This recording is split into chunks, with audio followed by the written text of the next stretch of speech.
my game. He knows nothing but go! Tyler won. You're done. This is my ladder. You can't climb it. That's an L airline. Somebody better hold me back. Okay, yeah. Do something then. Raw energy. Blow the house down.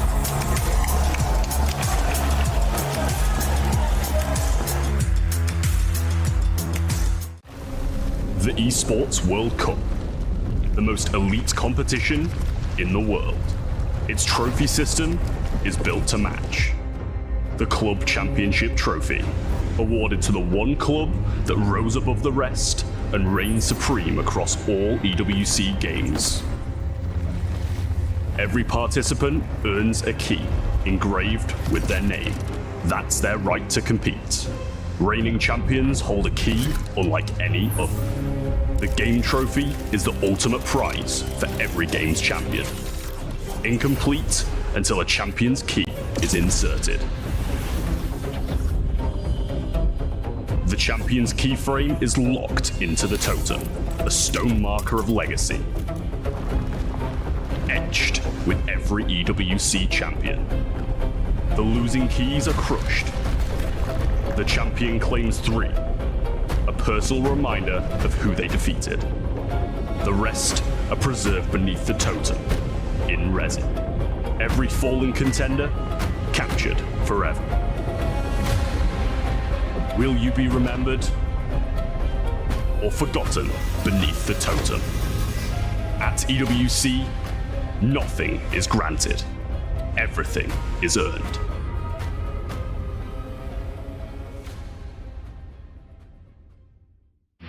Our players started out as underdogs. The young Mongolian squad is rewriting esports history. They're up in the series. Mongols close to throwing another knockout blow. 2 kills away. Everyone is playing, you're not yet. EWC Play is your all-in-one platform to compete in fantasy, pick'em, and quests for a grand total of $300,000 in prize pool. Build your dream fantasy team in 5 different games and track your score with live results tables. Predict the winner of every game, every group stage, and every tournament. Complete daily and weekly challenges to earn boosters that help you climb the global leaderboard. Got what it takes? Join EWC Play now.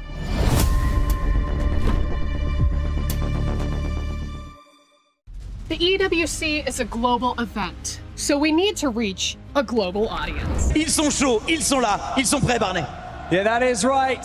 And so, with that being said, With Paris hosting, we're bringing the broadcast in multiple languages, including mime. Mime. People are being taken down. There's an Elam everywhere. Okay, he's down. He's down. He's knocked. Eliminated. Eliminated. Oh, that's a melee weapon. Oh, that is not going to heal in the more. What is? Okay, he has a grenade. And that's a team wipe. That's a team wipe. It's a team wipe. What are they doing? What is happening here? What are we doing? We have to meet the fans where they are and relate to them in ways that they understand. Okay, another one down, another one knocked, and he's been hit. Wait, is he okay? All right. Oh no. Wait, hey, I don't. Hey, can we get help? Are you all right? Are you okay? Hey, can we get a medic? Where's the medic? Can we please have the medic? Oh gosh. Come on, where's the predictor? Roman, can we please have a medic? Wait. This freaking country, man. No matter how difficult it may be.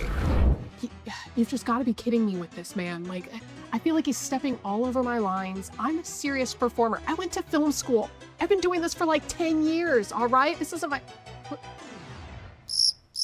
Was he making fun of me?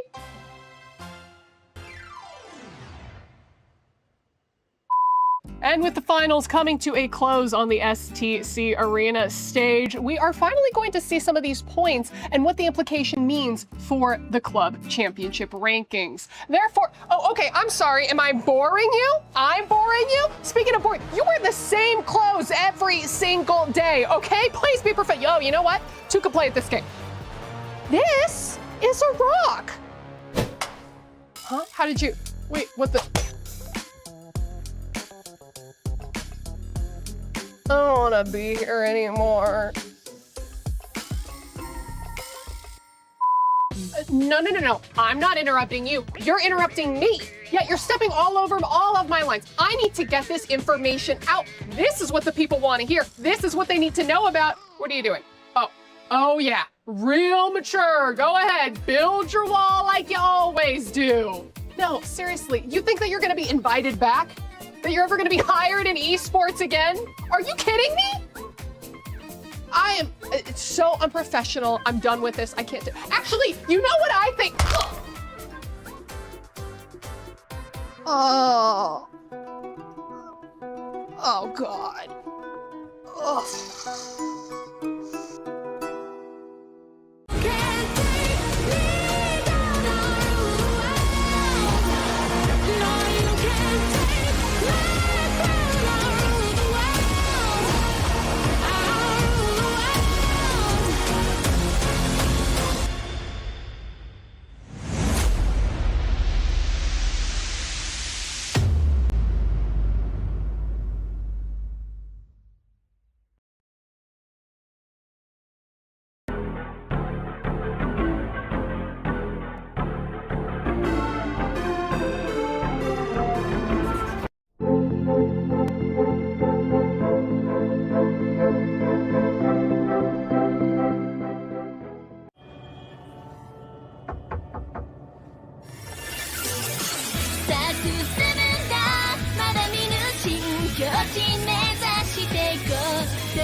As the group stage goes on, the pressure mounts.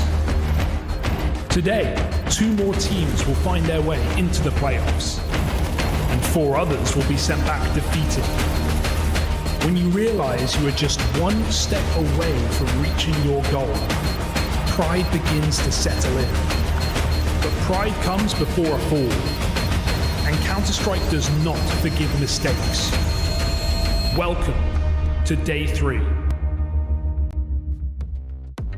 Well, I've got a Friday, and I got a bunch of Counter-Strike to go along with it. Everybody looks forward to the weekend, but we look forward to it for a totally different reason around here at the Esports World Cup 2026. My name is Trey Sarandis. I'll be your host, guiding you through everything that goes on today. That means happiness and sadness. I'll be here through all of that, alongside of these guys. We got Dupree, we got Yanko, we got a day full of CS. I can't imagine anywhere else you'd rather be, gentlemen. No, it's been good. You've had some good couple of days, and now we hopefully go into another day where hopefully we're gonna get some of the favorites moving forward to playoffs, which happened yesterday with the likes of Falcons. So so far so good. We've had just that one upset with Spirit. So right now it's looking good. I didn't know August is the new November, Trace. Yeah. What's going on over there? Don't worry about that, man. That is what it is. Don't let you mind your own business. That's an upset, almost like GG How being Spirit. I'm pretty upset at myself, to be honest. And usually it doesn't even take us to come on broadcast for me to say that. So luckily we were able to get that out of the way early today. As far as the prize pool breaks down, though, that might be a reason that you might want to look at November being in August. Yeah, definitely so, right? 2 million prize pool.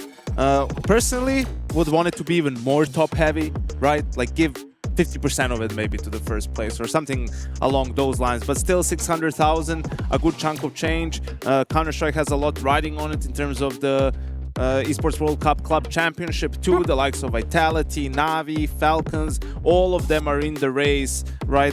Whether for the first spot, but even, just one place up or down is worth millions of dollars. So good amount of pressure on these teams to perform in this event.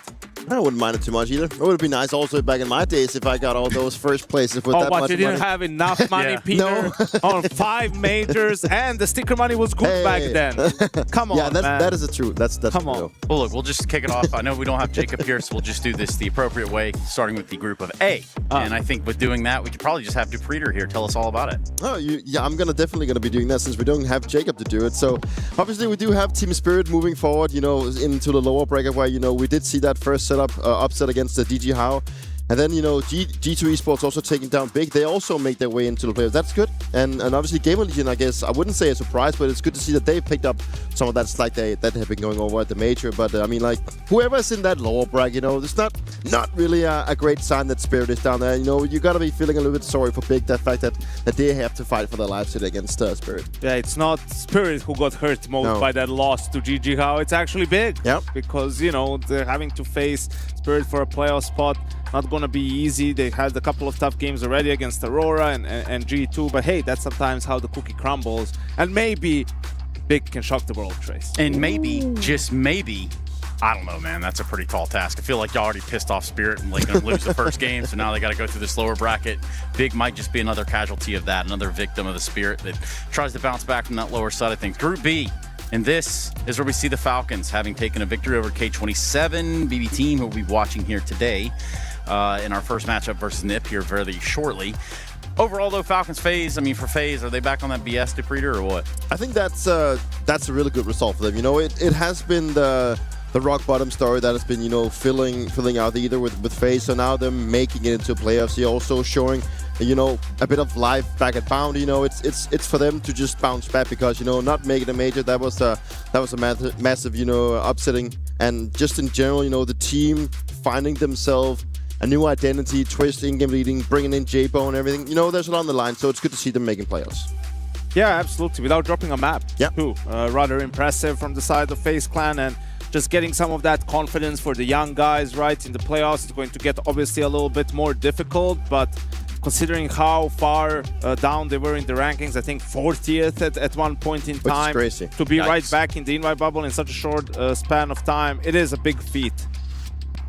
You know what they say about big feet? Big shoes to fill. And you need big socks, you need all sorts of And we'll have some of the qualification matches today. From Group C, we'll have Vitality versus Bait Esports, and then Foot Esports against Mouse. So yeah, will be interesting to see how those go, and some elimination matches as well, with 100 Thieves already down in that lower bracket against P-Vision, and Chinese matchup between Tai Lu and Lin Vision Gaming. Oh yeah, and everyone, especially for those guys having to come all the way over here just to play each other. That is just the way the cookie crumbles, as you guys were just saying. Give me Group D. Just bring it in. Bring in Group D. Since Jacob not here, then obviously we do have to talk about it. I wish he was here to talk about it. Yeah, right? he does proverbially the one time Jacob was here. That's what I mean, right? We do have Navi taking on the Mongols in the top side bracket, also trying to make their fight for playoffs. And then I think the 9C Fury one, that's a bit of a rematch from the major that is going to be very interesting. And then in the lower bracket, we do find Pain going against Wildcard, a game that is probably going to be very even. And obviously it's a fight for their lives, and I think that is the story of today. There's a ton of teams that is now fighting for their lives, and maybe some of them is also going to have a tough time. Yeah, yesterday we said goodbye to our first set of teams, Luminosity among those that were on their way out, and I guess at this point M80 is going to join them as well. So when we start to get rid of these teams here, is there anybody that's sticking out off the page to you? I think I still wanted to see more out of M80, and I just saw Lake saying that, guys, regardless of the result, we still feel like we're playing better, but they're just not really showing it, right? I think that is obviously very, very disappointing, and I still think there's teams in the lower bracket that I would have wished to have seen more of. I think it was good for me to see Aurora yesterday showing up in the case that they can actually have their fundamentals, but it was still a bit shaky at times. So it's a team that I'm very much looking forward to see more of. They just need to do more. It's on the players, honestly. Like, they've been on this team, a lot of them, for more than 2 years. Like, a guy like Lake has been more than 2 years on M80. It seems like it was only yesterday that he first joined. So there's no more excuses in terms of getting adjusted to Tier 1 Counter-Strike and anything like that. And they're making some mistakes that really shouldn't be happening anymore, and it's costing them games, right? And on the other side also, we saw Luminosity get eliminated earlier on.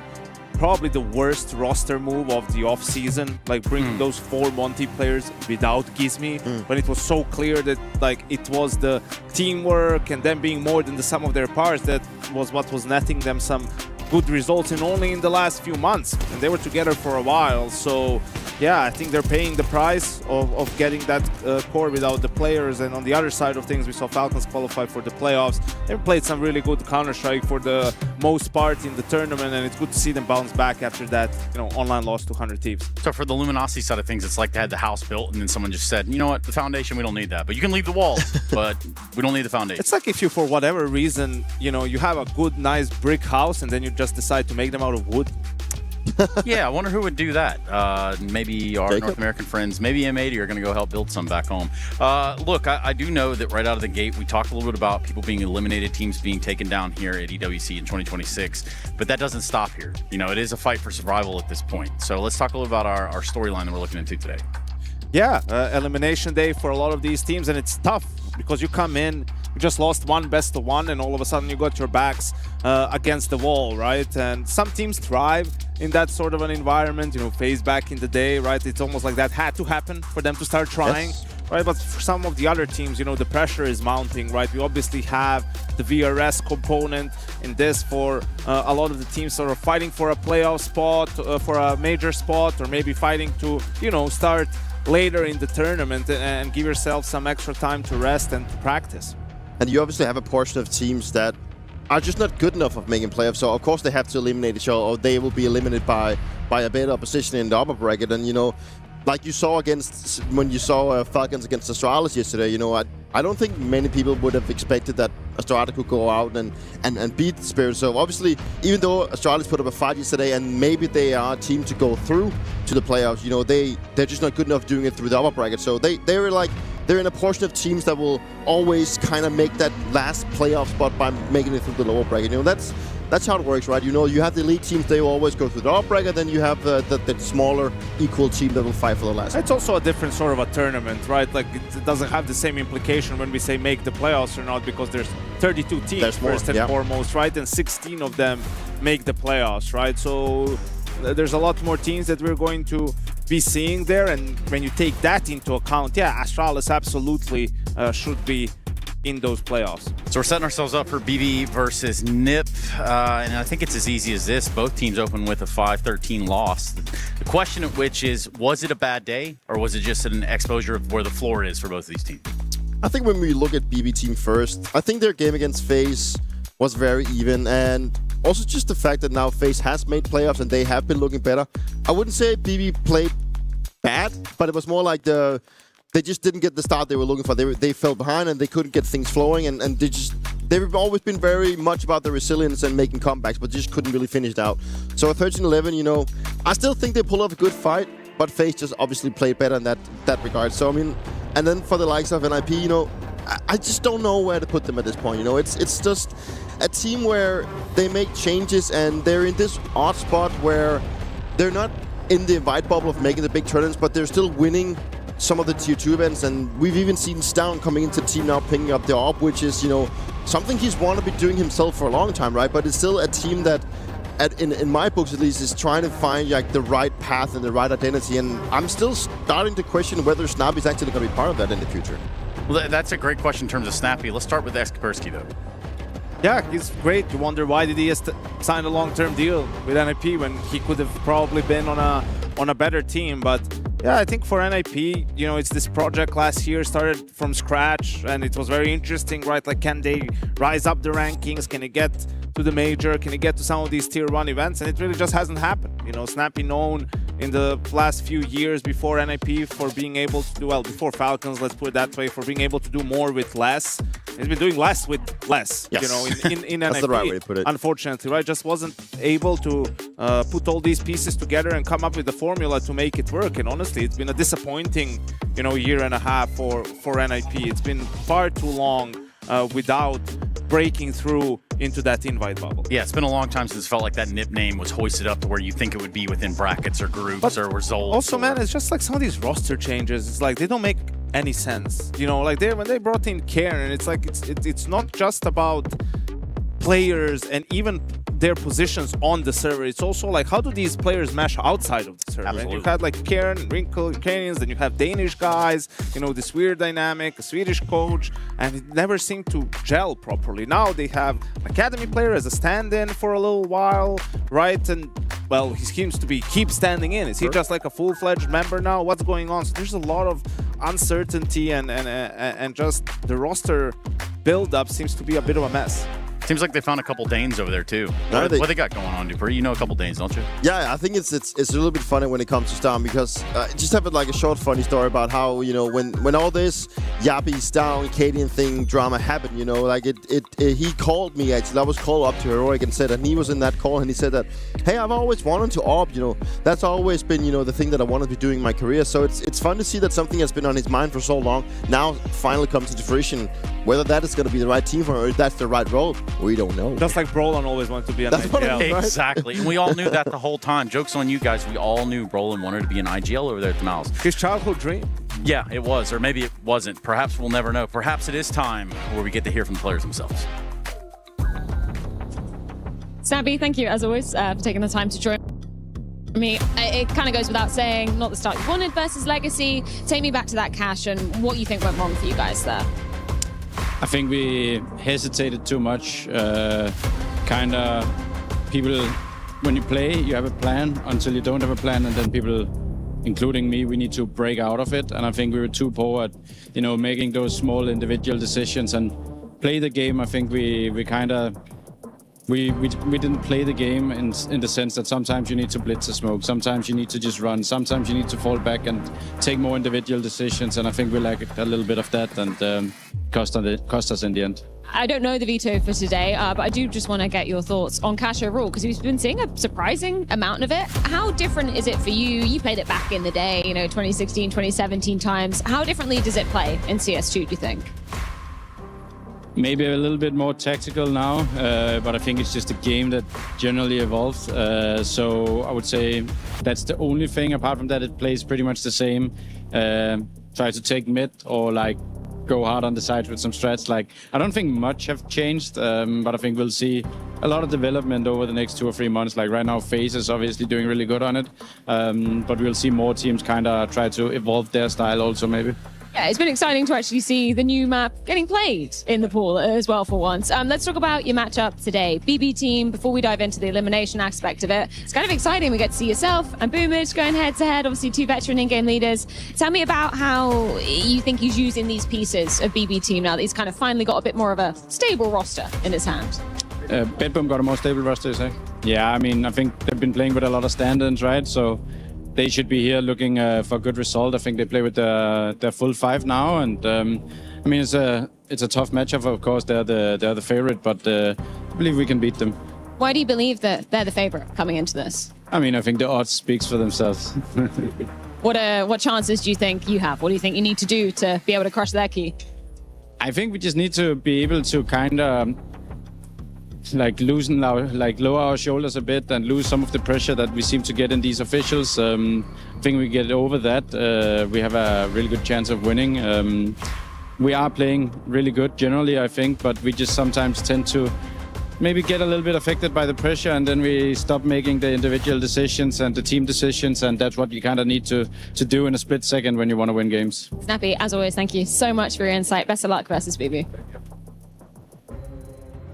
I can't believe some of y'all forgot about Snappy. I would never forget about Snappy. Isn't that right, Yanko? Of course you wouldn't. Never. Not even once. Never, ever. We could never forget about these maps, these vetoes. You know, with what Snappy's saying right there, I know I got to rise out of you for a second. Is there anything you thought about that interview? I mean, it kind of checks out watching them play. They just fall apart at the seams at the most important moments, right? But also some of that pressure and how people behave comes down to, well, either leadership to some extent, but also roster composition. Yeah. You can't be having guys who are like all really intense and there's no one there to... If everyone's like that, well, of course you're not gonna have someone to loosen up the troops. There's dynamics to teams. Yeah, you know, right? I kind of stuck with what he said about pressure, and sometimes I wonder, like, what type of pressure are you actually talking about? You know, there's not that much around. You're sure you want to be going into the invite bubble and you want to do better and make better results, but it's not like everyone expects you to go out and do good, right? Yeah. Well, here we go. Okay, so we've got Nuke, Anubis, and Ancient, gentlemen. Yeah, I think the nuke one, obviously, from the side of that will obviously be PP team to the Pixel CT. So it's strike one.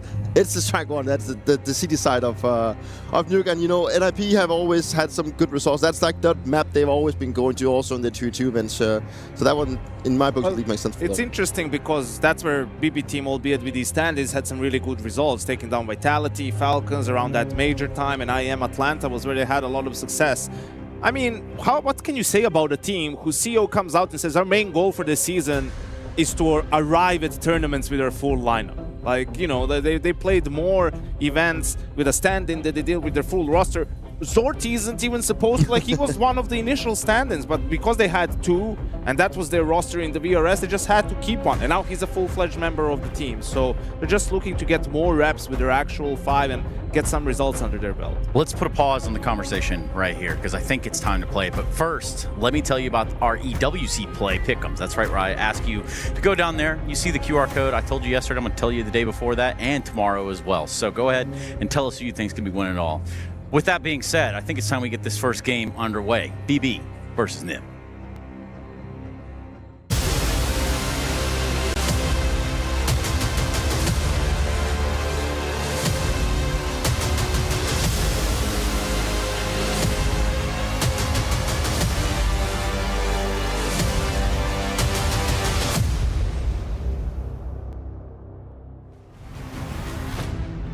Elimination at stake here at EWC. We've got BB team on one side of the stage and the Ninjas in Pajama on the other. I think it's plural. I think they've got more than one pajama. Unless they share them. Maybe. That would work in a way. You'd have to have like a napping schedule. Shifts. Yeah. Every 6 hours you can swap out. Someone do the maths, but I'll give you some numbers. The VRS is what's important here for NIP, right? This is a team that's a legendary organization, a big name of Counter-Strike. Still trying to return to the upper echelons. Now, they're not alone. There's other names. There's Virtus Pro, there's Fnatic. The list can go on. But NIP are right here, right now, taking on BB Team, who had a great major run with Flammus. Siren back. It's looked a bit topsy-turvy since then. The last 2 games have been losses to FaZe. So looking to break that by not playing FaZe. You'll see them genius taking on NIP here today. And Nuke being map number 1, picked by the Ninjas. The T-side starters. I do love T-side calling from Snappy on Nuke in particular. It can be fast. That's a heaven smoke. So they're trying to give some space outside right now for Stown to work. Oh, what a perfect little setup there. Dilladez set up. Magnajez for 1. Notes trade, but there's Dilladez back on, and Siren's aggression HUD catches their reaction. It's a clean one. Just the 1 casualty. Magnajez the only body to drop. NIP with empty hands. Again, you can see the ideas. Right? Okay, so we throw the heaven smoke. That's going to block the heaven rotated position. It should draw a ramp player, and at that point, we should be able to isolate the ramp fight. But no, the fight came your way. So very well done for BB team. They're the ones who take the assertive foot forward.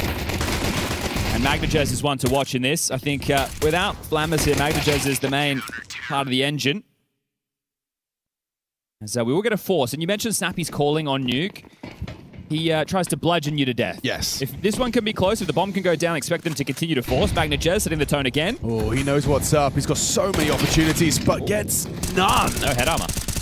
Just popped by Stown. A quick 1-2 on the Tech 9. And moving across, there's going to be a nade break. Is it going to expose them? It does, but actually works out all right. That's a headshot. Long-range Tech 9 to heaven has Dilladez 54, and the bomb makes it down B. Rotation of Dilladez trying to get there, so he's dropping down. That's noisy. Push maybe hearing some of these steps from radio. Zorti can get across. That's 2 rifles strong with Siren topside on his lonesome. How convincing has this been? Zorti still stubborn, anticipating a lobby lurk. Here we go. There's those sound cues. There's that frag. Shush has caught that Zorti ramp presence. A headshot from Kaspersky, and we're looking set to collect that second round conversion. There's a lot of M4s that could be scooped up here. Take a look. They've got 3 of them. This is an insane way to be able to kick off the half, assuming you can win out the Force by Wars. To Magnajez, aggressive, doesn't get what he was looking for, goes down. It's the second frag coming through on the break of the smokes that really makes the difference. And that's going to be 1-1 on the scores on the doors. So that's actually all part of their plan, right? Is you lose the pistol, win the second? Well, lose it really convincingly so they all buy M4s. and then steal their M4s and get all those for free. 4D chess, they're on the wrong stage. It's that way, Alex. Yeah, right. So send them down about 100 meters. We'll call him Marco Carlson. About, okay, I see what you've done there. We've got Linvision taking on Tai Lu on the secondary stream right now. You go to the other side of the world to play international Counter-Strike, and you end up taking on your country. Yeah, the fact you end up in the same group with 32 teams. Good point. And then not only the same group, but the same quadrant of the same group. It's like, give them a break. Well, we'll see which Chinese team prevails today. BB team are going to have to force buy back. So Siren saves the FAMAS. The rest are now into pistol upgrades, and maybe he's going to feel good about that one. You don't know who this young lad Note is. You haven't been watching many NIP games. I think they have about 36 maps played with him in the roster. Up from the young ninjas. Ooh, Kaspersky already on top main. It does, and MagnaJet is not positioning like it's a possibility. Hasn't considered it, hasn't acknowledged it. Shushed down the vent loud. And that was just Dilladez putting up a bit of resistance. There's the freebie onto MagnaJet. So we can kind of stick a fork in this round. It is done. And then they have to be eco. Just Zorti's 5-7 being in a position to perhaps have a conversation about wrestling for a rifle. Looks like it's going to be a single door approach. Even investigating up the vents is Shush just to try and isolate and identify where these last two CTs are hiding. Here comes Down with some info. It's good to have Stown back on our screens, obviously in a different role, wanting to do a bit of the AWPing. Now, he was secondary AWPing on Heroic, right, with Cadian, so it's not unusual to see it in his hands. And I think that also works quite well with Snappy's style of calling, because if it is very forced by Heavy, you're not going to get the AWP out until later in the game. Yeah. And if it means that Stown can act as a proficient rifler, it means these T-sides can stay more dynamic. They don't rely on the AWP to come out like some other teams. Yeah, valid, especially considering with MR12, most of the time we're probably not going to be seeing an AWP in Stown's hands. Well, something we were discussing yesterday with the Astralis game. As soon as Fozy got the AWP, That's found right. impact, but then you have to prioritize it, right? So that does limit your options as an in-game leader in terms of approach. As well, there is a stack towards Yard. It is just the USPs. We'll see how clean they can keep this as the nade rattles in and does a bit of damage. Don't know what lies on the other side as the smoke's starting to fade. It's feeling a little bit repetitive, isn't it? Just the outside smokes, stroll down, grouped up, and I mean, if it ain't broke. But this is nice, right? Using the early stages of the game when they're on lighter buys and they can't really blow open those smokes and cause too many issues with util to condition this. Okay, they're able to take this. It's a clear intent that they want to take it. It's not new to nuke, but at that point, this is when the residue of those rounds can play into the gunnies, right? Are they going to rotate quicker when they see the smokes? Are they going to put more util? Do they want to play a full yard control setup, right? Are we pushing red? Are we doing the glaive smoke? Getting under... I was going to call it Twinkie. Did I become American? You Silo. We used to call it Red Rock because it used to be red, and it was a rock. And a rock, yeah. Okay, that checks out. You want to know who the GOAT of Red Rock is? Well, I actually do. Red Rock 2. Oh, Red Rock 2. Neo. Neo was the GOAT. Neo, if you're listening, the fact that you could do the Red Rock 2 jump in official matches was insane. I can't even explain it, how cool it was in 1.6. It was like a full, and then you were up. I'll fly so you can see, Alex. No one else can see. It was a movement, you know, it was a demonstration of movement skill. You would be, honestly... Oh, how far away are we talking? Let me turn off the orbs, guys. You would be like up on a rock up here. I know everyone can't see. This is bad casting. Sorry, guys. Yeah, but like behind the chain link fence. Yeah. Like out in yard somewhere. Yeah. It was pretty nuts.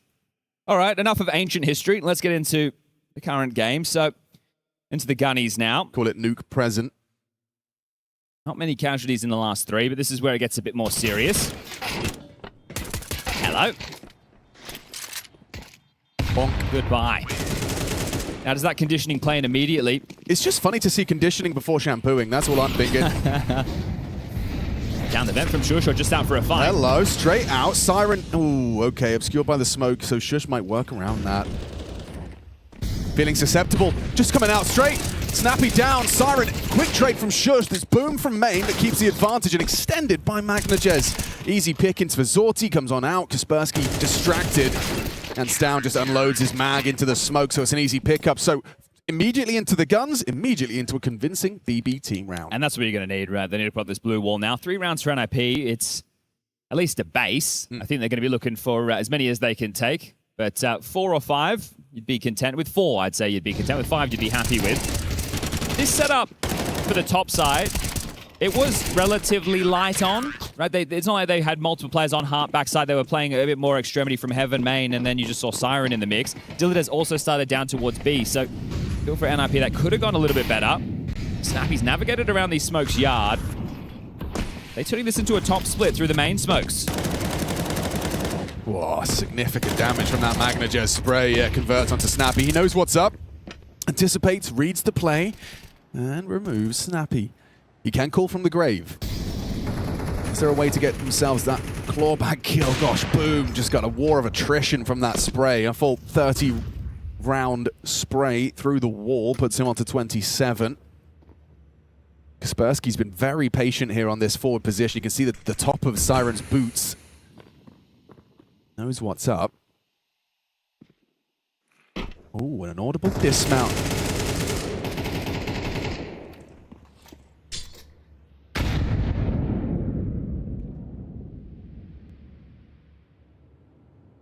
The util will start to fade, and very light on that now. A BB team just flashes. But aggression in the mix. Siren takes Heart. Flashed in as well. An easy pick for Stown.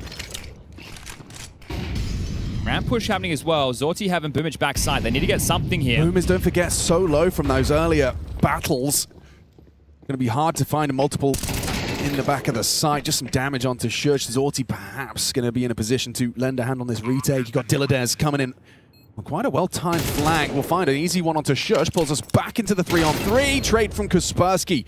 It's a quick headshot. Stown cognizant that they don't know where Magnajez is coming from. Anticipates the lobby side. And he's absolutely bang on with that expectation. Maybe just looking for a bit of damage here. Magnajez, no point giving this one a go. You can take a rifle or two away, keep things a little bit sweaty for NIP. And well, this is the AWP. You see the barrel. And you'll take the kill. So Magnajez will remove Stown for now. Going to get away with his life here. Kaspersky won't be able to track him down. And that'll be the 4th round for NIP. And bouncing back onto the gun. So I think Magnajez was trying to dart in there last second to pick up that AWP. He couldn't quite get there in time, but they should be able to get one in the hands of Zorti. It's a tough way to go if you're Snappy. That's a good recovery. That's a 4v5 with a lot of time simmering between exchanges. That's a nice one. And it has put the pressure on BB team, who are going to take a tactical timeout, get fierce on the mic. See Boomage and Dilladez yet to buy, but still have plenty of cash to get those rifles going, so don't worry about that.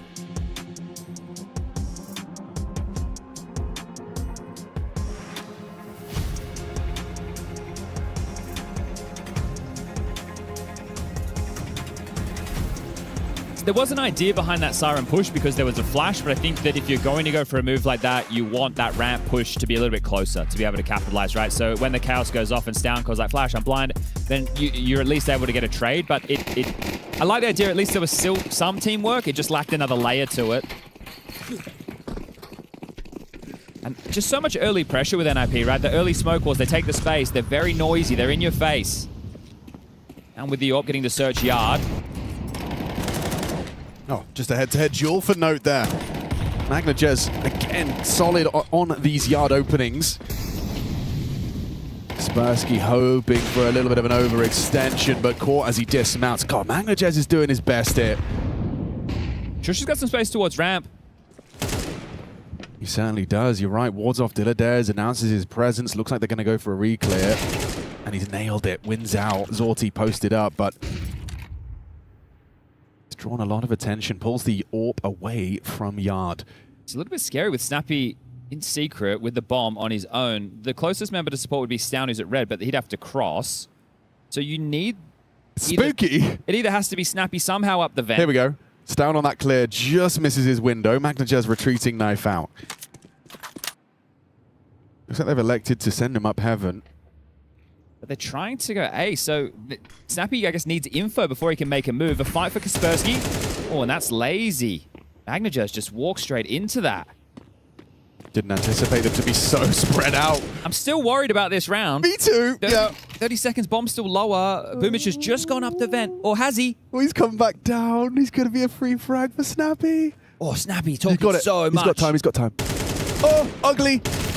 Oh, flushed into Kaspersky. Are they going A? He gets the info, gets the headshot onto Siren. Just Zorti now in heaven. 10 seconds. They can plant. He can't get him off the plant. There's no way for him to stop Snappy. My God, that was an exhilarating T-side calling from Snappy down to the last couple of seconds. You get the bomb down and you take that AWP away. Kaspersky, 4 kills in the round.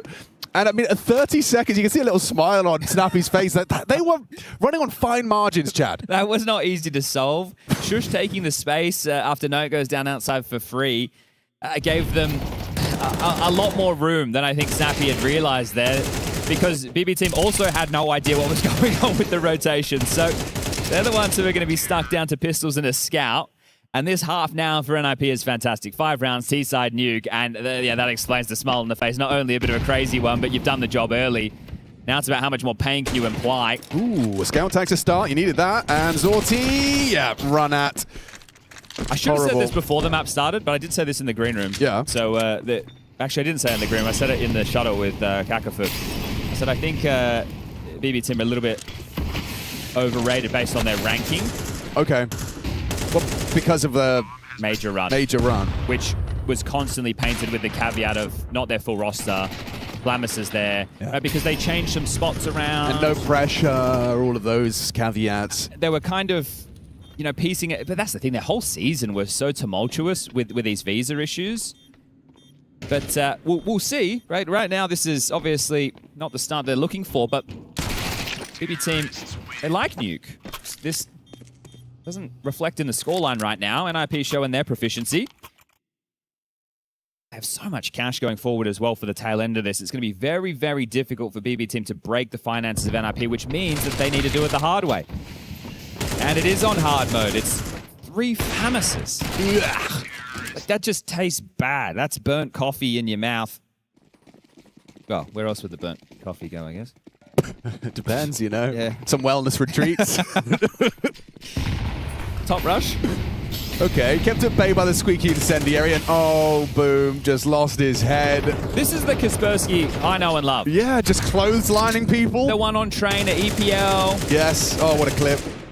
He hits hard. He definitely has had a bit of downturn in recent time, but NIP haven't had a solid foundation. Obviously, Wrinkle gone over to the G2 pastures. That's not exactly how it worked out, but either way, that's where he finds himself now. And then Note up from Young Ninjas for Can. So there have been some changes in recent times, but it is very important for NIP in pursuit of the Major, the VRS, the more invites to have a good run here, and taking down a team like BB team. Ooh. As Shush will take another. There's a huge scout into the top split. Oh. This body's on the line.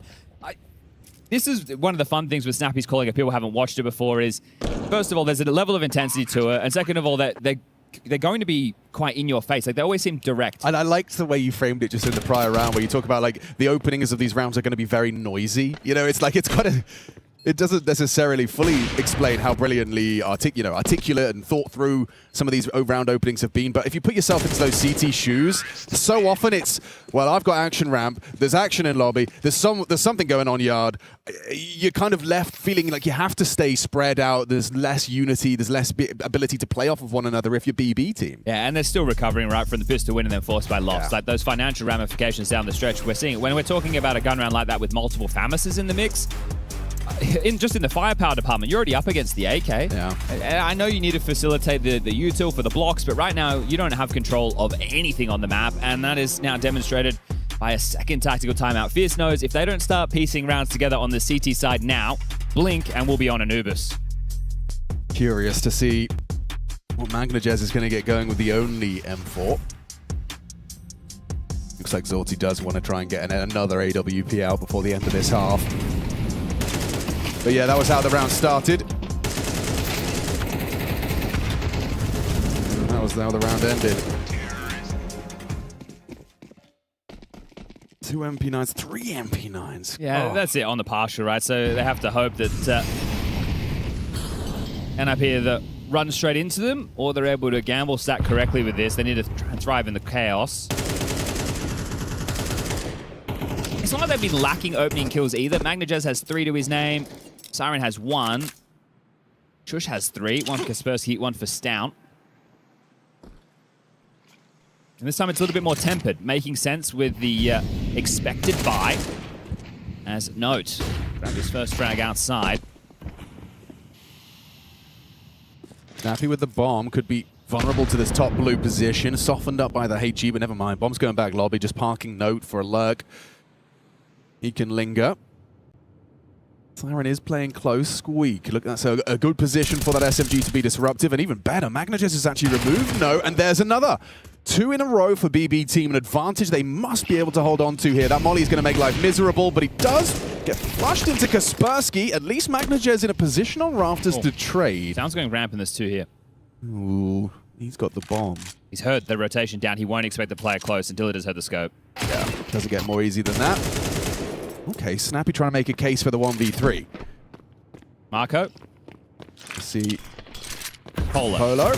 Oh, he actually does adjust into Dilladez. Thankfully, Zorti there to pick it up. And Fierce, not necessarily happy, but necessary round for BB Team. And that's a round they go into where they're not favored to win with the buy they opted for. So now with a full rifle round, you are hoping that you can salvage the half and make it a 5-7 in favor of NIP. But still, that's salvaging something.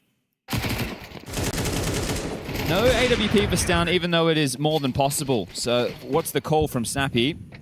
He's already starting Warehouse with the AWP.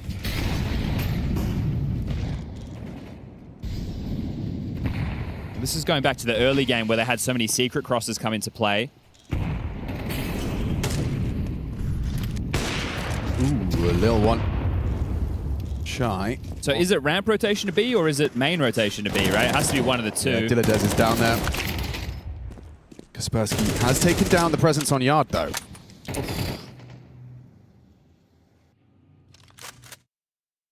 Now you no longer need to apply the pressure down towards B in the same way because you get that kill and you also have a bit of space off of Note. He doesn't really actually need to go any further with the man advantage. Regrouping back to lobby with 3. Snappy the outside lurk. How does Snappy want to call the finish? I like this boost in topside because they're aware of all these openings. So they've just boosted Siren back up into the rafters. So that's going to give them a little bit something to work with. But it looks like they are going to use the secret space to turn this into a B split. Snappy might try and control the vent rotation from main, or at least be a nuisance as they pressure B. Because you know they can't come down secret, and you know they can't come down ramp. They already have to be on the site, or they're going to try and rotate down vent. Oh, glass is broken. Kaspersky relays the information. He's going to do it silently. This should be a free frag. There's no way Dilladez is ready for this. Yeah, just turns and Shush deletes. Snappy could remove the AWP. Zorti's going to try and hold on to that as best he can, but it seems like the retake is just not realistic for Boom and Siren. I think you should chase right now. Well, no, they're giving it a go. They are giving it. Grouping up. I thought it might be the save. All right, they're giving it a crack. They need the rounds. All right, okay, got to play for it. Kaspersky's in a prime position to tap ahead here. Peeking into Zorti, no problem. A miss from the AWP, and now they'll get out of that.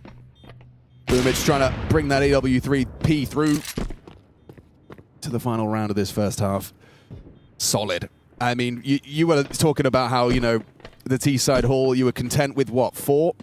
Yeah. You're happy with 5? How about you're ecstatic? Over the moon with 8.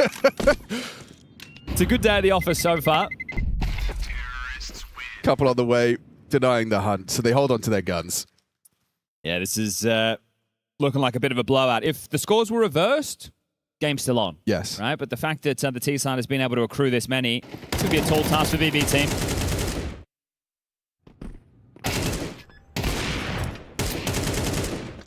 It's very calm out there, right? There's not a lot of chaos going on. Not really being drawn into anything too intense, our NIP. They're winning out the opening exchanges. They're getting the space they're looking for. Fast pressure top, util, double molly. I love it. So uncomfortable for the A defense, round after round. And straight in. Backside. Siren stands his ground in the flames, the flashes. It's brutal. There's Snappy finding Dilladez, and already with that topside lost, you kind of find yourself spraying smokes and hoping you can pull off a Gizmy. Hang on. Oh, it's down. Catch a whiff. Down the vent. Bomb went down the vent. Yeah, and now Magnagess should have Snappy. Never mind. Oh, a little bit of vision through the smoke on the spray. Well, Zorti, no reason not to. Well, you're about to walk into a secret plan. No, it's got your number. Thanks for playing. What a half of Counter-Strike that was. Scores on the doors, Kaspersky at 14, Shush at 12, but it's not about that. It's about the intensity. It's about getting everything they'd want and more on that T half. So As a Counter-Strike player who has experienced what a top site exit can feel like, that can only be described as miserable for Siren. What with the double molly, then the quick smoke, then there's flashes at the back. So I'm in a molly while flashed, and there's 4 players now on site. Like, what am I supposed to do? You see the priority there with when they blow off the door, right? So they molly top hard, they molly main, and then they molly floor, so that the player... We used to call it the boom itch. This is what he was doing back on Na'Vi, right? He'd start heaven, drop on the silo, he'd bounce a flash off the floor, and then swing door, right? Well, you can't stop door, right? You could throw the util from heaven, sure, but they're going to feel that they have a bit more room, and this is a perfect example of how they're going to exploit that. Something that Furia used to do very well back in the day as well was, remember when they didn't throw outside walls? They would harass top a lot, they'd spam heart, they'd throw all those, they wouldn't give you any room to work as the A defenders. Well, BB team, you got the first pistol. You need the second, and then the conversion. So good luck, my friends.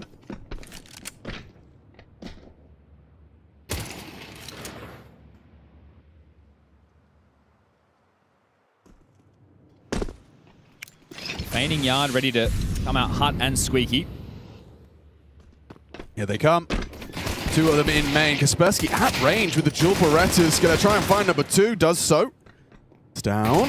Clearing through. Magnajez kept it just disconnected from that site player. And it is just that site player now. He's lost his Orti. There's Magnajez for 1. Overlooks the possibility for Note. So boom in a 1v3. Otherwise, this is really looking like Note might be over. NIP's pick, and it's already with the 9-round haul on that T side and a pistol on the second half. You're looking pretty set to collect. Yeah, BB team have really not a very good grasp of where these NIP players are. In topside there, Snappy just walks out heaven during the skirmish and backs a turn, he gets a free kill in the back of the head, right? So just having a really tough time understanding what any of these setups or openings are looking like.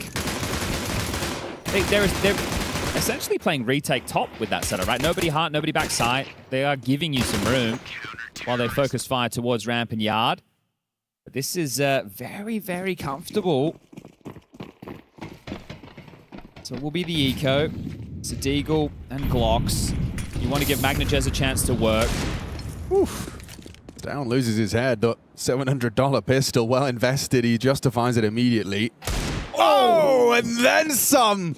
2 clicks, 2 frags on the singular pistol. Everything else is a Glock. The starter pistol, Magnajez, has he managed to manufacture something that they can convert upon? Note staying ramp. He's in a very good position for a multi-frag mowdown.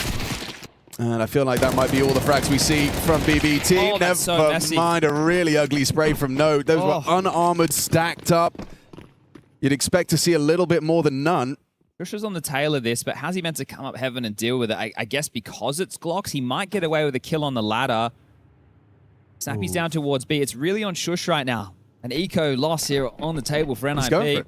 This is actually the perfect opportunity. Catches Siren. That's the M4, and that's the only Heaven player. Oh, perfectly timed. Catches Diladez rounding and saving. Shush has absolutely pulled them back into a must-win position here. You got to convert off of this. 49 HP combined. Yeah, see you later, guys. All right, well, the Danes, at least 2 of the 3, making up for what could have been a bit of a miserable moment. Well done to Shush. A golf clap from the audience. Happy with how that one played out in the end. Yeah, I mean, really, with Shush, you have to... he can't really, like, sneak up that ladder. He just has to send it and hope you don't react in time. We had another exchange, because that's a nice shot to Magnajez. So, you know. It was. We thought it was a good one, so did Kaspersky. All right, now or never on map number 1.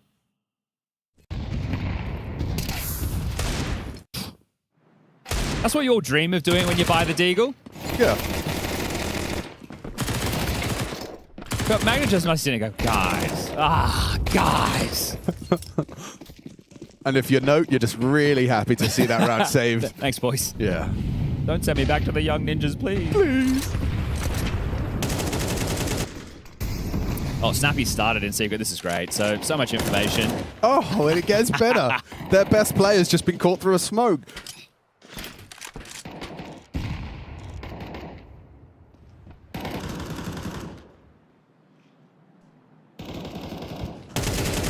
Good clearing awareness from Diladez, removing Snappy. accelerating bomb on the back as well. So that was Zorti spotted. Notes rotated down. Stoun's picked up ramp with the AWP. Because there's nobody lobby, it does feel like they want to come back up secret and try main or heaven and hell. Spursky going to be calling this clear, but there's so many nooks and crannies he has to worry about. Yeah, okay. Letting him make the move outside.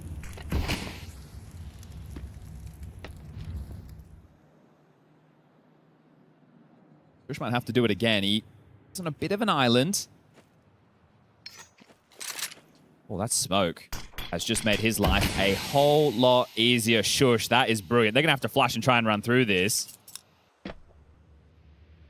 Oh, they are. Boom's going to throw it. 3 bodies through. Diladez through the main. See what you got, Shush. Turns the flash. One's already dropped down. Still finds output onto Siren. Got a 3-on-3 post plant here. One will go down. Nothing Kaspersky can do about that. Nice from Kaspersky. Stomps main. Boom. Struggling to find output here, but a couple of kills could make a world of difference. Looking the wrong way, and it just falls into place for the Ninjas. Yeah. I know I've said it a couple of times, but it's just looking casual. It's very simple stuff. NIP can do no wrong, and BB team can do no right at the moment. So defuse will come through, 12 rounds secure, and it's just one more. At least that gets them another buy with AKs and Galils. Oof. But it's been rapid. Streaks of rounds. Plenty of openings. Kaspersky 4-in-1 in that department. Shush 3-in-1. One of the quickest games of CS we've had at EWC so far. Well, 5 Galils and a dream for BB team. Snappy's posture as well implies it's casual, isn't it? He's just slouching, chilling, watching his boys convert. And is it gonna be, yep, looking like it could be the 13-3. Double kill, just trying to run and channeled out that squeaky door. Let's play him off, shall we? Where's Keyboard Cat? I think all the boomers and millennials will understand that one. I think millennials are boomers by the modern At this standard. point, yeah. Are you older than 30? Yeah, well, you're probably a boomer. Well, back in my day, the memes were just funny cats. I used to go to a website called Icon Has Cheeseburger. Delicious. All right, boys, come on now. Let's pack this one up, shall we? Kaspersky gets his 3rd for the round. Let's go, no. Close it down. Redeem yourself. Do it for Belgium. Oh. Magnajez in the 1v5. Not to be. 13-3. A thrashing, ladies and gentlemen. Oh, here to make it quick. Map 1 done. Let's see what Map 2 has in store, shall we? Yeah, BB team leaving a lot to be desired there in the opener of this best of 3. Not what you want to see if you are a fan of the BB team. I welcome you right back to the desk here at the Esports World Cup 2026. As you can tell, we are looking to send some more teams home and some onward into, well, we call it the playoffs, I guess. Just staying alive at some point for some of these teams seems like a drastic call to make. But speaking of calls, Nip making all the right ones, Yanko. Yeah, and we mentioned this a couple of times in some of the other matchups, right? BB team, obviously, with their run at the major, have secured their invites for the remainder of the season pretty much, and will most likely be in Singapore no matter what. NIP, it's the opposite, right? Like, this is their Super Bowl. They don't have a ton of those invites, a ton of opportunities, so they have to make the most out of it. And I think you saw that on the server, like a team that came in hungry, ready and raring to play, and a team that's still asleep, really, in a way. Yeah, definitely. And it's like, it is this VRS grind that's been the story of NIP ever since this rebuild. You know, it is about getting back into the invite bubble, right? And you know, we've had our questions whether they've been good enough. You know, sure, they're probably good enough to go into some of the tournaments and do some damage, right? But it's performances like this that we want to be seeing more of, right? And I think this game particularly really showed what they're capable of, despite a team of the BB team not really, you know, showing up in any matters. And overall, I mean, I want to give a little bit of credit, whether it was the game plan of NIP or it was just Snappy's calling, but everything seemed to be very much in sync. You know, everything was working for them, and you could just really feel that the BB team were just super uncomfortable every single time they had to make a decision. They were on point a lot more, right? You could tell in some of those gun rounds. I mean, they won back-to-back 4v5s early on in the half, right? And to an extent by outmaneuvering BB team, right? And for that to happen, the players need to take initiative, they need to communicate, well, give information to Snappy, and then he needs to make a good call, right? And all those things were happening. The BB team seemed a little bit lost, like they weren't on the same page whatsoever, communication wasn't flowing. And that's strange because, I mean, CT side nuke is maybe their best side in their entire map pool. And it's a terrible start, right? It's just not even just to the best of 3, but to this map. It's just not what you wanted to do. Seemingly asleep at the wheel. But truthfully, you got to ask yourself, does BB Team just need that 6th player? They just need him around. Like, is that what they need around here? They just need the lack of pressure from having a stand-in, really, in a way. And not to say, you know, Flamus is a skilled player. There's no doubt about that, even though he was playing out of position, really, for his natural style. But yeah, just the whole swapping in and out, you know, practicing with Siren, then having to play with Flamus is not a nice situation to be in, especially for, you know, Boomich and Fierce, right? Like, you want to have your starting 5 at tournaments, goes without saying, really, in a way. So now it's just about getting back into the swing of things with these 5 players. And I mentioned the resilience coming into this game, and resilience is very much needed now with such a beating they just took on Nuke, you know, now moving on to Anubis. That's why they have to, you know, get things together, because, you know, it can happen to everyone that you have an off game, like things are not really clicking for you. Like, they did put up a good fight against FaZe, but, you know, this was just not good enough. You know, there were so many like individual mistakes and decision making that was just not on point, and then whenever they had their fight, they didn't win them. So when you just lose too many of your 50-50 fights, you're also just going to be looking silly, and you always look out of position and out of control. And I guess this was a very perfect example of so. Tell me about how in round 2, Kaspersky became the closer. Yeah, I just don't like the approach here, man. Like, you just win the pistol without the bomb plan for the T's. So if they force, it's going to be pistols and a couple of nades, no armor or no head armor, right? And what is the decision from Magnajez in this round is going to be, I'm going to go in their face with an M4. It's like, if you got an MP9, maybe I could, like, sort of understand. But you have an M4 and you're just sending it, right? And yeah, sure, you can argue, maybe he should have gotten one and then died, but still, that's not a good trade, all things considered, right? So now in a 4v5, Boomage, nade, spams, a bit unlucky on the smoke spam, right? He dies, Dillides gets one bad, but still, they're in a 3v4, right? Shush is alone on the lurk as the lobby player. He's gonna win the duel against Zorti with the Tech 9, which is huge, and then Kaspersky here is gonna spot Dillides, who doesn't see him, I think, because of the gun model, and that's just an easy kill for him, and that's round over. Yeah, and for me, like, if the idea behind the Magnus plays was to, you know, get the information fast, or, like, you know,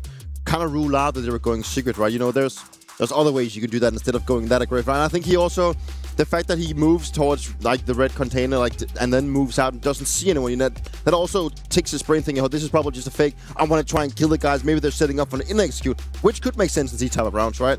But, you know, it was a big gamble, and, you know, he gave up an M4 and he gave up the space. So, I mean, like, he should probably have done something a bit I just hate it on so many levels, because right, what's the easiest way to lose that round?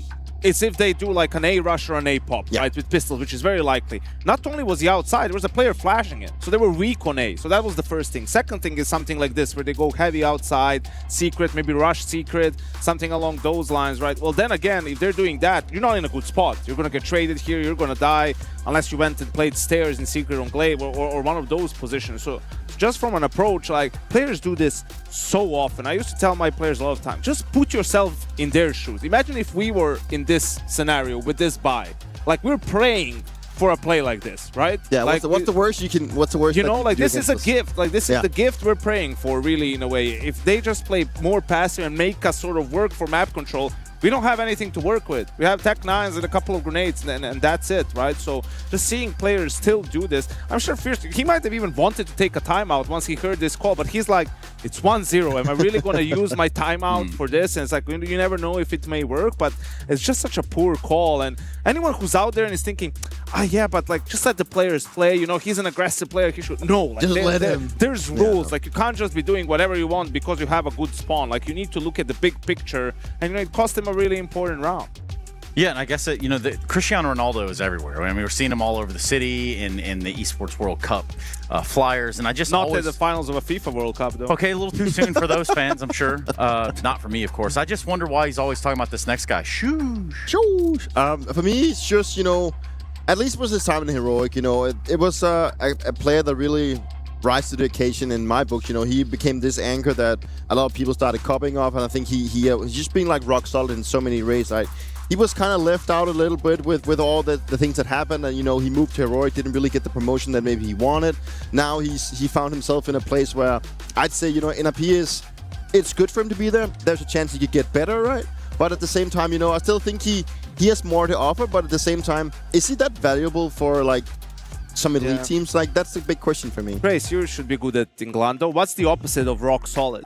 Flaccid and floppy. Right? Like, that's what he feels like in this NIP squad. And then this is just shush, right? Like, this is the one game where you're watching and you're like, wait, this guy, why is this guy doing on NIP, right? Like, yeah, he was pretty good. Like, that's the storyline. On Heroic, right? But no, it's just like he'll have this one map or maybe one series, and he's like very average. He's like 102 on LAN for the year for NIP. And mind you, they're not playing tier 1 teams on these LANs. Like, they're playing lower tier teams, even below that on the T side specifically. So just even for himself, the output hasn't really been there. And, you know, you can argue how much of that has to do with just the team being slightly dysfunctional and not making a ton of sense, right? But at some point, you know, if you are who you say you are, you need to be delivering better performances. And if you are who you think you are, Dupree, you'll be able to tell us about what's going to happen on Anubis here and how BB is going to come back alive and somehow put on a masterclass of a show here to reverse us to a third map. Go ahead, Dupree, take it away. Yeah, that is the greatest question of all time almost. Because with what we've just seen, it's just a dysfunctional team. I mean, so far for this specific series, you know, and I think, you know,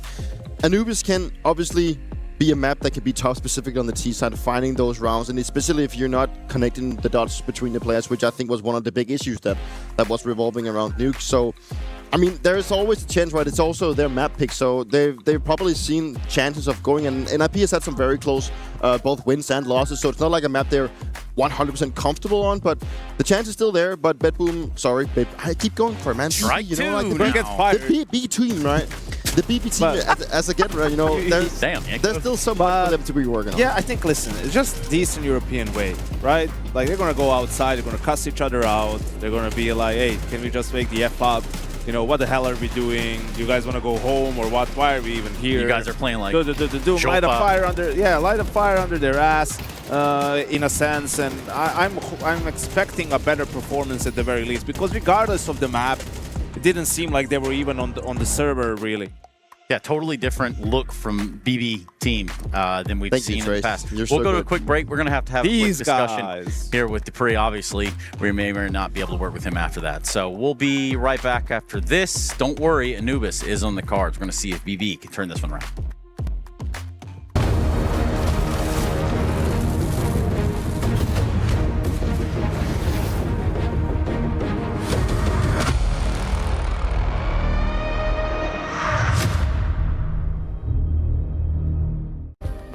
Play is in our DNA. Whenever we let it out, it becomes our superpower. Now imagine an entire city being built to supercharge it. Kadir City, powered by Play.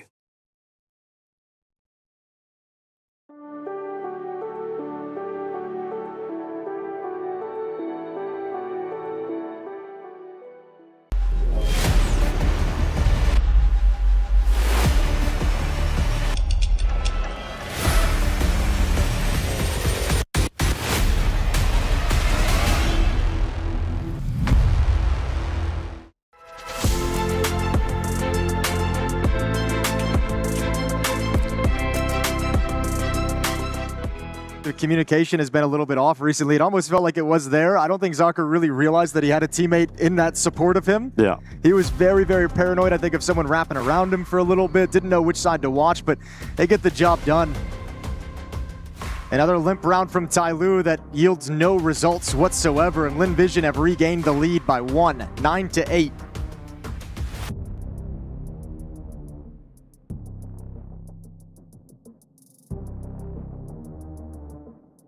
So timeout from Tyloo, and we'll see what the adjustments are. Again, another round with just Tech 9s and upgraded pistols. Westmelon does such a good job for Zocker there, holding onto that left side. Eventually, Zocker gets it when he gets his first kill, realizes he's got a teammate backing him up, so he can be focused. Round 18, but it feels like Tyloo's running out of time.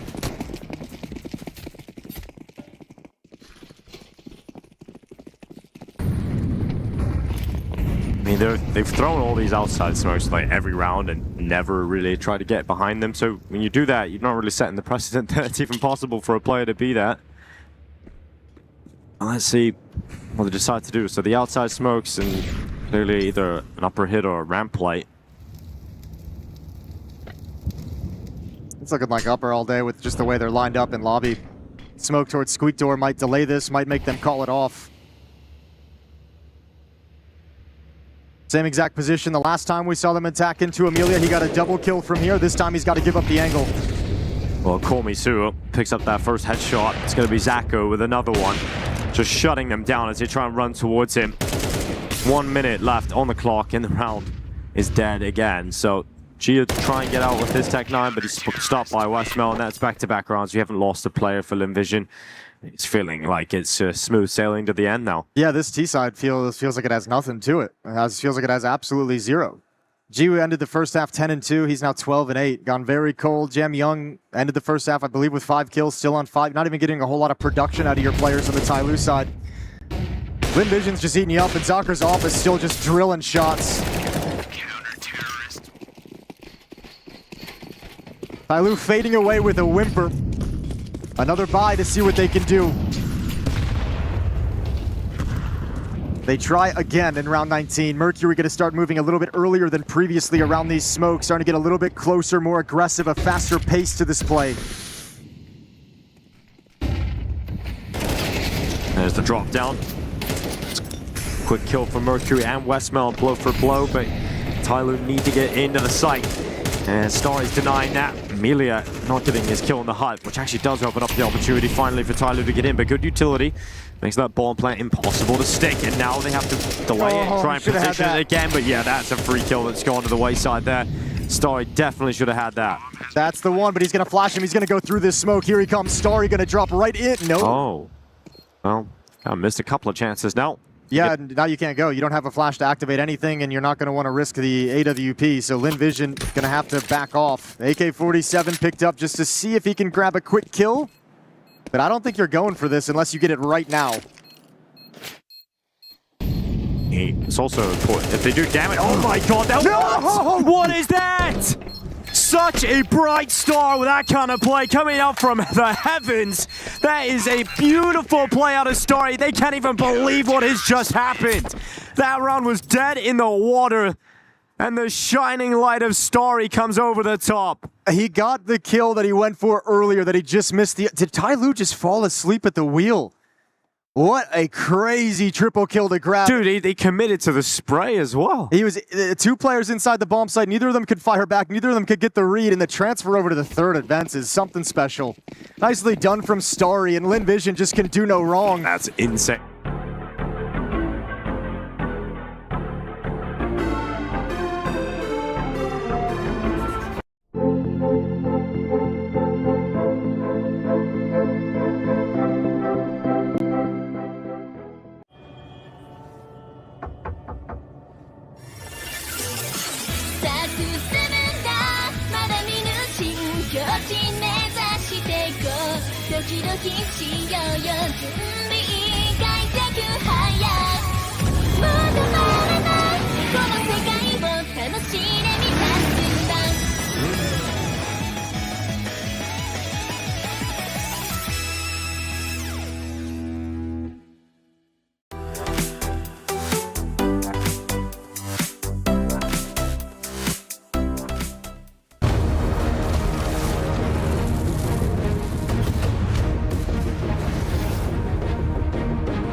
Loser of this goes home. We've got BB Team on the left side of the stage and NIP on the other. And if anything like Nuke, we can expect this one to be a rather quick exit for Team BB. It was rubbish, I think is one of the ways you could say it. Yeah, it was pretty uninspiring, right? The pistol round, I thought, okay, they're getting off to an assertive tone. They're in their face. And then after that, it was very, very flat. That cannot continue going into map number 2. Anubis, their map choice. Right. NIP are the ones who get to select the side. And they have put BB Team on the defense again. So Snappy wants to keep up more of that T-side calling. And that T-side calling led to what? A 9-3 T-side? Or, I mean, it was outrageous haul. And on Anubis, no less, you can be setting that pace once again. You talked about those openings from Snappy's calls where there's just always nades and pressure and presence all across the map. Makes the CTs feel very boxed in. I have some big questions about BB Team and this selection. Last time we saw them play it was back at the Major.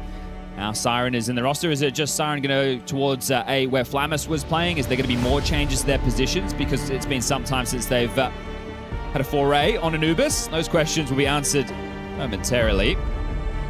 Good to see Kaspersky in some good form. He's a player who I think still early days of his career, but I think he's a promising young lad. He looked on today. Yeah, he did. His aim was on point. I think one of the keys in that last map was the NIP knew exactly what they were doing in every moment, and BB Team kind of had no idea. So they were a little bit lost in the sauce, as it were. Perhaps Anubis can be somewhat of a, an opportunity to rectify. Well, let's just start with the pistol and hope they get the conversion, right? That needs to be the bare minimum if they want to make a difference from the previous. Fist bumps are coming in. Looks like we're about to get this one underway. Plenty of Counter-Strike coming your way today. 3 best-of-3s on either stream. We progressed 4 teams to the playoffs on day 2, and 2 teams were sent home. The loser of this will be the 3rd. I think it's kind of nice with the format because 8 teams can come last, so you're not alone. Right, that's nice. Yeah. Last place for 8. Okay, Dual Berettas for Zorti. Flash for Siren, he's the man that's facilitated that. Kevlar for everybody else. And we're going to head over towards B, where just one man is starting of Dilladez, but they're out the hole immediately. So lots of early space off of a T-Stairs smoke. And they respond in time to help this out. Rotation on the way. Good luck, have fun. Dilladez dialed in to try and get that one tap upon the entrance, but they're well restrained. Oh, he still taps Note. Out of the round, and now crossfire established. Boom, gooshed, and the right side smoke lands as well. A full BX sec on the pistol. It's Nerdy. NIP. Oh, go down to Zorti. Bomb lost. Double make it triple on the Dual Berettas. Job done. Round 1. Just Snappy, the last man standing, and he was throwing all the grenades. No Kevlar 1v4 asking a lot of the captain. Dilladez will close it down. He's got those bookend frags, start and end. And a convincing pistol, but that happened on Nuke 2. Yes, indeed. And Snappy managed to win a force buy round with just Tech 9s and upgrades, right? The desk was highlighting that. You had Magnet just going aggressive yard towards Redbox in case you missed it on the second round. Didn't have head armor after what was a very convincing pistol. I think one of the keys as well from Fierce in this, I know that they were completely outplayed and styled on the last, but it's going to be energy, because if we're going home, let's at least conduct ourselves in a way that we can be proud of. Try and make this a little bit more competitive. This is a mid-rush. Okay, and there's absolutely no one home. Oh, this is so much space to get out the rip. They're coming into A, though, and there was 3 players starting there, so this is going to be difficult to get through. Forced to fight in the flame. A nice reaction. Starting heavy bodies on sights, and it results in a very comfortable shutdown. Nice shot on the Note Dig, but unlikely to see too much more bomb under the boots on camera. Well, we'll get to see the young man's aim on display. Let's see if he can do a little bit more damage. They will have to be... I say they will have to be ecoing. They should be ecoing into the next. I'm never sure when Snappy's in the server, to be honest with you. An AK-47 on the Deagle. What does it mean? No one knows what it means, Chad, but it's provocative. And we are in Paris. See if he can get the people going in this one. Look at this. It's a 3-man stack he's essentially going to do it. Yeah, right? You're going to go from seeing nothing to seeing everyone. And that's a lot. And you get 1 bullet. You've been locked in now. Dilladez starting to make the push behind you to shut down T-Stairs and the rotation back towards B. You need to get this bomb. You need to go down. And he's grabbed another with the Dig, so sharp shooting, sure. Oh, I like that. Magna just didn't. So this is where, off of those kills, Snappy might go, listen, drop an AK, give it to Kaspersky, let's keep the pressure on. He did. You know him so well. I mean, you've been casting him for years. It's just Snappy, right? Yeah. Like he always wants to keep on the financial pressure. Right there, Exist and Snappy are giving Note a gold star. Yeah. He goes home today, regardless of result, so you just get a gold star for that. You just have kept so much financial pressure on them. This round becomes, well, I don't want to say much more winnable. Obviously, they're still taking the save. Kaspersky go kill, and what's that? Magnajez a sitting duck. Plucked. Nearly trade. Hang on, he's got to fall back, and he's actually been chased down by Stown. This is like playing your face at Pugs at home. Oh. Like he just W'd main and just shot. Like there was no tells, there was nothing. Wait. Oh my god, okay, both of them have a timing now. I think Notes is more powerful. I agree. Notes is much more powerful. 2 coming in from the CT approach. Well, they've just re-smoked Note in Temple, though. That's true. That's weird. Stown with this M4 and gets a free headshot to Siren. Shush will combine, and yeah. It's... Exit, boys. Hold on to your guns. Let him keep it. It's fine. Zordy can hold on to that. He can have it. Oh. Wow. Another opener there from Kaspersky. He was doing a great job of that on map number 1. So presumably, I mean, Magnajez is operating under some assumptions there. They're not going to dry rush A-main with a dropped AK. Yeah. That was what he was assuming. A little smirk creeps on your face, and like you said, you know, not only has Note got a gold star, now Kaspersky, because he gave him what they wanted to. Here it is. Look, Magnajez, he's probably holding a nade. Tough. Crazy. I do love the intensity, though. It's how everybody wants to play Counter-Strike. Yeah. But that probably also talks about the tumultuous nature of NIP's results. Live by the sword, die by the sword, and if you really just have one gear, it's not going to work all the time. So they've at least been able to cover themselves with a bunch of smokes here to try and corral that is BB team. See if they can push them into these M4s. Bit of that team flash there, but no harm, no foul. On the break, nobody home. Note knows now that he can get this for free.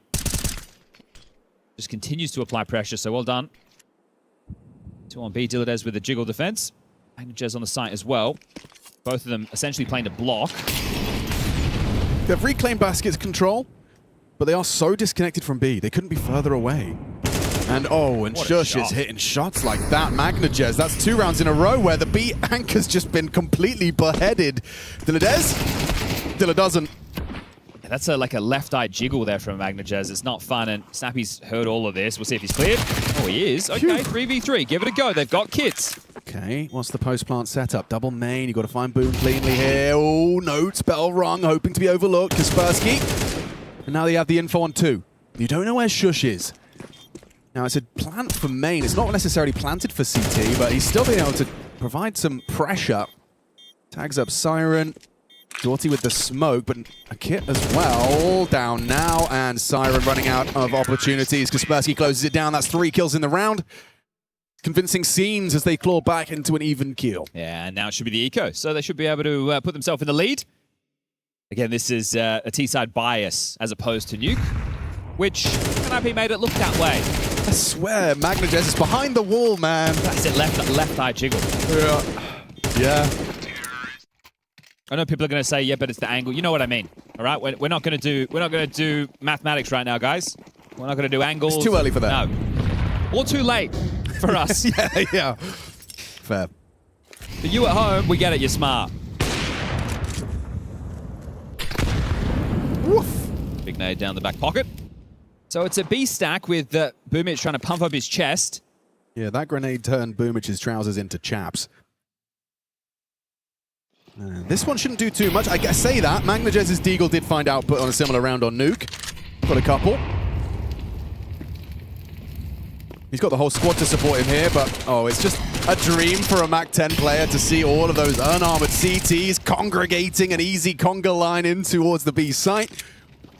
Note gets 2 of the easiest frags he's going to get. And Boom, don't forget, caught 90 damage from a HE.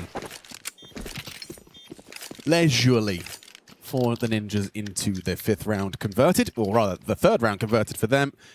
5th round here on our 2nd map of this elimination series. Looks like BB team going to have to pull out the guns and demonstrate that they can be the proactive CTs we know they can be. Yeah, no Zorty AWP is the concern for this next gun round. Stown has his. 3-man B start. They're completely foregoing any mid control. That is fortunate for NIP because they missed their mid molly. Didn't get it through the hole. Here we go. That's the proactivity. On display. Very audible, though, to the mid players. They know what's up. You can boost window, but you've made too much noise. What a horrible death for Dilla. You can't believe it. I don't quite understand that either. Because you never played mid and you had no info? I just don't know why you're not considering that at all. If you take water, what's the response from the T's? Take mid. It's just Sorty here. Good luck, have fun. Shush was perfectly positioned to deal with that. They look completely lost. Again, you bang on for highlighting the move. Oof. Byron fully blind, takes down Kaspersky. It is the save.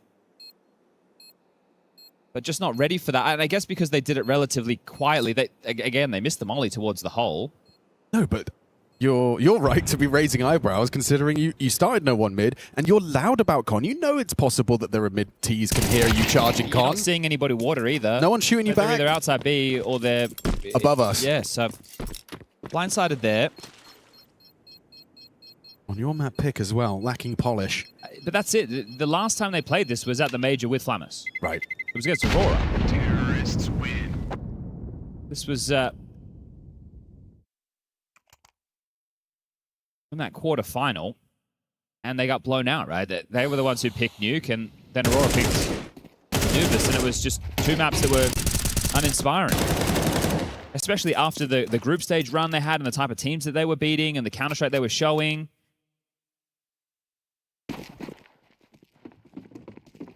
Might be the team let's just make some broad assumptions. Imagine they get eliminated here. This could be the team that has the biggest downward slide in VRS of the season if this is the type of Counter-Strike they're going to offer. I think fortunately for them, they are in a good position with events, but early A pressure. I'm curious to see if Siren gets away with this jiggle smoke defense. As you know, just throws it out. Keeping the pressure on A. Just going through their flow chart to get things started. CT's running a night on smokes. In fact, that's the last of them.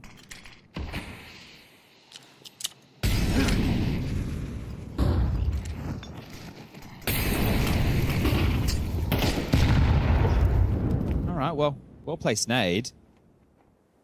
Need to apply some pressure somewhere if you want this boost to actually be able to find a frag. It looks like they're aware not to rotate heavily through mid. They're going to try pressure the extremity of A main.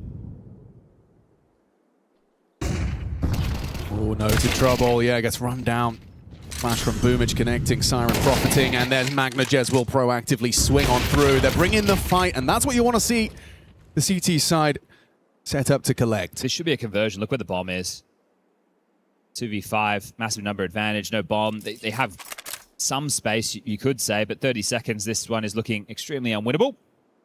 I didn't know about that one, Dilladez. That is... dirty. Yeah.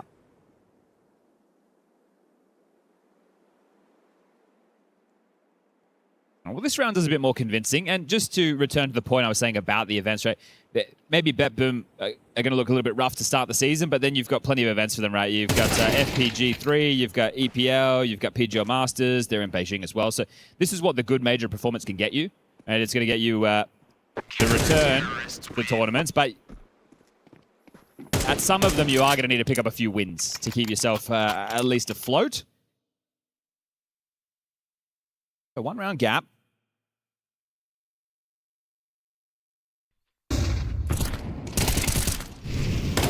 Money not on the line for NIP. They did very well in that stretch of 4 to keep alive a lot of bodies. With the 1900 loss, they should be looking pretty good for another buy into the next. So let's see if they can convert that and avoid that. They keep missing that molly. I'm curious to see this Stown T-side AWP do something. Oh, wow. Snappy, not expecting Siren to be ahead of the Flames. That is a destructive start. Very aggressive farthing. Boom getting tagged up heavily through the mid window. But immediate, like 5v3. NIP very hamstrung to try and find something in round 8. Just Snappy slumped in his chair. Yeah, understandably. Proactive Siren needs to 2. Feels like Boom's a dead man. at least he gets the info safely. You'll be happy with that. Temple smoke. Yeah, postures for the, I want to say A split. It's just A through mid. It's not a split. You'd need to find Magnagez and Siren without a casualty, which doesn't seem realistic. Heaven's your biggest worry right now, if you note. Obviously, they could be in main, but this angle. He's ready. And okay, Siren finding Note, but other than that, you will get the bomb down in a 2-on-3. Maybe this one is still up for debate. Shush pushing through. No, it's just two! And he gets them both. Oh, and Zorti just on the unscope as he crosses back. Counter-Strike timing is Zorti's going to give it a go. Okay, that's the first. A head-to-head duel, a quick scope can hit. Kaspersky, oh, he ain't scared. He ain't scared at all. Clinical on that headshot in the one-on-one. It's a 3v5 right there. Yes, sir.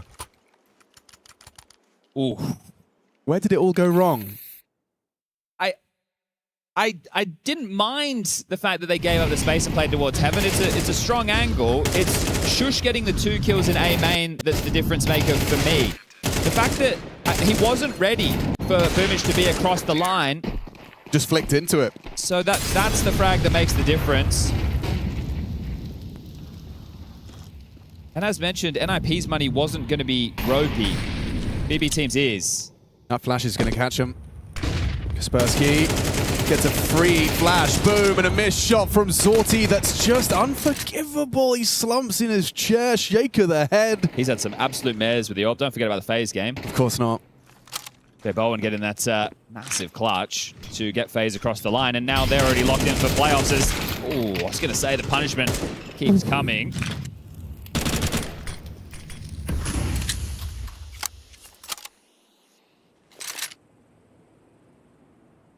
As with that frag has made this somewhat interesting. Grouped up, rerouting through middle. Siren towards A, entrenched in spawn, Magnagez, and coming to help out was Dilladez. He feels like he's done enough. They're gambling towards this A stack. But you still have Shush outside of B. 48 seconds. Nobody's spotting the angle. If they slip through Temple, this is perfection. Looking like a well-oiled machine right now, NIP. This is some of the best Counter-Strike I've seen them play in a while. It's inspired. I mean, a wide open bomb site. Just, I don't know, a premonition, a feeling. And save, I think. 2,900 lost into the next for BB Team.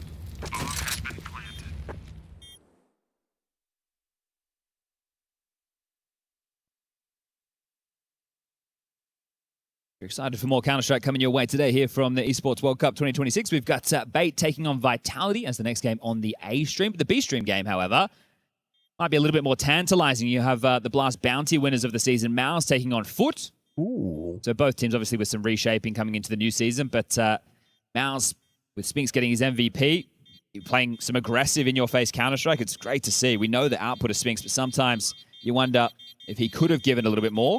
You've got K27 versus MIBR for elimination and P-Vision versus 100 Thieves to round out the day. I think Foot Mouse and the P-Vision Thieves games both sound interesting to me. Yeah, and again, P-Vision are also on a bit of a downward spiral. Rebuilding 2. I saw Flit. I haven't seen him in a while. Yeah. Right, so a lot of moving parts to start the second half of 2026. It is good to see Flit out of VP jail for sure. There's a lot of players who were there. I think they've just slowly been releasing one after the other. You see Icy making his comments on Telegram. Anyone else want to buy me out? They're going to B main push here. Zorti has flashes ready. Ooh, this is a whole coordinated take. Okay, a test for Shush. What have you got? Oh, we nearly found output, you know. Gets Magnagez low. And Kaspersky unable to... Oh, hang on. You know, Snappy's actually managed to find a lovely little opportunity here. Catches Dilladez. Molly Smoke. He's got a plan. Does he have a plan? He's got something. A full util belt dump is what that is.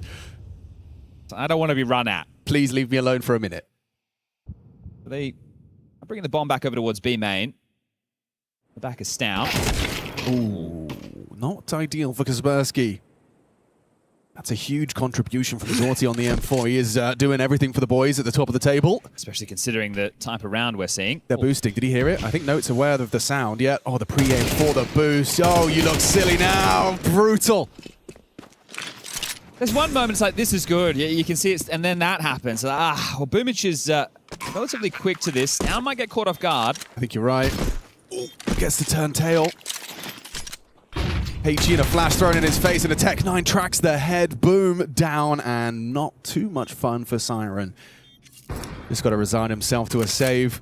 Great work from Note there to immediately assist down, right? So down jump spots, we get the cams. It didn't go crazy. The util comes in, and he peeks back in for the frag. So simple stuff, but still looking at very smooth with an IP. So 7 rounds confirmed. T-side job done. If you slip up in the next 2, well, yeah, you're not going to be too happy, but it's not the end of the world. So they are absolutely dominating on the T side today. Terrorists win. And Snappy will go down at the tail end there. Siren retains his M4. The guns will come out. They're going to double AWP. So that's how much pressure they feel that they're under on these first timings. Magnajez will bring out an AWP for likely B main. And then Zorti could either start middle, start over towards Fountain, a little bit aggressive. The rounds they looked decent on was where they were either challenging towards A main on a second timing, or they had Siren flashed out. So we'll see if they want to operate aggressively out the gates. Oh, you ain't pushing middles. Orti's plans are cancelled with the util bombardment. They landed their mid-molly this time, Chad. Combined with 2 HEs, the AWP's out of there. Well, big kill from Siren. That's going to alleviate some pressure. Finds Note on the lurk.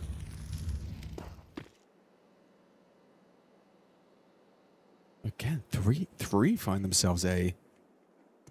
They're going to have this fight. Is this dry? Looks like they'll let the AWP sweep through the line. And, oh, shush, the difference maker. They might think Siren's main unless they heard his heaven steps. Because he Shush was is acting. I think they heard him evacuating the building, so the bomb will go down. Bomb has been planted. Peeking into Siren's a death sentence. Oh, no, it's not. No, it's not. Knife and fork, please. I need to eat my words. Shush is deadly. Little crouch peek in. Just Siren didn't even react. I don't think he even touched the trigger. Walks through the smoke, though, but complete blind spot. Looking the wrong way. Shush, an impactful round. Leaves with 3 kills and an AWP for free. It's just going so swimmingly, isn't it? It could be going better. The BB team, this is that slip. You know, these are results that will cost you. Just so people are aware, off of their major performance, and they even played a couple of, like, they played XSE. BB team are considered by HOTV's world ranking 12th, by VRS 11th. And they did make it to the playoffs of the major. That's going to do a lot for your VRS points. So you can understand that. This is why an event like this for a team like NIP, for a team like 100 Thieves, these ones who are trying to break into the bubble, a win like this is huge for the VRS ramifications. I think at the moment, NIP are about 25th in the world, 24th, 25th. So there has to be some big points on the line. 51, which would... okay, so they're 29th on the VRS. It would put them to 25th. Still a lot of work to be done, but if they can win another game or 2. Baskets flash. Down going on the warpath early. And that's the end of Siren. Killades trays, Boomich out the window. Good tracking onto the head. Nails Snappy removed. They're in B. Oh, no, they're not, because Zorti's hit that unnecessary shot from the AWP. And he's got another chance onto Kaspersky, just couldn't quite track him. So you've got B. Well, this is very tricky. They're expecting an immediate rotation. Note's actually playing through middle with the bomb. He gets spotted. But if he doesn't, it's all about this moment. Oh, the dream timing. The dream timing. Killades has no idea. Boomich coming back. Wait, sound. He hears him. Boomich is a free frag. A's open for business. How do we play this? Smoke's camera pulls what was the B rotation. And now Kaspersky's in a position to catch you trying to go back. Oh, spotted. There's He's gone now, and they know where Dilladez is. He's at the beach. sipping a pina colada. Oh, it's going to be soon. This is about to be 9-3 half. Well, give it a go. You got no other choice.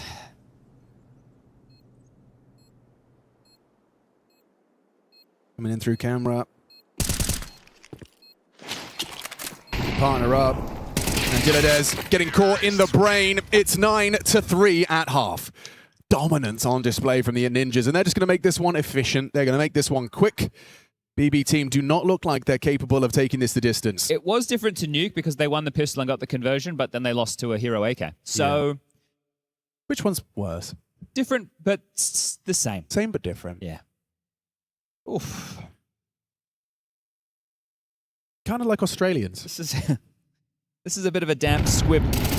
It is.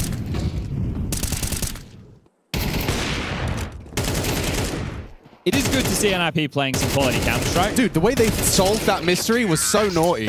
So naughty. It's like a Goosebumps book there every turn of the way. Yeah. Pick your own adventure. Kaspersky, you do what you want. No, you do what you want. And then eventually we'll come together for a conclusion of a 9-3 half. A pistol for Snappy, and we'll be putting this one in.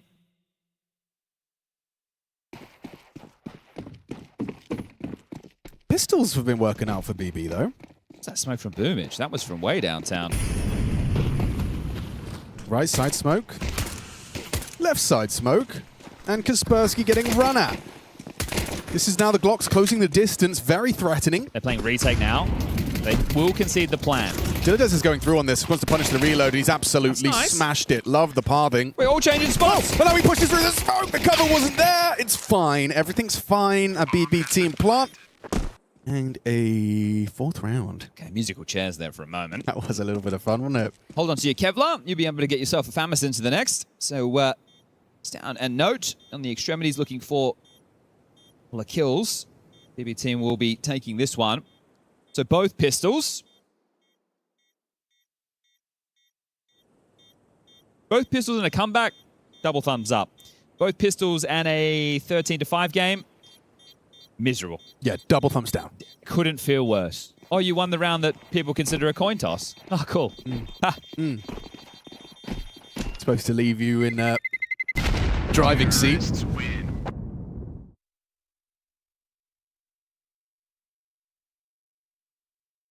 I mean, that's the first step. Let's see what happens in the second. Kaspersky's actually bought in with a scout. A scout? There's a whole conversation I'm watching unfold here. So Stown gets the scout from Kaspersky. Stown drops the Famis to the pole. There's Deagles for No and Shush. I like it or no. He's hit a couple of bangers already, and Snappy with an MP9. Can they snatch away another force buy round? Can they do it again? Let's have a look. Good restraint, not peeking ahead of the smoke towards E-Box. He just goes for that timing shot, and it's not too far off. Sortie.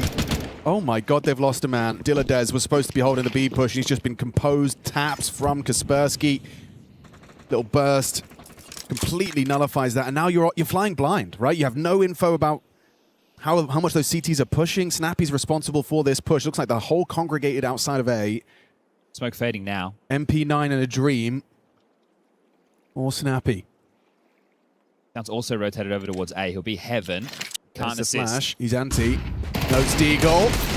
Trying to find that trade and does provide it through the body shots. Wraps it. There's the scout tag. Now the dual Berettas just go wide. Manga Jares got to hold on. Notes got another on the D. Good output. 2 found. Kaspersky's here and he's gone now. Sortie in the 1v3. Quickly comes a 1v1. The problem being his counterpart on the other side is Shush with an AK-47. Doesn't matter. Sortie leaves with 4. A 1 versus 3 clutch. That'll do nicely. Okay, finally one of those rounds going in favor of BB team. It's not going to feel good, but you're still alive and kicking.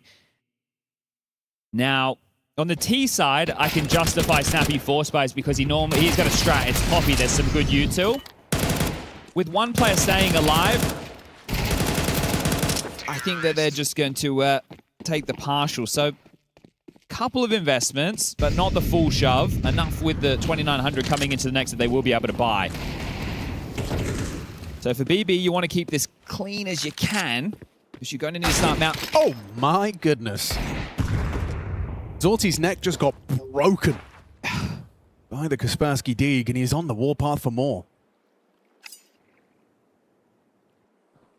Held by Dilladez, you'd expect this to not go any further. Missed opportunity from the Deagle. Boomich providing support, and Kaspersky's out of there. Okay, so the fact he gets away is somewhat huge. Holding the line is Stown. Have to use U2. Here we go, Doors Molly. Ooh, missed opportunity for Stown. Okay, so with the nades being thrown from Siren, you have a good idea on where at least two of the players are. He's sticking out. Dilladez can see the top of his head. Not easy shots for Stown by any stretch of the imagination. And he's running light on bullets. The final one connecting. That's through the smoke. An easy pickup. So with Note gone, the A site's open for business. They're about to find that out for themselves. And should be able to kind of bring this one home comfortably. Shush. Push B, look for any stragglers. The good damage being done in a round like this. Just play for exits like from the get-go here? Yeah. Try and get like a rifle or something? I think just to keep their finances in the mud, right? They went from the previous round just one player staying alive as Zorti in the clutch there, and what else they can find to it. A couple little pickups available. A T-side molly, if he can like hold on to it and throw it as they're trying to leave main, it could actually make life miserable for them. But they're going for more of a beach exit, which is where Kaspersky has gotten himself off to. But this is nice. They've definitely studied the bomb changes, right? So they are looking to catch them on the exits. And this is the new mini game. Obviously, this existed before, but now with the change and how easy it is to get the screenshots and see where the damage is done, he might just jump down here after. Oh, he gets at least the one. Kaboomich denied. An extra $600 for the kill reward. Yeah, beautiful. So good understanding, good pressure just constantly being applied here from NIP. But let's see, because they can definitely start working back into the game now, BB team. They're on the T side. They've won 3 straight. This is the first gun round. And sure, I would say that NIP are hitting the nicest shots right now. I can turn on a dime. Down with the AWP, Zorti without. 2-1-2, split of the defense. They're looking to challenge Water. Ooh, and it is a head-to-head duel that Kaspersky's willing to take. Siren trade. Swing out a main, and Note goes down the same way. Just on the edge there. Not an easy shot for Stown to hit. He was kind of backing his aim there. This is more like it. Yeah, pacey, punchy, and very effective. Well, Snappy took that MAC-10. So he has some extra cash to drop next round. Assuming they hold on to this. They're actually coming over to give this a look. Whether or not it's just for damage, or they actually want to give a 2v4 a crack.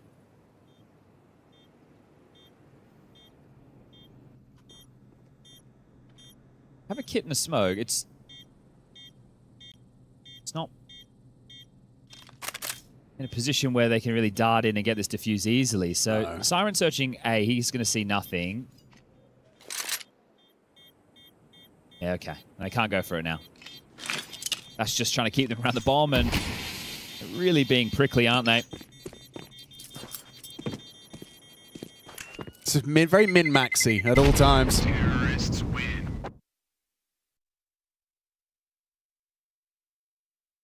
Snappy has enough to drop an AWP over to Stown again if they think that needs to be the priority, and he can just wield the MAC-10 once more. Yeah, he will do exactly that. So, a tactical timeout called, the first from Exist. Things have been going swimmingly up until this point. Now, whether or not he has a lot to say, or if he just wants to give them the time to have the conversation, it's a 2-round gap. This is not going as easily as Nuke was. We're starting to get a bit of a competition on our hands as yet to get a CT round are NIP. The risk now becomes if they continue to lose the round in the opening exchange, they'll probably keep saving because the loss bonus is maxed out. But eventually they need to do one of these aggressive plays, right? That was aggressive, just not through the hole. They played it through con. It's that one from Note. Siren's had a couple of very good moments on the CT side, pushing out a main, and now on the T side right there. He's at 13 and 8, 15 and 9 for Zorti. They're the heavy hitters right now. The BB team.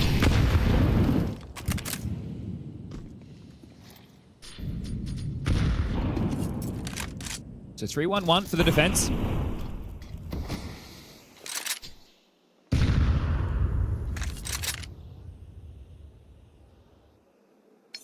Giving up that mid space.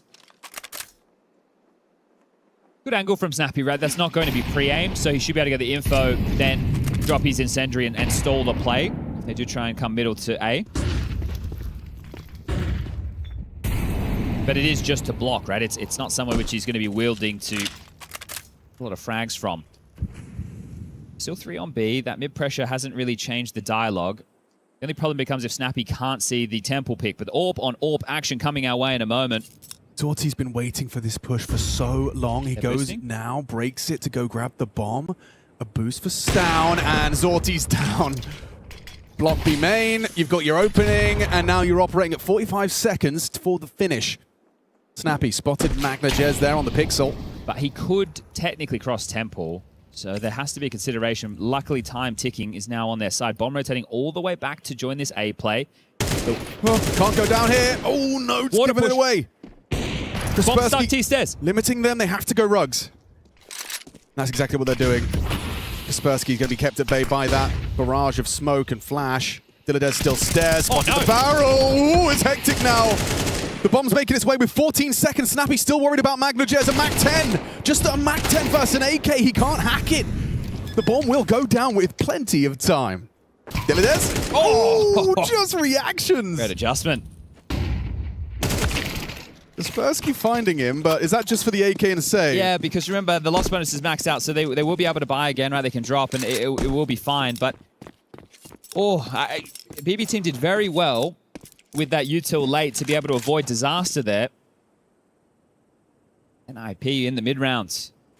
Being very active. Felt like they had cut them off with the pass, so a stressful moment that they'll get past again. Now looking at 5 consecutive rounds, the most that BB team have had over these 2 maps of play. The AWP will be retained. Magnajez not able to get there in time.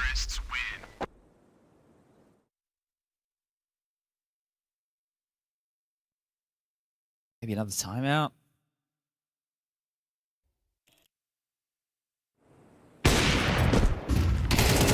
Oh. Yeah, that's the fight. Snappy's able to stall that. At least he's got a rifle now. I think it's a couple of deaths from note there. One was him pushing A main into Siren, and this one here, where it's just, I mean, you can't really critique it. Obviously, some good shots from his opponents. It's just giving such a great avenue, and so is an opening like that. Just a Hail Mary, spray and pray from Kaspersky. Has resulted in the loss of Magnajez, having a tough time here for the highest rated player.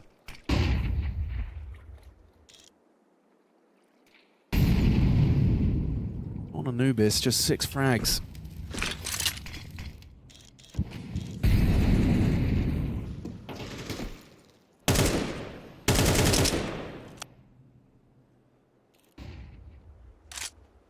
Where are you going with this one? Bomb's still outside of A main, but you can see Zorti's going for this kind of one-man army operation towards Con on the smoke.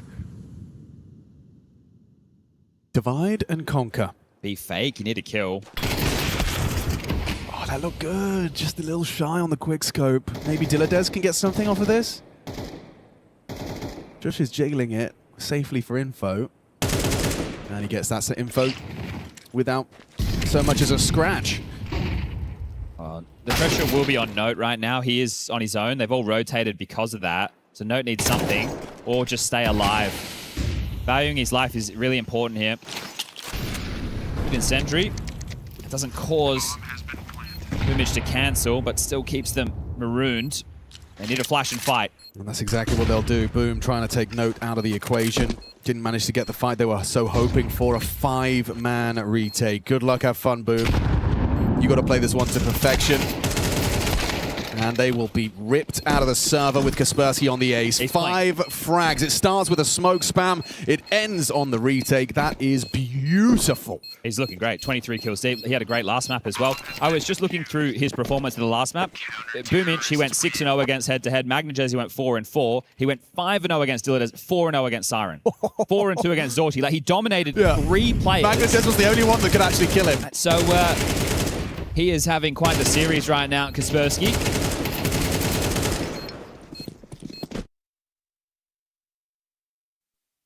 That will be their first CT side round, and doing it, keeping everybody alive is fantastic. Potential AWP head-to-head here that Stound's more than ready for. Doughty doesn't get anything other than a bullet to the belly. Snappy's pushing mid. Yeah, with the advantage he's just been given, feels a little audacious. Here's Boom lining up smokes. Oh, he's caught him. Oh, the time. No, Snappy! Oh, no. Yeah. Oh, Snappy, mate. Oh, he's trying to go under the desk. He's trying to hide. Oh, Snappy. Brother, man. My guy. You know, these are the rounds where Harry would disconnect and go do 30 minutes of aim, like 30 seconds of aimbots. Just go do a couple of bots in between. Oh. The timing he caught as well. Boom just looked away. Because he hears the util gets thrown and he understands this situation, either moving forward or back. And Snappy, that's a mare, mate. That is an absolute mare. Yeah, I know. His skin's getting all crawly. You would have essentially, in my opinion, won the game off of this round. Yeah, okay. Well, it's not over yet. Feels like it when you see Stound solo B up against the entire army. Good restraint from MagnaJez lets the B main players flood into the site first, not giving Stound that fight ahead of the play. He's about to be exposed, Stound. Yeah, the smoke will fade. They've played this really well by the book. Note, however, with a chip in on the flank, and yeah, Stound not ready for MagnaJez. Kaspersky's having a hell of a game. Maybe can do something. MagnaJez playing the Fade Temple smoke. Note's in. Okay, so this is all going to come down to these first two engagements. They're going to happen simultaneously. Smoke's fading. Here it is. MagnaJez wins out. Note in the clutch, brought down. Ooh. Okay. It's a big round for BB Team to convert. However, a bit of a gift in the misfire from Snappy's AK. Can we wipe it from the tape? I'm afraid we are about to see it again. I mean, I'm saying that with such conviction. I'm saying that with such conviction. I think production are cooking it up. No, I think they don't. No, don't show it. Don't show it, guys, please. No. Don't do it to Snappy. Yeah. He's been around a long time as Snap. 36 years young. Marco Pfeiffer.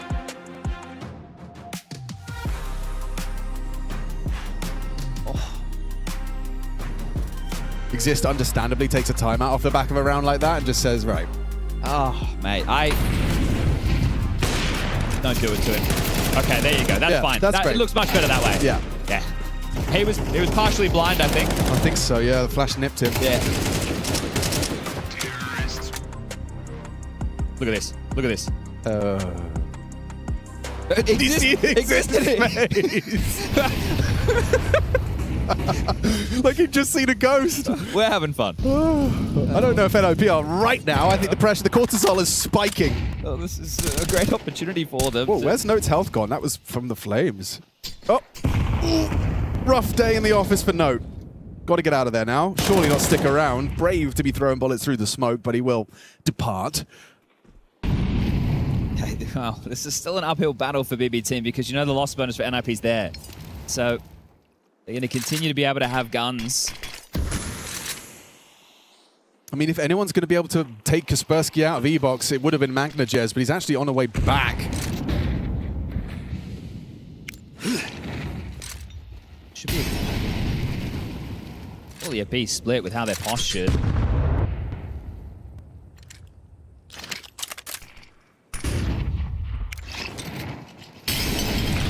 Nice response. Rock, paper, scissors.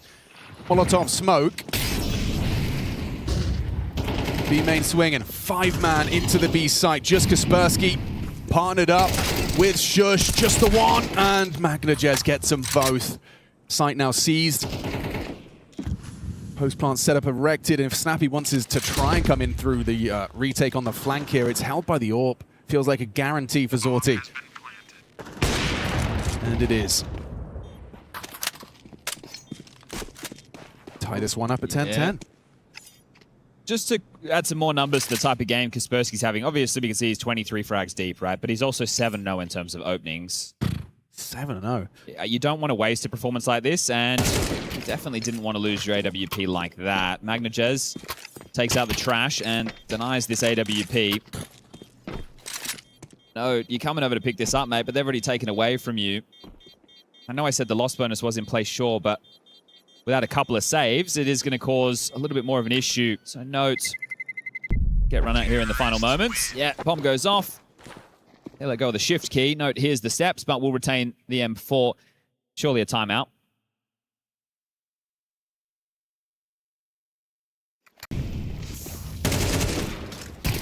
The pathing here as well, we were on board with the CTs, but they braved the smoke. They'd already parred the pillar. That site was going to fall no matter what. It wasn't even acknowledged. They were so focused on the B main play. And it will be a timeout. Final one for Exist. And what was a fantastic T-half is being replicated now by BB Team. I think we might be getting something just pedal to the metal as Magnajez with a deliberate MAC-10. On the other side, 4 players have head armor. So the pace and the space would be the key as opposed to the heads popping like a watermelon out the gates. It's just snappy with the Kev.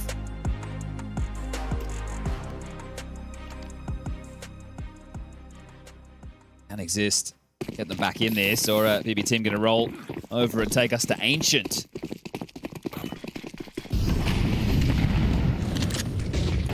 Magnajez running as fast as he can. Diladez has got a lot to contend with here. Outside of B, eating flashbangs for breakfast. Shush will remove him. No one else home. That's for no. They're coming. Oh, they want him. They want him so bad. He's so blind. It's easy pickings. A is theirs. It just falls like that. A little bit of pressure early, and the site falls. Decisions for Snappy. Oh, what a shot. Accidental burst. Just a reaction into Siren. Actually might change the dialogue here. Shush was still on B, right? The bomb goes down, now the penny drops. Get over there, mate. They need you. I don't know about you, but I don't see a kit. Yeah, I don't see much as far as the chances of getting back into this. If you go, you've got to go now. They do swing through. A bit of smoke to cover. Snappy spam. Looking for Magnajez in that smoke. He's surrounded. Does go down. Shush another. It's just Zorti on the AWP, but they need to start that 10-second defuse, and he's missed the first shot. Now they can hold it. Kaspersky's there for cover. Just in the nick of time. It's an NLP 11th. Goodness gracious me.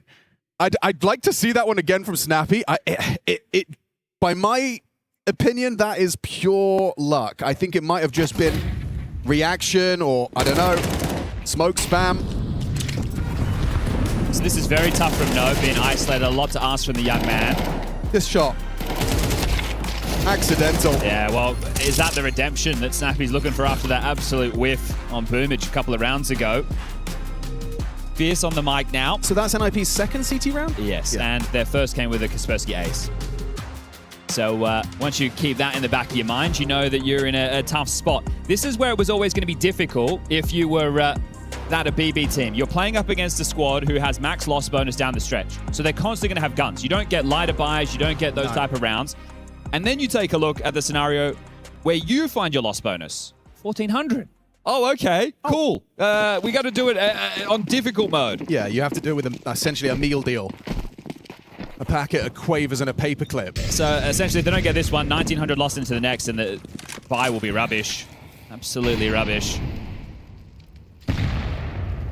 It's fed up with being bullied. He's brought a bro.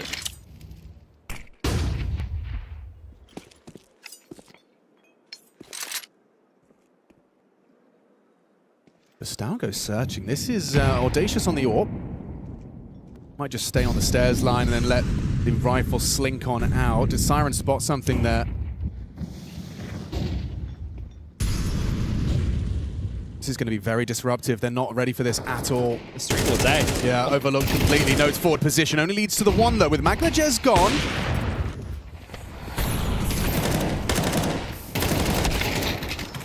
They broach the site. It's the AWP. Yeah, but he's making it work. Combat AWPing. Spots boom. Rifle will do very nicely. Good spam from Diladez. Not letting things spiral should lead to a plant here. Got Shush coming in from main, and Kaspersky considering the game he's having. Might be worth at least having a little fishing trip. Siren waiting on the stairs, boom to react.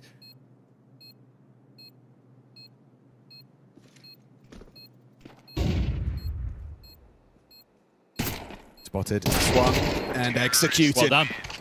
to clean close. 3, that's the most impactful multi we've seen out of Diladez. I think the problem I have with that round is NIP had the stack in the right place. Yeah. Right, and unable to convert off the back of that. They had played for an A maneuver and one and done. Apparently not enough.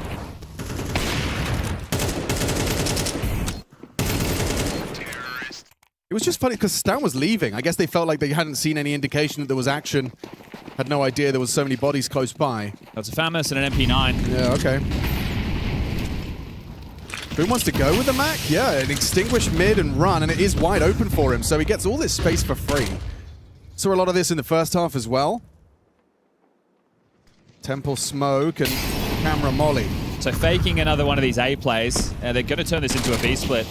Yeah, how much do you overreact here? Shush pulled away. Kaspersky again departing, this time through water. So scared of mid. There's nobody on B. Just one player in pop, and that's the AWP. It's a really nice call. Manipulating the CT side, and now here the jig is up. Just down. Got to hit some shots. Boom does go down. Kaspersky's forward position. He'll be able to get over to the B site. There's Down on the angle.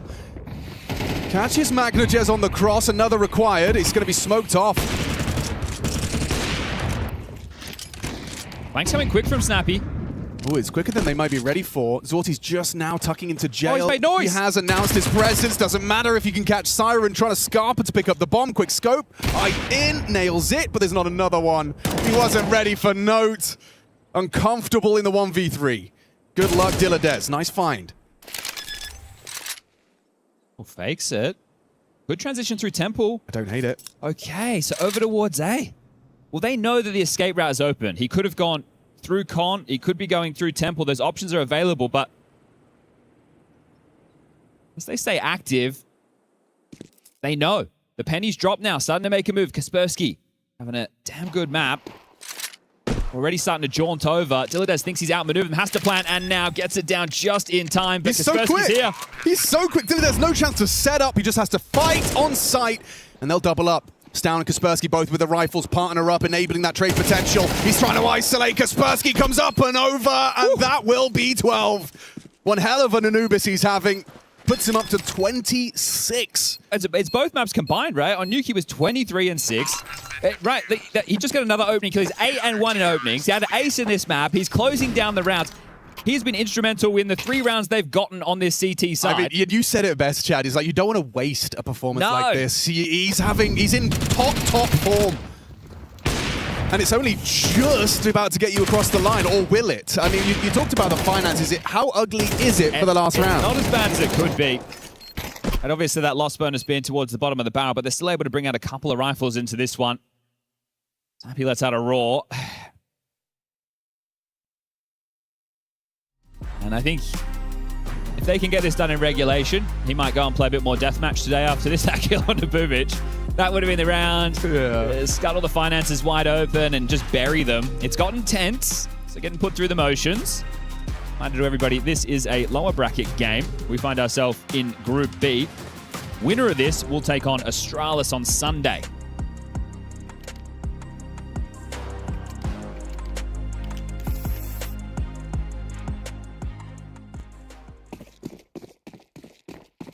Two Mac 10s, 2 AKs, and a Galil.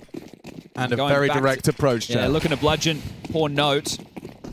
He has been exploitable. Had a good dig, though. At times, Incendiary's not going to achieve its goal. The HE will soften them, but they are coming. He stands for the first. A block smoke as well. Buys time. He's played this very well. He is. He's underhanded a flash and just charges to his demise. Boom finds the clawback kill. Back and forth we go into a 3-on-3. Sorry, 3-on-2. Siren's low on sight. They're already out. This is looking like goodnight. Just needs Zorti with another clutch from this A site. Otherwise, it's curtains for EWC for Team BB. It's down around the smoke. Low HP, taking a risk. This is ballsy, sticking out like a sore thumb. Zorti goes down. It's going to be Shush to secure it. NIP just in the last round of regulation convert, and that's the end for BB team. Fantastic performance there from Kaspersky. NIP march on. The key will be crushed for Team BB. Yeah, disappointment here is what BB is going to have to face on the other side of that one. What a heartfelt end to that game as well, especially on Anubis. You talk about just how close it got to it. You fought tooth and nail every lick of the way, but you're going to take your licks on this one, and it's going to be the big L with the key getting crushed. Yeah, unfortunately, you can't wait for the fourth half of the series to start playing the game, right? And that's what happened to BB team in this one. Unfortunately, going to be out in last place at EWC. Life comes at you fast, Trace, from quarterfinals of the major to last place at the next tournament. Yeah, and you know Atlanta before that, like things come at you real fast for BB team. Yeah, it was a real BB team. It was just like a real grind for the likes of BB team. You know, it was just like, even in the rounds they did actually win, things just didn't really seem easy, right? It was like they had to fight for every single kill, every single situation, and no rounds they managed to get on their side seemed to be just like an easy victory, and you know that's what it is. And it's obviously a very big disappointment because you know when Boomich, after their time over in China, so when they played that tournament, you know it was clear that you know that the path moving forward for the team was that they needed to at least make playoffs, right? That's why they feel like they should be improving, and you know finishing in last place like this, you know that's gutting. Well, I'm going to just throw this out there because it looked pretty apparent at some portions, but correct me if I'm wrong, gentlemen. There was a bit of tilt for the side of BB team over here. I'm looking at some of these players and I'm seeing super tilt in ways that you wouldn't expect if you have a fully fluidly functioning team. Yeah, it's come down to the way that the flow state of the game, like that they can't really string things together, and the dots not really connecting. And I think they carried out some of that frustration that they built up over on Nuke, and once you turn your tide to Anubis and you're still kind of struggling, it seems like it's that last portion of the game where you actually have situations. They had that situation on the A-bomb side in I believe it was round 21 where they could have won it out and gotten themselves an advantage, but you know they keep throwing it away, and that just builds up frustration. And I even saw Magnus. I think that's probably the guy that would be turning my attention to if I needed a guy to bail them out of these situations, and he seemed very visibly frustrated. So there seems to be going on a lot for the BB team. And unlike the average Premier game, Trace, today the anti-cheat won. I mean, Kaspersky was just out of this world. Nice, man. Right, 120 ADR. He had more kills than the top two fraggers on BB team combined. Plus 10, 11 round swing, something along those lines. 2.34 rating. I mean, he was out of this world and dragged his team over the finish line in the end. And I guess this is going to go for another question here. 9-3, you got a pretty easy half for Nip. You lose that second pistol. That kind of gives a lifeline to the BB team at that point. Not the pistol, but the round after that, they had a 3v1 in the 4. Zorti wins, and that extends the series. Well, hold on there, Yanko. I think you're definitely right. But also, so is Freya. Who you got? I got shushed down here on the stage after NIP pretty much battered BB team for basically 3 out of the 4 halves we saw in this one. Shush, congratulations from the outside, as I just said. It looked incredibly dominant, maybe up until that final half. What was it like from your perspective? I mean, I think we played pretty good overall. I mean, we completely stomped them other than the CT half on Anubis, where I felt like if we just got 1 extra kill when they hit our sides, it could have been different, most likely. And we lost every single pistol. 3 out of 4 pistols we lost, but we still had everything under control, it felt like. It felt like Kaspersky, he was having a life game in this one. You can't waste those kind of opportunities when they present themselves to you. Is that something that is purely based on his individual form? Was it you guys setting him up differently? Like, talk to me about that. I mean, I think it's just trusting his gut feeling mostly. I also said during the Anubis match, you're just everywhere on the map. Like, no one knew he aced in that round. But I don't know, I think when he's just feeling it and he's just comfortable and he trusts what he's doing, then pretty much everything works. And I think it was the same on Nuke. He just said, yeah, I'm just peeking, and it works. I just win every duel. I mean, things were really working out incredibly well for you. From the outside, when we're watching BB team, it feels like there's not really any signs of life other than obviously that, that second half of Anubis there. Is that what it felt like for you guys in the server? Did it feel like a bit of an easy ride? I mean, I think it felt pretty easy. I think the Anubis CT side was kind of rough because, I mean, they were just hitting executes and playing slow, and we couldn't hold it. And I think, as I said before, if we just killed 1 extra guy, like they hit B one time where I did 99 on a guy, like if I killed that guy and stayed alive, maybe it could have been different as well, and it wouldn't be that close. And I think that it was the same on A as well. Final question for you. We were just chatting about it too. You get to play Astralis now. It's probably very important for you being a Dane. Extra important for Stan, I imagine, going up versus his former organization. What do you think of Astralis at the moment? I mean, it's a new team as well, and I think they are not doing as good as they have been. But I think it means more to Storm, most likely, compared to me. I mean, it's not the same Astralis as it was back in the days, but it's still Astralis, you know. So of course it means something in them. We will be seeing that going down on Sunday, but either way, that is NIP beating out BB Team here in Paris. Yeah, NIP does exactly that. And again, you know, they like to make it an interesting storyline no matter what version or variety of NIP that we get at this point. I think we just begin to look at some of these rounds straight away. I'm looking early on, maybe at NIP responding to some of this ag that BB was showing you. Yeah, I think we talked how they weren't connected on the first map, and it didn't feel like they were on the second map either to begin with for BB Team, right? Like they were getting bullied on that B site early on by Kaspersky, that round with the Hero AK that was just basically unequal. So at some point they did try to adjust by doing different things, and I think this round is sort of the consequence of some of what was happening early on, right? Because you see Magnus and Dilades there, and Boomich is the third player who's holding B. They don't have anyone in mid, and they're going for this play, right? And you can see that just a bit unfortunate, but NIP's call is just to go mid through the smoke, and Dilades just get shot in the back, right? And all this space is open to NIP. Siren pushes out A-main, but there's no one there anymore, right? Note is just playing passively. See 4 players coming in. Zorte here, I don't know why he's even taking a fight in a 4v5. He has no support from his teammates, like he's all alone out there. And this is such a strange round to lose for BB Team, right? Like that's why you have players in mid, so you don't have to worry about window, and you can actually go for that water control. But early on, this just felt like NIP was running away with it. Yeah, and well, since they did, that means the BB Team are on their way home. They're gracious enough to give us some words on their way out via Freya. I think we've got Boomich. Yeah, we do indeed, Trace. Unfortunately, BB Team now eliminated here in Paris. I want to get it from your perspective, Boomish, because we're talking about a T-side comeback on that Anubis. It comes down to those final moments. What happened in that second half that meant that you weren't able to push it to OT? I think it was a great clash for Zorte in first buy round to get us back on the map. But on this tournament, you know, 3 times we got really snowballed. We don't have economy and we was playing like shit.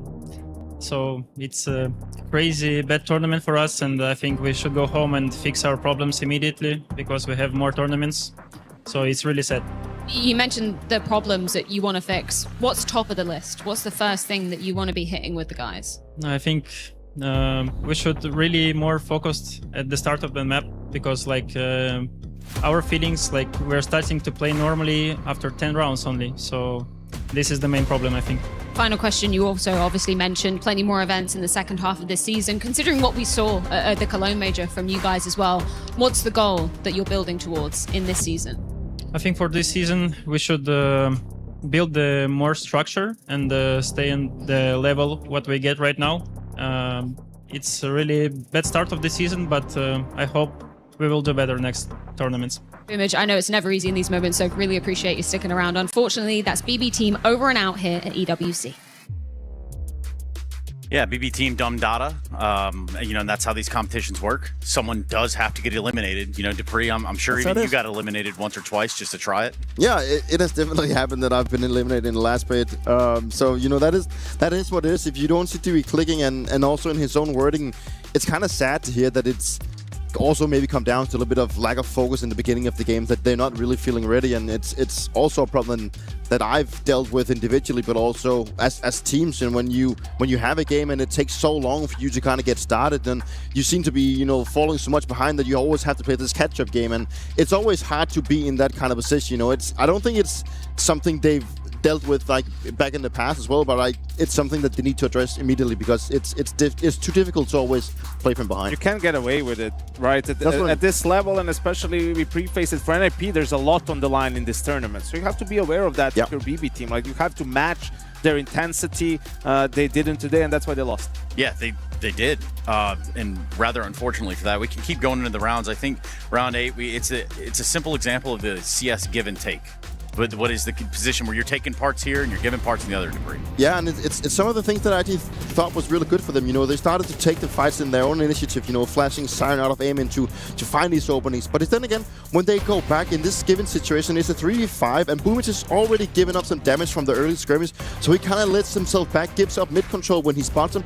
And then there's the reaction from the A players that this is a little bit too much in between, like they fall very passively, but instead of maybe like playing the retake because they know they're in a disadvantage or at least being all in, it gets so much in between where they come up with the idea that they want to be swinging on an off timing, they don't really get the trades. Now Shush goes into aim and he knows that he has to bail his team out from a disadvantage here as well, gets a double, and it's just the fact that Bedboom gets a little bit too much in between. Like when Boomish rotates off mid, he either needs to then, you know, push out B main faster or push down canals faster, or then the A guys just need to realize that, okay, we need to play more passive, wait for our guys, or at least just be all in from the get-go. This just gets a little bit too much in between. I think whatever you try to do, it doesn't work. You're trying to play it safe because you're in a 5v3, right? But you end up giving them too much space, and then you're like, let's win. And you lose out that trade, and all of a sudden it turns from a 5v3 into a 2v3 with the bomb plant, and the players could be anywhere, and that's not as big of an advantage as it may seem, right? And then just another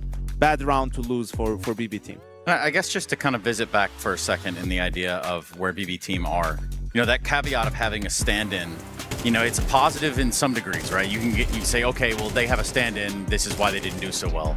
Or they had a stand-in, they did great, and now what do you do with that, right? So it's a bit of a crutch and a positive in a way. It's always comes down to, you know, sometimes it does feel like an excuse that, yeah, we had a stand-in and we didn't perform, but then when you do have a stand-in and you do really well, then you start wondering what all of a sudden made us play so well, right? And that can come down to the expectations being low. That's something we always kind of address, but I also think it just also comes down to what type of stand-in you're getting. Like, is the guy easy to work with? And I think that Flammers was just like a really good fit to the team. Like he really connected with the way Boomish wanted to play, and also Magnus having that like trio that was like very aggressive, getting a lot of map control, and that really played into the more passive players inside the team. And I don't think Sorda specifically is like a very aggressive Aubrey either, so he just fit very well into it, and it just seemed like they connected in a different way. And then it's always hard when you've had a good stint with a stand-in to go back to your full lineup, and then it just doesn't really feel like the same anymore. Like, then you start doubting yourself a little bit, right? They just need to find their groove with this lineup. Yeah. You know, because Plamus was also standing in for Dilades first, then for Siren. So it was even for two different players. You can't even say, yeah, he was a good fit as a stand-in, so it didn't matter as much. No, actually, he wasn't a good fit at all. Which is the player that they could get last minute, and that was there, and that was on their substitute list, right? So I wouldn't ring the alarm bells just yet, but the next tournament has to go better. Otherwise, they're going to lose all the confidence they got at the major. Yeah, you kind of lose all of that. Oh, gentlemen, thank you so much. I think that one, you know, kind of settles that one nicely. Nip, BB Team, taking the walk. Nip are going to have to come back and keep trying their luck as they might. But for us, we have another game on the horizon, this one with playoff contention on the line. That's right. B8 Esports takes on the little team known as Vitality. You might have heard of them once, twice. You might hear of them a lot more, especially when we come back from this break, because that's what we're diving into. You're watching the Esports World Cup.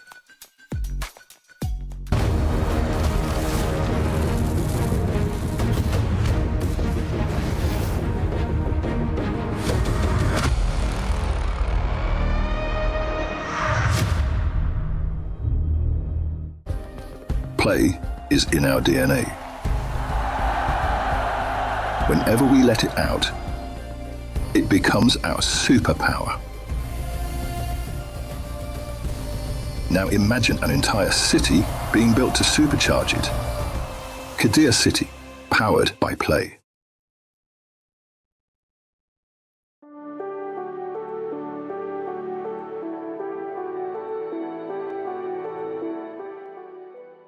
The human body was built to move.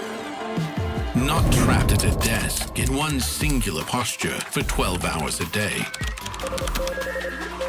It's time your chair evolved. This is Secret Lab Titan Evo. Ergonomically engineered for you, gamers, hybrid workers, artists, backing your every move.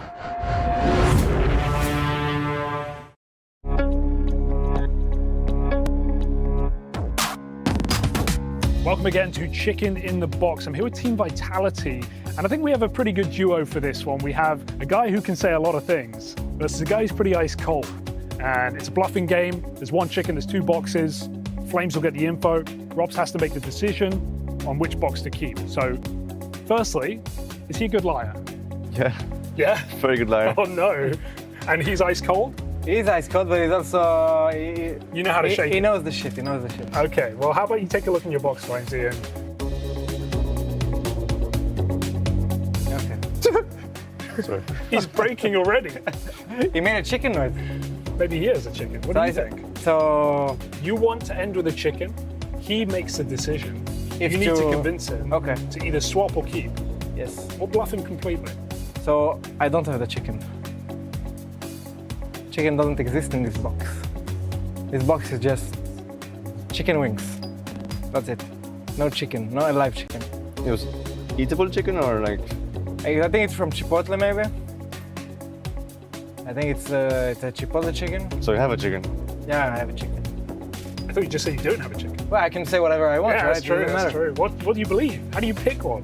I don't know, it's very inconsistent feedback I'm getting. So it's hard. You want consistent one?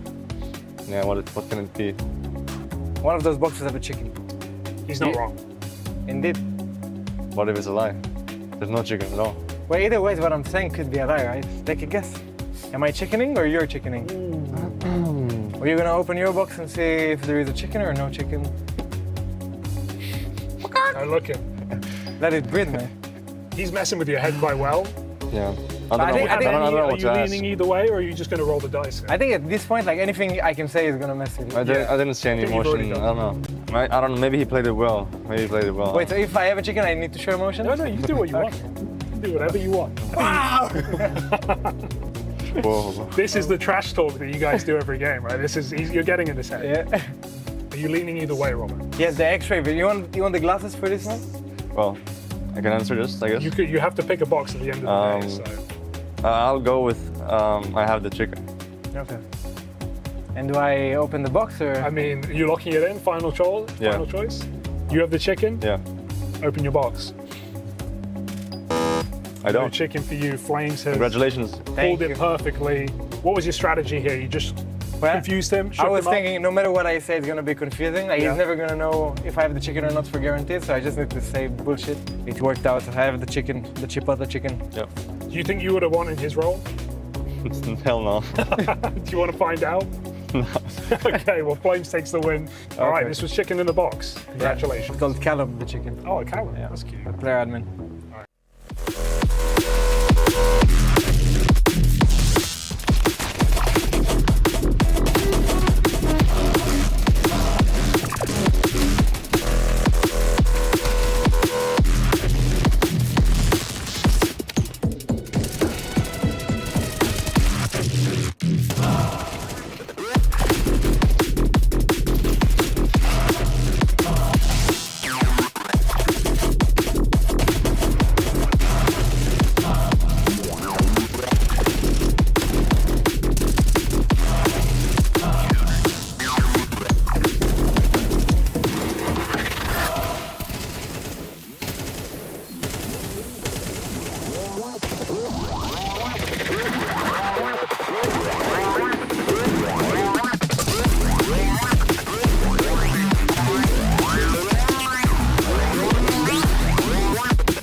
きしようよ準備開拓早まだまだないこの世界を楽しんでみたんだ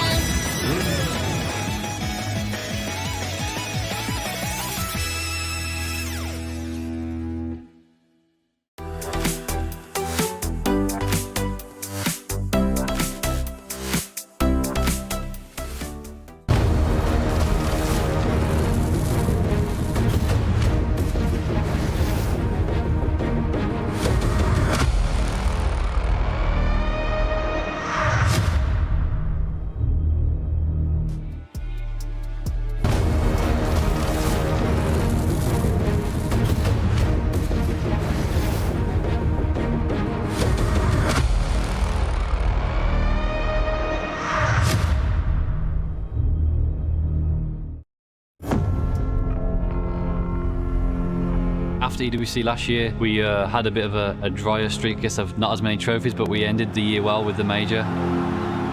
In the first part of the year, we lifted 5 trophies. You know, in competition, you need to lose, and that's what happened in Cologne. We lost to Falcon in a close game. They played better than us. We didn't show up at that day, and that's how it happens. You can't, like always, reach all your goals. We did it for 18 months. This one was not meant to be, and that's life. We need to move on. It's competition. We're here at EWC. It's one of our big goals of the season. We want to make sure we get back to our level. Of course, always a lot of pressure and expectations, but that's why we're one of the best teams in the world, is to make sure that we can deal with that pressure and view it as a privilege as well. We try to bring the process into it again. We've been practicing the best way we could. So now it's to move on into the competition. Let's see how it goes.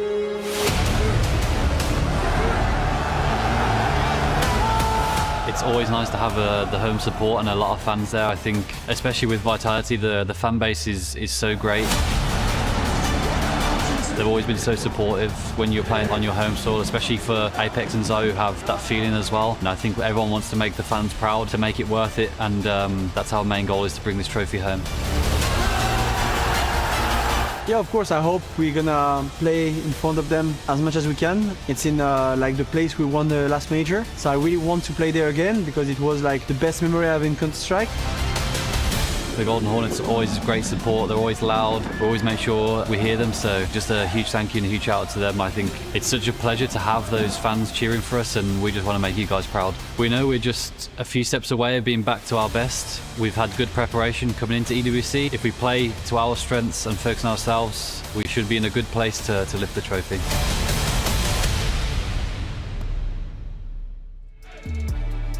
Well, identical 13-11 opening wins with opposite meanings. BA earning a little bit of validation. Meanwhile, it's Vitality with mere expectation. I'm welcoming you back to the Esports World Cup in 2026. As you can hear, maybe down the hall, they're getting a little rowdy, and we're going to get a little rowdy over here as well. It'd be time to crush some keys, gentlemen. By the way, I think it goes without saying, Dupree is and we will not be working with him anymore.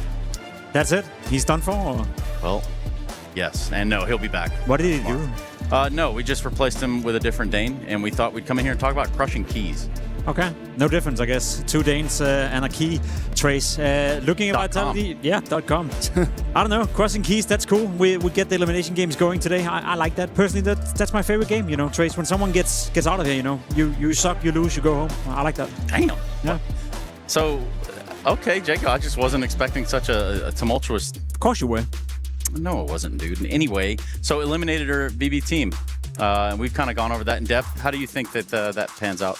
I mean, it sucks to be eliminated. I think it sucks even more when you lose to NIP in a 2-0 fashion, because I think we had the conversation a couple of times. NIP haven't really been that inspiring as of late, you know. I look at the lineup, I look at the players, I think to myself, they should be a quite decent team, but they've done absolutely nothing so far, apart from beating BB team now. So I don't know what to make of that, Yanko. I feel losing 2-0 to NIP is not really a great sign. Absolutely not, but we talked about how much is on the line for NIP in this tournament, and yeah, they showed up ready to play, got that win, and that will be a spicy matchup against Astralis. Yes, it certainly will. Spicy matchups are what we're for here at the Esports World Cup. Obviously, we're eliminating teams, we're advancing teams. This being one of those matchups where it does have that implications. Vitality, obviously a favorite. Can never discount them, especially with this 5 put together as is. And so let's start the conversation around Vitality. And yes, we've kind of talked about where they were, where they've come from. But since they've shown face here, what do you see? I mean, so far, so good. I know the first game was probably closer than they would have liked it to be, but it doesn't really matter. Apex had a great showing, individually speaking. That was nice. And I mean, the way I look at Vitality at this tournament, knowing that they have 2 tournaments coming up now where they play with a stand-in, another one, in Beijing, I believe it is, where they're not going to show up, you know. So I feel like if you're Vitality, it's this tournament and it's the major. Those are the 2 main goals for them heading into this season. And I hear Apex speak about, you know, this may be the last chance he ever has a chance of winning a trophy in France. So speaking of motivation, speaking of coming in well prepared, I can't imagine a world where Vitality is not 100% focused on this one. And this is just quote-unquote smaller picture within this season. I mean, Vitality's legacy is on the line here, right? Like, is their era over after what happened in Cologne? And I don't care about what happened in online games, but for Vitality, they sort of need to bounce back here. I'm not saying they have to win the event, but, you know, if they're not going to do so, like, it has to be a super competitive game in which they lose to sort of another contender, maybe your Falcons or your Na'Vi or someone along those lines. If they have another failure and, you know, lose to a team they're not supposed to before the grand final, then all of a sudden, with what you mentioned and going into tournaments with standings, and this season is just going to be all over the place for them in that regard. It's like, how much confidence can you have once that major comes around? Yeah, once the major comes around, and that's generally the cycle that we find ourselves in, right? The cycle of CS life. And I mean, as far as Vitality goes, are we fiending away from the idea that, yes, they're this world-beating team? Like, they're going to have to reconvince, is what I'm asking. I think they're definitely still a contender, right? I'd be very surprised for what I mentioned to happen where they lose to, I don't know, a mouse and get eliminated, you know, in this tournament. Like, They've just been together for so long. You have Zybo and Rops on that roster. They have too much going for them for that to happen. And a couple of other teams have stepped up, but not, you know, a whole lot of them. So my expectation is for them to definitely be a contender in this tournament. Yeah, I think they've earned the right not to be discredited before they've shown us that they're not, you know, a world-beating team anymore. I feel like this tournament is definitely, as you described it, you know, mega important for Vitality. But with everything they've done, you know, being the arguably greatest team of all time, I think they need to show us, you know, they need to confirm whether or not they're no longer, you know, the team walking into every tournament being the heavy favorite and just being a contender. I still personally have them winning this tournament. Again, as I said, they should be super motivated, you know, knowing you're playing a couple of tournaments with stand-ins, knowing that you're potentially playing in the ACO arena where they won a major before. I feel like everything is lining up for Vitality to come in super focused. Also with the start they had online at Blast, you know, not even making the lane portion of that tournament. So I need to see it before I believe it. I still have Vitality as the best team in the world. I still think they'll win this tournament, and I'll think that until they won't. Do you still have Apex as IGL GOAT BOAT conversation? I say BOAT is in best of all time, GOAT is in greatest of all time, clearly.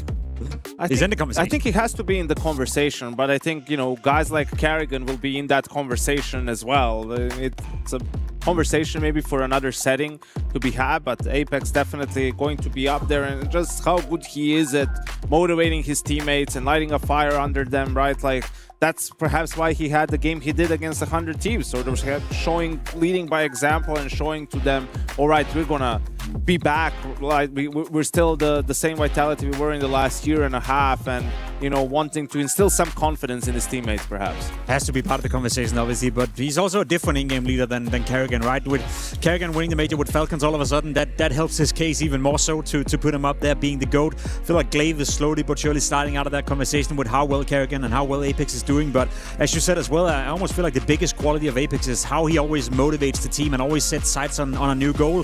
How he's talking about this tournament as well, you know, this may be the last chance for him, it may be the last chance for Sairu to win a trophy on in France home soil. They don't know if there's going to be another tournament in Paris or in France anytime soon. And even if there were to be, they don't know if they're going to be the best team in the world at that current time. So I feel like he always has this way of finding an angle in order to put maximum pressure on himself and his team. And if anything, I think that's one of the biggest difference between him and Kerrigan. Kerrigan, more often than not, gets the job done on the server, being a fantastic mid-round caller, whereas Apex, he's, I wouldn't say more well-rounded, but he does a lot of the job off the server as well.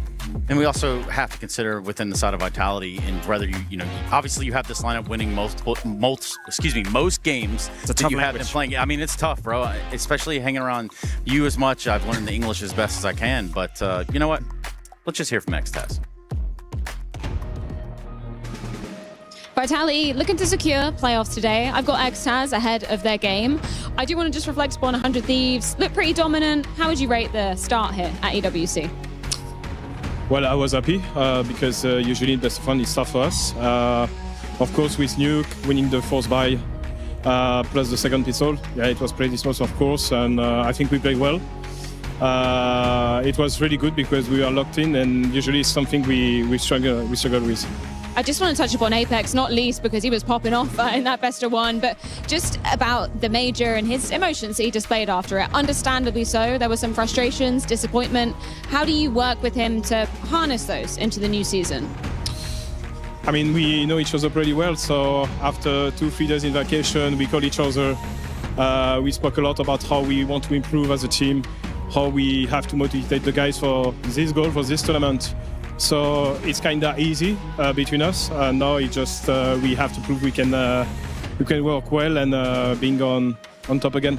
Well, we're going up versus Bates today. You've got a pretty good track record versus these guys, particularly back at Atlanta as well, the last time you played them. How does that affect your prep coming into today's game? I mean, we played twice against them in 2 years. We know them a bit, not that much, but we had exactly the same prep as usual, to be honest. We watched them. If I'm honest, we didn't expect the first map.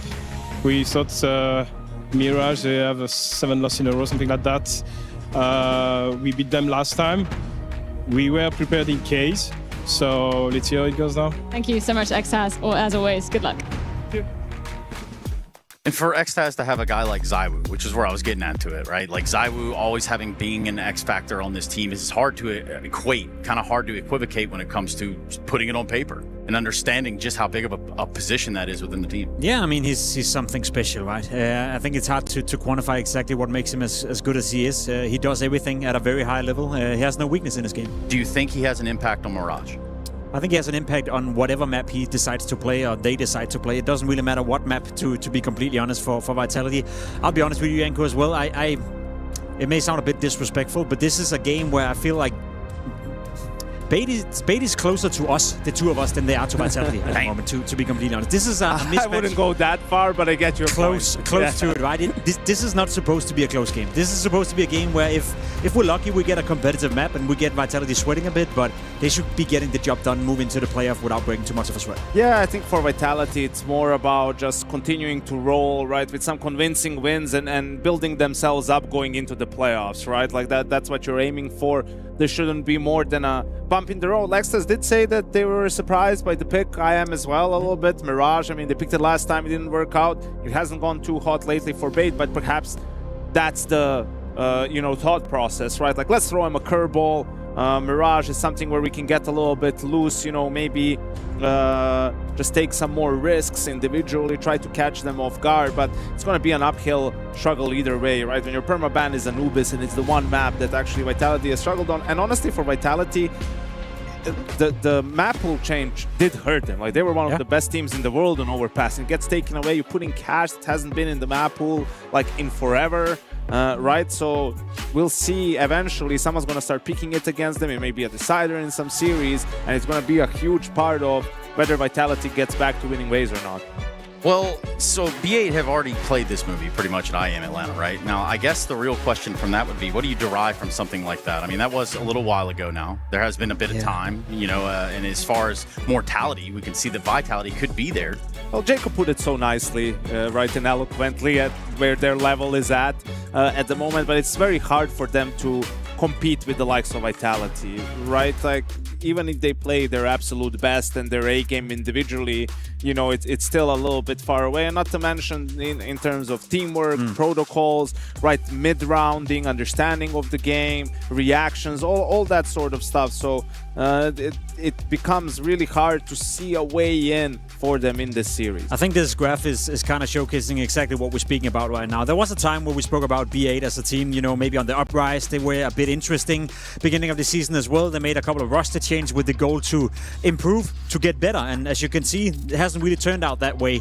During the major, they show glimpses of some of that potential we saw beforehand. Not off to the best start here after the summer break as well. And I don't know about you, Janko, but it's becoming one of those teams where it's hard to pay too much attention to them because they never really surprise you anymore, right? They do a decent job at being decent, but that's about it. Yeah, you feel like that was their ceiling, you know, being 10th, 11th, you know, they can't break into the top 10. Just don't have the pieces for it, really, it feels like. And I even had a lot of people are talking, you know, there was so much, oh, Frozen to Na'Vi, let's get Frozen to Na'Vi. I'm like, how about MPL? Yeah. How about MPL going back to Na'Vi and reuniting with Blade? You know, I thought that might have been an option for Na'Vi to look at. Obviously, they didn't end up making any changes to their roster, but he's been their best player, you know, for a long time. And I think I would keep my eye on CZ. Like, he's so young still. I think he's only 17, right? And has shown flashes in some individual maps, some series here and there for Bait. If he can keep improving, we might have, you know, a new great opper in the midst. So EWC Play, we're asking for those match pick'ems yet again. It is that time. We're asking you to get that QR code activated. It's right there. I mean, look at it. It's right there. For you guys, I want to know real quick, is this going to take 3 for Vitality? Is there a chance here that we go to 3 maps? It's going to take less than 2 hours for Vitality to win 2-0. Okay. Maybe you're by that same idea. I concur. All right. Well, I guess there isn't much left to say. All the saying's been done. Let's go ahead and get in the game, shall we? It's Vitality V8.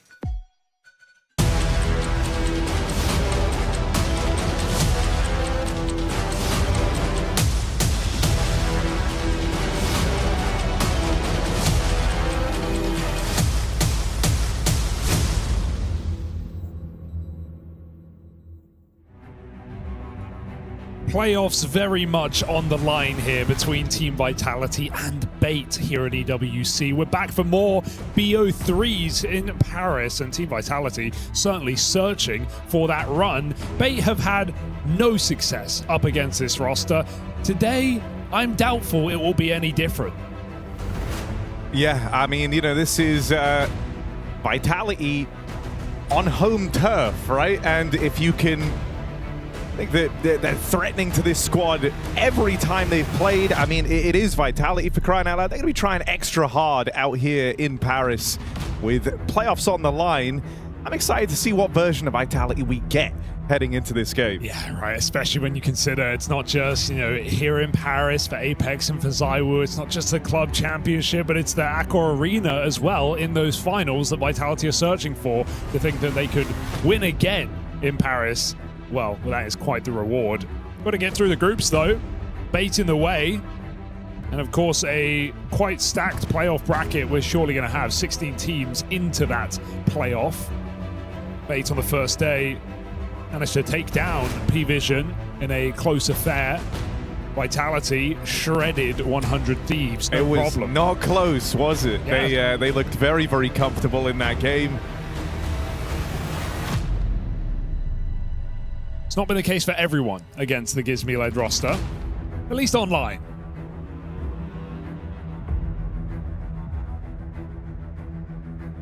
I mean, I think, you know, when we're kind of looking at the tournament as a whole, with the Falcons showing up in great form, with Spirit being in, I would say, very questionable form. Agree. It's nice that we kind of have, or at least we hope to have at the end of this series, 2 of those 3 like top dog teams in good form for EWC. Yeah, topping their group as well. When you consider who's already top Group A, it's Gamer Legion, Falcons in Group B, and this is, of course, a Group C matchup. We have Group D tomorrow. But let's find out who's going straight to playoffs. Team Vitality, Bait, best of 3, and we're into Mirage.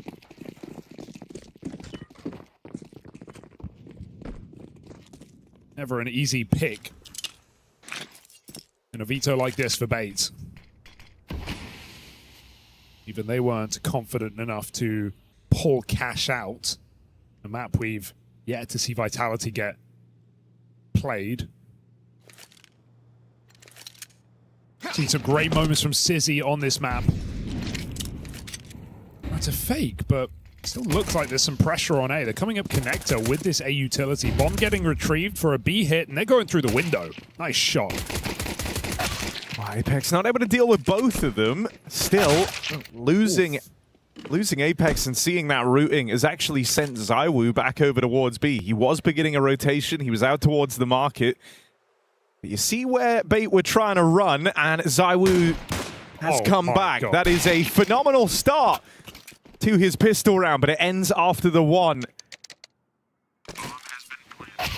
Bomb now planted and into a retake for Vitality. 3 through the market. Julies are going to pounce. Vitality shift out the window. Rop's holding this re-swing, and the Julies go wide. Nice kill, but Essentials on his own. Back in the market. They haven't got on that bomb yet. They want the kill, and they're going to get it. Straight up headshot comes in for Mezzy. It's a team ace from Team Vitality.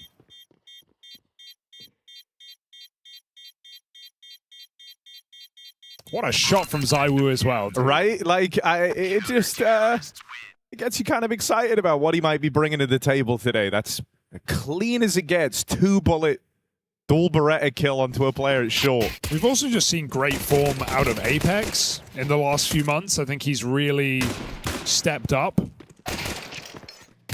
You know, when we're in a kind of era where we see IGLs have to improve their fragging capabilities. There are a few exceptions to the rule, but Apex is not one of them. It's definitely had some great events recently. 4 rifles for Vitality. Maybe expecting this force buy out of Bait, but it's just the Deagles with Kenzizor's favorite weapon, the revolver. He's been doing this a lot as of late. Or hydration break. Have you ever really seen it work, Hugo? No, I see him try it a lot, but I've seen a couple of kills, like maybe 6 months ago, but hey, I'm here for it. What have you got? Let's stay on Kenzizor. Kind of sick, like being the only guy to use this gun. It may be a reason you're the only guy, but I just want to see if he can do anything. Go on. Bait those Glocks. Come on. Ooh. Oh, there it is. Oh! Yo! One Kenzizor. more. It's high noon. Let's go. Draw. This is kind of hype. Kenzizor 2 to the good on the R8. Just how do you get anything else? Nice, dude. He was locked in there, wasn't he? Couldn't get out the box. The jump shot, not going to happen. I like that he tried there, Harry. 2 kills with the R8. That's like probably setting a record, honestly, in Tier 1 CS already. It's been a while. I guess JL, is it JL who has the best highlight on the B side of Dust? I'm pretty sure.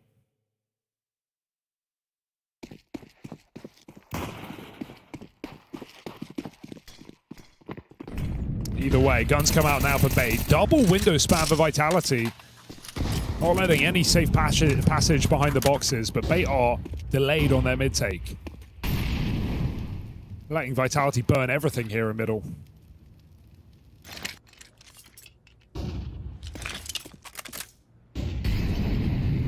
Looking like Vitality want to re-hit mid, though. 3 players on the edge of it. Apex set up with a flash, but it's very quiet in the middle of the map.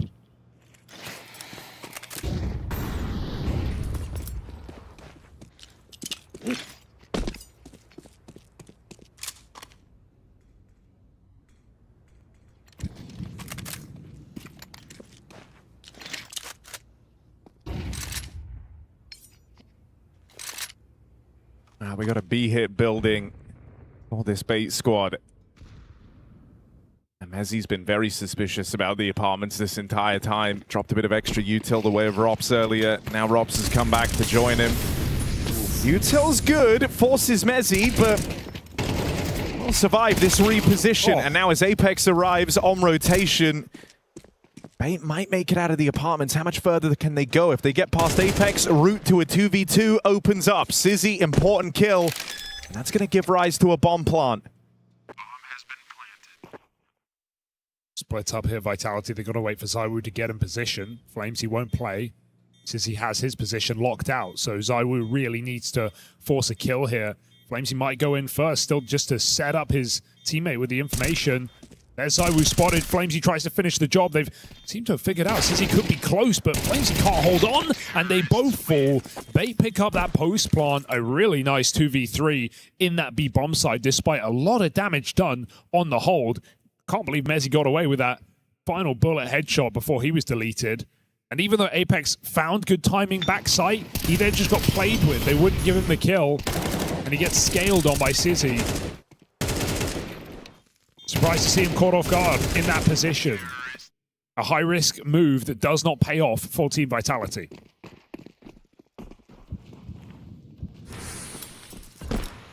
I do think for Bait, there is kind of this pressure to perform on their map pick just straight away. Yeah. Get a little bit nervous, right? If this one goes against you, you're going into Inferno. Vitality's pick in the series.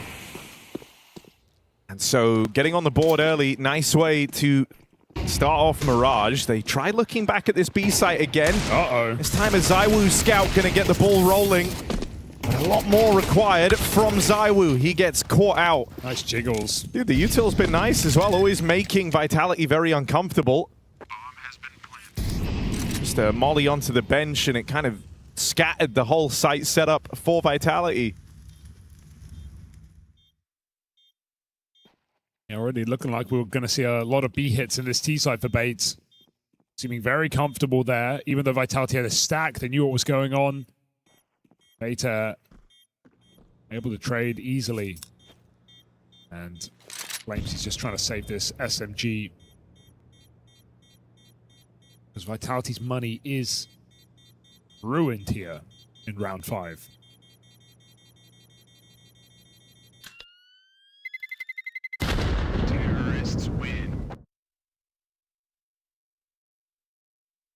So one save, but Beta in control of this game now. It's Vitality will have to come up with the answers.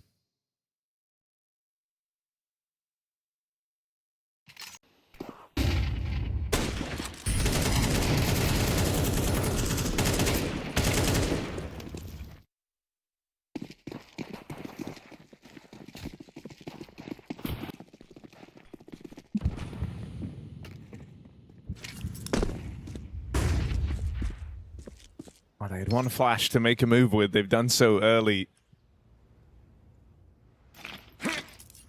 And if you're Flames there, you kind of wanted the ramp fight from that. So not expecting much in this one for Vitality. They see the full A exec, and Bait have an empty bomb site just to move into. They're going to try a couple of little gimmicks here. Boost up through this gap in the smoke. I'd love to see a run boost through this, but they just start charging together. Flames drops in. He gets a one. Wait a second. Hold up. This is a 2v2 out of nowhere. Tap for ZywOo. Can't finish what Flamesy started. He's found 2 frags in this round, but ZywOo is done for. And Bait stabilizing what was a terrifying post plant for a second. Whew. Don't want to be losing that round, do you? No. Can't believe it got so close, but, you know, that's Vitality for you. Do a good job of causing a lot of chaos. What was meant to be a composed round, Bait trying to keep everything under wraps by just throwing in an exec. And we still don't get to have an AWP for ZywOo. Sizzy, likewise, not donning his.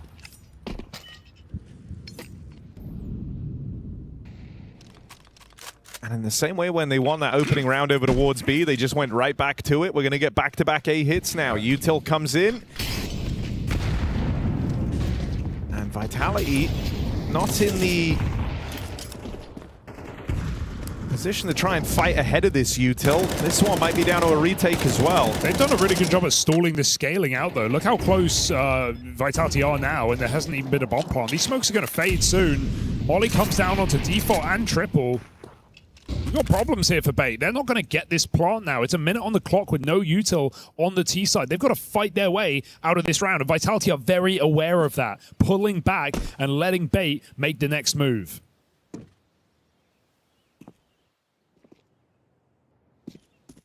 Starting to feel very, very awkward, isn't it? And again, you're just hoping that like someone fights you here so you can find a kill, kind of shore up a bomb plant. They will get one down, but they lose Alex in the process. Swing out from Mezzi as well over towards short. And this retake starting to happen. Essential trying to change that. Okay. And as Kenzazor gets aggressive, these two have good post plants now to play around this bomb. Flames, it's a tricky clutch. Smoke down, but never given the chance to use it. Bait were in a very uncomfortable position, but able to just kind of brute force their way into those post plants. Things get hard for Vitality all over again. Yeah, advantage to Vitality, but the bomb actually getting down makes it very, very uncomfortable for them. You could see how Bait had no good positions until they took back jungle, so it was a nice call to walk, push in. They found the one part of the map Vitality weren't contesting for. And with 3 in CT, Vitality get rather little done. They had a 5v3. Bait are able to isolate. It's a weird round to lose for Vitality, but not a position you're in often.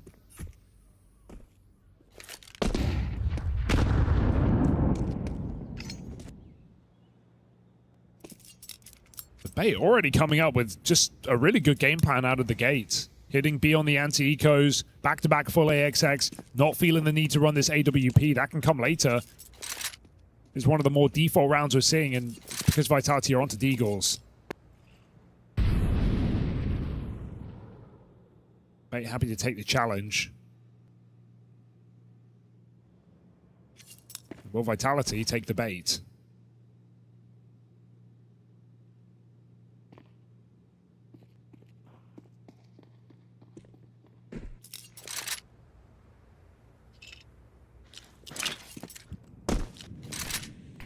I mean, this is all looking to give rise to another one of these just kind of explosive finishes for the Bait squad. They've been given a lot of room.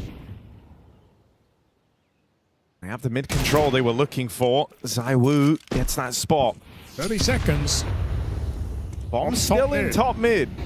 Little nerve-wracking here. Especially as Rops could get overlooked out on short. No. ZywOo spam connecting for one. Oh my goodness.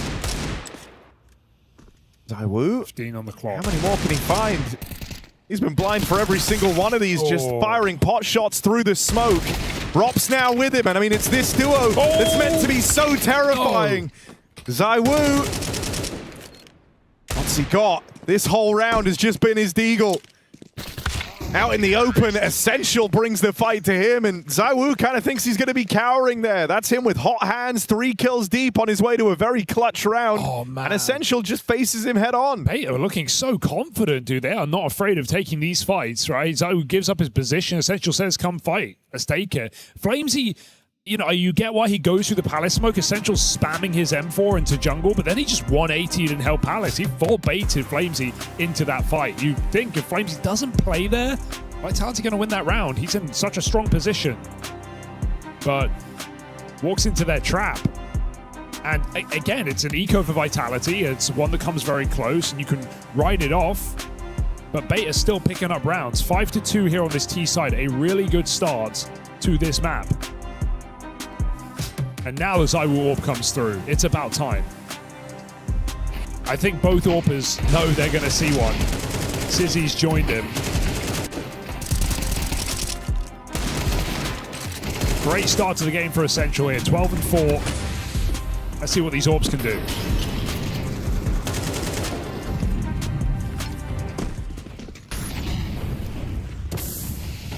All right, bit of a mid retake here for Vitality. They try and fight for it. I mean, we've seen how a lot of these rounds have gone with Bait kind of hanging around and waiting for those aggressive moves more often than not. This time, they do get handed an aggressive move, and they're ready to deal with it. Yeah, and that's a round where Bait play 3-4 at the top of middle. They haven't actually committed that many numbers to mid in the past, so maybe Vitality felt like they were going to get a favorable fight. But now Bait get the 5v4, get to reset, go back to what's been working well, which is another execute. No lurkers needed. It's an all-in.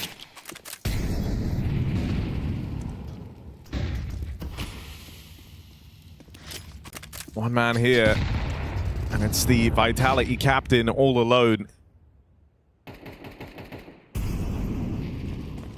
Rotates arriving out towards the connector. And ZywOo gonna go up and over. Deal with that man out towards Palace. Sizzy in the downtime has cleared a route towards CT. But they keep giving ZywOo these chances. I want to end up giving this round away. You've got yourselves into a good position here. Flames catches another. Spam even whittling down Kenzazor. So they might have cleared out CT. No one gets to play there. Sizzy Zorp on the line out towards Palace. There's one kill on the round since bringing out this AWP. And he's going to shut down ZywOo on the cross. Hands off to Kenzazor to try and clutch this up. Flames and Mezzy, they've been heard, but not dealt with. Flames going to close in.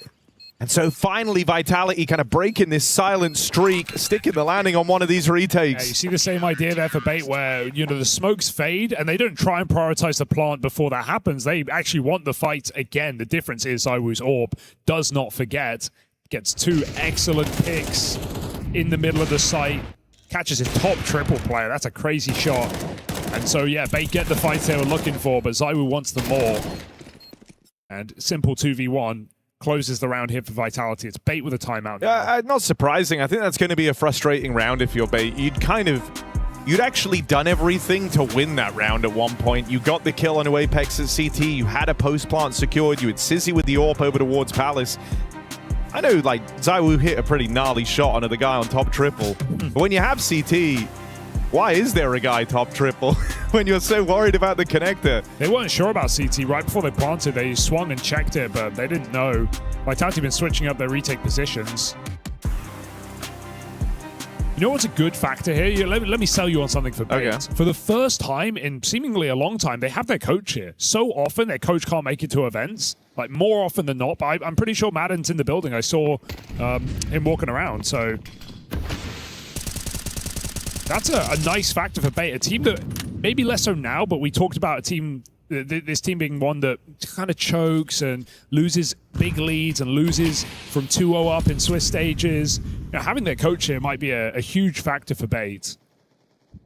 Hopefully can help them in this tournament. It's not something they've had all too much, to be honest. So let's see if this timeout bears fruit for Bait. No AWP on Sizzy this time. Mezzy just hanging out. Really crazy when you put it like that, huh, Jay?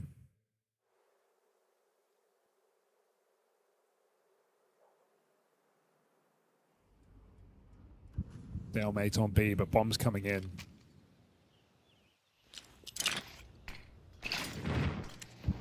PL selling mid, but very quick back to B. This is going to be the hit, and Mezzy has no help. Can Robs get in the right position? He's had a slow start to this game. ZywOo is moving. Yeah, Vitality did go clear ramp near the start of the round, right? And so just starting to get a bit suspicious. They've seen how Bait have been playing, that it's been super exec heavy.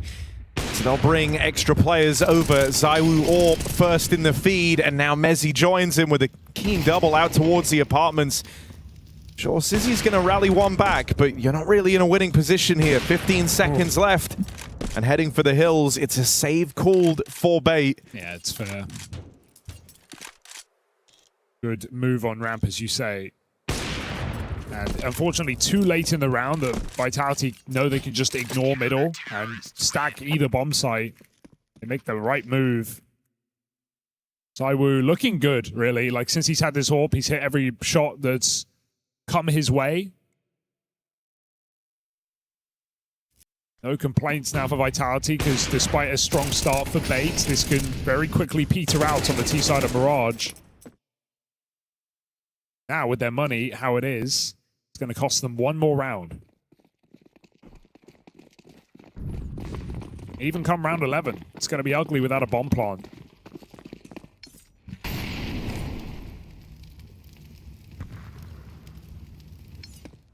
Going back to B, but this time I guess you're going to try and go on a bit of an earlier timing, right? Maybe figuring out the Vitality had been given so much time to piece together where that last one was ending up.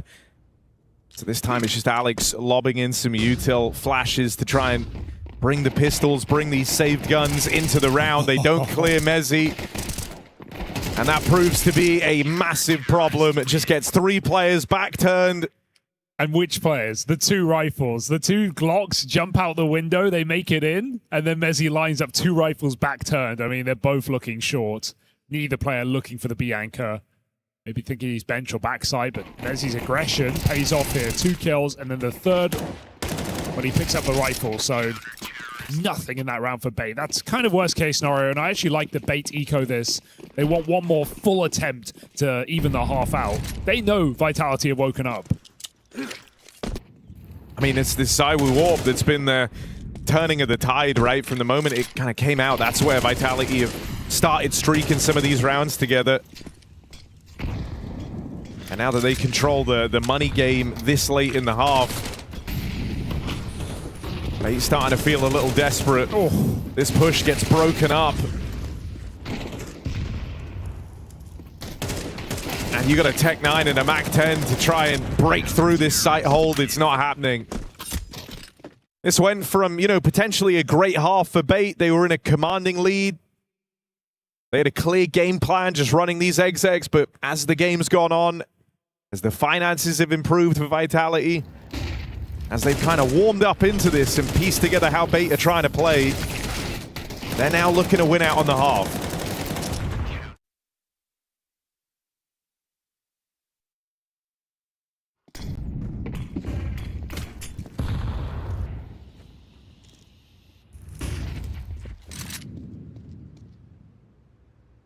So many ramp flashes, Essentials waiting for it. Knows that Vitality have had this position whenever they want it. They won't overcommit, hopes for a flank.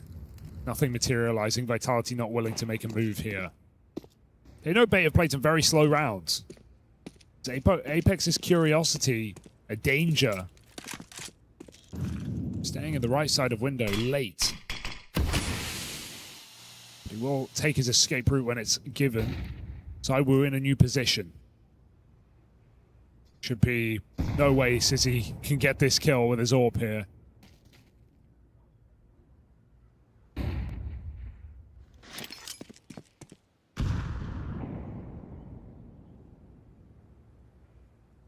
As he backs up to hold util for his team.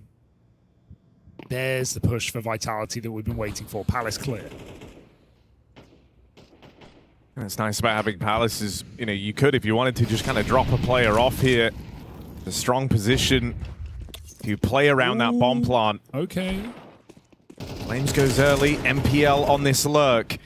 Still, the A site in these forward positions proves to be too much to deal with. Essential does what he can, but just at the mercy of that trade from Rops. And the Sizzy AWP shut down. Vitality, after a kind of slow start here, go on to recover in this first half. Yeah, not surprised that they hold on A well there with Rops and Flames on default, but I think the key kill is Mezzi getting MPL out of spawn. He gets the kill that's going to shake that whole round up by shooting Apex in the back on rotation, but Mezzi comes out market and wins that 1v1. Without that kill, Vitality are in jeopardy. Instead, they're running away with a smile on their face. A 7-round CT side after starting down in the mud. 5-2 returned by Vitality. A struggling game from Bait's in-game leader. Whereas for Vitality, everybody is in ship shape.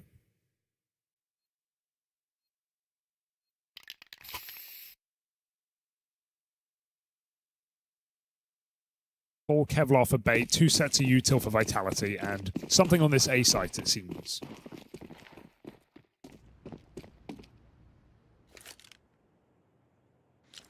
Yeah, maybe just going to try and give Bait a bit of a taste of their own medicine. An exec heavy T side, they roll one out the gates in this pistol, and it's Flames to get the ball rolling on this pistol round. Oh, even with a turn there out of ZywOo.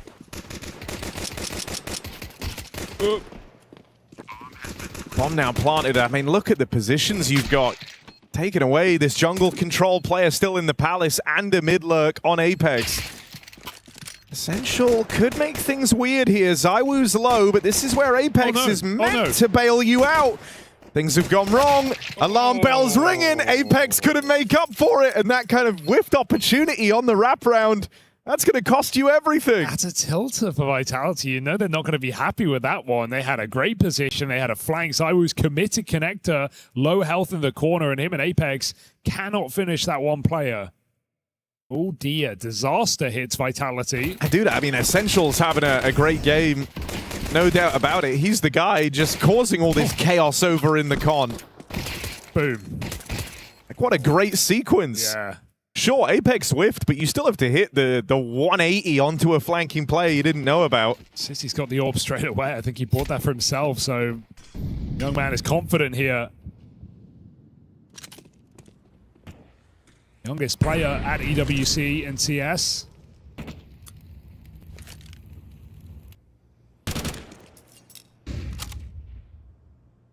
(12-8) against Team Vitality. I mean, this is just very interesting, right? Because early days, I think you saw some of the struggles, right? Some of the lows, but the highs were fantastic. Like, some of the sequences this guy can put on have just been phenomenal. Yeah. And then just over time, you're hoping that that's the version of Sizzy you get more and more regularly. And I would say he's definitely making strides in the right direction. It's just crazy that, you know, even the best players in the world, like, weren't playing tier 1 CS at his age, you know? The fact that he's competing against the world's best teams at 16 is... Oh, he's definitely got a bright future. Bright present right now, looking to win against this force by Vitality. ZywOo and Flamesy with the rifles walking up short, but nice hold for Essential. It's not the guy you want to run into. 2 burst headshots comes through from bench, and even though Apex finds a timing, they're considering it. Backs checked. 30 seconds. It's ZywOo, or this one's over, and Sizzy has made that so. Missed shot does connect, but Bait gets 7. Vitality's force buy in the mud.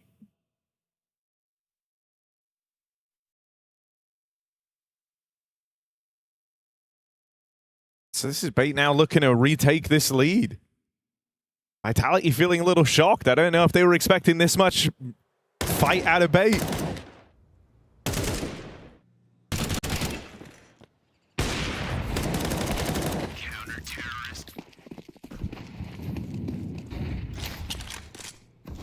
This is the AWP. Tries to deal with this mid-hit alone. Ends up on the receiving end of a Mezzy Deagle.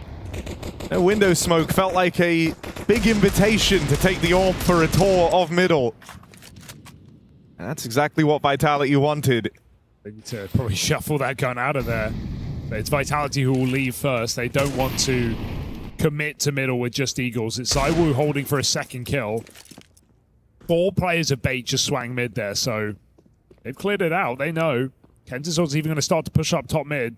There is no flash being set up. ZywOo is considering this, but he is locked in. Only ZywOo can get out with that kill. 5v3, it's getting hairy. It's just 4 Deagles in this round for Vitality, and they are in a good position here. Some damage done onto ZywOo, and him and Apex both low on this lurk through middle. Uh-oh. So you were handed a very scary looking round here if you're Bait. You've started to regain some semblance of control. Next Deag is everything here. And they line up instead. So 5v3 returned here by Bait. And it's Alex from the bottom of the server with 2 kills coming into this round who gets a multi-kill. Had the right gun for the job. ZywOo still giving it a go. But not meant to be here. MPL triple. And Bait back in the lead indeed. I mean, rounds like that, man, they're high stress because the whole time you're thinking, like, we really can't lose this. You know, you're not supposed to. This is where you're meant to kind of breeze into the lead. This is the free round. So do a good job of keeping composed and reeling that one back in. Helped out as well by this lineup here. Yeah. As the Flames both just a little eager to put those Deags to work. Guns back out now for Vitality.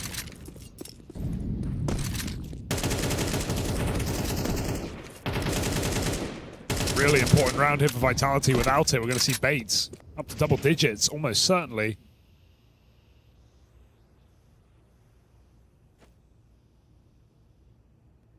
There hasn't been a great deal of brawling around middle in this game yet, but it feels like Vitality are hoping to change that. Going back for this mid control, 4 players here right off the top of the round, all to try and get this boost going. And so Messi will make it up into the window. Kenzazor's here as well.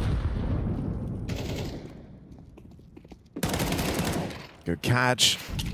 They still don't know about Messi in behind enemy lines. Don't play yet. The ladder, though, Kenzazor's making a lot of noise, and Messi can't really force this kill. He could molly, it would give away his position, though. They're all just waiting, pausing this round to hold for this kill in ladder, but it is not getting given. At a certain point, Messi will have to molly this player out. ZywOo's not exactly full health. He's just going for it, sending in, somehow reacting and getting that kill. Cannot tell you how. Apex here with the bomb, though. This could be a massive issue if he falls, just gets out. But look at what it's done. Alex, who is leaving, hangs around, gets that trade, and bomb now dropped. Suddenly you're playing for the kills here if you're Vitality. Bomb is up on the ledge, so they're not getting that back. Time's going to expire on this one, and Bait forced their hand. A 9th round collected, lead getting built on. And Rops' save, not even a guarantee, but he looks to get out with that AK at least. Oh, disastrous there. Apex even got his first kill, but it's the low health that makes him susceptible. Second player on ramp at 15 seconds. Bait just fearless game out of them. Can't believe it. And that feels like the lead is right there for the taking, or rather double digits right there for the taking, because Vitality have no money. One saved AK, ZywOo could buy. They could force something around this. It would be pretty crazy. More likely, just going to see Tech 9 Deagle armor. And hope Rops can come through with a winner.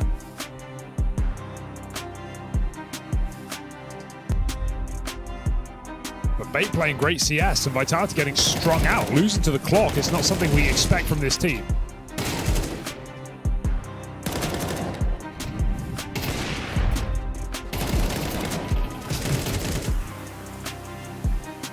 Just another massive multi-kill from the captain, who had 2 kills at halftime.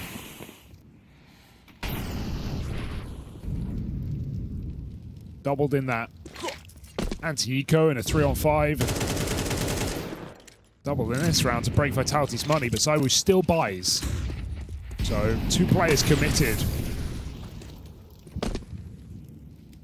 You need results out of this round. You can't just be getting wiped. Bomb plant feels like a bare minimum.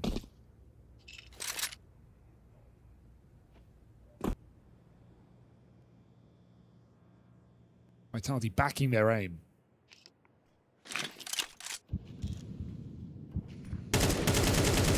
Oh, that's rough for Rops. Had a golden opportunity and entry. Instead, it's just a fleet of opening kills for this Bait squad. ZywOo gonna get 1 back. Why not make it the double? Wait. Mezzi's joined him. As Sizyorp deals with Mezzi, and they'll leave it to ZywOo in this 1v2. They could be anywhere, though.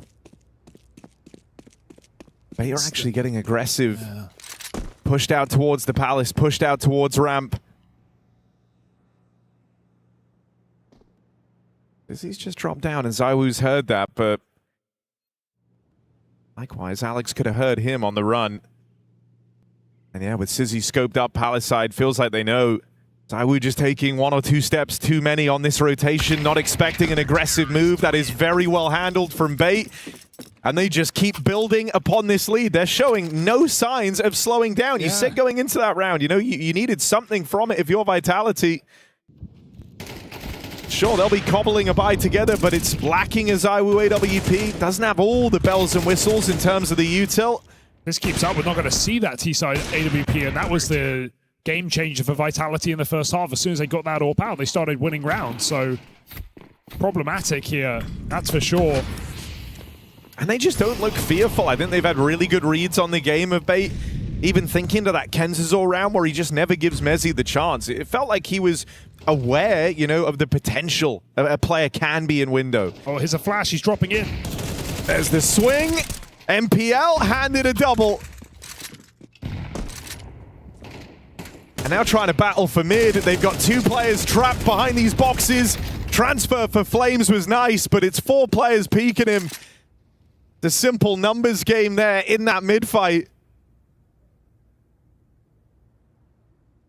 And we just keep looking at Vitality left in these clutches, you know, hoping that a massive individual effort will be enough to get them through. And it's yet to happen, right? They've been in all these positions. We've had no clutch factor for Vitality in this game. These rounds are really hard to win, but it's something that Vitality have done many times.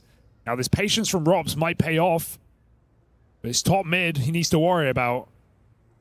Essential wraps the spawn, window peek, and Robs. Oh, it's messy, but he gets it. It just costs so much health, and Knife Out is going to seal his fate. 11-7 on Bait's map pick. They are running away with this second half.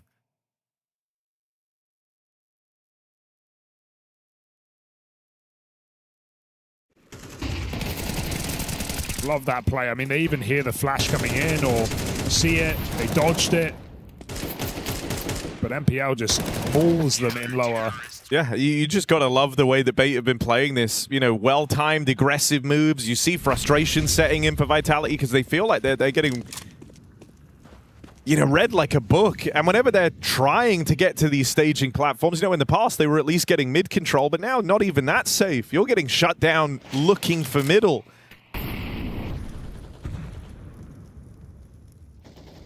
They've just really had their finger to the pulse. Very comfortable knowing what Vitality can do at any moment and reacting well to it. Bait lost this map 6 times at Cologne. They're on a 7-loss streak. Clearly they went back to the drawing board, because to pick it straight away in a new season after it being the bane of your Cologne run, a run that was impressive, remember, 3-0 in stage 1. They went 0-2 in stage 2 and then reverse swept in BO3s. And yeah, they got 0-3 in the 3rd stage, but I'd say it's already a pretty good major for Bait. So this Mirage uptick is massive and looking to take down one of the top dogs in this game. They could do it here and now, but Vitality push forward. One final ditch attempt here to stay in this game. All right, Rob's going to collect his on this lurk. But it's 2 heavy hitters still in the picture for Bait. MPL hoping that Robs gives him this kill. But it doesn't come easy. Robs takes his head off in the head-to-head, and Essential's left saving. A shame, top performer on the wrong side. Can't have any impact into this round. It's just an explosive hit for Vitality. They go back to simple. Yeah, exactly that, right? Just kind of take a bit of complexity out of this one.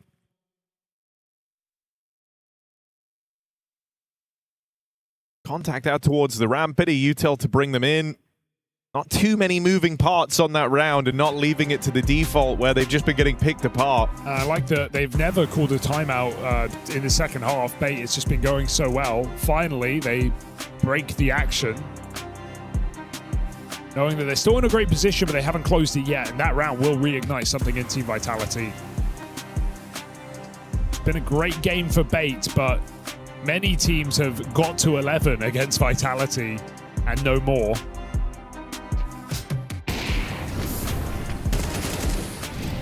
It's where you just also have to look at like the finances for Bait right now. This is a stressful situation because you're dead on. You have this lead, but it's going to disappear very, very quickly if you lose this next round. And then even though you're still leading in terms of the score, you're in the more vulnerable position out of these 2 squads. Every round you lose, your money gets broken.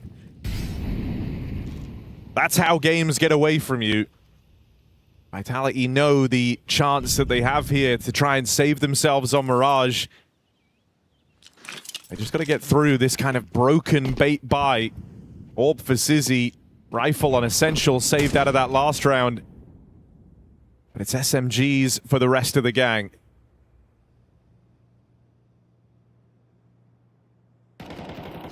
And you might think they were going to go back to another exec on the side of Vitality after it went so well in that last round, but they will go looking for this mid control, giving it a bit of a prod at the start.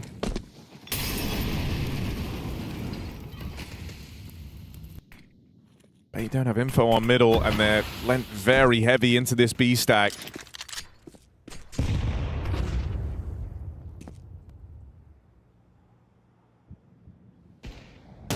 needs this entry. He needs it clean. That will do. Nice tap to the CT spawn. Gives a lot of room to Vitality. I mean, Bait, you could be thinking about saving right now. Vitality of the entire site. Bait don't have the weaponry for this retake. They don't have a kit. So as Rops puts that bomb down and Vitality back up, there are no kills being given here to Bait. They know it. We know it. Vitality also know it. This is 9 rounds.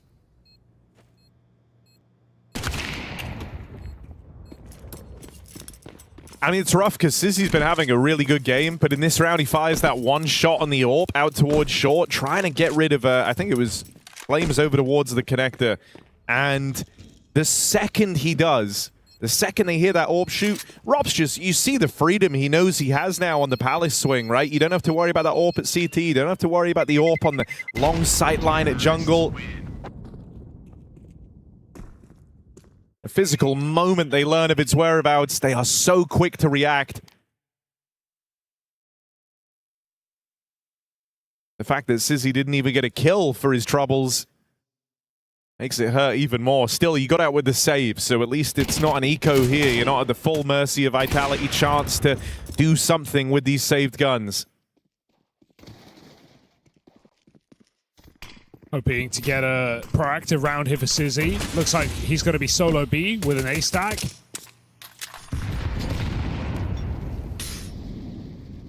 Up on B, but nothing in the apartments for Vitality. Honestly, in a round like this, it might even be better for Vitality to go into the stack than this AWP. But will the stack come to them? Ramp flash ready. AWP's holding off. Not in a susceptible position.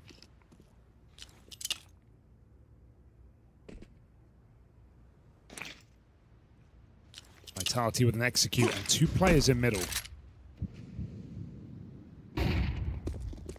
Oh, flashes go in. They take ramp now at the minute mark. They went too early to fight any of the Vitality players. Vitality actually flashed back in to clear out the ramp position. Now ZywOo on a line out through Palace. His teammates coming up the connector. MPL gifted an AK. Rops gets out ramp side. This is the bomb. Missed shot from the Sizzy AWP. And that could have been a real difference maker. Now ZywOo gets out into the open. Sizzy, known about on this line, makes up for it the second time around. There's 25 seconds left here, and Vitality crossing in with the bomb. Feeling some pressure to try and clear CT so they can get this planted. Sizzy will have a chance to catch Rops. Gives him a jiggle, but the shot sails past. And you're asking a hell of a lot here. This very young player.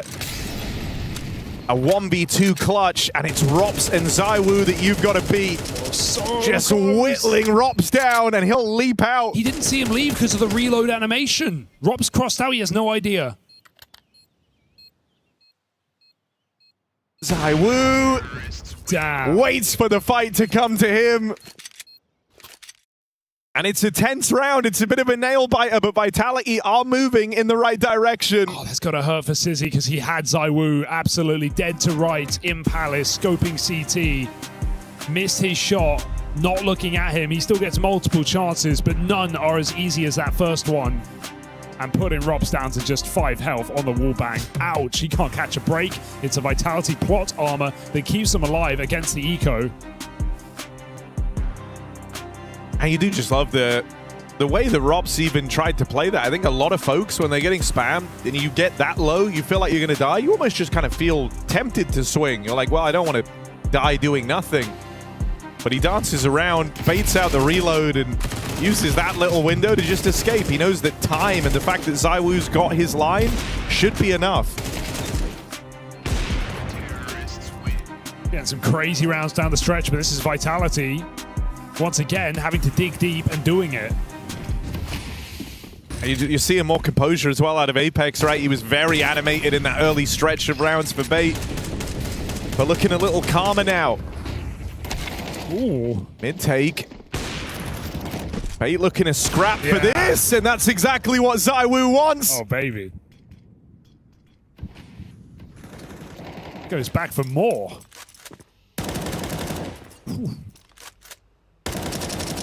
Actual doesn't know how much he's done there. Might have just stopped this B hit. Vitality still very spread. Apex is going to lurk late, and Bait, yeah, they feel like they have to make a gamble here. They have no utility. They have no kit. If they spread out, this round's done, so stack on this side. As Apex keeps them there with utility. I mean, there's no guarantee where this one's ending up. That bomb is still TV. You just think with Rob still in the palace, like, there's ways they can use him to go and clear. I feel like they're just going to dodge this stack entirely. Oops.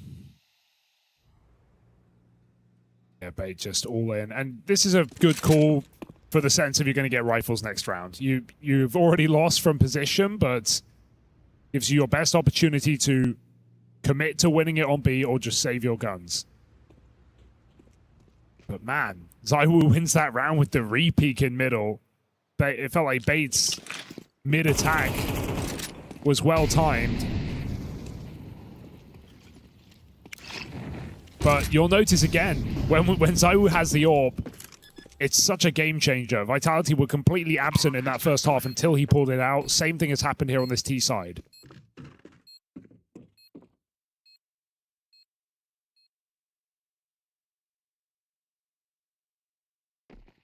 So we go all the way.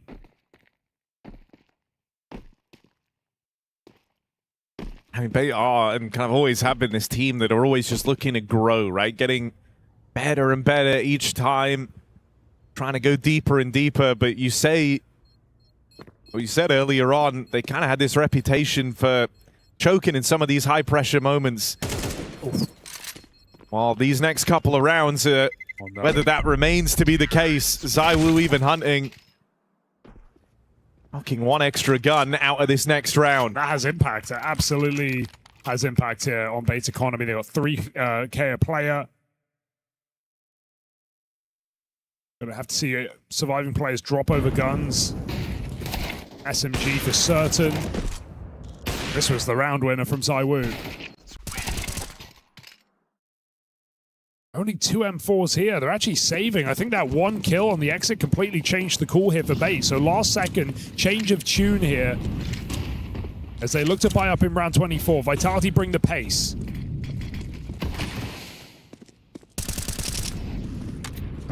Oh, this chase for Apex. Catches them on the reload. And that's the thing when you're Vitality. You know, a lot of squads might be feeling the pressure. Round 23 in a game that's going the distance, but Apex just calls for a pace change and comes blistering through that con smoke. Such a crazy call, man. The double con flash just let them run up Cat as well. They completely shrink Bait out of middle. Apex pushing con, running and shooting. That's Vitality leveling up late in the game. A Vitality that didn't look the greatest to start this map off, but they were given enough time to warm up. And Bait may be regretting that now. They do have a final buy, a chance to still compete for overtime. But this is a different Vitality you're facing, and not one that is going down easy. Hunt here on this B site. MPL, dead man walking. And Essential, just a dead man, you'd think. And dude, I imagine how Essential feels. Like he's having a fantastic game. Yeah. Playing lights out, even there with the SMG at the end, but they're just avoiding him. He's been left in many of these saves, many of these clutch attempts. Just been relegated to this B bomb site in a T side that hasn't really been about him. And so Vitality onto map point. I like that Bait have given themselves their best possible chance here, respecting Vitality, but also getting a full buy in round 24. Sizzy's AWP, once again. Got his work cut out for him, that's for sure. That's the thing, if you kind of are late off the line, if you miss the starting gun, but then you go on to win the race, that's the only bit that everyone remembers anyway. So the slow start, yeah, it doesn't really matter for Vitality. They have been able to recover this. Now's their chance to close.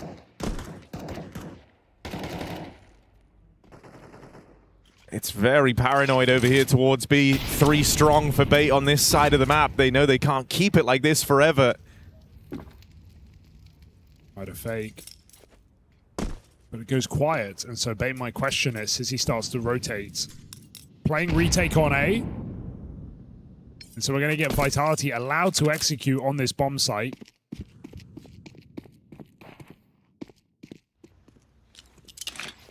Sizzy. Oh, they're pushing in. Gonna get jungle smokes. Rather triple smoke to block Sizzy from holding connector, but he can still focus on this ramp. That's where most of the players are. Flames is getting a lot of room. But Beta waiting for the bomb.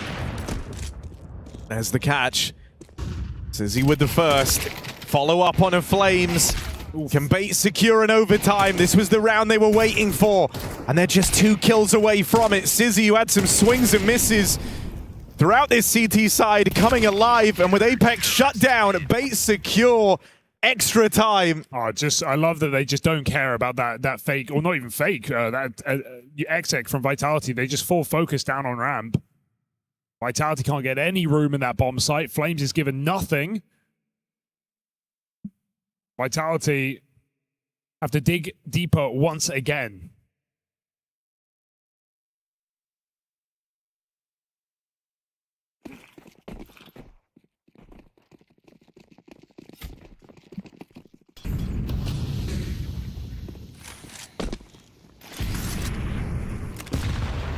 I wonder if Bay try and initiate something here right now that you've got the freedom of overtime. You have Sizzy on a deep line with his AWP out towards short. And 3 players ready to come through this smoke. Oof. Apex just running through smokes, ripping off heads. That's where he's been most effective on this T side. And isn't this just classic? You said Essential, he's been on the wrong side of the map the whole time. He starts A this round, and then they go for the short rush, so he's not here. There's no one in B. It was only Kenzazor with no support. And this retake is already getting cut down before the bomb is planted. Essential could still find impact, but they need to flush Rops out, and he can't do that. 3 health, Rops remains. And just waste time here, hearing Alex and Connector. What a rough round for Essential to start on the ramp push. Vitality continue to bring the pace. Punchy B hit puts the first round on the board.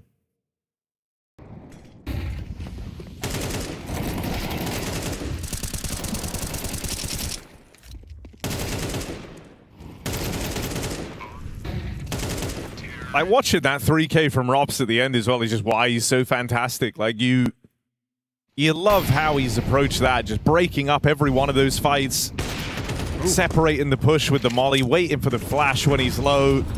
Everything about it's just perfect. It just makes life really easy for himself in every duel he takes. Really should have been a 5v4 there for Vitality. Zywoo just clips him.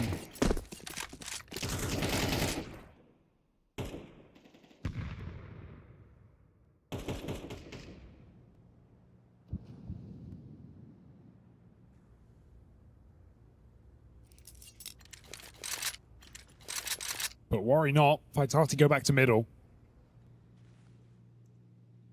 MPL not far away. Kenzazor slows them down, allowing MPL to go searching for a second, if nothing more. Oh. It's a good nade, good trades over here in middle. But still Vitality squeak out an advantage. And as MPL hangs around in the connector, Rops is playing through Palace. Flames coming his way through middle. Crazy. He was getting boxed in.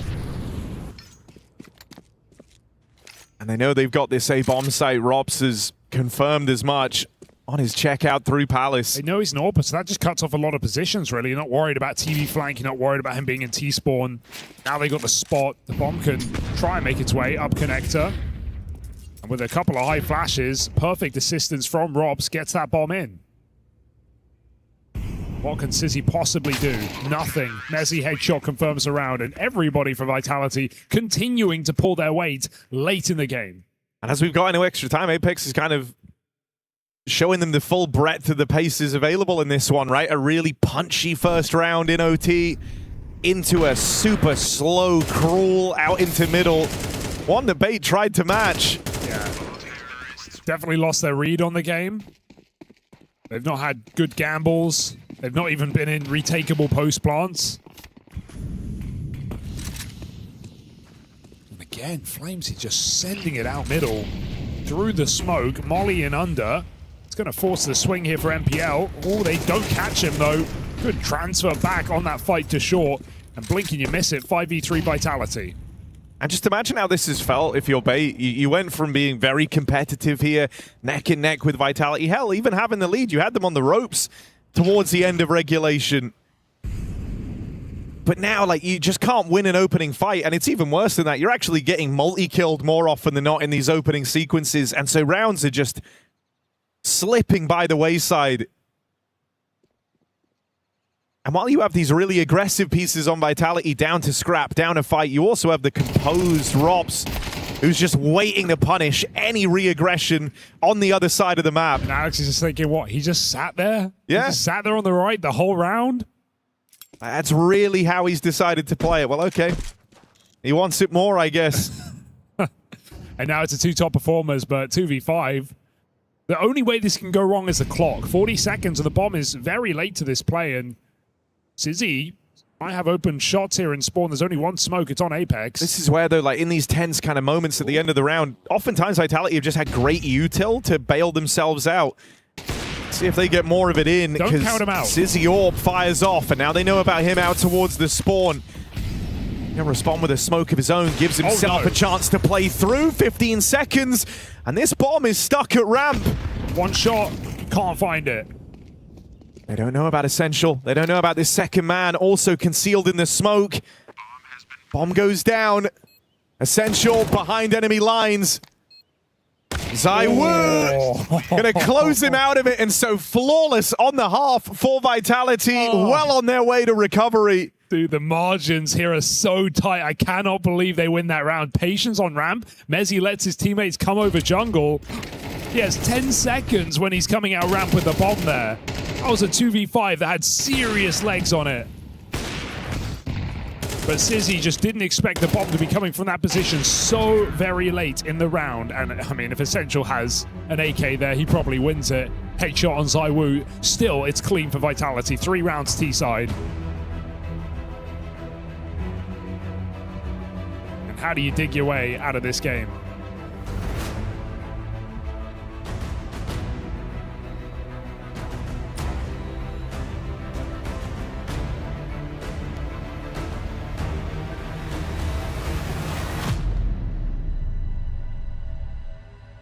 Yeah, Bait are now just competing against a hell of a lot. You're feeling shaky, you're feeling nervous. You know that you've given Vitality enough time to wake back up, and you've really felt that in this overtime.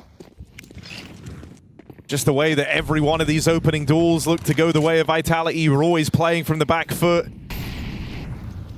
You need solutions, you need answers. And again, it's another opener for Vitality, 5v4. It may be a miss from Robs, but it's such a threat to know the double AWP is in play now in this round of overtime. Like, Robs pulling it out at the perfect time to punish, and they're trying to go for this B hit. Now he's boosted Mezzi up. ZywOo's still pushing under. That's the bomb. Vitality don't give a damn. They want this game. Shut down at the apartments. That's it. Rops providing covering fire on this AWP, and Vitality looking to recover from this slow start. One hell of a turnaround, battling through the overtime and doing it convincingly. They don't drop a round once we get to OT. Yeah, impressive game for Vitality. Bait definitely went back to the drawing board after Cologne on this map, but that is another loss on the streak. 8 in a row on Mirage as Bait barely take Vitality.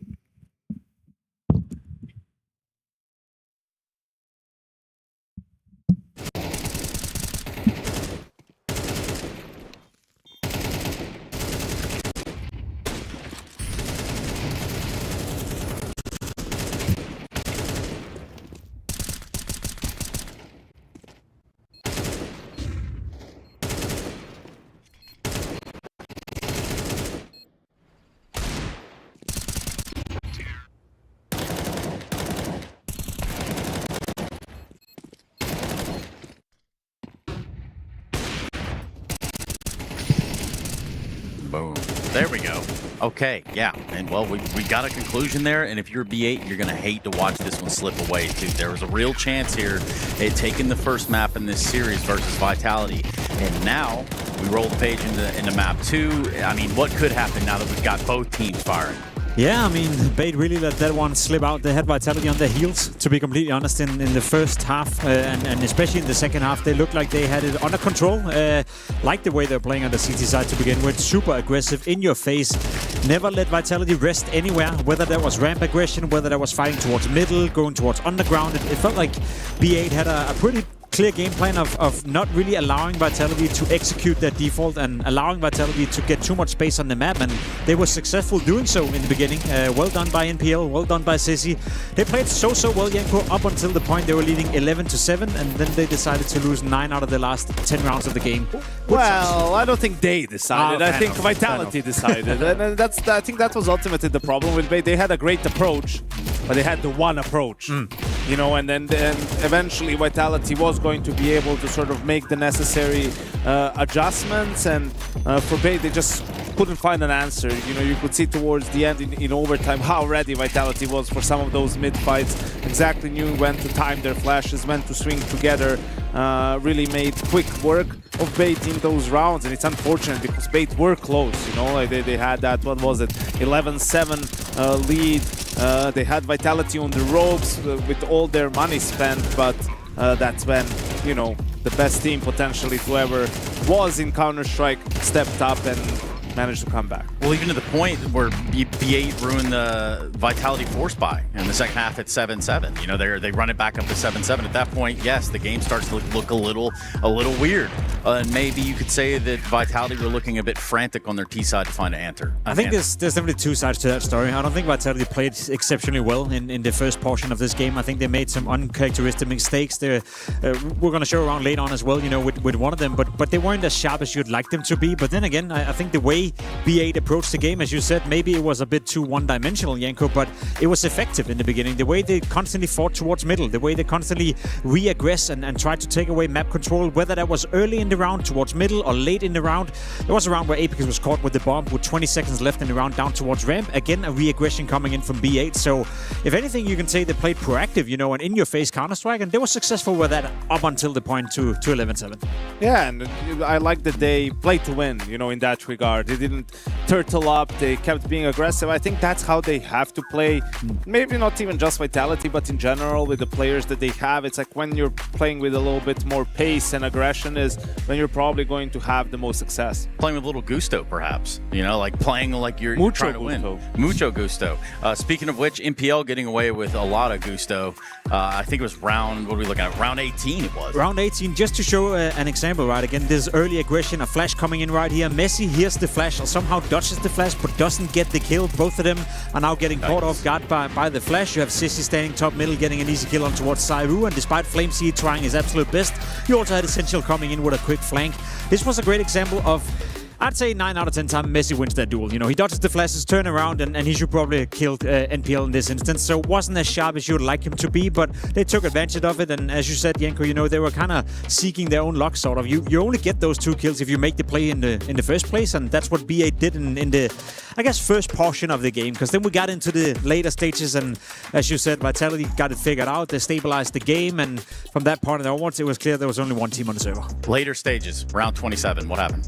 Yeah, I think this illustrates, you had the great contrast to this round that Jacob pointed out, because you see again MPL in underpass, the flashes coming in from the CTs, 3 guys there wanting to fight, but the counter flashes come in from Vitality, they peak together, win the initial 2 fights. Later on they found a player on ramp, just got 3 entries and completely shut the round down. So that's what we mean when we say, right, great, but eventually Vitality is going to sort of pick up on it. And then you have to remember, they were completely caught off guard by this Mirage pick. They thought there was no way in hell they're going to pick a map that they lost 7 times in a row, and we destroyed them on the last time around. So props to Vitality for, you know, without probably having any or very little prep for this map, to still once the game went live, they were able to make the necessary adjustments and wrestle back control of the game. They could flexecute almost, especially in what was otherwise pretty adverse situation for them. You know, B8 really kind of put them to the number there, which is why Zaiwu versus Sizzy kind of rings a bell right here. Yeah, credit to Sizzy. He had a great game with the AWP. Again, Janko, you mentioned him, you know, maybe one for the future. He's shown glimpses before. He showed glimpses during the major. There were a couple of overtimes, I remember, during the major as well, where he was the one stepping up and not playing afraid, not playing scared, to be completely honest. Still very young, you know, still relatively new to the lineup as well. Only been in there for 4 or 5 months, so maybe more in store for Sizzy in the future. Now, being able to match Zaiwu on the server, on one map, that's great, you know, but if B8 wants a chance of winning this series or winning the next map, he has to do it game after game after game after game, and that's been the issue for him. He's a little bit inconsistent, but I guess that's to be expected when you're young and new coming into this game. Yeah, you also have to take into account, you know, Bait as a team has been going through some rough patches, and even if you're a talented player, it's going to be more difficult to stand out on a team that's going through struggles on their own and it, you know, is in search of that consistency on a bigger level. Struggles. I wouldn't necessarily put it to struggle street just yet, but we do have to go to Dust 2. So in this series... Inferno. Oh, my bad. I have Dust 2 as a third, right? Close. A little clerical error. Okay, so Inferno it is. How do we think that this one begins to settle now that we've gotten a pretty closely contested first map, Jacob? I'm afraid that B8 have let the one chance they had slipped out of their hand, to be completely honest. Vitality is known to be very stable on Inferno. Again, as you said, Janko, I think it's a great point, you know, mentioning the fact they walked into Mirage with no prep whatsoever. That's not going to be the case on the old map pick. That's a map they would have prepared. That's a map they know exactly what they want to do the first couple of rounds, whether that being the pistol, the first buy round, you name it. So I'd expect a different look from Vitality. Again, I wouldn't mind B8, you know, making the game competitive, and I would love to see them push Vitality a little bit, but I think they had one chance, and that was here on Mirage, and that chance kind of slipped out of their hands. And we said the best approach from Bait is probably to just try and be aggressive and be disruptive on that CT side. Well, that's more difficult to do on a map like Inferno, right? Like it's just more close quarter fights, a lot of utility being involved, right? More easily to get punished if you go for a bit of a YOLO play, you know, peeking second mid through window or some gimmicky play straight down mid, right? And I think after seeing how Mirage went, would probably be something Vitality would come to expect from Bait. Inferno, it means it's only apt that we talk a little about Flames and his impact felt so far. Where are we at? I mean, he stepped up as well for Vitality. It was sort of like him and Messi in the first half, keeping them in the game. You know, had a couple of big rounds on the smaller bomb side, on Mirage, on the CT side. And in general, Flamesy, you know, throughout the year have been a bit of a relation. Maybe he's slowed down a little bit, you know. I think at some point you could make the case that he was a top 3 player in the world, you know, with how well he was performing early stages. Maybe that's not the case anymore, but naturally with Flamesy on the server and the way he's playing Counter-Strike, he's always going to find a way to find impact. Not always successful with it, naturally, but he's without a doubt a player to watch out for. Yeah, with how Vitality's run at the start of the year event and not having any real challengers, they were all having their games. But absolutely Flamesy, you're going to see once they switch over to the city side in the second half, towards that B-bomb site, right, teamed up with Apex, is where he's going to do his best work. Yeah, so B8 lose their map pick. Essential and Sizzy try their damnedest, but that's Mirage in the books. We go to Inferno, Dust 2 if we should need it. Vitality currently 1-0 in the series. And you're watching the Esports World Cup live from Paris, France. We'll be right back after this.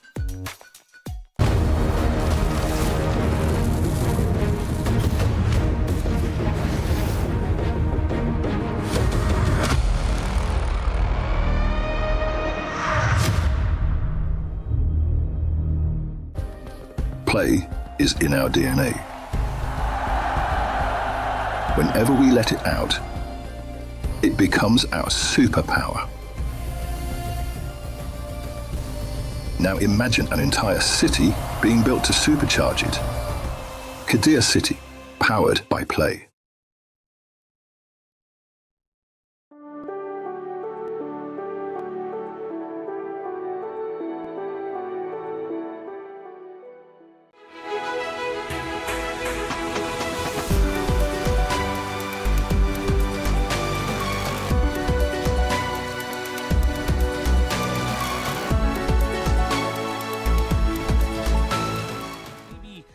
Falter, and look at that. I mean, and it wasn't necessarily even the best buy for Mouse. I don't think that's the reason why that round was so impactful. It's just the reason that Mouse got stopped in every place that they had. You know, you think you have a timing. 2 rounds, 0 kills. You think you have the timing towards U-Haul, towards that bottom of ramp, and just no, it's completely shut out.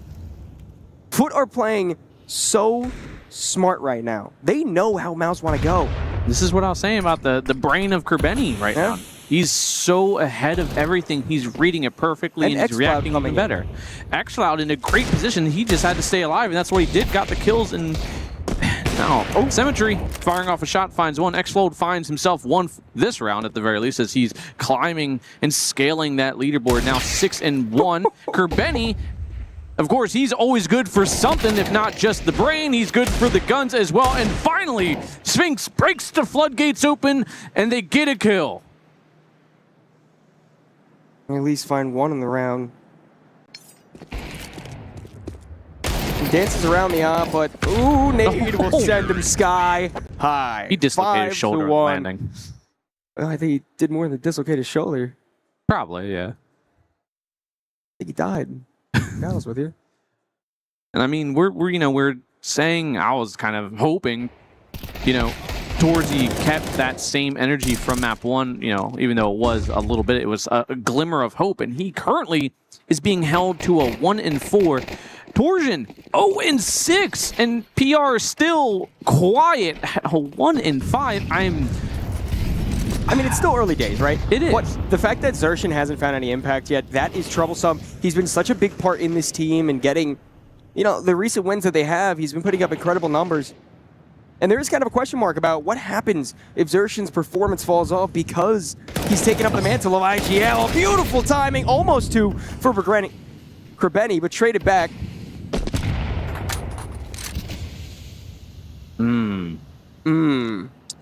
Demon, he's so slippery. And I think he's going to go unchecked.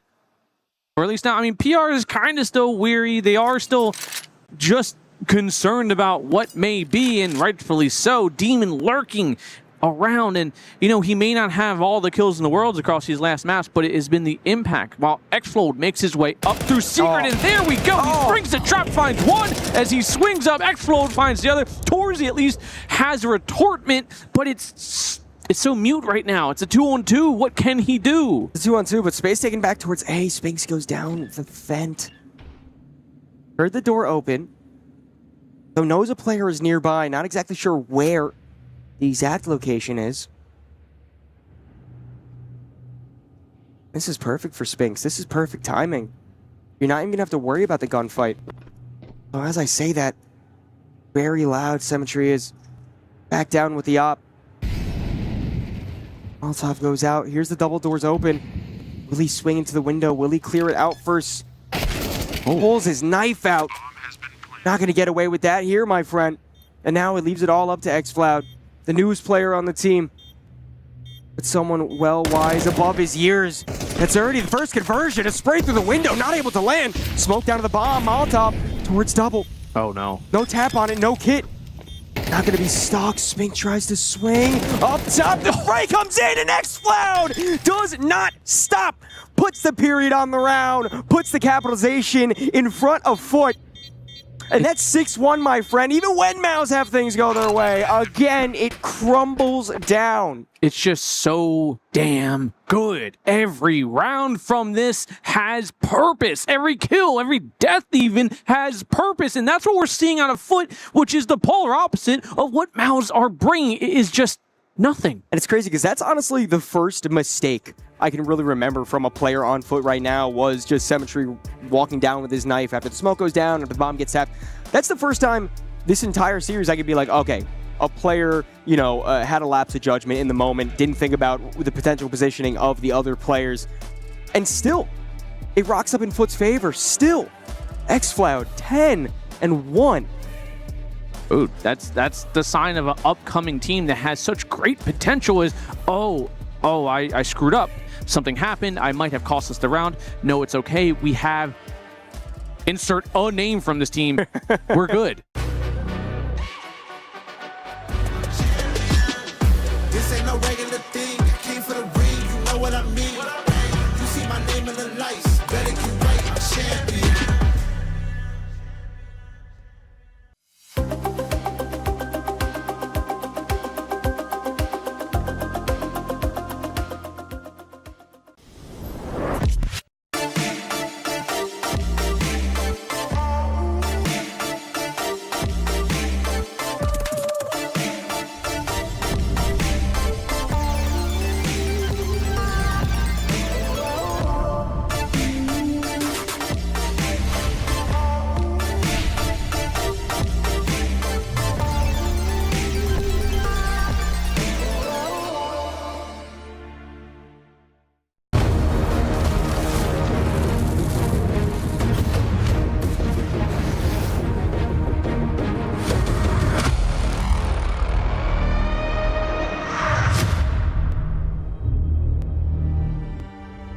Team Vitality a map away from the playoffs here as they go into Inferno. Bait certainly had their chances, they had their opportunities back on Mirage. A great game levied by Bait, but the losing streak continues on a map they've even refreshed and almost took down the world's best on. Now in Inferno, it's an even harder uphill battle, an even more struggling map as of late for Bait. Yeah, it's a tale of like two very, very different situations. I mean, you know, these are two squads in very different places, so that's to be expected. But, you know, Inferno for Vitality in 2026, they've only lost this map 3 times. They've been on a tear. And then, you know, for the side of Bait, it's a completely different story. They're 10-5 on it this year, but it's 5 wins, 10 losses. Best team they've been able to take down was Gamer Legion.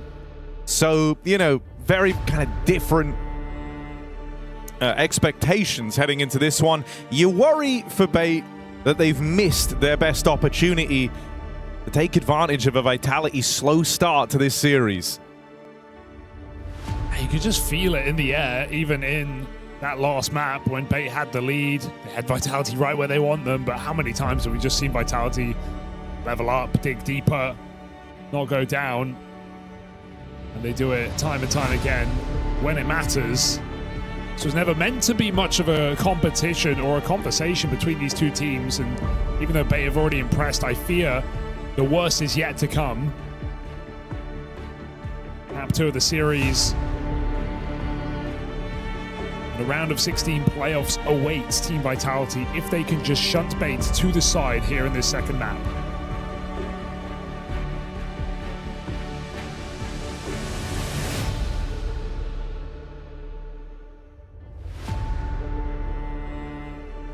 Certainly saw Vitality kind of come to their senses on Mirage. And as we continued throughout that game, the synergy and the way that they were playing with each other, well, it's what you come to expect from this squad, but not necessarily how things started. I'll get to open things on the CT side, and I do like that ZywOo went for that. Yeah, you gotta respect it. But there's no help on B. It's a good nade molly combo, but I don't think it's going to stop this play. The flank comes in. Wait, will Bait pause and try and go back? They've got this flank held, contained by Alex, looking for a second. Entries on both sides of this B site. Bomb going to go down, and no way in to this round for Vitality. Flawless for Bait.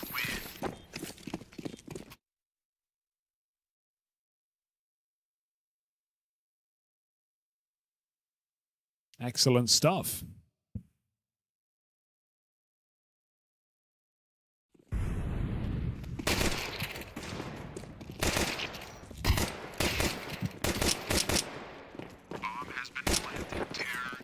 Yeah, just good knowledge of what they were up against, really.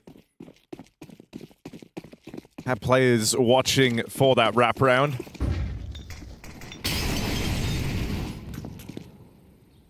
And so no worries in the pistol. You do have this force buy for Vitality.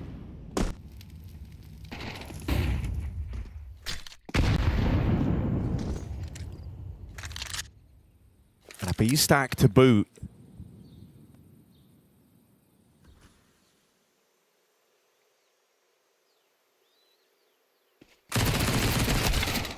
Flames gets his one.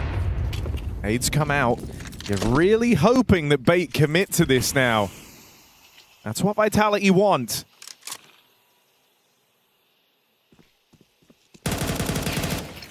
That's a good check for Alex on the spam. Wise to Apex's tricks, but it is the stack here. ZywOo bringing out for a double, handed off to Mezzi. Eagle back of the site, and they're coming his way. Oh, I won't be able to get a shot off. Just needed one more there. ZywOo did a lot with the 5-7. Mezzi can't connect the kill, and Rops is walking back through spawn. It'll be hard to scale into any strong position here for Rops. And so as he clears close corners, he loses time. Might just be exits here for Rops, it seems. Bait do convert.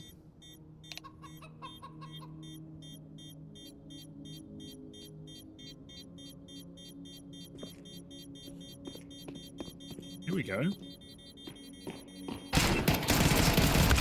Oh. It is still just the best save spot now in the back of the church, knowing they're going to come save there on the T side more often than not.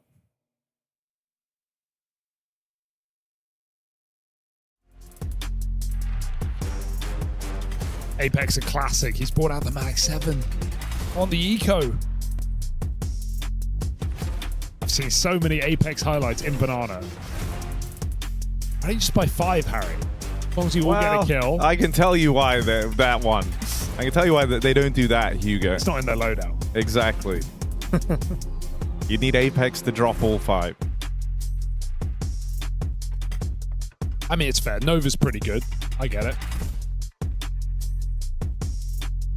You think he's actually going to commit to this, or is this just in the... No, definitely. I think you can, if you just get a kill, you're just fine. get one just kill. Get one kill, you're fine. And, you know, if he doesn't get anything, you can buy it again next round. Ah, there we go. Infinite Mag 7 glitch. It's true. If you just play Deagle every round, you can always buy. Same thing for Mag 7. It's crazy viable, though. It's just utility that makes it uncomfortable. It's also unorthodox in this round. You're expecting full eco, so...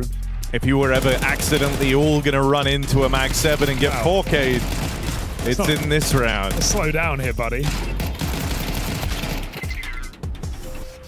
All right, we're back in. Little tech timeout there. And we will have this Mag 7 in play.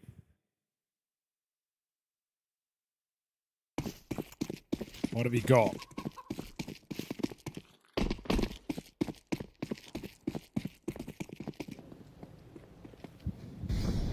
So can also tag them up here, make it very easy for his team. There's some interest in this B site. Holding a nade on Apex's contact. Get ready. It's gonna get hairy. All right. What's he got for us? Oh. Damn with a jumping double.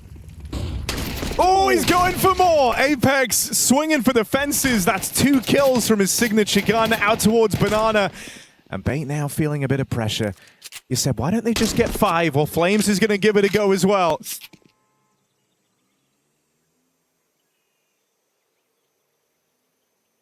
So now a very tricky round to win for Bait because... Do you want to go into the Mag 7? You're scared of the stack on the other side. You don't have any info on A. You feel like you have to go B at this point. I mean, they've got the perfect nades to do it, right? They just need to use their Molotovs. But even then, Flame's going to have a position, first box somewhere, to get something done. He's committing to this angle. But with Zywar and a scout, hit a quick shot, suddenly this round is going to get 1. Oh, they line up. Flames can't finish it, and there's the trade. Kenzazor left in a 1v2. It's not the most comfortable round, but he might be able to recover this. Kenzazor looking back towards Banana. Rops retrieves a gun and closes in. That Mag 7 purchase from Apex worth its weight in gold. And that's why you buy it, baby. Double kill, hits the tag, hands it over, and it gets put to use. And Apex knows that he just won that round. Essentially, his teammate get the kills, his teammate make the right setup at the end, but none of that would have even happened if not for his jumping Mag 7. What an excellent move for Apex. Extracting maximum value from that eco round. Any advantage, squeezing it out. What a beautiful... I mean, he's so keen to go back for more jumps. He could have cut and dry, but it's a very hard thing to stop. He's so animated. Fair enough. How can you blame him? Look what it's done. They have absolutely nothing. You've used the funny gun to ruin their round. Not just funny, it's viable. Yeah. It's also pretty funny. I was hoping Kenzazor was going to try and like get back at him by bringing out the R8. But it's true, but it's just not the same, Harry. It's just, you know. Because one of them's like actually just horrible. Yeah. And the other one is good. All right, we have a little eco strat here. Some smokes over A.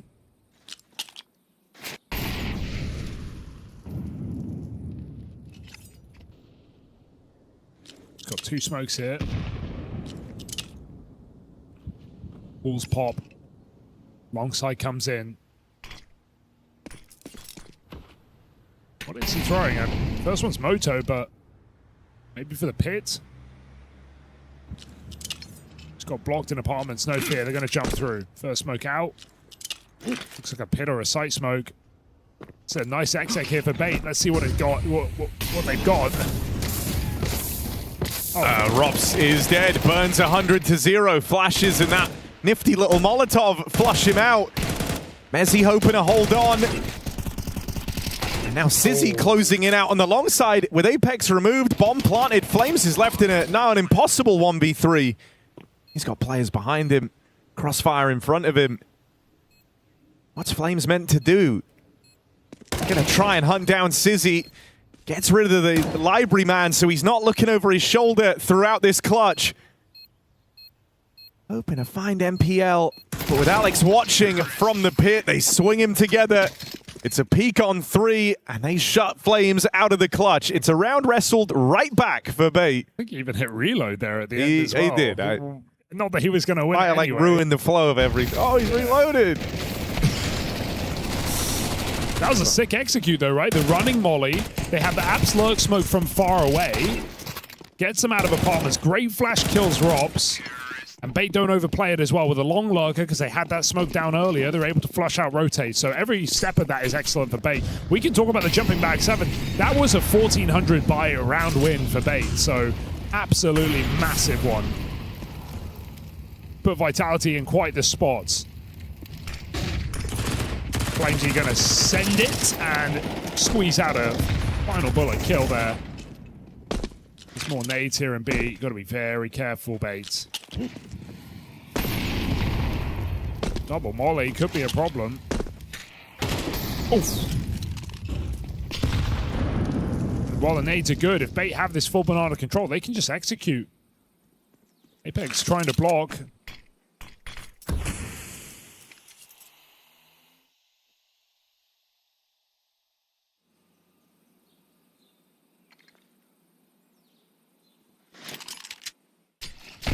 It's a great nade. And Apex is going to try and play through on the back of this. Gets in behind enemy lines. Apex causing chaos. And with ZywOo arriving at the perfect moment, Kenzazor is getting pincered here. ZywOo finishes what Apex started. And these bargain bin B holds have been fantastic for Vitality. A game plan's getting kind of ruined here for Bait. They can't even really get a banana because every time they do, they're just getting disrupted. That's, again, late retake utility, down banana, double molly, nade, everything. And even though they're getting these kills at the half wall, I just feel like it's coming at such a cost. Low health, Apex finishes it. Hides in the smoke, lets them go. Vitality, full chaos on this B site, and they're living in it. Just trading force by wins out now. Different round winners for 4 in a row.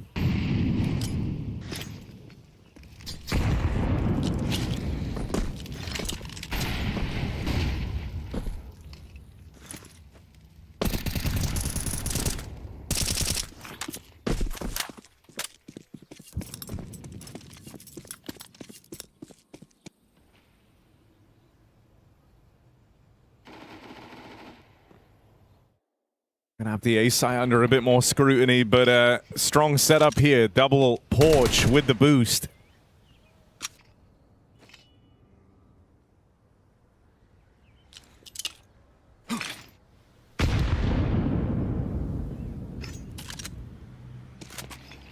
Looking like just a fake out here into the top of mid. The real goal going back to Banana. Ooh, and they're closing in quick, Apex. Cover here from Flames. And he just reduces them to dust on the push. Slaughtered. So no worries here for Vitality. Finally a bit of normality restored. As they'll look to go on a streak now. I think if his molly was any earlier, they would have called it off, but it was so late, they would feel silly to not challenge it, thinking they've got him caught off guard, thinking he's alone because he's jump spotting, but he has a teammate sandbags the whole time, so just mow down. Worked perfectly. Yeah, look, second player's already committed before that molly even blooms. Apex has had some great calls on the CT side so far. Some strong setups. And now finally, back-to-back rounds do put bait to pistols. Not a dollar in this round here.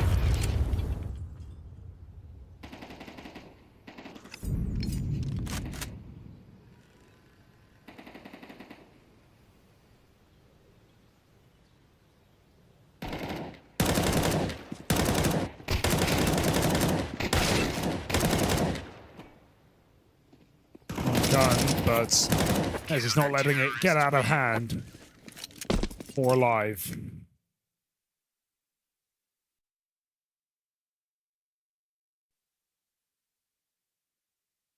I'm really interested to see kind of what the idea is now for Bait heading into this gun round. You've been waiting to get to play, and Vitality have posed you kind of a set of interesting questions. You don't want to feel like you can never win Banana. Starts to make the game feel a little too one-note, a little too obvious. So do they try and throw down the gauntlet and actually wrestle this control off of Vitality right off the rip? Or is it going to be just kind of going where you feel a little forced at this point in the game, which is up towards A? But now it's just a passive start. You're going to let this early util settle on Banana.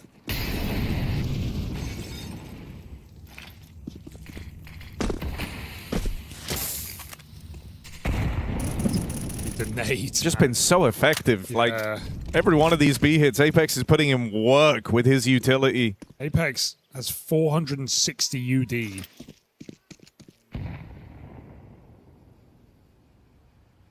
He's making sure it just keeps ticking up. Nades dropped for him over towards Ruins. But the util isn't just about the damage. He's waiting here with a flashbang. See ya. To tee up Flames for that swing. And Apex, you know, we marvel at the Mag 7, but his util is what's doing the heavy lifting right now. Flames just looked at Apex and fist bumped him during the round, knowing Kenzazor was not there. Cheers for the flash, Dan. They're making it look so easy on this B site.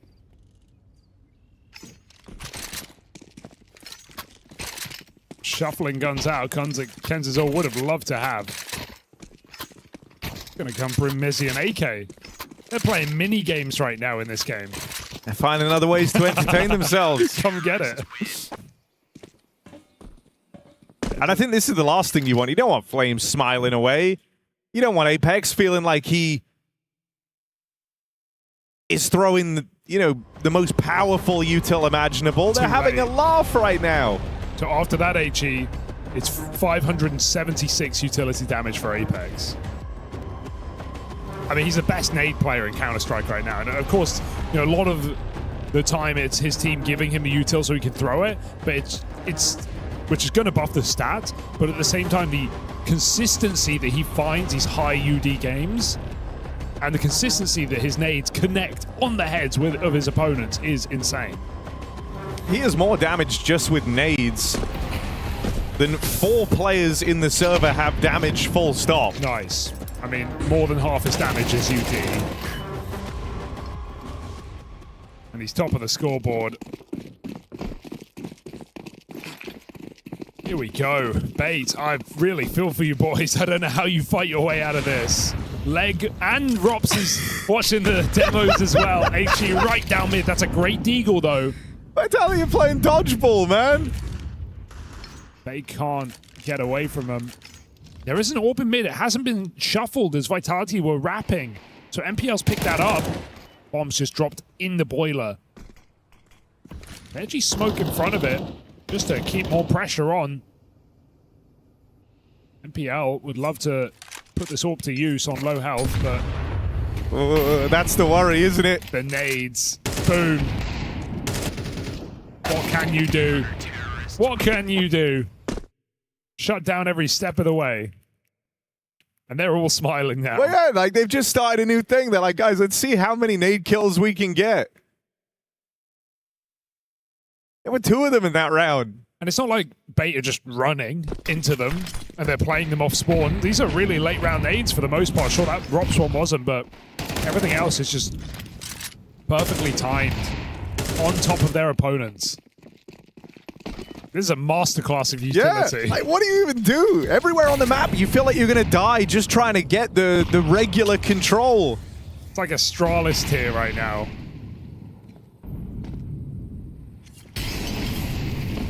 Okay, here we go. Bait. Use that molly to push Vitality out of car. Cautious, but clear. Look at them holding HEs for a reaggress. Apex is juggling them all over. I got more in my basket. Full take back. How about that? Oh! Bit deep, but it still does a lot of damage. It's 50 damage. He's got another one.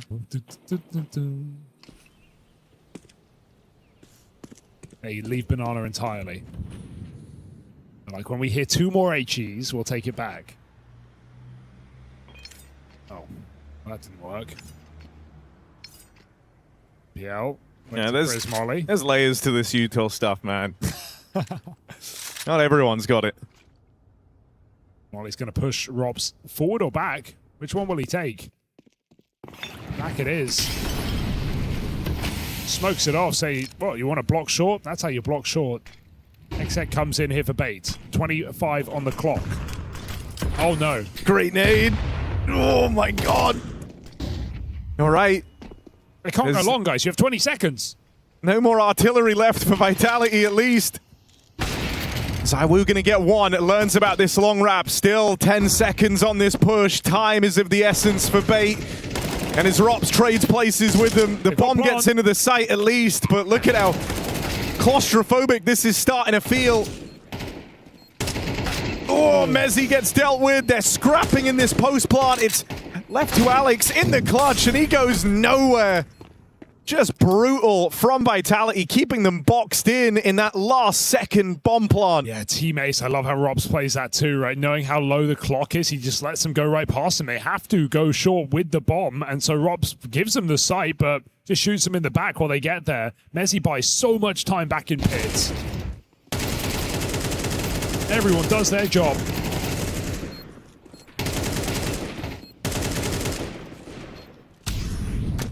No cause for concern in that post plant there for Vitality. Felt like it was theirs the entire time. All smiles still. 7-3 up. Another buy for Bait. The bomb plant allows it, but they have not been within touching distance of a round in some time. That's the closest it's gotten since this streak of Vitality. 6 in a row. Oh, Flames is feeling a bit of pressure here. Will just cross out in amidst all that chaos, and again, just more util continuing to rain in as they're trying to get that trade, as they're trying to deal with Flames. Essential nearly loses his life to an Apex HE.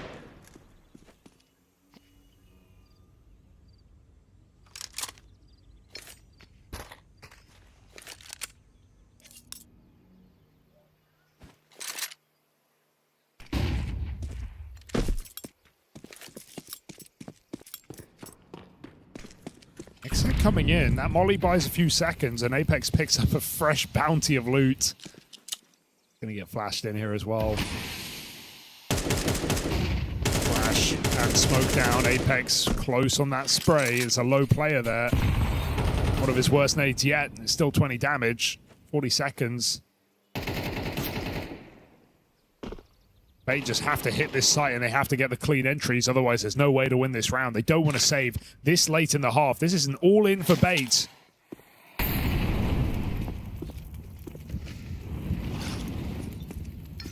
One flash for Apex. Doesn't leave him blind. Flames doesn't go, waits for a second flash out from the spawn side. MPL does what he can, but again, all of Vitality are here, and you just feel so trapped. ZywOo does hand away a kill, but time low. This doesn't matter for MPL. Vitality take it to the clock. He might get all the kills, but it's just another one on the tally for Team Vitality as they make a surge towards the win. It's a great play for Zywoo as well, right? Because it looks a bit silly, but it is selfless because he's playing for the round win. He knows when he jumps through that smoke, either I'm just a free kill, and then he has no time to actually stick the bomb with my teammate close, or I kill him planting. What it does, it just means MPL cannot stick that bomb at any point. He can get punished. Vitality, both those CT players play for the round win. And so another notch on this CT side as they just start running at bait now. That's not even a flash play. Rops just sends it. So Vitality 5v4 looking for an 8th round in a row. Boost up is well timed as well after this chaos. 3 players still holding mid. Dry fights will not go well for bait, but they only have 1 flashbang. Might not ever see it used.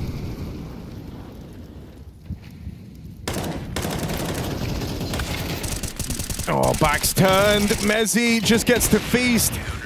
And what a beautiful sequence that is, just trading all these contacts out towards top mid. That is a very composed half out of Vitality. They're making a surge towards the finish line, towards those playoffs. Just such a beautiful half of Counter-Strike. Everything Vitality did so perfect for what bait were up to. It was so many B hits, so many attempts at banana for bait. Game plan absolutely ruined. The only really good round for bait in that half was the Tech 9 apps pop when they had 1400s with 2 smokes that they managed to just dominate Vitality on. Other than that, it was just getting strung out at this B site. They never really got a proper B round or a B post plant once the guns came out. So more than impressive for Vitality.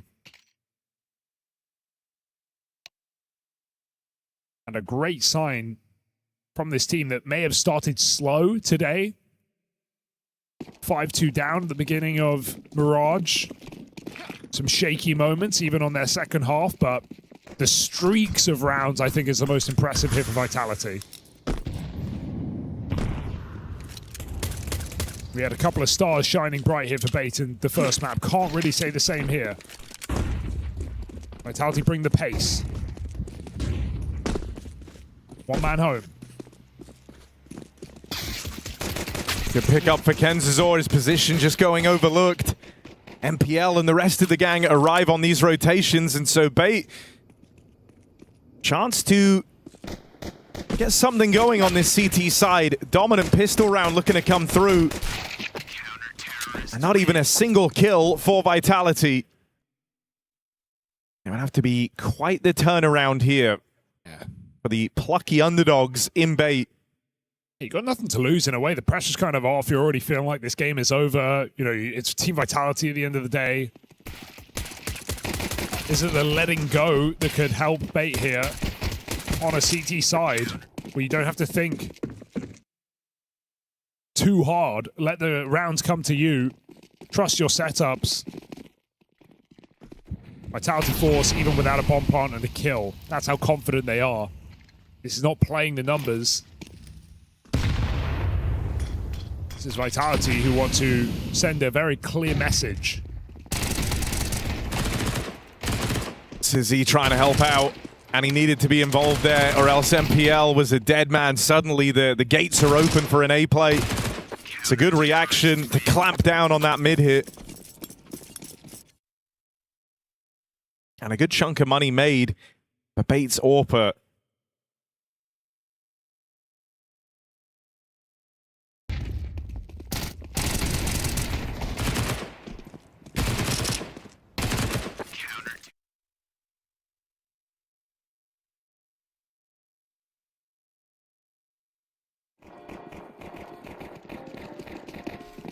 And there's Flames. Always a multi-talented guy, bit of a musician in Spawn. I believe that was Baby Shark. Yeah, do.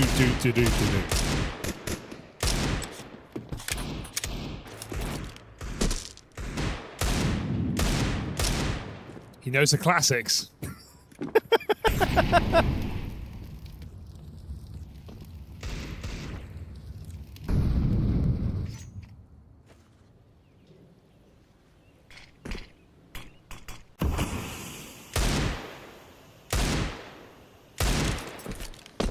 Vitality just impatient here.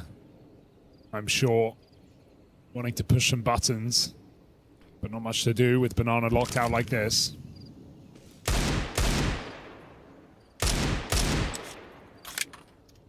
Yeah, just hang back, let them waste all their util, and see if, you know, an exciting opportunity kind of falls right into your lap. Maybe someone gets caught over peaking, getting a little too curious, maybe on a Banana push, but yeah, they get handed the fights they were waiting for, not able to take a single one of them. So the conversions are in for Bait, and they do so cleanly. Hope they upgrade these SMGs, at least some of them. Gonna get Sizzy straight on the AWP, but yeah, you don't want to let Vitality in now on this first gun round if you're really believing. Start a streak of your own. So Sizzy's AWP in play. And as dominant as that first half was, as we know in MR12, how quick it can catch up with you.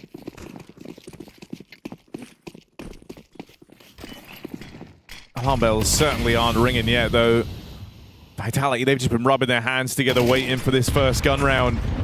Nade stack down Banana, 6 damage from it. There's layers to this. Flames up and over, looking for an angle. Util continues to bully him.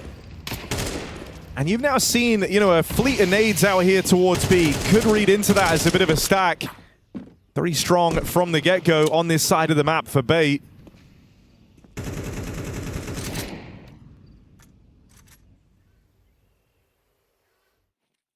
Hey, they're waiting for the boost. Baited, and MPL catches him. Got to fall off because they have no smokes left. Can't stop a play here. MPL's just picked one up. Back in spawn. 50 seconds. Vitality, of course, tempted by the prospect of just a 4v5 hit in this B side, but that smoke will buy time. I think they're still going to end B here. And that's a huge kill. That's going to relieve pressure. They can expect this B play now. Yeah, suddenly you're not doubting this util. You know it's the real deal. You know the hit's coming. 2 players in the site get sacrificed to the Apex util. How does he do it, He's just playing a different game right now. They molly quad, then they molly double box. Hey, wait. No. You really think Apex was going to die to utility? You must be crazy. Still in the picture is the Vitality captain. And with Banana pressure removed, you know where the last 2 are coming from. Good nade. And that's it. Vitality just shut the door on this B hole. 2 players hiding oranges, and they get fizzled out. I gotta check again. That's 836 utility damage for Apex. He's gonna cross the 1,000 mark on his own. Almost certainly.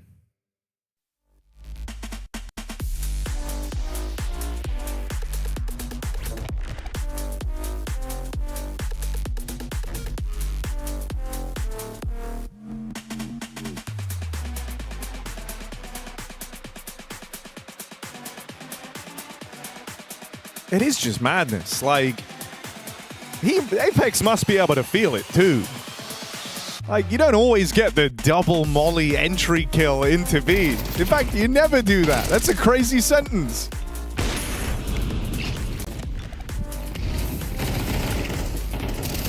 Look at that. It's just a blanket of fire. Where are you meant to go?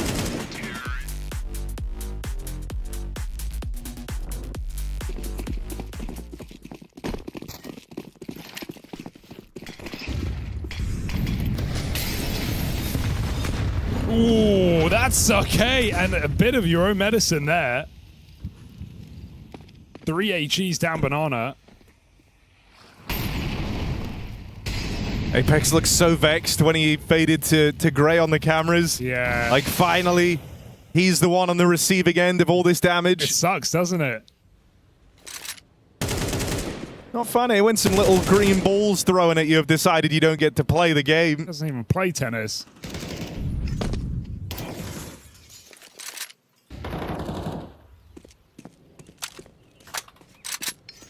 A man down for Vitality, but maybe worse than that was just all the splash damage from those nades. Flames is a shot away from death. ZywOo is not much healthier, so have two players who are going to struggle to be hyper involved here.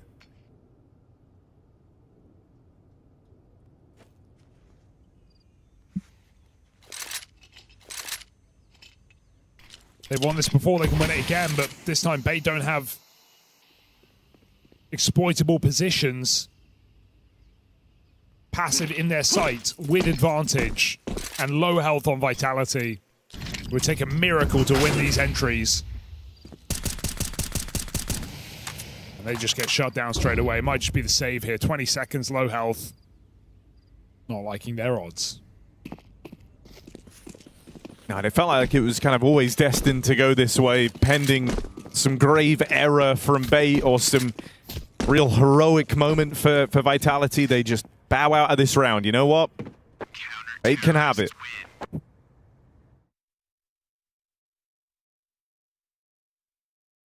They lost their VIP very early, thanks to the triple nade down banana.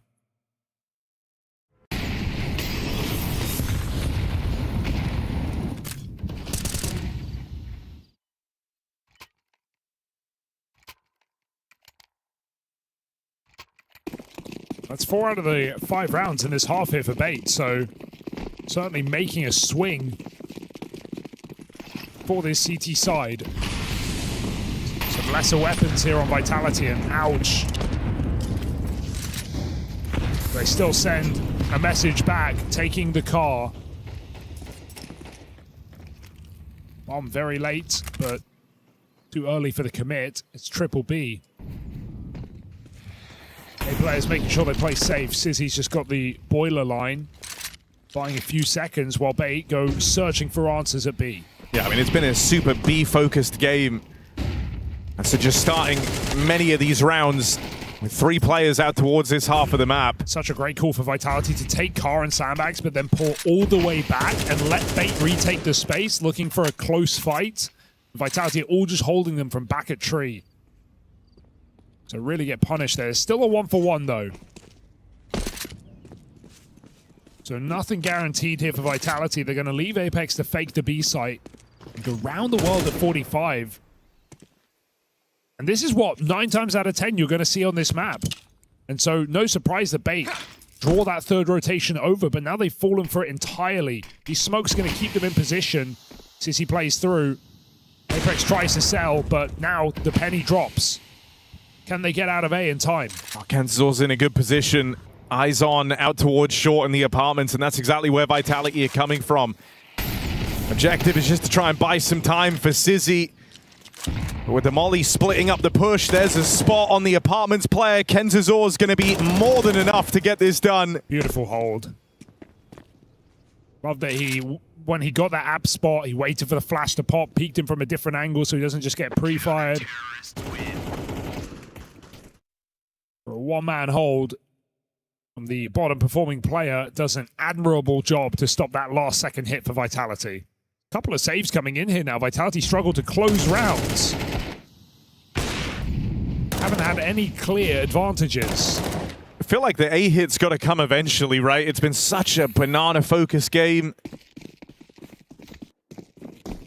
And there has just been this constant 3-man start there for Bait. Vitality know this too. They've seen it in the banana retakes. They've seen it in the nades that come in there early.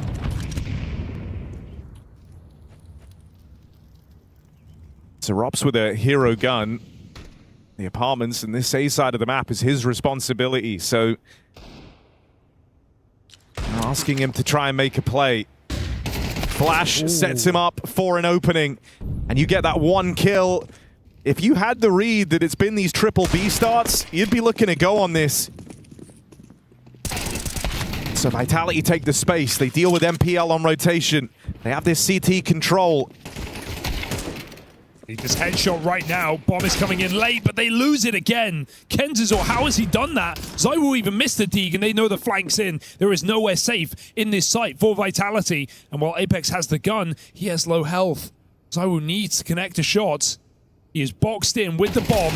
Can't do it. Kenzazor, again, a multi-kill on his own. He has won these last 2 rounds, and Apex is walking into walls. Bait are back in business. And it just feels impressive, doesn't it? Like Kenzazor, you know, all of Bait were getting bullied in that first half. But then, you know, it was his teammates on B having to do a lot of the winning for Bait. He was just kind of cooling off down in the pit, biding his time. But in the last 2, he has found his impact. Sometimes you kind of see players, you know, cool off a little bit when they haven't seen action in a while. Inferno can be a really rough map for that, but it feels like the time to kind of reset might have helped Kenzazor out because he's coming through with monstrous holds in back-to-back rounds. With no support, right? No help. Those are the kind of fights you really expect Vitality to win. Headshot angle on pit, players uncrouching. Vitality can't do it. The one kill that would have essentially won the round. I mean, they could have even jumped on A earlier, but that bomb was so late, they slowed down. Rob's found the AWP on short. Was not enough here for Vitality. That was a 5v4. That was probably their best chance yet in this T side to win out. Trouble in paradise here.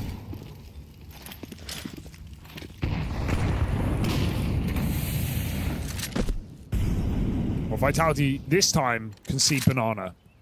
In doing so, they enter the round full health. Walk back through this smoke. No flash needed.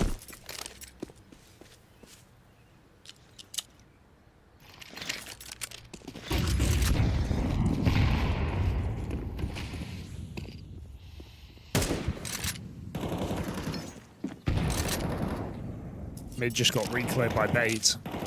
So you wonder if we've been seeing a bit of conditioning in these last few rounds of Vitality. It's been a super B-focused game, but the last 2 trying to end out towards that A bomb site, and it has, you know, dissolved this 3B start that Bait have been running. And so they might just follow through with this. Going through the smoke, Flames trying to lead the charge. Takes ZywOo to come in with 2 hulking trades there for the entry. Up and over for Apex, hoping to give chase. That's one of your 2 high-health players gone from the round now. ZywOo and Mezzi are wounded.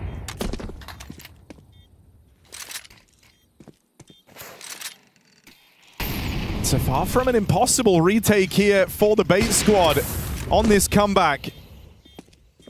Smoke start to fade.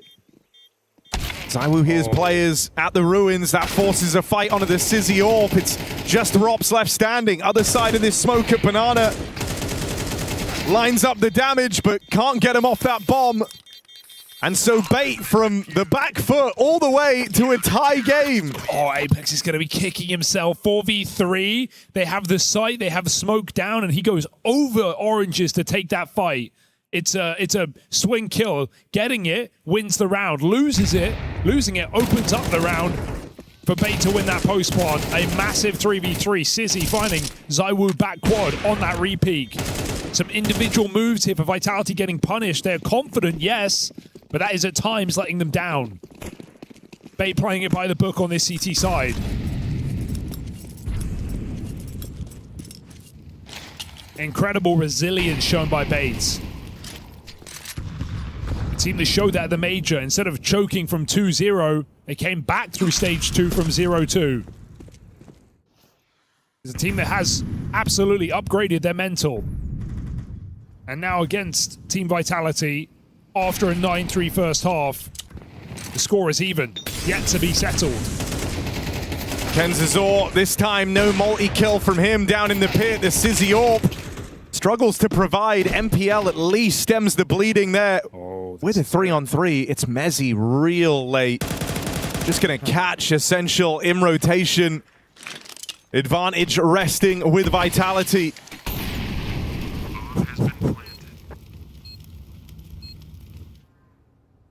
He's gonna do it again as well. MPL walks right in. That should be it. Mezzi on the flank stops 2 and stops this retake from happening. Alex is still trying. They've got money to burn, and so one shot connects, but they can swing off contact. Robs is committed, and he hits his. Vitality break that streak down. 4 in a row. Now 1 more found. And could it just be Mirage all over again? Where Bait write the story of a comeback, write the story of an upset, and then Vitality, the final hour, slip in.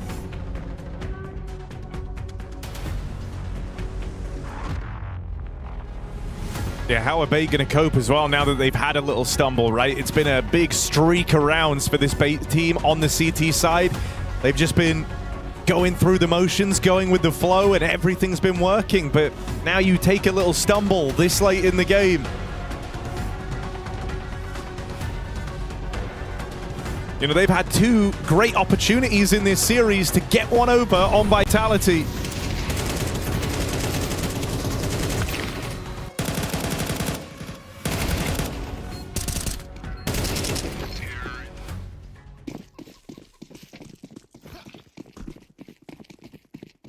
This was a 9-3 half in Vitality's favor. It's taken them a long time to find their footing on this T side. But now that they've taken these first few steps, are they going to break into a sprint? And this change in the last 3 rounds has been great. They've just not been starting every round 50 health by, you know, Bait just dumped their util insta. There's the difference, right? Apex is throwing retake utility on B. Bait are just double nading down Banana every single round. And so Vitality have figured that out. They're waiting it. Now they get Car and they get their full health. B execute Temptation again. Think of the last B site hit. It was perfect. ZywOo got a double entry, trading flames, and yeah, they botched the post part, but don't need to do that again. It's got to be tempting to just go back into a B execute here in this round. Apex is talking a lot on the cameras. He is off the keyboard, off the mouse.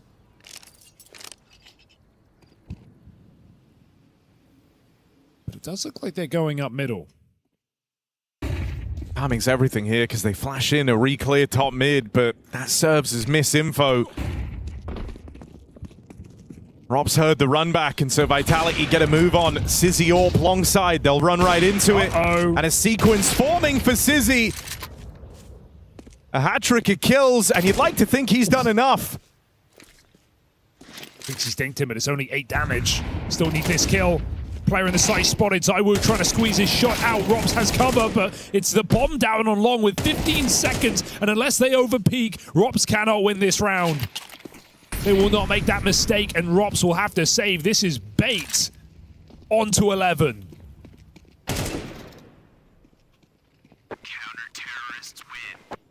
I mean, the resilience on display is fantastic. Sizzy, what a sequence. So I've just kind of been lying in wait in a lot of these rounds. They've had creative solutions to try and get past the Sizzy AWP, but finally given open sight lines, no util to punish, and just gets to go on a tear.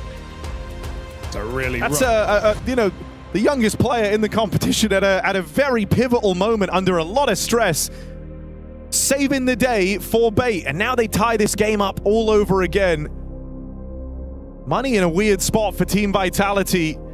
This was not where you thought Bait would stake their claim to this series. Yeah, you wonder if Vitality thought they'd done enough to put Sizzy on that B-bomb side to go long when you know he's definitely got that AWP is such a risky move. But feeling like that early banana take with a lot of util could have drawn a third player over. Bait don't fall for the conditioning. There's that one young man that has kept Bait in this game.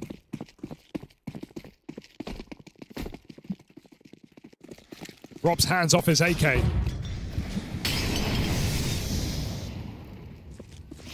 What can ZywOo do?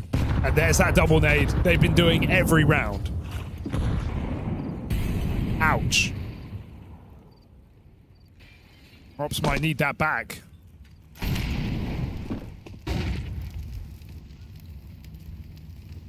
Again, no bomber here.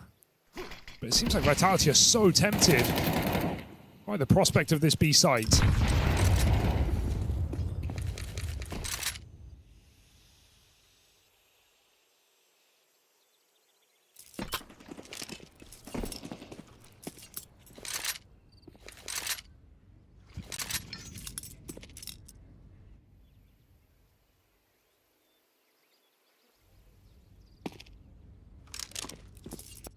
It's almost like Vitality just don't want to be too obvious and just going for the B execute, but it just feels like the best play at this point in the game. They've got so little util, low health. You know you can win it off of 2 entries. Oh, that's just criminal. And I would do more. But look at how Bait just aren't budging. Yeah, they're not falling. They are not moving. Like, it's a spam kill. You're thinking that Sizzy might move out of position. Oh, they're coming back. Bomb's coming back. Because ZywOo's taken all this space. He needs his kill, though. And now he's not got it. Now they're scared. Still, you know, you're only looking out for Alex. You But got look at the 15 time. seconds. You got to be clean here on the push. Back of the site. Alex knows one kill could be enough here. Rotates a little ways away. But it's Alex that they've got to get past. Flashes, give the cover. Bomb goes down, gets planted, and there's still a chance here for Vitality. Robs is so late. Really out of the picture, but he's trying to make up for it, closing him fast. How much time can Apex buy? Rops arrives, lines up the shot, but the Deagles let him down. Apex has got to do this, and with the captain removed, Bait have pulled it off. Map point goes their way. Oh my goodness, I've never seen Robs miss that in my life. Back turn Deagle, we've seen it. But Bait, map point on Inferno, 9-3 in the hole. Out of position entirely as Vitality go back to B. And still they secure it in the post plant. That is ridiculous. This has been a roller coaster for Vitality from the highest highs on that CT side. And that one missed shot for Robs will cost them everything. Could this really be a three-mapper? From 9-3 on the half as well.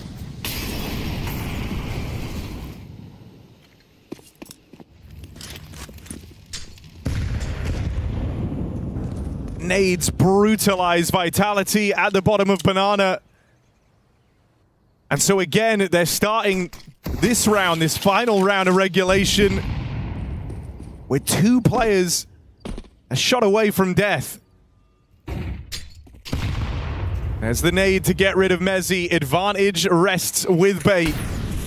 They're looking for the knockout blow. It's a quick reaction out towards B. ZywOo waits for the smoke. Tries to scale in, it tries to scale over. Orb not able to stop him. Spam will connect onto Apex, and so you're left looking on here if you're Vitality. If you want to seal the deal on the series in a 2-0 fashion, if you want to make it to overtime, you've got to rely on your trusty duo. It's ZywOo and Rops, but they've struggled in these post plants. Bait move in. ZywOo dead first, and Rops felled. It's Bait running away with this. 9-3 to Team Vitality. Bait managed to hold themselves together, and they launch one hell of a comeback. This series now is going the distance. Playoffs still to be decided.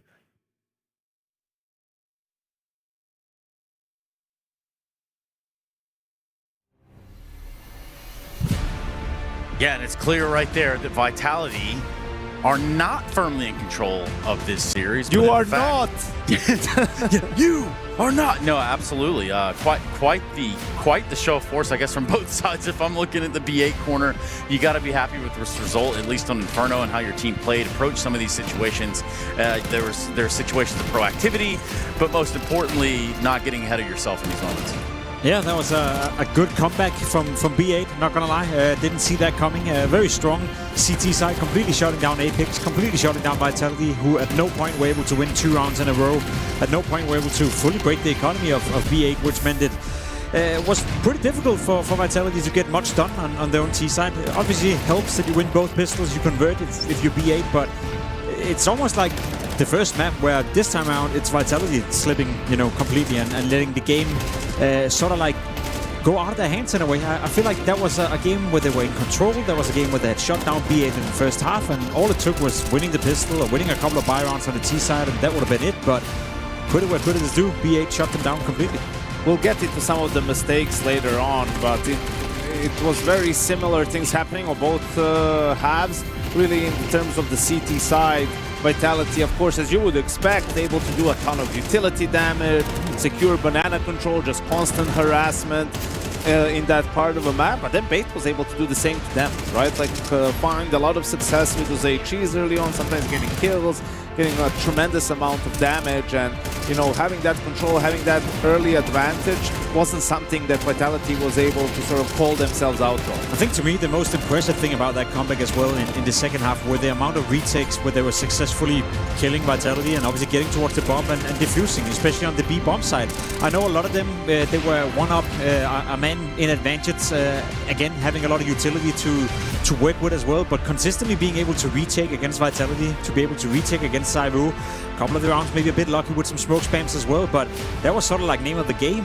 Vitality could get to the bomb sites, they just couldn't hold it, Trace. They couldn't shut it down, they couldn't play enough of the time, I guess, to let the bomb explode, and for that B8 constantly and pretty much every single time they had the opportunity, were able to retake successfully. And right before that closed out, we heard Harry and Hugo kind of mentioning the idea that there were some struggles, some 2vx situations, and there's some post plants in there from the Zaiwu Rops corner.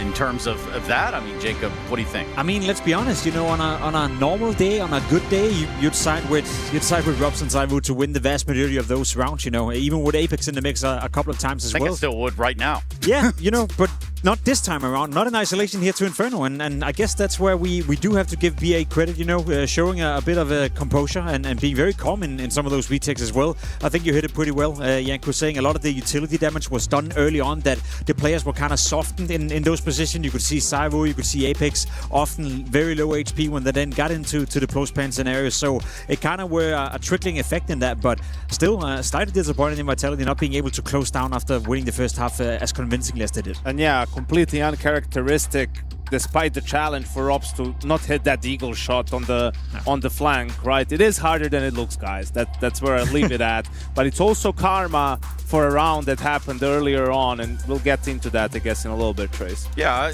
perhaps in a little bit. I think we start with a little bit of the later rounds. I'm understanding around 20 is a place starts. Not necessarily one of the earlier rounds, but it is a round, Yanko. Yeah, and you see like Vitality struggle to win rounds, right? We're gonna see the double HGs. They're doing a B Expo really in a way. Essentially gets one kill, although blind. They get the 2 trades. 4v3, right? And you're struggling on T side. What does their captain do? Oh, I'm gonna jump on top of first and challenge in a 4v3 on B. Bing bong. Right? Absolutely punished. 2 of his teammates are low, by the way. He also had a smoke, and now you can see the pressure is on Zaivu to do something. The low HP, it's making them maybe a little bit nervous. And this is a 3v4 situation that Bait is able to bring back, retake, and equalize the scoreline right here. And that's karma. It's because of this round, because it was Apex that was with Robs in that 2vx, that, you know, he couldn't get that eagle kill. You could play that round 100 times, and I'd say Vitality should win 95, 98 of those scenarios, especially having Apex on a smoke. All he has to do is not jump up on that box and take the duel towards CT spawn, and it's pretty much settled already. It's such a tough bomb site to retake, especially if there's a smoke cutting one of the 2 pathways into the bomb site, and I guess Apex is in Christmas mood, just handing out gifts left, right, and center on this game. You got to wonder sometimes, not specifically in Apex's case, but when you get in those situations, you know, why? You know, when you watch other people play that game of Counter-Strike, jumping up on the box. Believe me, as soon as he dies, he thinks the same thing. What the hell did I just do? Like, why did I do this? You know, like, just there's no need to get that extra advantage, right? Like 4v3 and you're in B, you're already fine. Like, you don't need it a 4v2 and to be in B, right? The pressure is on your opponents, but all of a sudden, if you die and it's 3v3 and he dies, he looks at the HUD and he sees, damn, 2 of my guys are like red HP. You know, I actually put my team in a really bad spot. That's where it sinks in, and in the end, might be what cost him the map. It very well might be. Staying on that same train of thought, we've got round 23 next. Yeah, props to production for being able to get it right on short notice. So this 5v5 situation, Zaivu gets the kill. This was pure chaos. Actually a good call. Fake A, go B. You can see that's where the majority of the defense was. Zaivu probably pays a little bit too early for my liking, right? Like he dies, the jig is up at that point. They still go towards B. It's going to be pure chaos now. The time is winding down. They're trying to plant the bomb. Everyone's blind.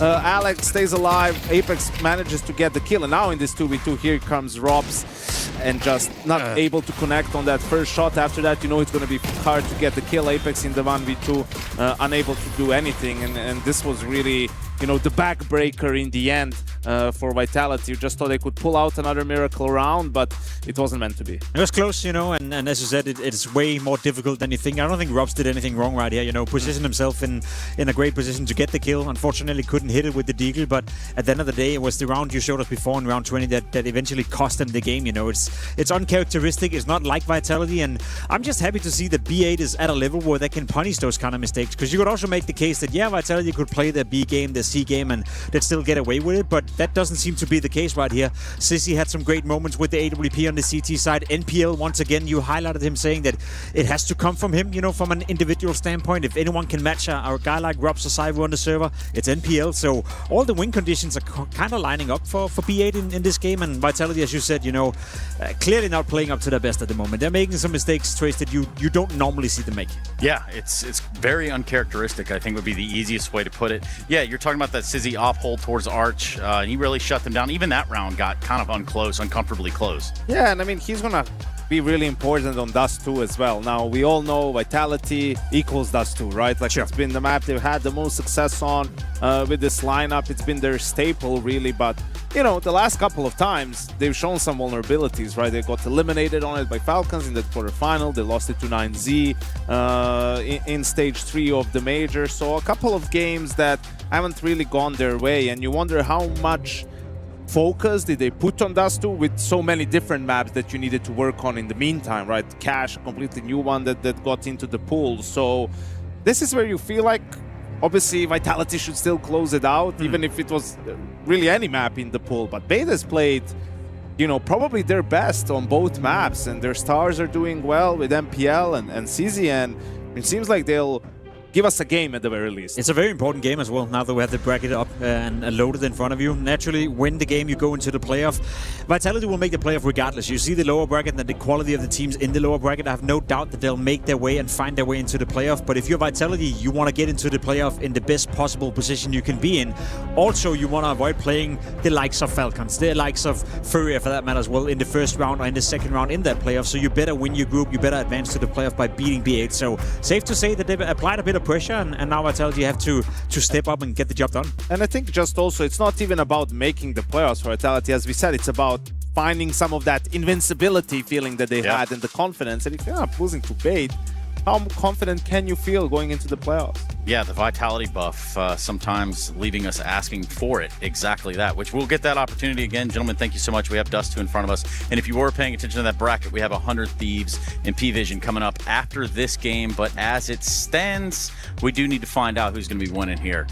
And if I have to look at it all, I mean, I don't know, B8, Vitality, we'll find out when we return. You're watching the Esports World Cup 2026.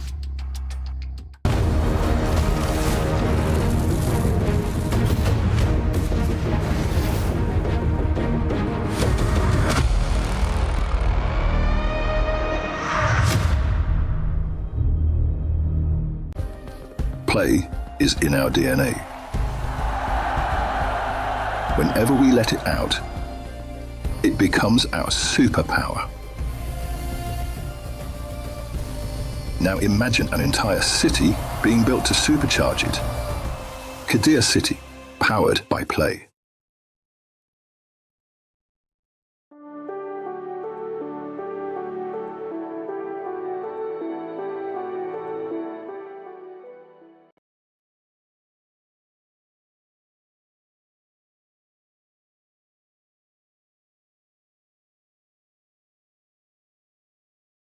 We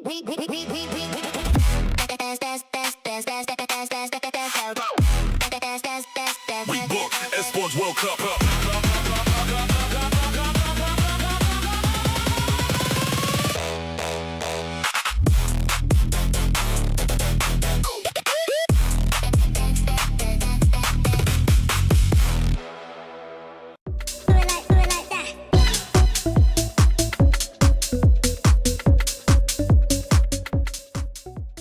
Down, but thankfully enough, it does seem like Mouse will circumnavigate the artillery strike for now. A little bit of a minute left on the clock, and Mouse slowly stalled out, but it seems to all coming into play now. Nice little nade, but Xertion avoiding that one as well. A lot of pressure is going to be on xCloud here. Still playing back towards the catwalk. Oh, and he's able to connect with the first one. Brought down so low, though. Has to fall back. Molotov goes into the apartments, where presumably the split is trying to take place. Little player there, Torji pushing up with the bomb. Xcloud, maybe an off angle can get him one more, but the Molotov comes out instead and he burns. He burns. Fire if he will. Gets a dink out. So much damage done on the side of Mouse. Really any NHP. And Demon, a chance to clean these enemies up, a chance to get something done, but Sphinx connects with the head too fast. And it leads it to the Opera without his favorite weapon, jumping through the smoke, trying to spray. Wow, they're all very low. A different world could have came through if only a bullet or two hit on more of these opponents. But at the end of the day, that's Mouse answering back early on. You know, we kind of highlighted symmetry, the op coming into play here, hopefully, for Foot. If they really want to have a nice map they can contend with here, I think that also applies for Torzen. He has been on the op, and it seems like only Ancient was where he found that success. A little bit on Nuke with some sprinkles of kills here and there, but this is where you really need to call upon your opper. Flash in the mid, but no pressure from the CTs. It's defensive utility. One player stationed towards B. And pressure into a connector, 1-for-1. Zelix makes good headway. Kremeni gets the better of the spray, however. Strong start for him. Zershin can't push because of the Molotov, but Kremeni swings into it instead. That evens up the numbers until the backstab from Cat is able to come to fruition. Bomb stuck in no man's land. Xcloud, a labored spray eventually lands. Only a moment of worry. But that leaves PR with a lot more than a moment of worry on his hands. 3 HP, he has the bomb, makes his way over to B. Maybe just running circles. Make as much noise as you possibly can. But he's about to get caught out. That's Jugs, that's 3 for Foot. I like the kind of just brute force aggression from both sides, meeting it in the middle and just turning into a meat grinder here.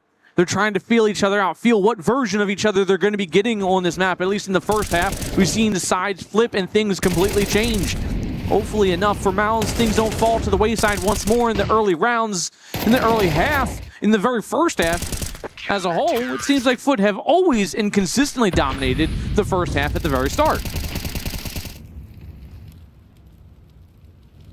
That's true for this series, but battle that's worth more than that. Every single piece of utility you could ever think of was the A-bomb side of MAC-10 as well. Rains bullets through. It is quickly dealt with. And another kill found with the rifle. Now is at least on the site.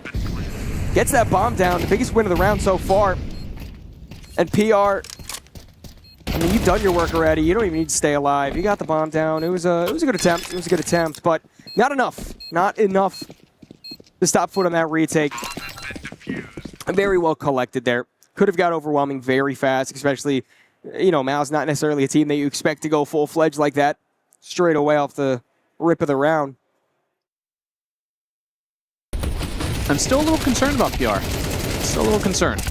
I know early on once more, but it seems like early on is that, again, that struggle point where Mouse, they're just not awake. They're not intuitive enough to see what's going on in front of them. And hopefully this is where we see a little bit of turnaround, obviously, after this nice little eco. I mean, you got Sphinx on a Galil and some Deagles and a P250 in the mix. Maybe they can do some financial damage this time around because, obviously, Foot right now aren't completely stabilized. Good nade to blow the smoke. Not able to land on the bodies, though. Instead, has to rely on the rifles. That's around and drowned through mid. An AK dropped, but Play is in our DNA. Whenever we let it out, it becomes our superpower. Now imagine an entire city being built to supercharge it. Kadir City, powered by play.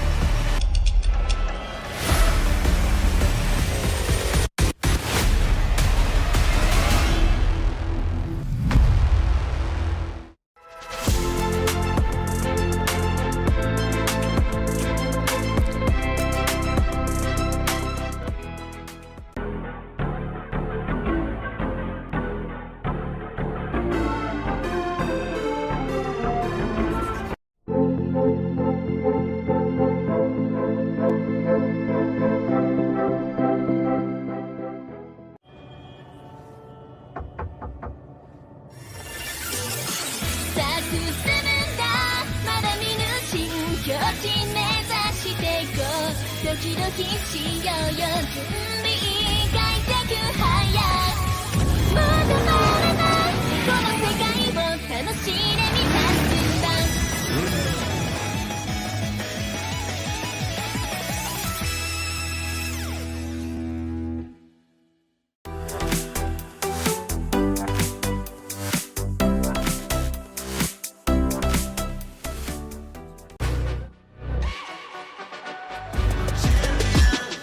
This ain't no regular thing. I came for the ring, you know what I mean. You see my name in the lights, better get right, I'm champion.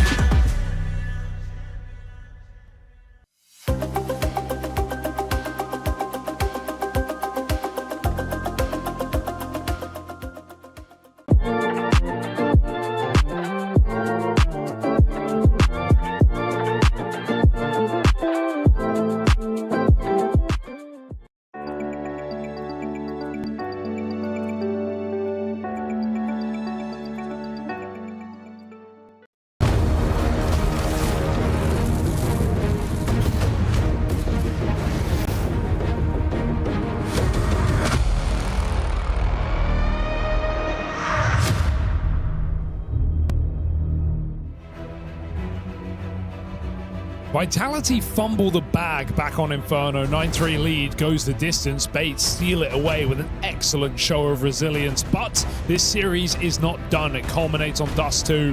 Home ground for Vitality. Their best map. 51-8 with this roster.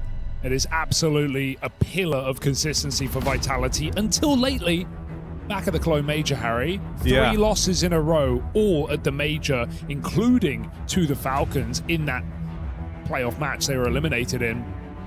So Team Vitality, like we saw Bait come back to the drawing board of Mirage, hope they've had a look at Dust coming into this event. Yeah, I think, you know, for Bait, it's obviously a huge show of resilience, kind of a testament to this squad and how much they've been growing, but you don't win the series on that second map, right? No. You have to keep it going, and this is going to be versus a Vitality that might now have a bit of a fire lit beneath them, because this is not where they're supposed to be encountering problems.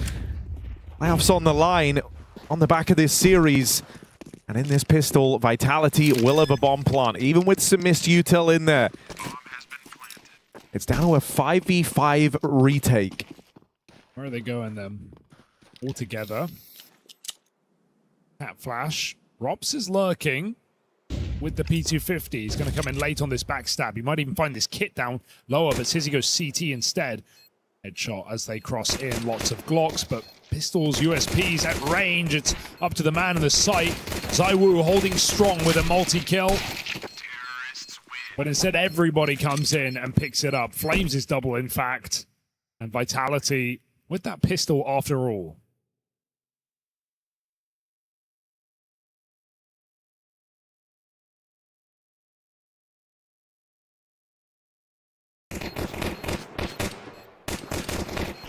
Not afraid in that post plant of Vitality.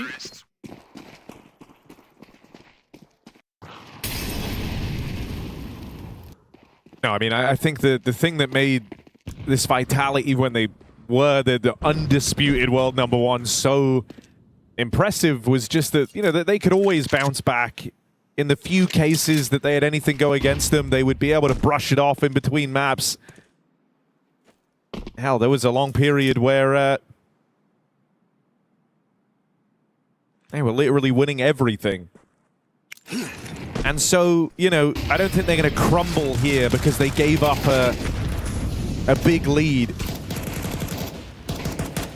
They can't afford to slow down at all. This B hit has worked wonders. And so save called for this Bait squad straight away. Also just such a comfortable place to be, right? Even though these two teams are the polar opposites, right? Vitality 3 losses at the Major. Bait got 3 wins at the Major on this map. All 3. So, you know, that's a good sign, but this is still such a high floor for Vitality on a map like this. It's a conversation we were even having yesterday about how, you know, just a couple of teams, there are a couple of teams that can make this map consistent. Most rosters struggle. Vitality and Spirit, and more recently Falcons, definitely been able to do so.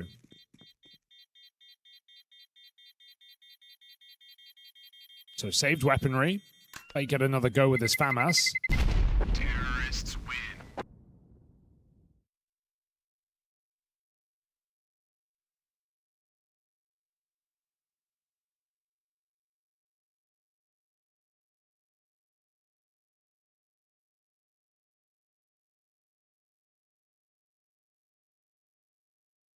No spawns in this round, so will have to be something more default for Vitality.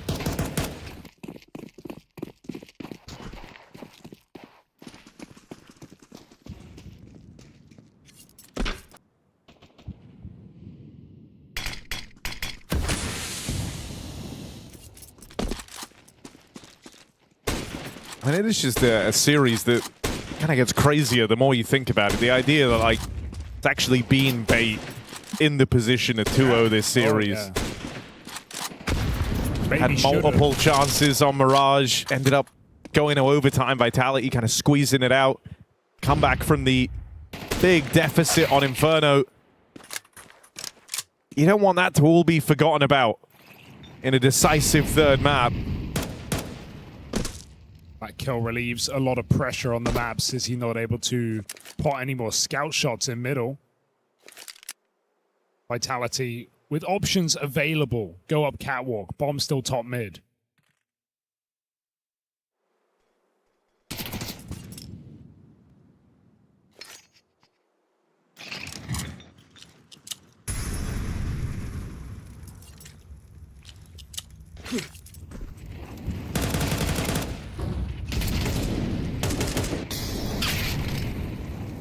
And this just feels good, doesn't it, right? No issues on the back of the pistol. You get your conversions, and you were never that stressed.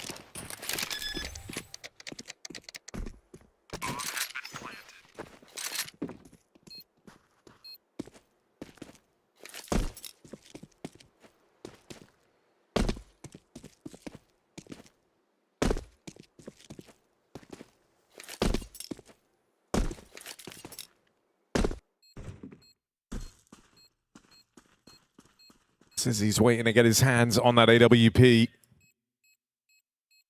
Had some very influential moments across this series.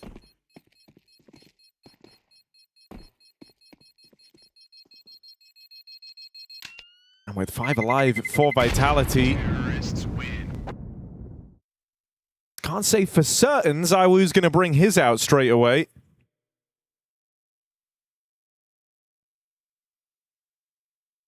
Yeah, looks like Vitality thinking about it, and yeah, he will. Dropping a Galil over. So none of the SMGs, it's not a bonus round. They don't want to give Sizzy the chance to work solo with an AWP. I think at this point, the only thing that would reassure me is just watching Vitality kind of just bash through this game, right? In both halves. Otherwise, it does certainly present some worries, even in a playoff qualification. A lot of teams have looked shaky so far in Paris. Spirit haven't been a certainty by any means.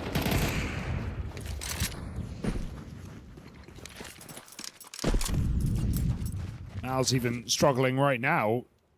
The Foot, latest event winners in Mao's.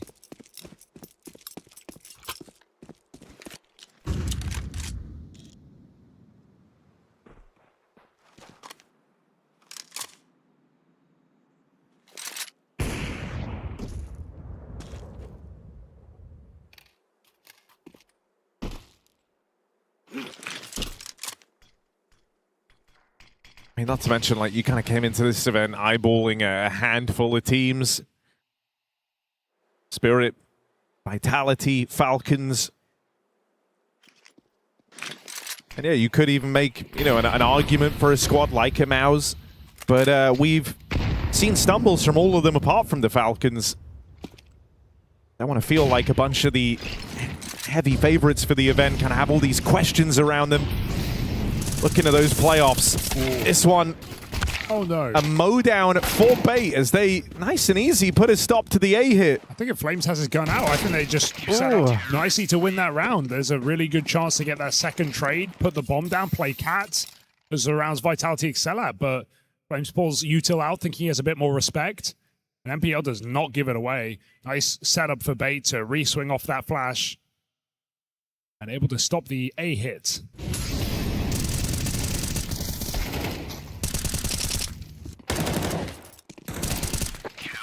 They do so convincingly. And, you know, I think one thing you've seen just from the pistol out of this Bait squad is they're always kind of looking for ROPs on these lurks. That's nice for Sizzy. Love that. Apex just crouching. Oh, Will he get away? Just about escapes. This nade smashes ROPs as well.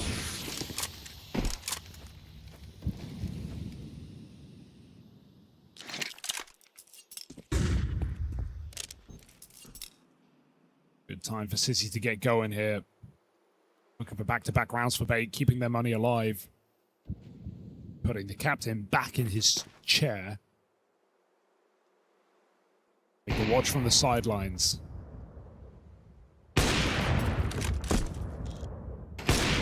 Oh, he's quick. One more. ROPs won't give it away. Or maybe he will.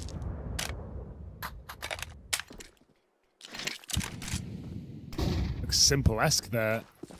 That was a really clean sequence. I mean, this whole round has just come down to the Sizzy AWP. Involved from the get-go, peek out through short to find Apex, and with the reposition has just won the round on his own. Yeah, he's clearly trying to let his team know.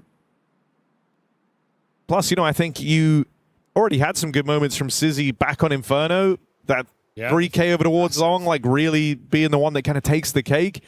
But, you know, you take an AWPer off of Inferno, you put them on Dust 2, they want to be a lot more involved than they get to be on that second map. And Sizzy just from the get-go, soon as he could buy the AWP, like to make it known. Apex doing a lot of talking in the save. Trying to get his team activated. I mean, he's probably feeling a little pissed, to be honest. Like, can't quite believe how this is starting already. Wanted to just get on a Dust 2, get a clean break, begin this kind of streak of rounds, feel like you could leave everything else in the rear view, but that's not what's happening. Bait showing up in fighting form. And the way that we introed this series was how one-sided this head-to-head is. Let me just recount it, because in the last 3 maps these two teams have played, they haven't gotten more than 8 rounds, Bait. They've never won a map against Vitality. They played back in Budapest last year. Played at Atlanta a couple months ago. So this is a very different looking Bait. We talked about them leveling up come Cologne. The coach factor as well. Keeping them calm. You know, remember they choked map 1. And they looked like they were just about to get washed out of Inferno, but continuing to show resilience. Against one of the world's best.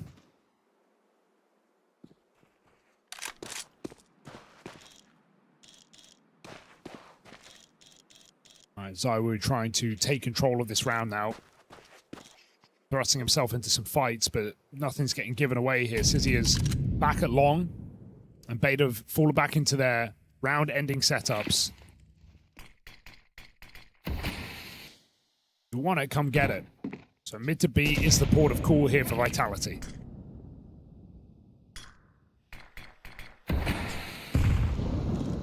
No one really in position to keep an eye on this from the A side of the map. Don't have a player in CT, so it is just these 2 B site men for Bait. Having to stop the entirety of Vitality.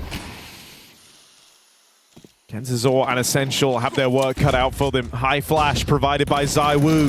Kenzazor peeks, gets them back turned. And with Essential holding onto the doors, this one goes nowhere quickly. ZywOo left saving his AWP again. Bait are tying this game up straight away. And it's rare to see ZywOo have the wrong read there, right? But he goes back to hold the long push or the short push, waiting to see if they flanked him. If he held the window instead, he'd be able to cover his teammates. They swung out window and picked some of the door players. So, unfortunately, in the wrong position with that AWP. And that's the money still out for Vitality while ZywOo saves his sniper. Already getting the right feel for it yet here are Vitality.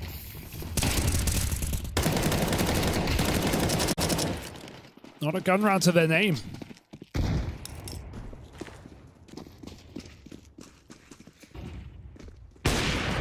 And there it is again. Well, ZywOo's held onto that AWP for a couple of rounds now, and Sizzy is going to remove it from play. Sizzy guy is crazy. Just getting better and better every event. Here's the thing as well. I think ZywOo's coming into this third map like already a little bit cold. He didn't really do anything on Inferno. He certainly wasn't the savior you'd hope he would be. Was largely irrelevant, so maybe cooled off a little bit.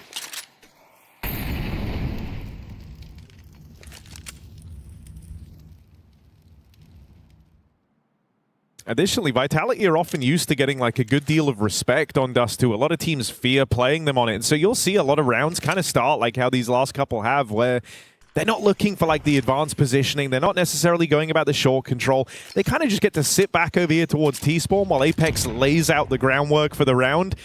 And they almost wait for their opponents to get to those like round-ending positions like we saw in the one prior. But Sizzy's been constantly down a push and prod. Like, he's kind of changing the idea that you would give the Vitality squad respect here.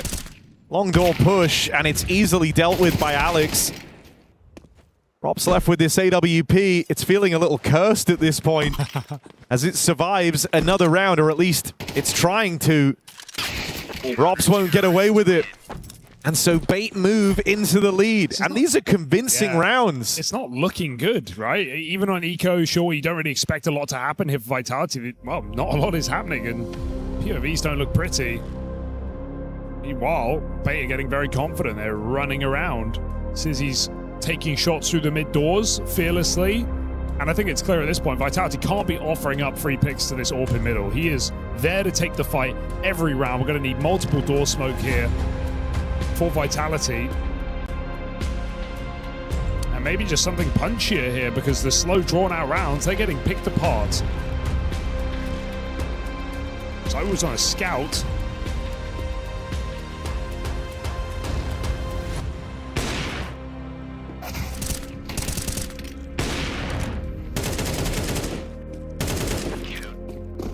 Some great moments here from Bait. Can they keep them up? Even ZywOo won't take on middle initially. Checks lower. Sizzy's up on shorts. Seen it from him already, right? Sizzy just being hyperactive on his AWP. Oh, he knows there's an angle there, but ZywOo's not giving it. ZywOo is aware of this position.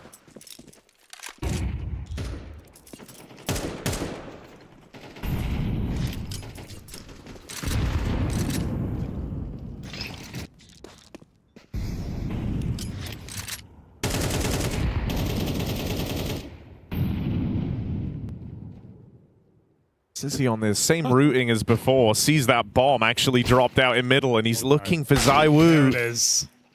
Who was playing it pacey with the scout. That is the benefit. You can just AD so fast with that weapon. ZywOo just stays mobile. Sizzy baited into the fight. ZywOo 2 tags will do it. Okay, you got to win this round, Vitality. But no excuses here. 5v4 on this cat pop. And they're just going to go flashes to support, one entry, and that should be enough. Alex still locked in this fight over towards long. Mezzy hanging around to get his. Everybody does their job here. And there are no survivors. Full hunted. Don't think they can get that AWP, but Vitality are very happy with the round. Every single player locks in. And that is a crucial entry for Apex, who has been, to be fair, struggling individually this series. He may have broke a record back on Inferno, his own record of utility damage. But still, more rounds to do here for Vitality. It's Bait with the timeout. Bait with plenty more money.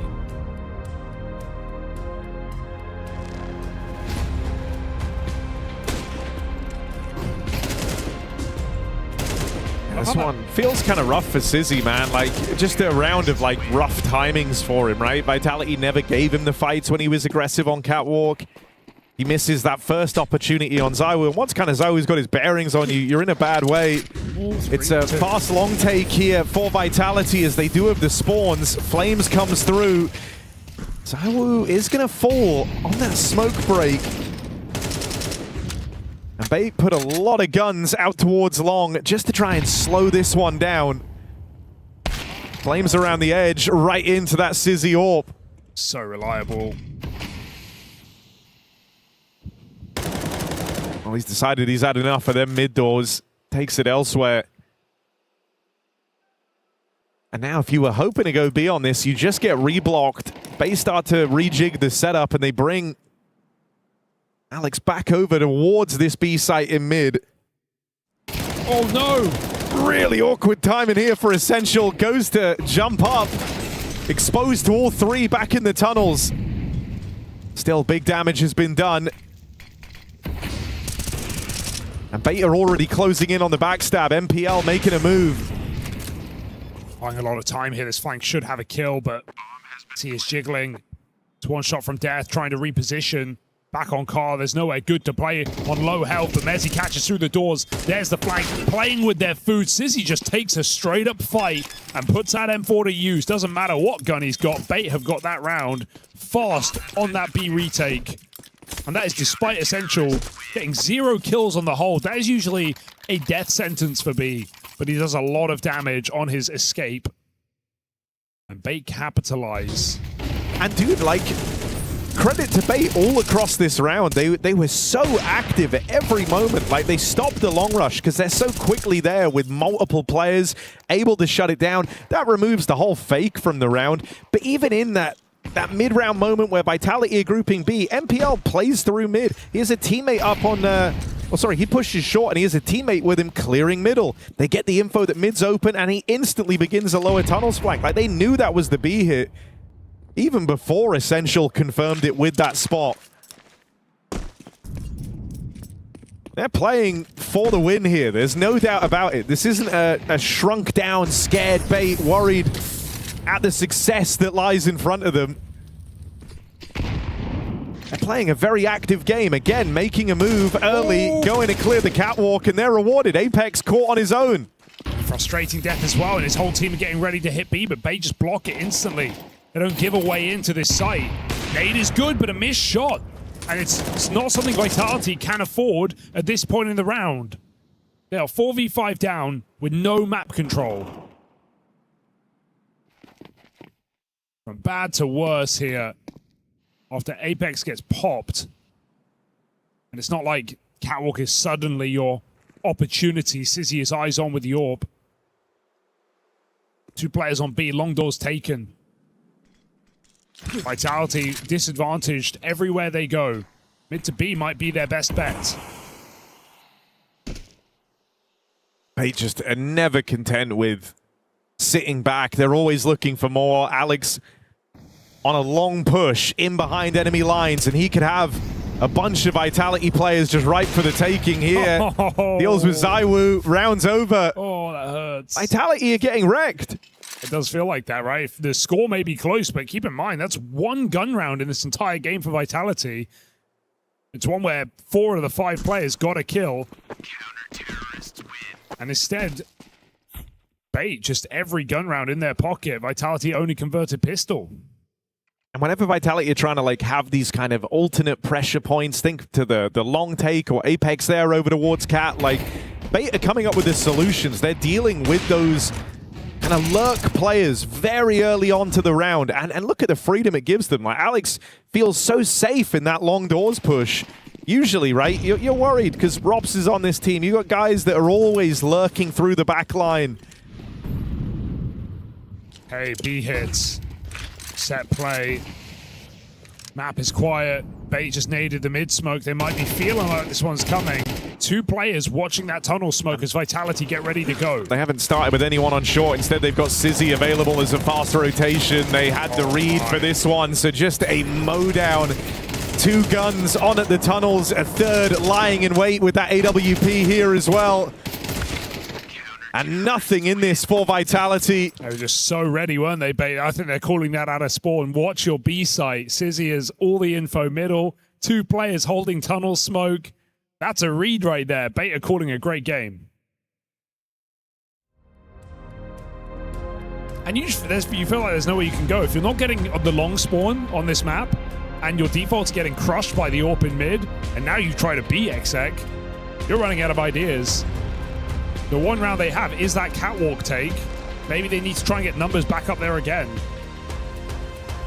This is where, like, Sizzy's mobility is causing you some problems, though, right? Like, you would love to because in a bunch of these rounds, Bait are kind of looking for that anti-long rush setup.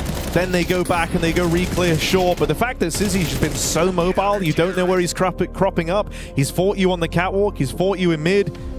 Esports. You feel kind of stuck, like you're saying. You're having to play these slow rounds, and while that happens, Bait are making moves and picking you apart. They just got the 5 worst spawns for long in this round in Vitality. Nothing getting handed to him easy. Gonna have to earn this last round, or Bait will be looking at an 8-4 CT side against the world's best Dust2 team. I want to remind you, 51-8 in the 18 months we've had this Vitality roster. But the extra, like, worrying caveat there is it's 3 in succession from the major, and this would be the 4th. Not to this caliber of team. Exactly, right? Like, I think a lot of the top squads would have still been a little fearful of Vitality's Dust2, envisioning that, you know, the major was a bit of a blotch on their record, that they were going to go and kind of shore up this map again. They left B to re-clear middle. Together, they find Apex getting into CT spawn. Now you know this is an A play. Alex is locked in along. That's Sizzy getting a bit jump scared on short. Does miss his shot. Only a tag. Alex in a great position. Last round of the half here, and Bait have the advantage. They're just not ready for a second lurker at long. This should be a trade, but ZywOo can't connect. That's bomb on long. That's a disaster, and that's the round gone in front of your very eyes. There is simply no way to win this one. Alex is playing with his food as it gets closer and closer. So do Bait to this 8th round. And that's it. Domination on this CT side. Bait absolutely besting Team Vitality. Yeah, 1 gun round in this map for Vitality on that T-half. Wow. And if it weren't for the pistol, this could have been even more one-sided. Yeah, and let me recount those losses that we were just talking about, right? The last one was to the Falcons. They also lost to Maus as well. And 9Z, who we've seen a great Dust2 from, took down Falcons on that very map at Astana. Had a great string of results. So this is a bit of a name out of that category. Not the name you'd expect.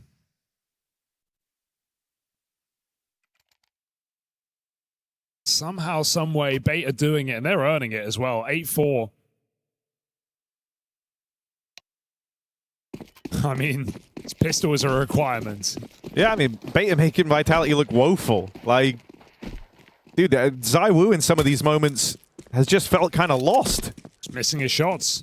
Like, it's not the same guy. This is, you know, kind of Counter-Strike's perfect player. It's also really hard to call this game for Apex. Think about some of the rounds he had on his own, right? He walks out that mid to B smoke, he gets shot in the back. He's on catwalk, he gets flash pushed, you know? Apex is getting disrupted the whole T side. He can never get a lurk off, never find an entry.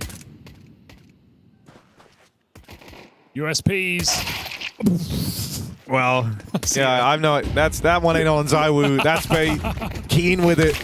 Gets his one at least. You'll take that when he's insta-gushed, but now you've got to hold the line. Careful.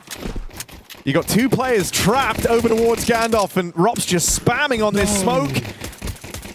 Flames trying to hold on. Oh, there's the turn for Essential. That's mad.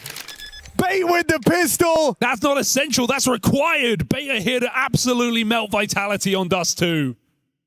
I cannot believe it. Vitality thought they had it in the bag. They're pincering him on both sides. They've done so much damage as well. Of course, I would just get insta-gooshed, and even with all these whiffs for bait, it matters not. A flick of the wrist for Essential, and a 1v2, blink and you miss it. Apex tries to put the scout up mid. So by his side, a viable force buy. But still, Sizzy is not giving them anything.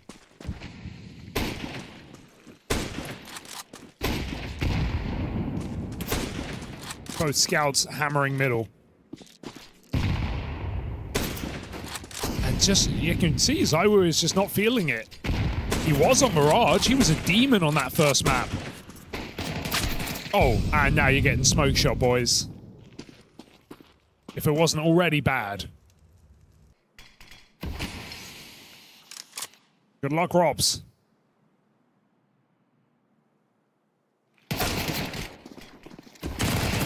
Oh, line up for Robs. Whoa. And he's made this feel possible, like something crazy could happen. That is a 3K, leaving it onto Flames, 1v2. Damage onto Sizzy already. So a one shot to the Deagle or the Scout.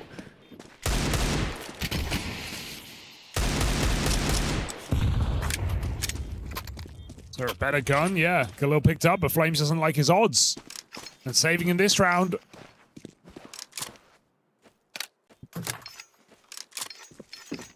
Not meant to be. Bait 10-4 up. I can't believe how clean this is for Bait. Everything has gone right. It's been a well-called game. And just like throughout the entire series, they've been the guys applying all the pressure. They're the only team that could have 2-0'd this. Vitality might have been close, but they were never actually in that position where they could have. Bait got to map point first on Mirage. They were able to win on Inferno, and now Dust 2, they are just storming the board. And they've been playing the better game. It's been super active. They had the right reads. The individuals are all here. Sizzy is out-AWPing Zaiwu every step of the way. And while I agree with the sentiment of like Bait could have 2-0'd this game because they won Inferno, keep in mind, Vitality had the first map in the bag, and they were 9-3 up on Inferno. Bro, they were 4 rounds away from this series being done. Now they're getting obliterated on the third map. So both teams have had their chances, but now Bait are the ones seizing it. And because Vitality went for that force, you know, their next gun round is coming when Bait are on 11. And if you don't win your first gun round on this CT side, the series is over. Bait are going to the playoffs.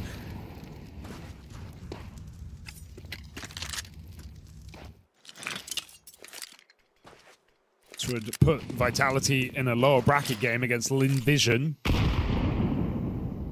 for a playoff spot as well, or elimination.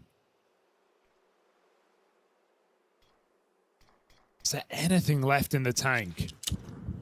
Flash set up on short. Zaiwu and Flames. And this hopeful Galil.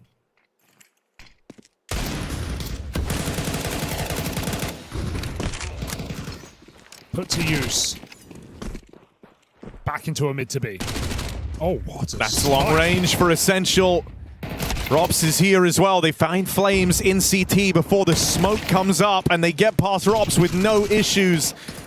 So a quick change of direction here for Bait. Put some distance between themselves and that stack. They're on to 11. Oh dear. Nothing to talk about here for Vitality. They have just never got going in this third and final map. 51-8 on Dust 2. About to be 9. It kind of just feels like you can even see it written on their faces. Like they can't believe this.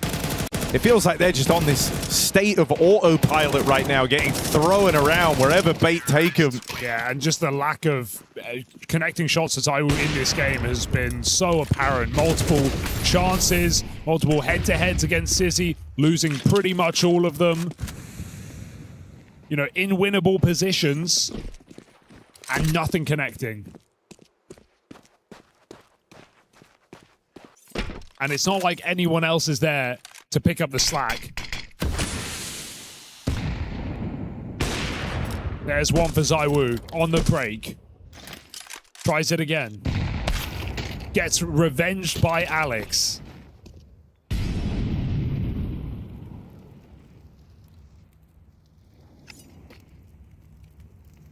.4v4 and Bait are licking their lips at the opportunity to not just win this game, but to destroy Vitality. This round would make that a reality.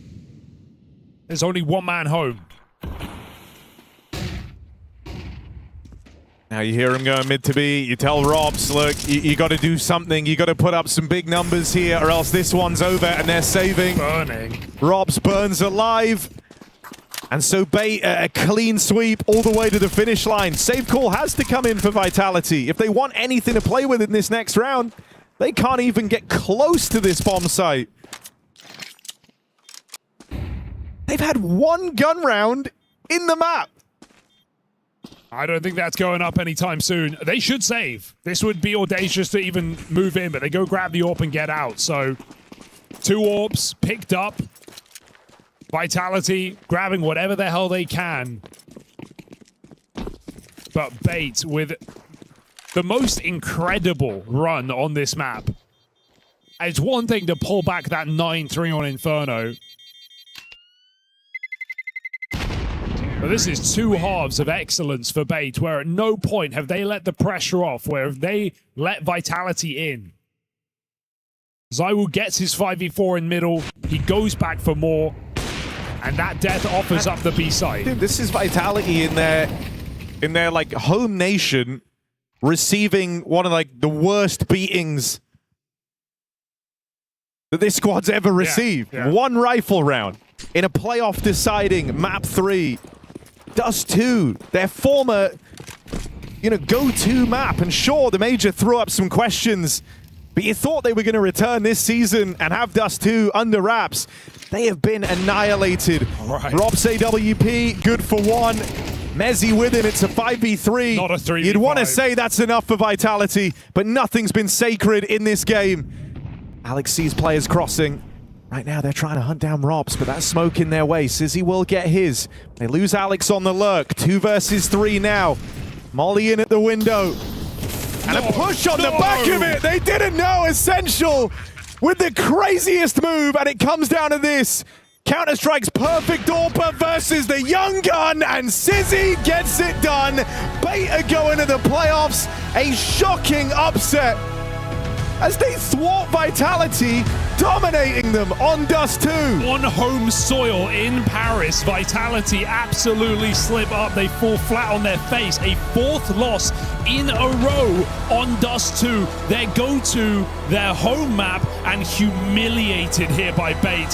What an incredible series.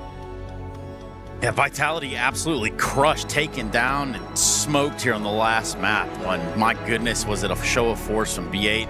I've got Pimp here, I've got Yanko, and a lot to be discussed, I guess, in terms of what actually transpired in the server to make this such a one-sided showing. Yeah, I think that's the biggest surprise to the tournament for me so far. I know GG how we're able to beat Spirit, but that was in a best of 1 for B8 to beat Vitality in a best of 3 series to qualify for the playoff, and to do it in this fashion as well, where sure, you can argue that on Inferno, had Apex not jumped on that box in round 20, etc., had Robs hit a deagle shot, it would have been a 2-0 Vitality. We wouldn't have this conversation, but once we got into Dust 2, there was only one team on the server. B8 were by far the better team, were in control, strong on the T side, strong on the CT side, and yeah, left no room for doubt that somehow, some way, they were the better team today. I think Vitality are officially in a crisis. Oh, okay, they lost 4 Dust 2s in a row. You know how many Dust 2s they lost with this lineup total? 8. You know how many they lost this year? 4. 5. They lost 1 up until, the last 4 in a row. And this has been their bread and butter. They won 1 gun round on this map against Bait. Is this that? That's a problem, Chase. Yeah. That's a problem. Their era might be in jeopardy. Is this that unfortunate part where, yeah, everybody's been studying up to Vitality, now it's catching up to you to a degree?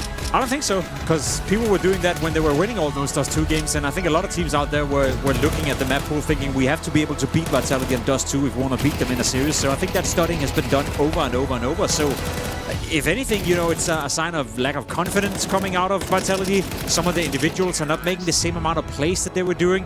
I don't want to question Apex calling as well, because you can also have confidence as an in-game leader, but there were a B executing a full buy round where they walk in and they dive 4 players within the span of 3 seconds, not even making it close, and it just fell a bit flat for my liking. And then again, gotta give credit to B8, you know. I wouldn't necessarily say overperforming, that doesn't seem fair after such a great performance, but playing way better than I thought would be possible against Vitality. They played their best, and that's what you have to do if you're going to take down a team like Vitality, but I put a lot of responsibility for this loss on Apex. I mean, that round on Inferno is not to be forgotten, right? Obviously, it's not all about one round in a best of 3, but I don't think he was able to necessarily mentally reset after Inferno, because you're going into Dust 2, you're doing these like flash calls, right, where you keep forcing when there's no more reset territory, you're trying to push the issue, and I think his emotions got the better of him. Well, emotions might have B8 standing idly by, ready to say the same thing. Nipple it is. Yeah, Bait pulling off an absolute stunner here to upset Vitality on home soil. MPL, congratulations, first of all. Tell me what's going through your head right now, managing to put Vitality down and make it to the playoffs.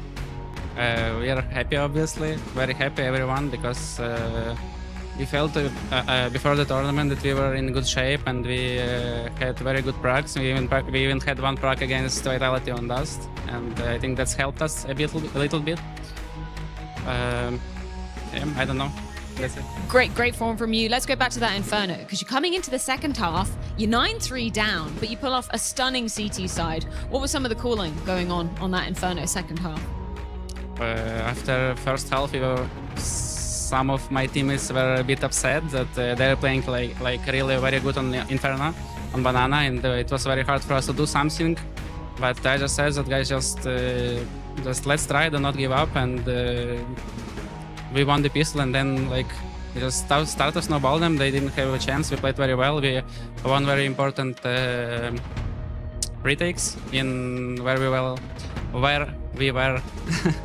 like 3v4, I think, or 2v3, I don't remember. Yeah, and that was very important. Couple of crucial retakes on that one. The momentum just continued to snowball into that Dust 2 as well. Another great CT side from you guys. Was it a similar story there? We lost the pistol because we forgot what I said before this round, but then we started to play very well. We started to snowball them again. We were staying alive like every time 5 players were alive, and I said that guys, we're just gonna destroy them. Everyone was like in flow state, locked in, you know, that they had no chance, I think. Yeah, I mean, they ultimately didn't. I've got to ask about the last round as well, because I felt like it just epitomized kind of what went wrong in that series for Vitality, what went right for you guys. You're in a 3v5. We think, surely not Vitality. This doesn't slip away from you. But you guys get the job done. Tell me your reaction to closing it out like that. I don't remember it was 3v5 or no, but at the end, like Essential and CZ was alive. They were playing again. They were playing 2v3, and Kensizor said to Essential, just pick and molly, and he just was screaming, just pick and molly. Essential picking, he's killing 2. Then CZ don't see AVP. We communicate saying that he's probably in tunnel. CZ focusing tunnel, and we was winning. Like, I don't know. That's it, you know. It was kind of poetic for Sizzy v Zyru to be the killing blow to close us out. Just one final question on this series. Was there a point that you felt like, guys, this is our game, we're back in it, and Vitality don't really have a chance? I think, as I said on Dust, after when the score was 3-3, you know, that was the point, I think. Pretty early on. Final question from my side of things, because you've got a couple of days off now before we head to playoffs. What's on the cards for Bait? Is it going to be more practice? Are you going to get out and see some sights in Paris? I don't know. I think we will obviously we will practice, but I don't know. I don't know, you know. A coach have to say that. But I think, yeah, we will try to find time to see the city. Yeah, I think you well deserve a little bit of rest after what was a marathon series to put down Vitality. That's Bait heading through to the playoffs. Yeah, great stuff here from Bait, and then we can look a little bit at the numbers, but they're going to tell a little bit more of the story that is an absentee Vitality from the third map of this series. Yeah, they were nowhere to be found, and as Janko said, you know, not a great performance. Crisis or not, you know, I'm intrigued by that. You know, I think it's going to be super interesting to see Vitality, how they're going to handle this loss and how they're going to move on into the tournament. As I said, when you look at the bracket, Janko, it's likely that they will still make the playoff, but they're not going to come into that playoff with any sort of confidence that they can win this tournament, at least as of right now. I mean, they'll have some. I think they'll be aware that obviously they didn't play their best today, and I'm sure Apex is going to take some of the responsibility for the loss, but still, we're talking about, again, Dust 2, right? We're talking about them not being able to convert their own map pick. They struggled on the T side there as well. So those are some problems, some red flags for Vitality that you really didn't want to see, right? After what was already a slow start to the season, you wanted them to bounce back here strong. You mentioned about all the standings they'll have at some of these other tournaments. Not going to be too many opportunities for them to sort of get back on track. So yeah, this is not a good sign whatsoever. Speaking of bouncing back, you know, for B8, they started off the season with one AWP player, then they played one tournament, switched into another, and it was a hot mess, to be completely honest. Even at the major, they showed glimpses of what could be, but never really broke through, and I feel like this is perhaps, you know, a step in the right direction for their team. They've been struggling to kind of replicate the performances that we saw of late 25, NPL in particular. You know, he's, you mentioned himself, I feel like he's sort of like a good budget option to join a really good team. You know, he's playing well individually. He has some in-game leading experience as well, so you think he has a smart mind for the game as well. And in this game against Vitality, once more, he's stepping up when it's needed the most. So I feel like there's some positives coming out of B8. I'm curious to see if they can replicate it. I'm curious to see if this is B8 beating a Vitality that is not playing well whatsoever, or if this is a B8 that, as he said, you know, is coming in a good shape. Because if this is the level, then, you know, in a playoff of 16 teams, there should be opportunity for them to move further. So as we load, I mean, we got one round, but I guess the equation game is if you guys are ranked at a certain level and then B8 is below that, but they just beat Vitality, does that mean you guys are better than Vitality? It's quite simple. We're closer to Vitality than we are to Bait at this point. Okay, yeah, because I was just curious. You know? Yeah, okay, so we got to round 5, and this is a little bit of Vitality saving face. Yeah, I think it's a reset round early on, so most importantly, you see CZ there with an aggressive play. He's low HP. You saw there Zaiwu, he fires off a shot in lower B. That triggers CZ immediately. Okay, I can keep searching. Like, that's how aggressive he wants to be, even with 20 HP, and finds 2 more kills, right, on Flamesy and onto Rops, and those are his first 3 kills of the game as well. So it's not like he's popping off and he has all this confidence, but that just tells you his mindset coming into this round. And we talk a lot about momentum in MR12 and in Counter-Strike in general, and this was such a key round, right? If they lose it, they're back to pistols probably, and Vitality potentially snowballs the game, but the opposite happened. Vitality were up 3-1. You know, they lost this round and they lost the game 13-4. We're talking about a Vitality that doesn't get anything done whatsoever on the server. To me, that's the most surprising thing about this matchup. You know, as well as BA played, it takes 2 teams to put up a fight. You know, to have a game of Counter-Strike, and Vitality just never showed up today. That might be the most profound thing I've ever heard Jacob say. Right there at the very end, like it takes 2 teams to play a game of Counter-Strike. And you know what? You're damn right. It takes 2 teams to fight it out, too, to duke it out as well. Speaking of which, I want to remind you that we got Paravision coming up versus 100 Thieves. That'll be this next game. P-Vision. Yeah, my bad. All right, that's strike. Another one. Strike one for myself there. But bringing it back to what is CZ versus Zaiwu. CZ put up some incredible impact in this series, in this map in particular, in what was a dominating fashion. Yeah, it was impressive. You know, I'm glad he kind of confirmed what we saw a bit more of during the major. One thing that did work out for B8 at the major was actually him playing well when it got into these close scenarios. I remember a couple of overtime games they had in Cologne where he was the one who stepped up. He was the one playing aggressive, as Janko just shows an example of right here. Even in games where he didn't necessarily pop up in regulation, all of a sudden he would show up, you know, in the most crucial moments. And if anything, Janko, I feel like from a coaching perspective and watching a guy like him, having a guy who's just sticking to the way he wants to play Counter-Strike, regardless of whether you're off to a hot start or a cold start, that must be kind of nice to have that ability.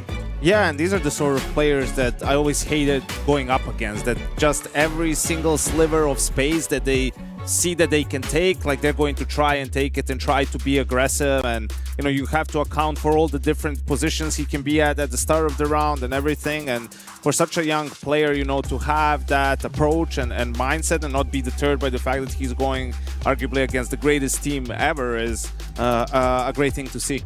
We have some of that example there of the space taking in round 17. Is that what we're looking at right there?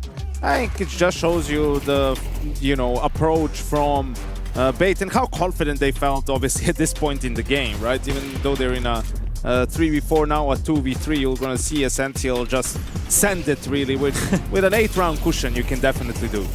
Yeah, without a doubt. You know, it's a great way of closing out the game. And As Freya said and asked about in the interview with MPL as well, you know, it's what happens when you just have an endless amount of confidence. You know, it's a good Molotov to create a bit of space and, as you said, full sending it. And at the end of the day, what could go wrong in this game for B8? Yeah, I don't know. The second half start with Essential, and then they run it out 10-4. I'm pretty sure that was a GG moment right there. Let's go ahead and look at the brackets. We got to catch everybody up to speed where we are now that we have just seen Vitality take a L here on stage. One that I don't think many people would have forecasted. We're going to start around Group B. Yanko, what you got? Yeah, Group B. Falcons already made it. FaZe already made it. Some more games have to be played. We got NIP earlier today eliminate BB team, set up that meeting with Astralis for a playoff spot. Yeah, could be some spicy domestic matchups in that lower bracket, assuming MIBR will beat K27, then you got a Brazilian player there. Okay, so here we go. Now, I had to just draw this real quick myself, but with that said, Vitality, that's right. I mean, your eyes don't deceive you. If you're tuning in right now, you missed the big game, but that's B8 advancing with the playoffs. Yeah, and that is, as I said, arguably the biggest surprise of the tournament so far. Bigger of a surprise than GG how beating Spirit in a best of one, to me at least. The fact that they do it in a best of three. I guess the good thing for Vitality is that they drop down to the lower bracket and arguably are facing who I consider to be the worst team left in the tournament in Linvision Gaming. They have been failing consistently to do anything impressive for quite some time. So even a Vitality playing at the level they are right now, surely, Yanko, surely they can miss that one. Yeah, that's the saving grace in a way. You know, that should be a good sort of pick me up, get back on track again for Vitality. But we'll see, first of all, if they get over Linvision, what their playoff brackets will look like. And, you know, it goes without saying, if they play at the level they did against Bait, you're not going to see them lift the trophy. If we know the luck of Falcons, it'll probably be Vitality Falcons at that opening round, you know. So somehow, just some get way, ready of for it, course. yeah. Well, that's what they would probably consider that good luck, considering the track record. At this point, hey guys, let's jump to a quick break so that we can come back and get this last one underway. 100 Thieves, P-Vision going toe-to-toe right here. Neither of these teams exactly where they want to be as far as tournament stand goes, but we're going to talk more about that when we come back. Guess what? It's the Esports World Cup in 2026.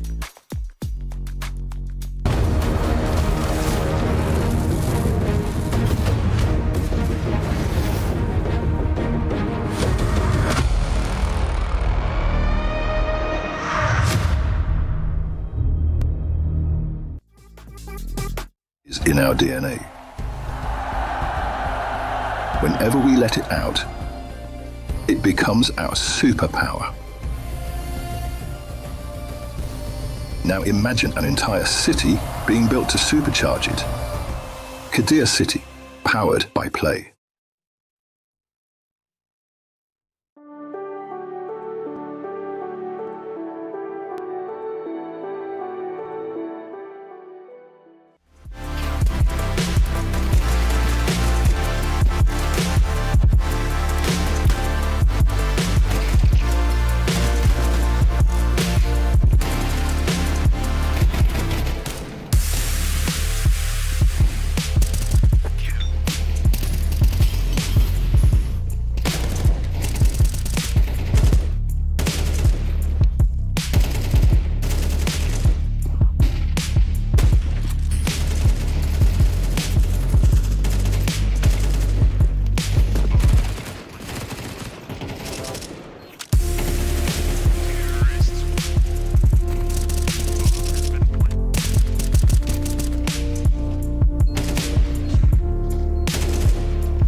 We were there. For every click, every clutch, every respawn. We were there for the years of grind. And we're here. Now. The proud founding partner of EWC. Powering the biggest event in gaming. Shoulder to shoulder with the world's best. Making history. Greatness deserves a stage. Lenovo Legion. Reach your impossible.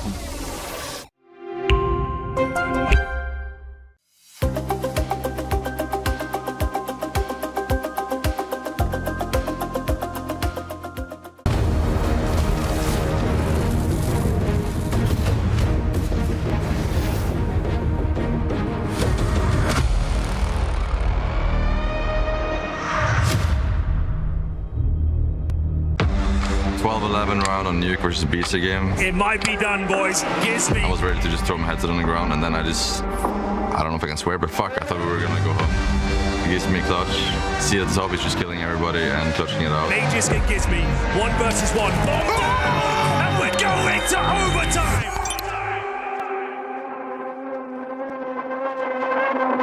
Yeah, it feels amazing. Tried really hard last season to get into something, but tier 2 and tier 3, that's the area down there is like hell. You get stuck and it's just really hard to grind points. For me, I feel way more comfortable playing like a Spirit, Navi, Mouse. The pace of the game and the way that it's flowing is more natural to me than what the tier 2 seems. Our biggest strength, I think, is the cohesion between the players. I think we're matching very well, just outside of the server and on the server. We're having fun. We're listening to Jack. We're taking the criticism in. We're not fighting back. He said something is wrong, and then we're like, okay. And then we've tried to fix it, which is really good. I had teams in the past where we're looking at mistakes and then we're kind of just sweeping it under the rug instead of taking it up. What would you like to be able to show or prove to people here in Paris? Fun Counter-Strike, explosive and tactically well done.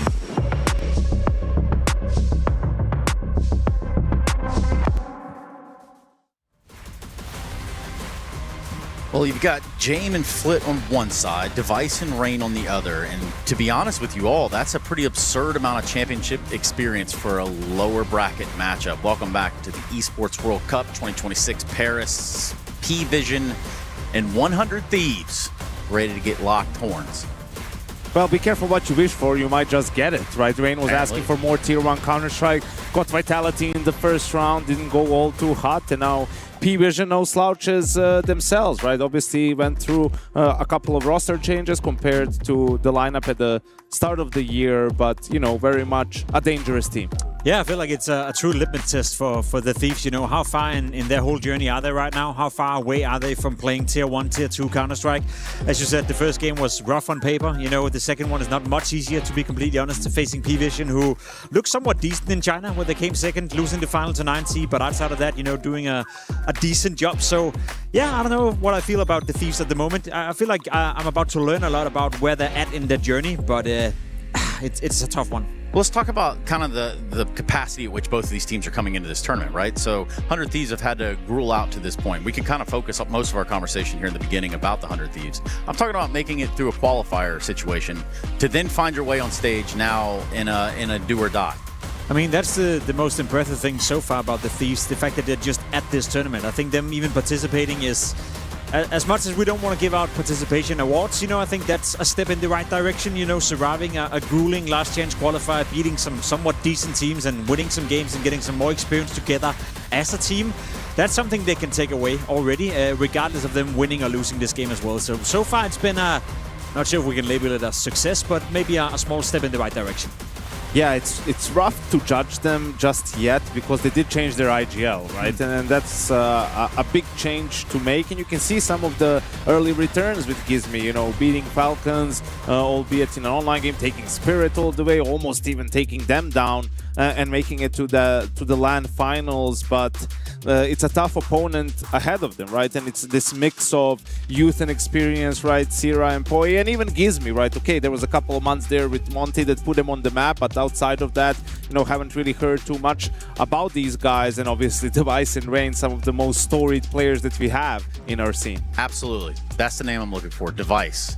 Big hero of yours, Jacob. I mean, yeah, a player who's been around for forever, grew up playing Counter-Strike with and against him. He's always been very talented at the game, and as you can see, you know, the beginning in the Thieves and his comeback into, again, Tier 2, Tier 3 Counter-Strike wasn't necessarily too great. A 107 rating from January to April. Since, though, it's been slightly better, you know. Again, the level of opposition he's playing, though, is also helping him and helping his stats a little bit, so you have to take it with a grain of salt, but I think it's vital for this team to be any sort of remotely competitive to Tier 1 Counter-Strike. Device has to play well. Now, naturally, Janko, we're not going to see him at the level we saw in Astralis. He's never going to be a top 10 player, individually speaking, probably ever again, but a competitive Device, that's going to help out this team quite a lot. Yeah, let's see how far he can take his individual level, because I do think Gizmi is a good IGL, right? He can take the team maybe to a next level. At the very least, give them some good structure, right? Good protocols. I think that will help the younger players as well. And then you see what their ceiling is based off of the individual skill. And then some of the younger players like Sira have shown us some good things already. And then in combination with some of these veterans, like where is their ceiling is what we're waiting to see. Guys, but Gizmi, everybody ask me, where is Gizmi? Where is Gizmi, Freya? We got Gizmi from 100 Thieves in the building. I've firstly got to ask, it's obviously a big step up to be entering 100 Thieves. What's been the biggest learning curve for you so far? It was really just going back to basics. I couldn't almost play my playbook from Monty like straight away. We had to focus a lot on like the initial rounds, which we already did the work with Monty, over a year ago, and I almost took that for granted now. So it was just like, coming into the games, I had to understand like, yeah, okay, this default here, this player doesn't know that this protocol is needed, and stuff like this. So even though I was as prepared as possible from the beginning, I still had to pay a lot of attention to it. So I did that, and things are moving more smoothly now. So I can only imagine the amount of changes you've had to go through. We always talk about it on the desk, the importance of the relationship between Inga leader and coach. And obviously you've got quite a storied one standing behind you in Glaive. What's the approach with him in terms of that preparation and how you guys work together? Yeah, so I'm doing a lot of the similar stuff in Monty, because Glaive and also Xander, the assistant coach, were quite happy to kind of let me run my system to begin with and see how it goes, and it's going very good. So doing similar things, doing a lot of I'm very involved in the anti and the prep work still, but they're obviously bringing a lot in terms of the game plan and how the team should play in some specific rounds. So it's really good with him. Side note, just because you're obviously playing with Glaive and Device, where were you? What were you doing back in when Astralis were in their prime, back in like 2018, 2019? Yeah, I would have been in school, but I don't know if you've seen the 100 Thieves video, but they found some of my old mates from the Discord, and I used to be a Astralis hater back in the days.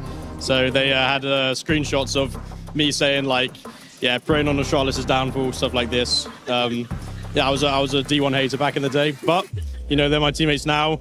They're great people, so very happy to play with them now. And one final question: Paravision is your opponent today. You played and beat them back at IM Cologne. Obvious caveat, that was with Monty. What did you learn about James and the system that he liked to employ back in that game? Yeah, I would say like I'm quite familiar with his play style. Like I've watched him a fair bit because he has some strong rounds, some good protocols on a lot of maps. So in the past 2 times I've played them in the last 6 months on Monty, we won, and we felt like we're in control of the game, and at least on the maps we won. So hoping to bring the same stuff today. Obviously edited some things. The teams now it's a new team, so they're not as familiar with them, but it's all good. We've gone through the prep very well, so hoping for a good result today. Some people say that playing against James and his style can be a little bit frustrating. Do you find it frustrating, or do you quite like it? On some maps it's worse than others. But thankfully had a good successful veto just now, so we've gotten 3 maps that should be pretty, not to jinx ourselves, but should be pretty good for us. So hopefully win the game. I won't keep you a moment longer then, Gizmi. Thank you so much for your time, and good luck versus Paravision.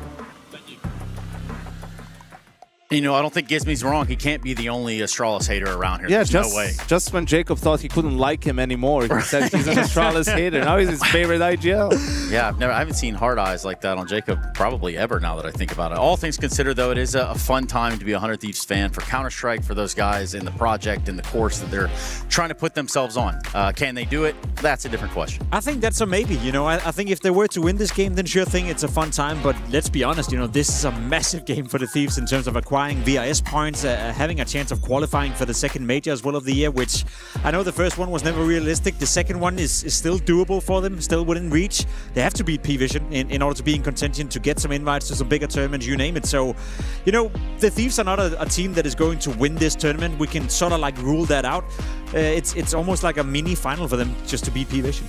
Yeah, we had a couple of those matchups, right, where one team has a lot on the line, and P-Vision isn't as safe as some of the other teams we had in this situation. Definitely need to rack up some wins of their own, but you feel like there's a little bit more on the line for the Thieves. Yeah, with the side of P-Vision, we could talk about 100 Thieves probably for a really long time if I had to think about it. Let's switch our focus. Let's talk about this James side that, you know, we were just being alluded to about it being a frustrating component to play against in the game. What makes it frustrating to the new viewer, Yanko? Yeah, it's just how slow they can play at times, right? And then how much time they take before they finish rounds, and you feel like, there's something happening now, and they're still waiting, and you don't know what they're doing at that point in time. It's like, are they even going to try to do something or not? And that's where they get you. They're just way more patient than you are, and obviously, as he said, he got some kids from the streets of Face It and managed to get them to Tier 1 Counter-Strike. Obviously, a couple of those kids went back to the streets of Face It, with Not and Belchanok not being on the team anymore, Slackjazz being the first one coming in, and then Flit. And I love Flit that he's back with James and Dustin, obviously, at the Rio Major, right? He was part of that lineup that ended up lifting the trophy. I think he's a very good player, a guy that is capable of doing a lot on his own, doesn't require a ton of resources, you know, has great game sense, and, you know, was also affected by those different VP lineups and the mess that organization has become. So being back in familiar territory, in a way, I think will be good for Flit, but potentially even better for P-Vision. It's been such a wild period for P-Vision. The last 7 months has been all over the place almost, you know, starting off the year by winning the Blast Bounty. We're in the final of Cluj-Napoca as well, you know, one of the most stacked tournaments we've had all year outside of the major, and then all of a sudden you go into a period where things are not working out. They start to speak publicly about perhaps changing players, then Hobbit out of nowhere comes in and tries to make a bit of a comeback. Now Slackjacks are coming in, you know, off to a decent start, you know, again, small sample size, but looks somewhat promising. And as you also said, and I very much agree with the fact that Flit is now coming in with a bit more of that experience, you know, not necessarily picked up in Face It, not necessarily picked up on the streets as well. It starts to look like a more well-rounded project, but let's not beat around the bush, you know. They were at a time 3rd, 4th in the world, you know, and people were like, maybe this is where we need to expect P-Vision to be at for the future. I think it's one of those cases where the higher you fly, the harder you fall. I think that speaks more about the state of some of the other teams at the time, and on paper the teams that should have been contenders, but I think there's no doubt that they've upgraded their roster, and pretty much in a significant manner. So let's see now how long does it take for the two players to get up to speed. Shouldn't take too long for Flit, and if they can get some good results under their belt. So we could do a little bit of a theorizing here, but I guess I could go along to say that the 100 Thieves loss to Vitality versus the Paravision, or excuse me, the PV loss, it ages a little bit differently now. That's right too. To some extent, it was a close series on cash, right, which the teams haven't had reps on until that time. In the best of 3, it's going to be a little bit different, even though I don't feel like there's much room for surprises in this veto. So P-Vision will be tested. I expect 100 Thieves to go up with that Anubis pick, which they haven't played that much even with the old lineup, and when they did, it didn't look too hot. You won't be getting the Cash and Inferno, at least from the side of P-Vision, right? No, and the Anubis pick, as Yanko said, is coming in. Dust 2 as well. Makes an awful lot of sense. That's a James speciality, and that's a P-Vision speciality as well. And I'm quite curious, you know, to why Gizmy felt that it was such a comfortable map veto for them, and I guess that goes by the fact that Ancient is going to be the 3rd map, a map they have voiced that they like to play, a map they played in the last chance qualifier as well. So I guess he's onto something. If you're the Thieves right now, you're playing 3 maps that you're familiar with playing, and already have played at this tournament. Or at Yeah, least the last chance to I qualify. expected these maps. I just thought P-Vision would pick Ancient, and then Dusto would be the decider, so just a different order of the maps, really. But I think it's just sort of what both teams had to do. That's why I say I think P-Vision will also be prepared. I think they knew Anubis was coming, so let's see if they have enough in store to surprise Thieves on the map. Let's find out who's got it all here at the very end of this day of Counter-Strike, a day full of it. So Anubis, Dust2, Ancient, and me reminding you about EWC Play, that little QR code right there below me. Go and get your phone out, scan it, give us your pick'em, let us know who you think is going to win. I'd ask you guys real quick, not even sure that we have time for it. So instead, let's just go to the stage.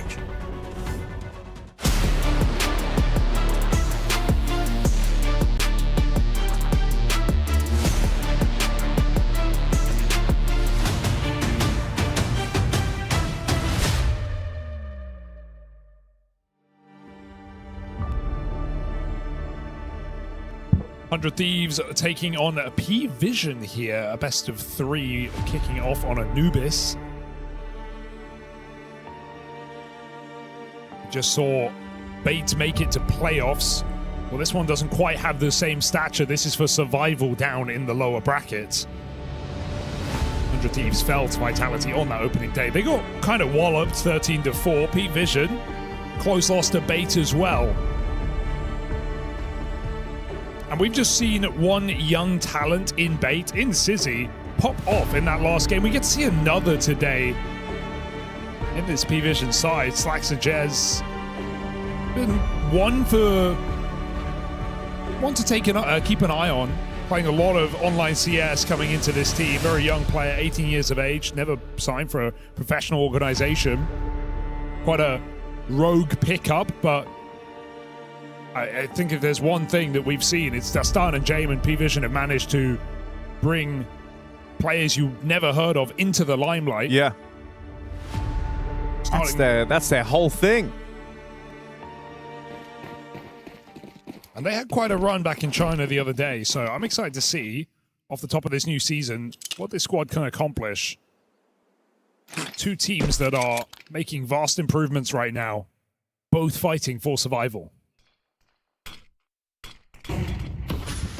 Don't have to wait long to get things going. A B exec out of P-Vision. And out of the CT's vision right now. Rain on this backstab. Well, here's the thing. You think you've outsmarted them. You think you pulled one past Jame. You have not. He's actually more patient than you. I hate to break it to you. There he is. Rain shot in the back of the head. And Slaxer Jez, that was gnarly. Device dead in a second. It's a pistol round on the board for P-Vision.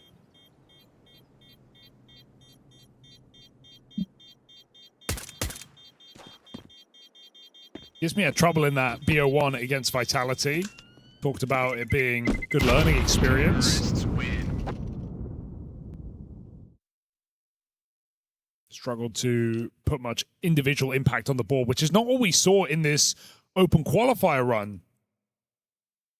400 Thieves. Gizmi was putting on record-breaking ratings. Showed up massively in their run. Not an easy one either. Found that incredible 1v2 clutch to stay alive in that tournament over BC Game.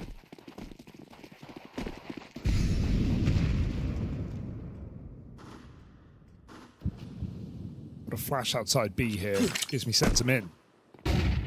Zwei knows what's coming. How many? Oh, Zwei farm. He loves this.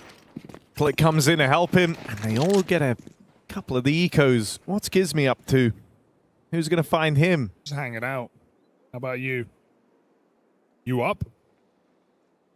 How have you been finding the 100 Thieves project, Huge? I mean, obviously, way more exciting now that Gizmi's in it. It's not just because he's British, but also clearly, if there's one thing we've learned from Monty at the Major to Luminosity now, it's that he had a huge part of that team's success. And clearly, the rain-led thing wasn't working. He even talked about it in an interview saying, I think I'm too chill to be an in-game leader. I agree. Yeah, I did like some of the comments where he's like, yeah, you know, a round would start And he'd be focusing on what he's going to do, and everyone would be looking at him. Yeah. Gizmi's not that guy. Very vocal guy. Yeah. Came up in the UK scene. Played international very early on this Monty. You know, bounced back and forth between the main and academy. Got some experience. Played some pro leagues. And yeah, he's had to take, I guess, a step back in terms of like the VRS position in this squad. But clearly, this is a team that is looking to enter the upper echelons of CS. Certainly has the skill to do so. Device has also had a massive uptick in the last 6 months, or last 3 months rather, versus when he first joined this team. Yeah.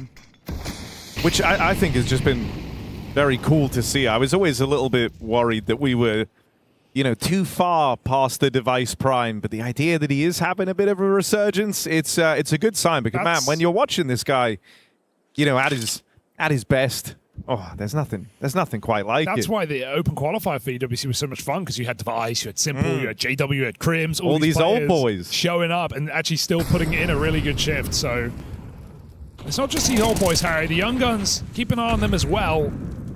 Anubis' poised map, but he's dead in this round, and Sira takes Connector instead with a double of his own. He's also had some great games on this very map, thinking about when 100 Thieves beat Falcons to start the year, start the season.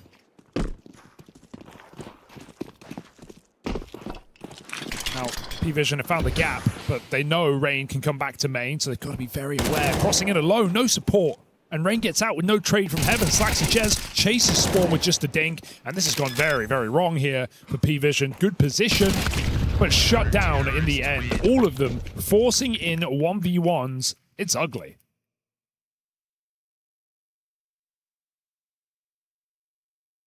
They needed to swing main together there. So despite a 5v4, the round goes the other way.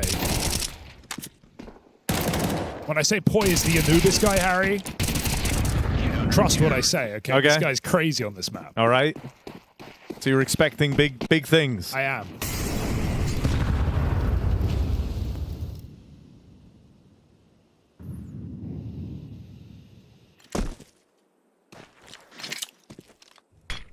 Well, he's already being very keen to get involved with these con pushes.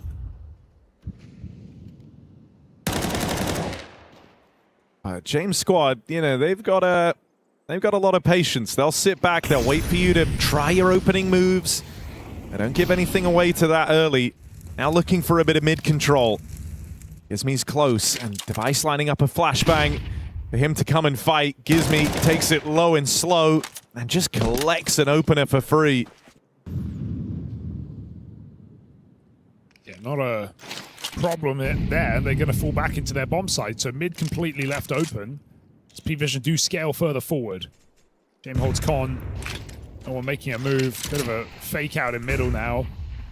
Draws Gizmi's attention. Temple is a worry, but Device watching it from the back. Zero trying to bait for Poi. Anti-flash, and they don't clear the corner. Big mistake as Poi doubles up before the AWP finds the headshot. 2v4 here. James got to go big. Oh, it's the right idea for Jame, but he fumbles the execution. Unlucky. Everything went according to plan for Jame there in that fight, but just couldn't deliver it. And now it's just away. 15 seconds, bomb dropped. All of P-Vision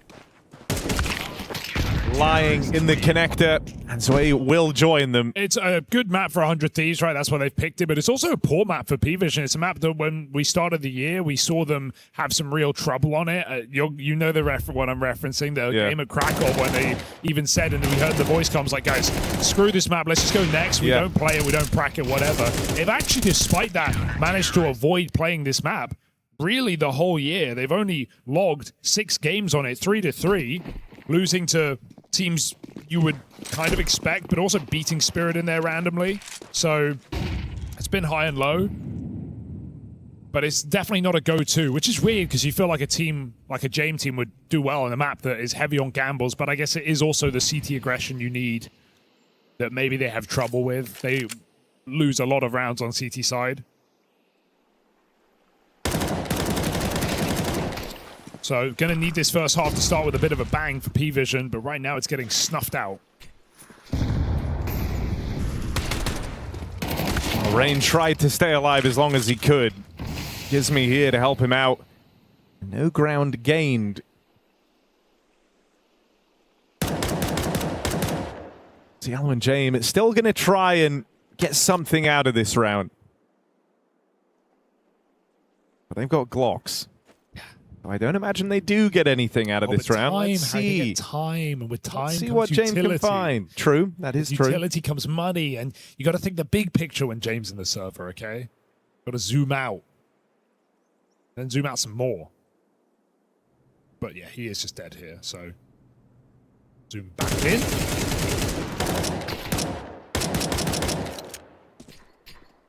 See, $300. All worth it. So 3 rounds in a row for 100 Thieves as the guns come back out.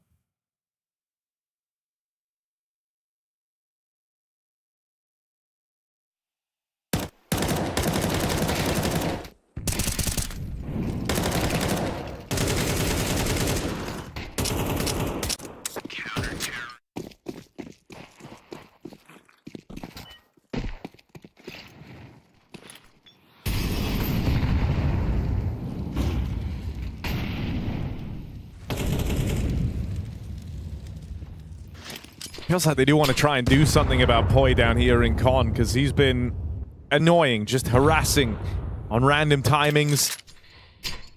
Been a bit of a focal point for the 100 Thieves. As Yellow goes there, he's brought down low by the nades. It's actually Gizmi making a move with Device covering on this AWP. Good flash to set him up, and that's kind of been the nature of these rounds out towards middle. Just Device and Gizmi playing well off of each other and this utility, and again, they've forced an advantage through. Now a man down. Big question for James, how do you recover this? Yeah, they have a lot of ideas, don't they, 100 Thieves? A lot of little pushes and plays and flash setups. Now Gizmi's committed. I don't really mind it either. He could take one more kill, but he's full blind. So James does isolate. Nice retake in middle there. 4P vision. 4v4, opportunity open, but it feels like they have to go back to this B site. Way checking it with the bomb. Zero swings out, nice shot from his way, but there is a double right there for the taking. That should be enough to win this round. Device tries to stop the bomb. Here is Scope, so a molly comes in and Device forced back off the line. They play it safe. You know, when Zway gets you a double like that, kind of delivers you a bit of salvation in this round. You don't want to throw it away to the Device AWP. Nice call there from James to reflash middle, though. Definitely would have come back to haunt them later in the round. Gizmi's in a position to drop Con, to flank mid in that man advantage, but that one kill forces 100 Thieves to make another move. They go pushing B, they go right into Zway, so some well-placed shots from him, and P-Vision back on the board with guns.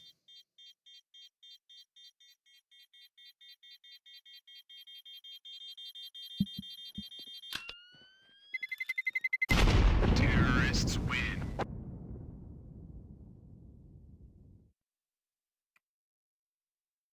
Don't imagine that's a round that changes much for the 100 Thieves though, right? You can chalk it up with some nice shots for Zway. I think largely the aggressive moves work well against these James T sides on Anubis. They're going to sit back. They're going to wait for them. But you see it stretches the resources very thin, right? There was no one immediately able to help him mid. Let's see if it does. 100 Thieves call in the timeout. Glaive talking at Rain right now.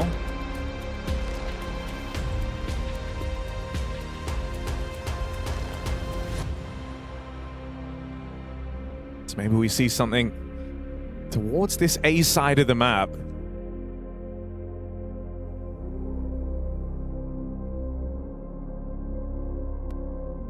It is certainly nice to be in close proximity to the players here. Every timeout gets a turn around, see who's talking, see what's going on. The Stan sat back in his seat. No stress. All going to plan.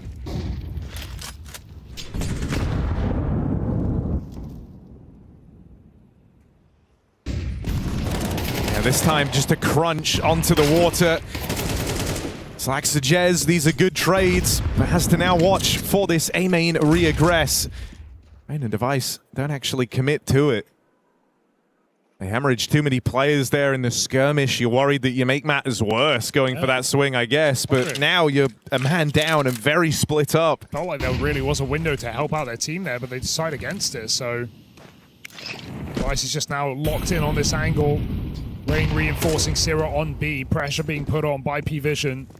Oh, jump spot might have actually seen him there. They're going to go for the spam. Syrah close. I think they know.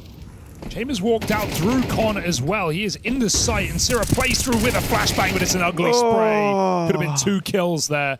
Rain against the world. All right, well, abandoned everyone earlier on that push in the water. Let's see if maybe this is why. Oh, does it miss? Molly, it's not spreading. Oh, man. Can't stop the rain with fire. We're on. Oh no, Jane, you're joking. You fake it out and check him.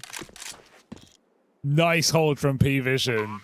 Maybe realizing, hey, that molly could have missed. It did look deep. And so Rain lives for only a few more seconds before they find that trade. You know, Rain, like, can't believe that as he swings out. Could have won the round, but no. It's James.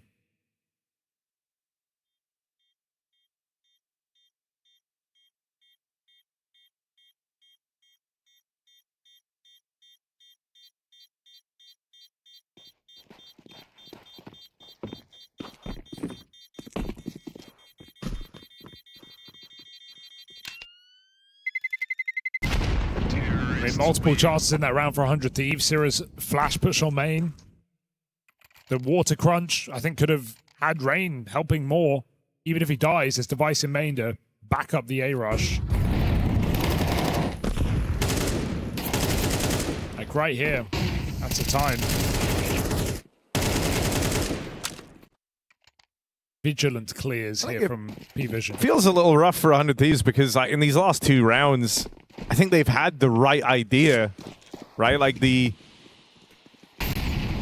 plays made a lot of sense. They've had all the util to do it, but they've just kind of fumbled on the actual execution of it. From the water push to that Syrah double, it felt like it was destined to come through. He had players blind, players changing guns. He's nading the smoke. So Rain plays through it, doesn't see anything. At minute 20, though, when you're up against these James-led squads, that doesn't tell you too much. Slaxajez was still hanging around, and the rest of the squad going clear mid. Ooh, that, yeah, just about lands. Bleeds out a bit, it's fine. You try and block middle with more util, but Flit's going up and over. This is just feigning pressure here. They still sit outside of B. Never really played for the water control in this round too heavily. But mid player has dropped out to Con, and Flit will join him. So this is a B split with only 2 players in position. Syrah's so scared of that mid control. He is starting to lean the right way, but they run through the molly, so they're breaking this timing. 100 Thieves in trouble. Oh, rotates might arrive, but it's just one man out towards the spawn. You're asking a hell of a lot of Syrah. What a bounce. Oh, touchdown. It's good.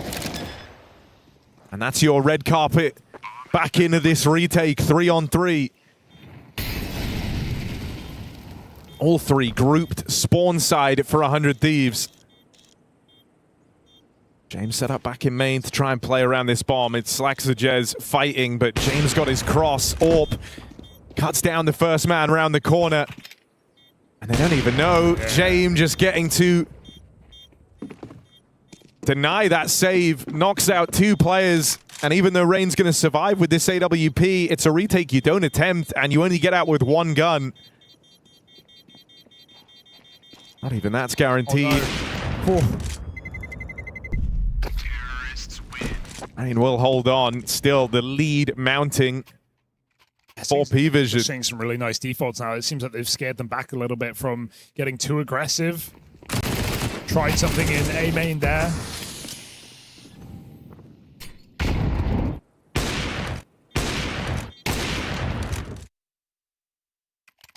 100 Thieves were only 2 players strong on that B bomb site, and with P-Vision pushing the molly, a well-timed split on a weak bomb site, that mid-fake worked wonders. We have something on the A side, many more in the water this time. I mean, one of the remarks you always used to have when you would watch these James squads over the years is how he kind of got his opponent to play on his terms, right? The slow style with these little poppy explosive finishes. And, you know, Gizmy might have proven himself in at the major and has had some reps now with this 100 Thieves team, but will he kind of fall into that trap here on Anubis? Because we've lost some of these early aggressive moves for 100 Thieves as the game's gone on.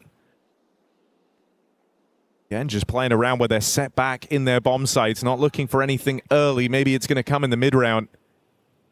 Got that device AWP out here in middle, and you'd love for it to be involved. So there's a gun to be picked up. Can you make something of this round? Ooh, they're even going to push further forward. Gizmy was in that smoke, so he can get a bit of a flank off. They're going to lose his sight, though. Rain eats that nade. Nothing he can do. 4v4, and the sight is lost. Device has to do more. Device is here in position, but so is Jame. Scoped up on the bricks. He's ready for that swing. Rank is quick. James not ready. Caught off guard completely. Still lives. And now you just feel like you've lost your window, right? Your chance to capitalize. How is he Try and find that opening. James survives. And they deal with Gizmy on that mid lurk. It's already up hunting. So we're both behind him. Playing the long con his way. Very strong start to this game.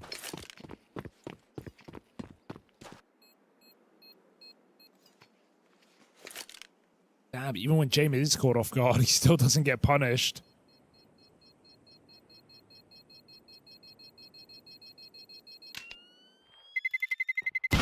Terrorists win. This is building to be a very strong T-side start here for P-Vision. And so often, you know, the way that this would go is like you kind of make your usual moves, you get a little bit aggressive, you go into a Jame default, and it loses, you know, 1 or 2 rounds. And that's what's happened to 100 Thieves here. And then it kind of, you know, freaks you out of going for those same aggressive moves. And if you end up being too stagnant, kind of letting P-Vision have full run of the map, they've got you right where they want you. That's Jame in control at that point. So this is now the test for 100 Thieves. They're going to burn another timeout ahead of this. Glaive talking to the troops. And you wonder if, like, this timeout is just going to proceed. Another set play, another aggressive move. Last timeout they did the water crunch, out con and window, the A main, lack of push. And so will P-Vision try and call around that, go for something super default, super safe, or do they just try and hit a bomb site quick and avoid the numbers in water? What adjustment is being made? It's up to Jane to figure out.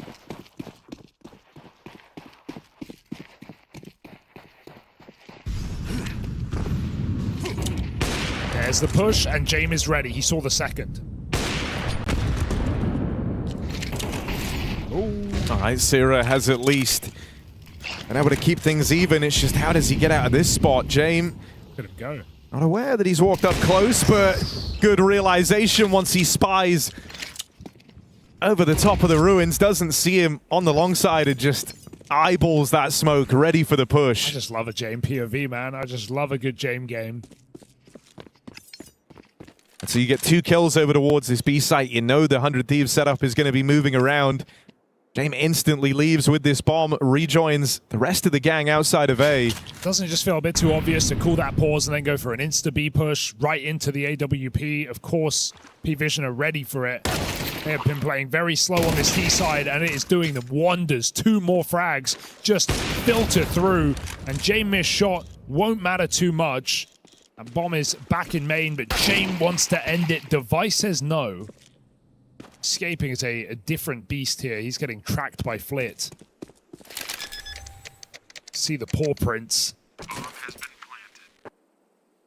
It's a good spot for Device, but this is a 7-round T-side already, getting out of control.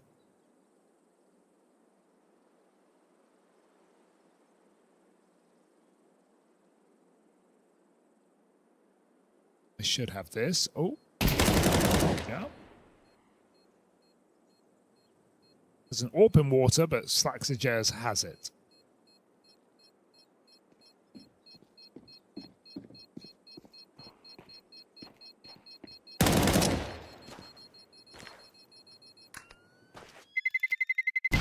Terrorists win. Very impressive game from P-Vision, but you do feel like some opportunities have been handed their way.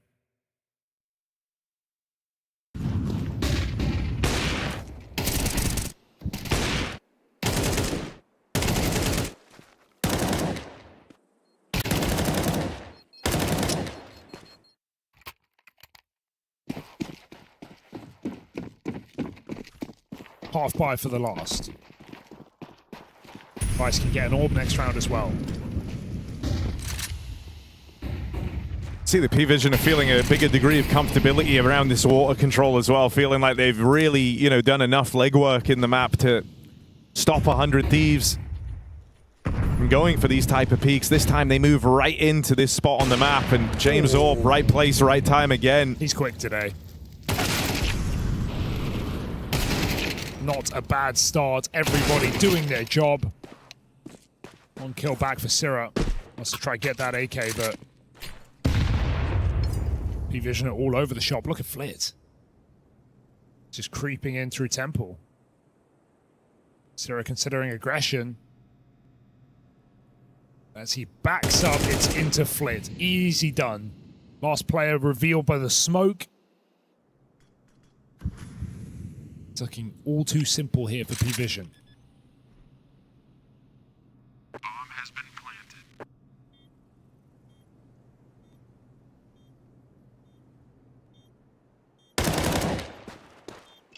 100 Thieves just left, pissing in the wind.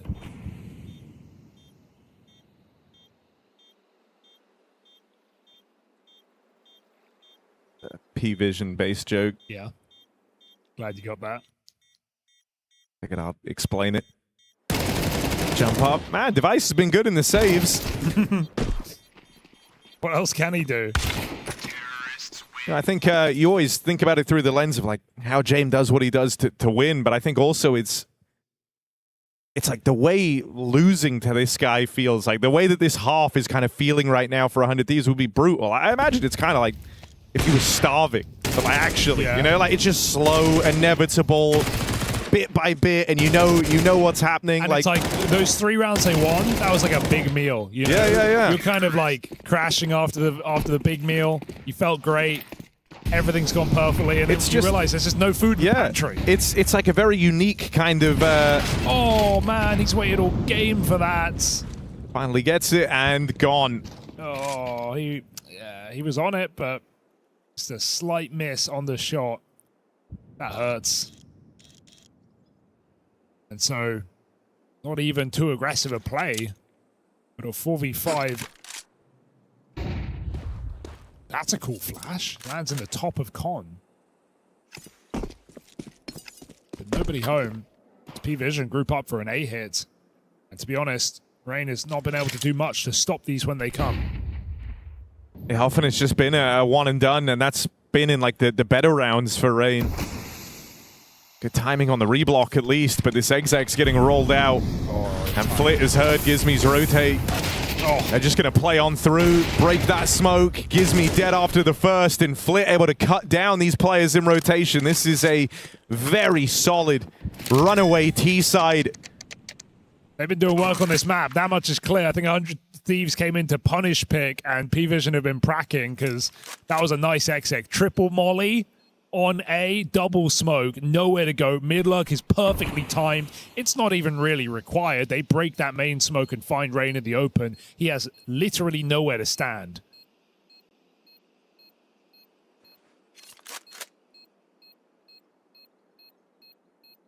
And so slowly but surely, 9 rounds will reach this board.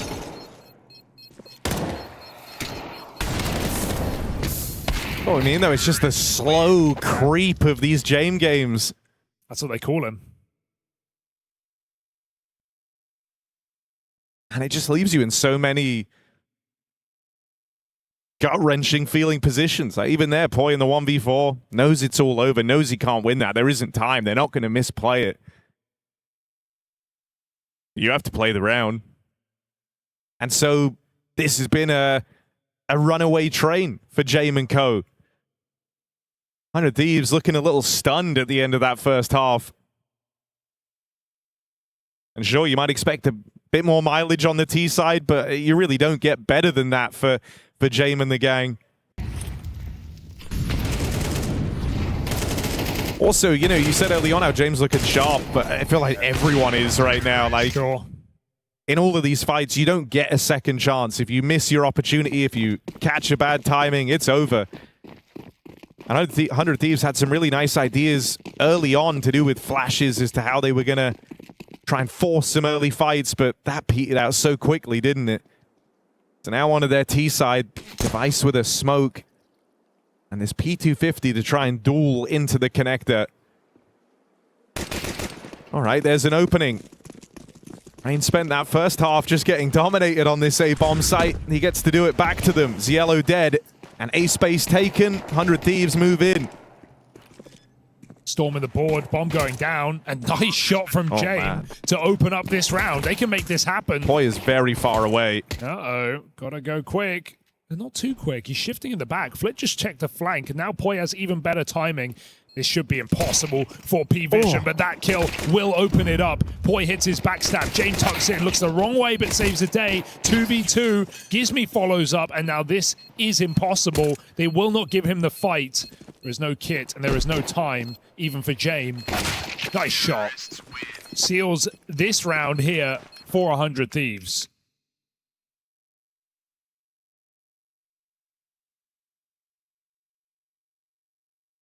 It's the first, like, massive step in the right direction, isn't it? Because you said earlier how some of the CT struggles are there for P-Vision. They could have forgot about all of that if they find a way to pull off that pistol. Yeah. So this is a huge stride for the 100 Thieves. If they do want to make a comeback happen, they're on the better half, on their map pick. Oh, you've got to be telling yourself it's doable, right? It is Anubis T side, and exactly the point you mentioned, the reason that we even see 100 Thieves go for this map pick. And they pick it, but what did P-Vision go for? They went for T-side, right? And we saw why. It looked extremely comfortable. I think it's why you see Dastan hit them with the instant timeout too, right? Like now he's aware this is a job that is far from over. Now the game really begins.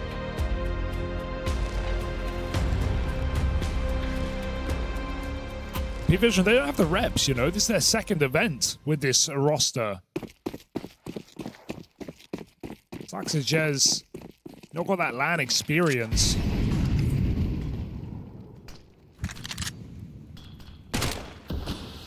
Only a few played in his career.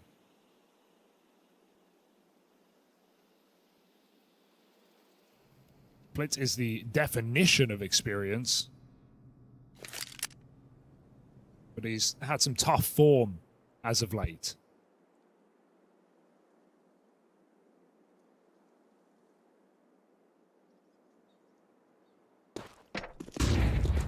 That's the round.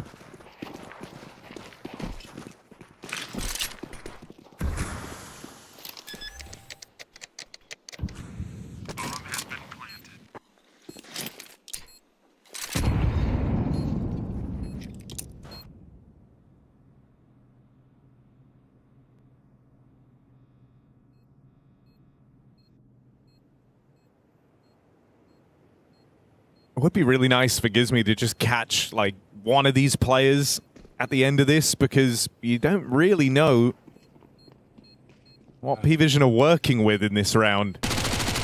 So you see a USP, you feel a lot better about it. You know that the guns are coming out next. As we'll go for a bit here.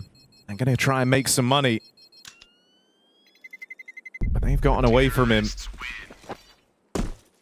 Okay, 4 rounds the difference as this rifle round is ready to come through for the CTs. Feels weird to just see them saving full USPs, but you definitely know guns are coming out here. Don't want to give away any kill bonus money in a lost round. Gizmi does upgrade.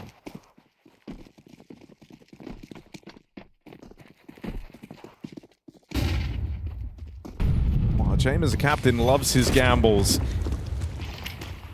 But Anubis is a lot more about well-timed CT aggression, so let's see if they go for any of that or if they are hinging on James' read of the game in this first rifle round. It was pretty heavy set for 100 Thieves out here towards A, but they don't commit to anything yet. Poi on a lurk.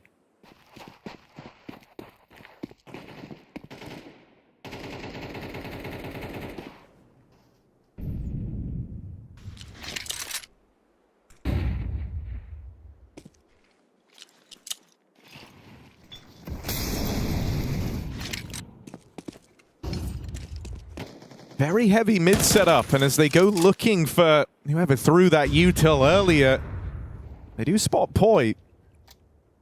This is going to give them pretty quick rotations in towards A, and they're moving over to start to pad out this bomb site. Reblock in at main.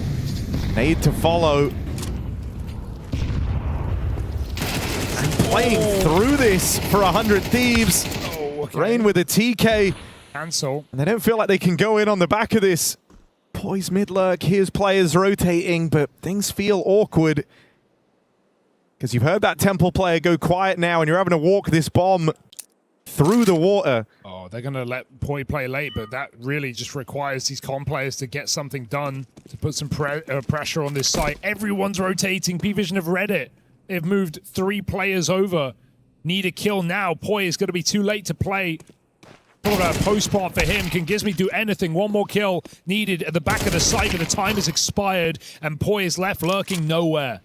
P-Vision with a great gamble call there to full rotate out. It is just Flit left in CT as everybody goes B.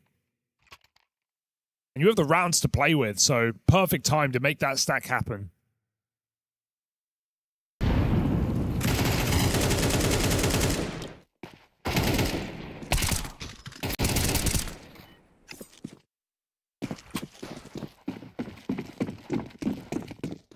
I think because things are flowing, you know, James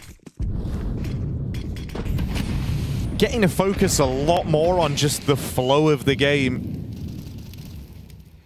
You know, I feel like whenever his rosters are kind of winding up, you see his reads get worse. And I always wonder if that's because he's having to micro a little bit more. But he's had a very solid read on 100 Thieves throughout this Anubis.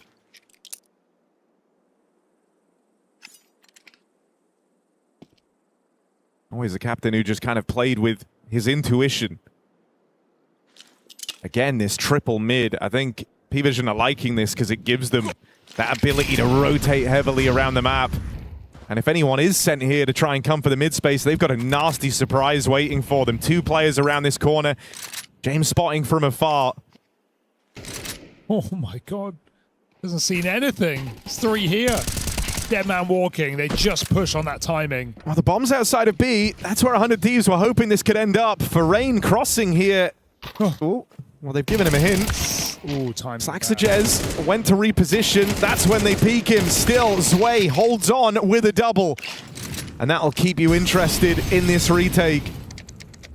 Blank is fast. I wonder if they heard it, though. Flick did stop running eventually. Base is pushed up. There is no smoke to reblock. It's on yellow. This is just a death match now in this B bomb site. Where are they? Trying a device, but they're left to their own devices in this hold, right? Both of them just hoping for a multi-kill, and that responsibility has fallen onto the shoulders of Rain. Jamer's the kit. The Flit's got to move in to cover. Rain swings out, and they line him up. Jame with the trade, and a nail-biter of a defuse, but he thinks he's got it, and I'm inclined to trust him. 11 on the board. God, I love how he just never sat that as well. He like full baited wide on the angle. He let his teammate commit to the fight, and then just swings off to trade, guaranteeing the round, not letting Rain get away with anything. 11-5, and I definitely still think there were ways this game could have gone wrong for P-Vision, but they look stable now on the CT side. They made some good rotations.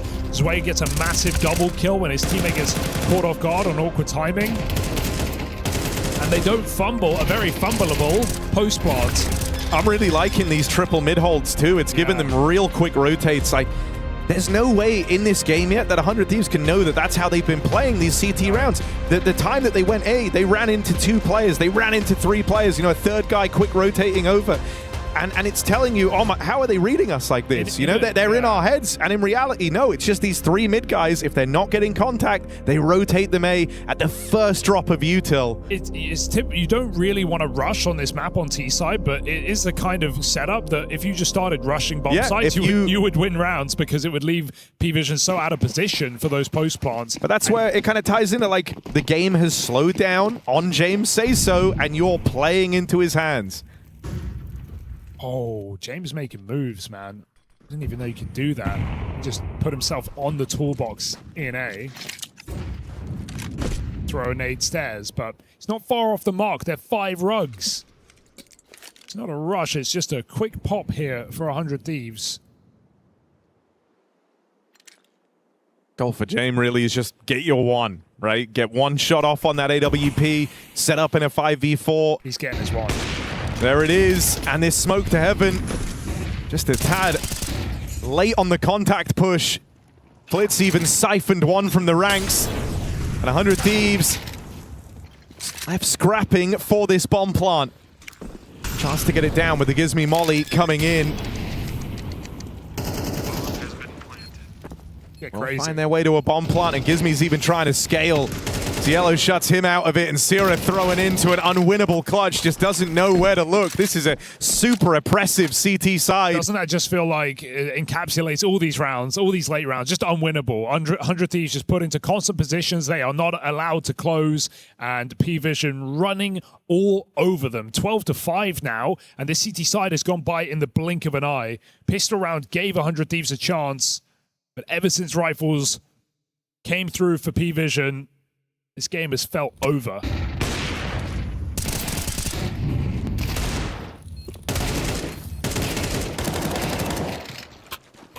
This is 100 Thieves, what is meant to be a very comfortable map for them. A map that we've seen great results in. Shame is now getting crazy. Double nade puts him on 2 and he's still not dead. Doesn't even relinquish any type of control here. Hangs around. Knows they could be close, but he's got Flit nearby to help him. 100 Thieves bail from that mid take. 4v5. You've done a lot of damage to James, sure. You don't have much to show for this. Zera closing in on the connector, looking to give way to this B split, and P-Vision ahead of the curve. 3 players here. Sure, one of them is this injured AWP. But even at 2 health, I feel like Jay might be good for another. There he is. Zera deleted, and that's the split. On this split, mopped up. It's just this B play. Poi with a double. The other 2 in main side. Reigns wrestled it back. Flit, is he coming through? Right through that smoke. Backstab, and Reigns gone. Device can't hack it. P-Vision shut down 100 Thieves, and they do so convincingly on Anubis. It's elimination on the line. 100 Thieves having to grind through the open qualifier. Is this where it all comes undone? Yeah, you know what? P-Vision reminding us, or rather reminding the 100 Thieves, that there are levels to this stuff right here. I've got Jacob, I've got Yanko. We're going to talk a little bit about what happened, this sort of tumultuous stumble that we just saw here from the 100 Thieves side, and what would arguably be one of their better maps to play. Yeah, that was unfortunately a non-game of Counter-Strike to some degree.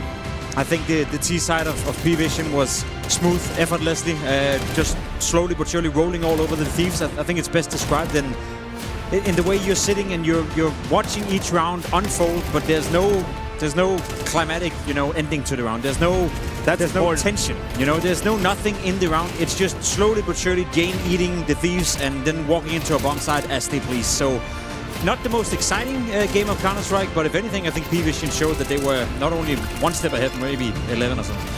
I just think 100 Thieves hate the CT side. Like, they just want to play. It felt like they played 2 T sides in this game because they were so active, so aggressive on their CT side. A lot of the rounds, you know, P-Vision doesn't really have to do much outside of deal with that aggression, you know, and then sort of just take care of business in the mid to late round with that advantage, which on a map like Anubis really isn't too complex. No, you looked at Destin's came as well. Like he almost fell asleep, you know, being the coach in this game. He didn't have to do much, and that's at least what I'm left with. You know, it didn't feel like it took a lot for P-Vision to cruise through this game.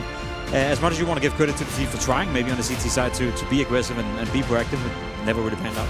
Yeah, there wasn't a whole lot in the tank there for the 100 Thieves, which is, I guess it becomes a bit more apparent when you look at these two at surface level, especially about the side of with P-Vision. I mean, it's just clearly more cohesive. It's clearly more of a team unit operating in the server. Yeah, we're talking about a team that 5 months ago were number 3 in the world on the world ranking, and then sure, they had a bit of a down period, gone through a couple of roster changes, but the core of their lineup is still the same. The in-game leader is still the same. The coach behind him is still the same. And then we're talking about the Thieves, who are still trying to establish themselves as a team. So it's not that I expected it to be this one-sided, but at the end of the day, I feel like it's a fair representation of where the two teams are at right now. I expected a lot more, and granted that win against Falcons on Anubis, that was a lot of anti-strat, you know, that was just Rain sort of finding opening after opening, finding good contact plays and whatnot, and here, you know, the A executes didn't really pan out from them early on. Some team kills, it got a little bit messy, and they just couldn't get that momentum on their T side to sort of at least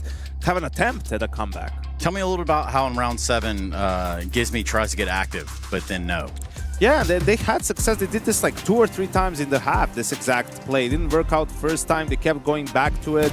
You know, the flash coming in, Porte, Gizmi jumping down the window. They get the 1 kill, but then Slack just 2 great kills to even out the situation. This is what I mean. They just keep going. They're always going to come at you, right? And if you know that, if you're P-Vision, it's not the hardest thing in the world to deal with, right? Sira gets punished, and they know obviously Flash came in, 1 more player is there, they deal with him, and it's a pretty straightforward round for P-Vision. It's tough to do much against it, right? Because I understand why they want to, given the layout of Anubis, I understand why you want to be aggressive. I understand why you want to try to do something on the CT side instead of just sitting back and wait, but that's exactly what James wants you to do, right? He's so good at orchestrating his team and just waiting for that aggression, first handoff, and even if in this round where you showcased that they were successful getting the first kill, but there was never a way they could get away from there without getting traded. There's no, you know, continue or follow-up plan, or I don't know by you, Yanko, but at that point, if you want to play that aggressive, then go all in. You know, then have all members be aggressive at the same time and see if you can create enough chaos that it can be a 2v2 or 3v3. But if you just send 1 or 2 guys out at this point, even if he gets the first kill, there's no way to get away from that position without getting traded at some point. And I feel like Jame and P-Vision are one of the best teams in the world. They're just sitting back and waiting for exactly that. Whether you're playing P-Vision, you're playing the old version of VP, you could never do that. You know, I've been on the server against Jame before as well. It's the most frustrating thing to grow up as a player because you want to do something to change the course of the game, but you also know that the second you do something, you just get owned. Yeah, and the risk reward too. You have to kind of put that in comparison to it being a team game, 5v5. Jame, plenty of input here felt, and I'm pretty sure with the 4 opening duels that he's got to show to his accolades here for this map, that probably helps a lot too, Yanko. But wait, there's more, oh, right? But wait. And they have different sorts of plays, the Thieves, but it's the same idea, right? Like it's still aggression, there is more of it, and you know, Jacob was alluding to it. James is pretty good at getting these reads and putting himself even in the right spot. So towards the end of the half, another gun round. Here's a double flash out of B main. James doesn't even get blind from it. Averted, the second player, can try to sneak in. Those are 2 entries right then in a 4v3. Slack Jazz, and he was really sharp on this map. Once he gets that kill, Gizmi feels like he has to activate. Flit punishes him, and they close out yet another round, you know, and then it's just becomes too much at some point, right? I understand Anubis, it's not an easy map to play on the CT side, and you feel like you have to do this time and time again, but you know, you need to have another gear except all gas, no brakes. Yeah, shout out Andrew Callahan while we're here. I mean, great stuff. And Bo Callahan, I suppose. How about also, Jacob, paint for me the picture real quick. How does Dust 2 look any different than the first map of this series? I mean, it's a map that is, if you want to play this style of Counter-Strike where you constantly try to be proactive and be in your face, I think Dust 2 is a bit more open on the CT side. whether you want to go in towards lower, you want to re-aggress on catwalk, or you want to push out long at a timing. I think it's a more open map than Anubis, where it's always like you're feeling you're fish in a barrel almost on that CT side. So if that's the play style they opt to go for, I think there's a higher success rate or a higher chance of finding success. With that being said, though, P-Vision is no slouches on Dust 2. I feel like that's been a home for them for quite some time, and I don't know, Yanko. I felt no tension in this game whatsoever, and there's nothing that suggests to me that there's going to be much more hinders too. Yeah, you know, the teams will start on the CT side again because P-Vision picked T side on Anubis, right? And here, I'm curious to see, does Jane focus more on mid to B? Because you have Device and Rain, you imagine they're both B towards the A bomb site. Rain, Dust 2 has been one of his best maps. It's one of his favorite maps as well, right? So here, let these guys play a little bit, play some more default, let them read the round and then see what they can come up with in the mid round. You can be aggressive, you just don't need to do it at the very start of the round all the time. Well, Anubis done. Dust 2 up next. Ancient, perhaps, to close us out if we need it. Thank you very much, gentlemen. We go to a quick break. We come back with more P-Vision 100 Thieves and what is do or die time here in Paris. Esports World Cup marches on when we return.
We were there.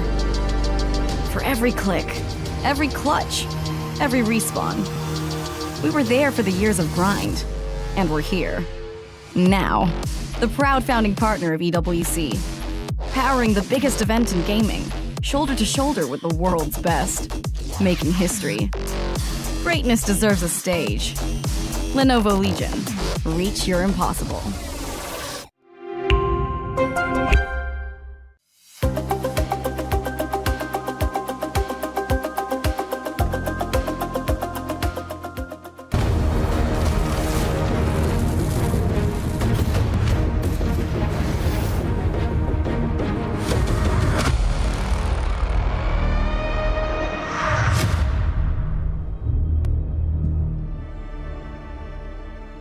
Thieves' fate at EWC now comes down to Dust 2. After a shocking one-sided win from P-Vision on Anubis to start this elimination series, now we're going to Gizmi's old stomping ground, I guess, and one that the 100 Thieves are still very well versed on. Yeah, so hope is not lost. They're hanging on by a thread. It's a weird pick because it is a go-to for 100 Thieves, and it is also them not only the most played but the highest win rate map, but it's against lesser opposition. So I think that P-Vision have gone over these games and realized, I don't rate this team, or I don't rate what they're doing. I think we can exploit them. They clearly had a great game plan back on Anubis. You know, when we saw 100 Thieves play Spirit on this map, bear in mind it was online, they got 13-0'd, you know? So I think P-Vision are probably still feeling pretty confident to pick in to 100 Thieves' best map on paper.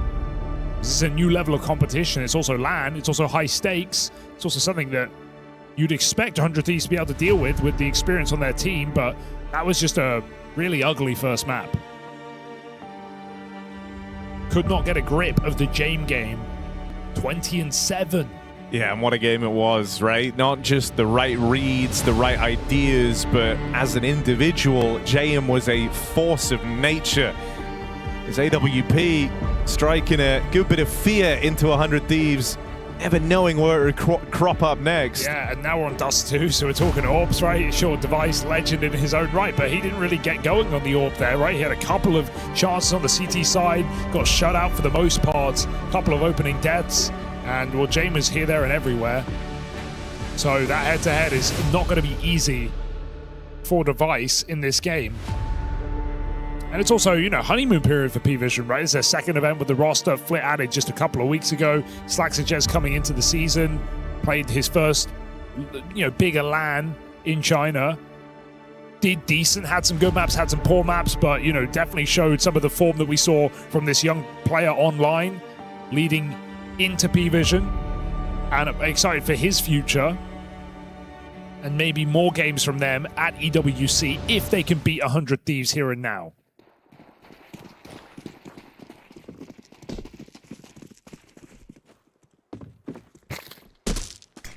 Cracking header from Gizmi. So that smoke is missed.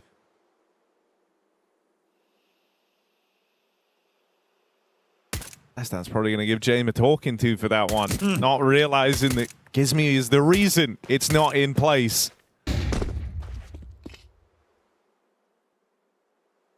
What do we think of Smokes? Interby comes in. It's an upper tunnels crunch with 3 players here.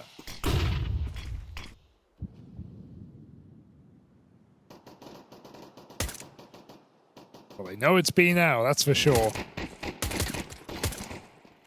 Not leaving much to the imagination here. Poi holding on, but blindsided by the door player.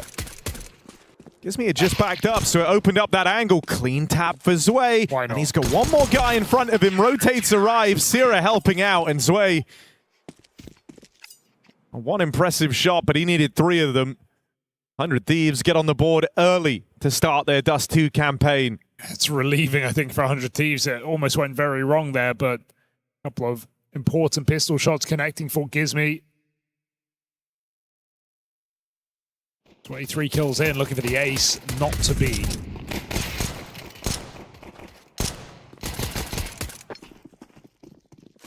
So full eco with just a smoke invested.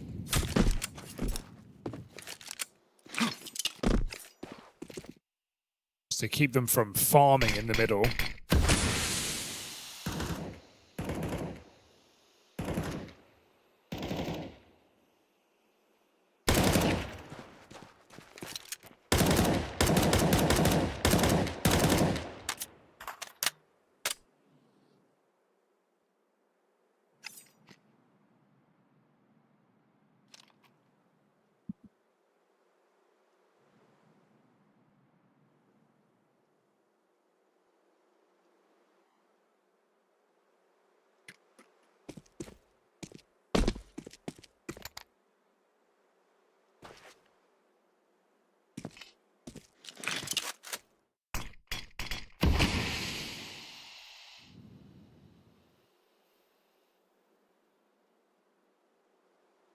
And as is often the case, just using the full duration of the timer. Every second.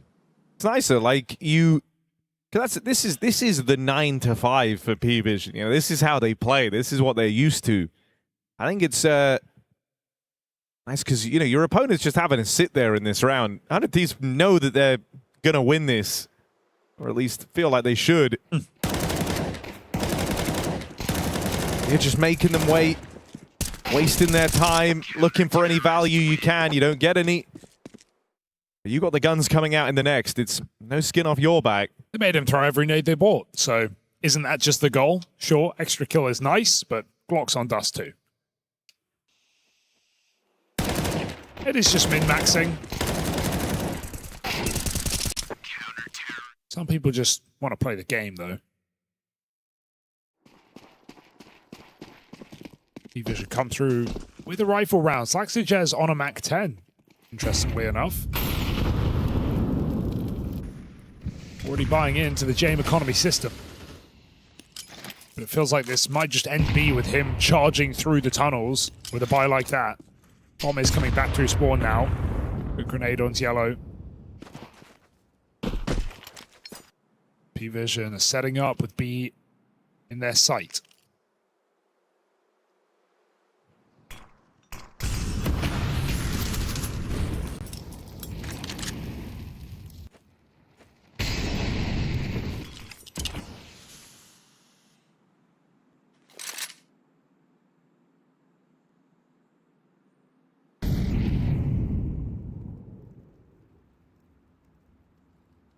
Let's give it a side eye. Talking a lot as well. Here we go. With the block down there in mid, so you don't have this mid component. Just the tunnels push. They get past Porte. One more man close by at the B hill. It's Gizmy who would be reacting next. Is he going to try and go early? Smoke down in the door. Flash to try and send him through. And Jame dodges. Ready for that exact move. It's crazy from Jame. He just crossed the doors looking at the ground, looks up from the flash and takes that kill. Why has he done that? It's perfect. Jame even missed his first flash in B. I think if it lands, Rain's in trouble, and I think that's an even cleaner round for P-Vision, but not required. They find the entries. Zwei continuing to find important opening kills. Was doing so all last map, popping sites open.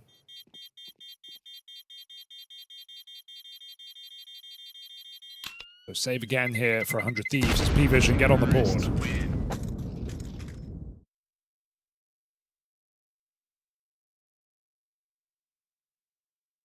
I've been lobbing in and replenishing this short smoke, and then later the CT smoke's a hell of a lot in this game. It started from round 1 in the pistol, even. And obviously Gizmy denied it there, but I wonder if you're trying to kind of force 100 Thieves just back into, you know, like the most passive, no info, Device playing over towards the site, Gizmy in rotation, everyone kind of anchored in place, because it is leaving this B site really susceptible. You haven't had these quick rotates in a lot of these rounds, haven't had a great deal of forewarning as to where they're ending up. They're sending it. It's a sick move, and they get out as well.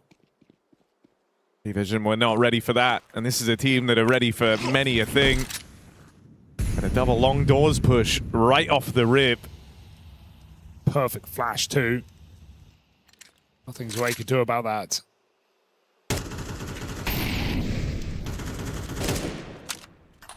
Well, they've always been kind of signaling this intent to 100 Thieves. They're doing all the short util, but we haven't really seen them use this space yet. This time they actually go and get the control. So 3 players out on the catwalk. Flit a little later out through the long doors. And mid to be smoke for Jame.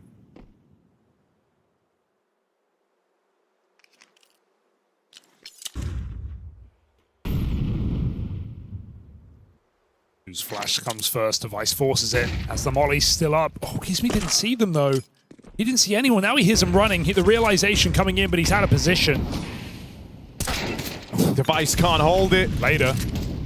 You almost won't believe if that lets you down. Gizmi not getting the spot on those players up on short.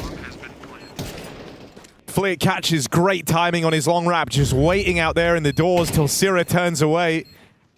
And a 3v4, you're out of position here. Numbers might decide it. CT just feels like too much of a choke point to try and retake through. Just have no smokes either. And so 100 Thieves get out of there.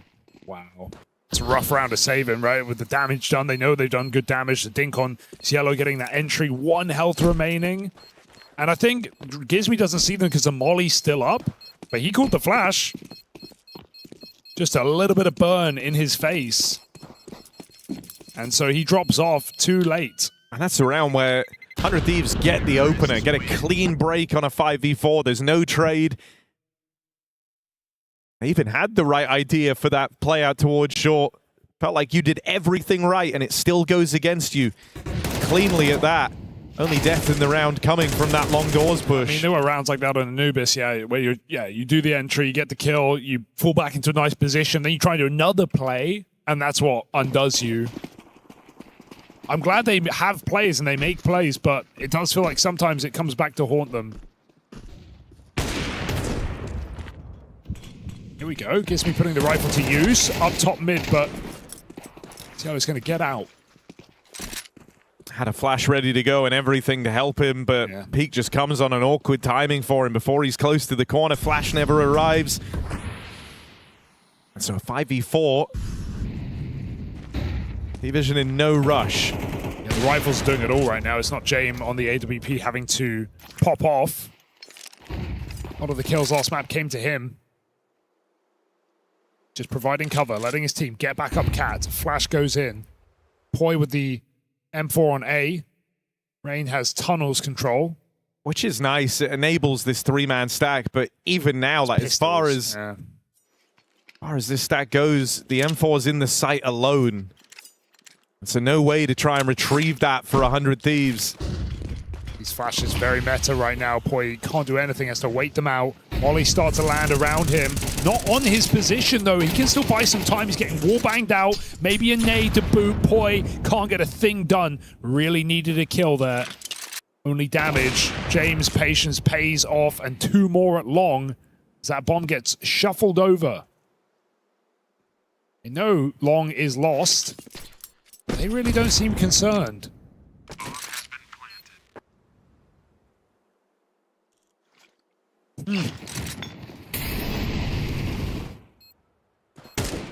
It really is just so suffocating, isn't it? Like, even now, it's a 5v2, and a part of you's kind of thinking if you're 100 Thieves, look, man, we have pistols. Like, they're going to fight us. They're going to give us a chance to reply. But it's all about this real discipline for the money. You know, so many folks just couldn't resist the idea of getting these 2 kills on the USP and Deagle at long. But P-Vision aren't those guys. They're not going to give you a free fight, a free chance to inflict any damage. It's like talking about the full ecos where they wait till 10 seconds, right? It's like, maybe it's not the most fun thing to do, but if you are min-maxing your win, you know their pistols at long, why would you even give them the chance to remove 4K worth of weaponry on your side? Why would you let them have that chance? For what? A bit of rating? No, for an eco kill? It's like Counter-Strike with ego removed. Yeah. You know, like there's nothing in here about padding stats. It's all just take the most efficient route, and that means min-maxing the economy. That means using all the time, all the resources that you get for free, and bankrolling yourselves as long as you can. They want a major like this. James did at least. Reunited with Flit. Orp on B now. Device with a nice start. P-Vision might just walk in. That bomb is so far away. Oh, that's going to force the Orp to fire. No, doesn't fall blind Device. He remains with vision. Wave over his shoulder. Trained on the angle, but Device not getting given much. I'm going to go back into him, though. We're trying to sell something. Device is going to get probably 2 shots off in this round. He needs to connect them. There's the first. Got to be the start of something for Device. It's the third swing where he falls. Still gets his double. Oh, no. Will that be enough? Because P-Vision battle their way through this B-bomb site. It's on to Poi and Syrah in this retake. They're ahead of the Jame Orp. Poi has slipped the net. Jame doesn't hang around. Flash lined up. It's a re-smoke at the door, and now you're left coming through. Poi makes it in, but they hear him on the other side of this smoke.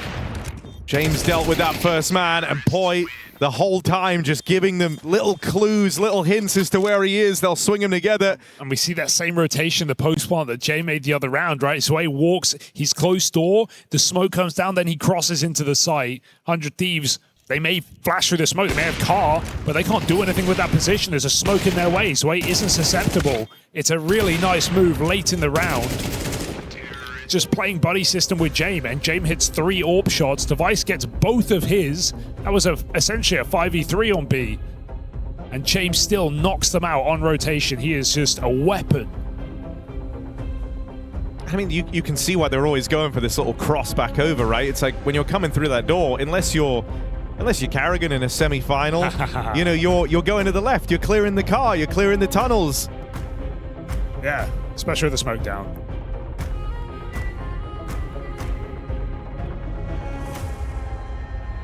You got to feel for 100 Thieves in some of these rounds. It's like Anubis again, where it's like, I like their round starters, I like the plays they make, I'm glad they're not afraid, but they are getting squeezed.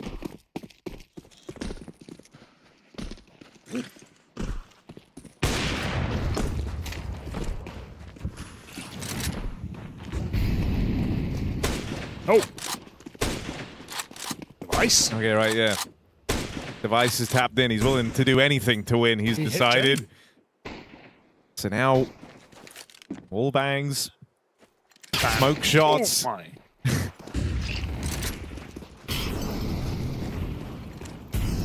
Honestly, I would. How do you not just feel like crushed if you're 100 Thieves? B-stack, because they've gone for the B-stack. These rounds have all used the maximum length of the clock. There's been nothing like super fast and direct. You play the B-stack fighting mid-control, and they rush A. Great anti-eco call. Just walk up Cats. If there's no pistol set up on Cat with a flash and a 5-7, there's nothing you can do. P-Vision just walk it into A. It's a gun pickup. Okay, now it's worth hunting a little bit. Get this rifle out of Poi's hands. Doesn't mean they will. Screw it. We've got our guns. You can have yours. Okay, Device. Go catch the jumping player. I'll send him in, yeah. Roof. But of course, they flash him at the same time. Well, look, Herrera, you don't often get this when you're playing against these James squads. You've been able to extract a bit of value in your eco. You get out with an extra AK. I'm sure Zwei is going to get a talking to for that. But it's 100 Thieves burning another timeout because they can feel that this game is slipping from their grasp. And their tournament life as well. This is lower bracket here in the BO3 group stage. It's not an easy group with Vitality and Mouse in here. Foot as well. Winner of this goes on to play Mouse, who lost earlier today, to get to the playoffs, so goddamn. No free lunch in Group C, as it appears. Group winners, Bait and Foot. Lower bracket group players, Vitality and Mouse. Just like we expected.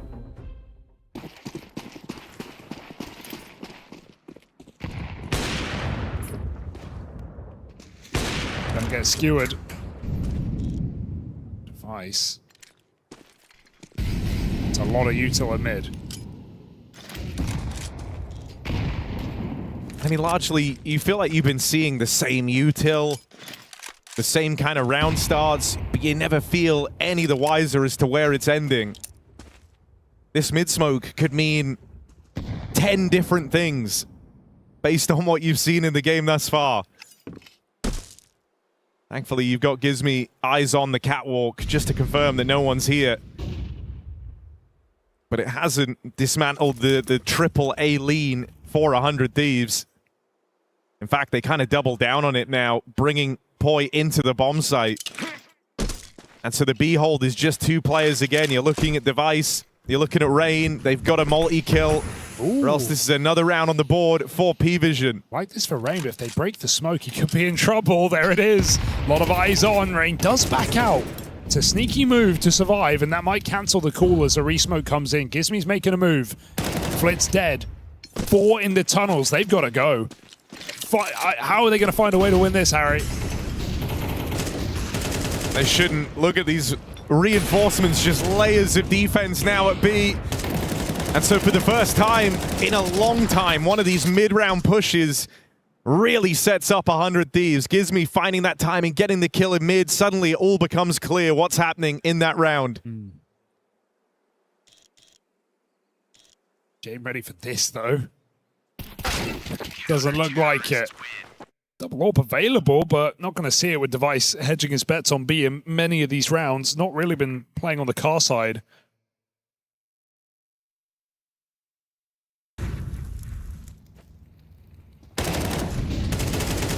It's a nice B hold, but it's one that 100 Thieves certainly knew was coming with that flank from Gizmy.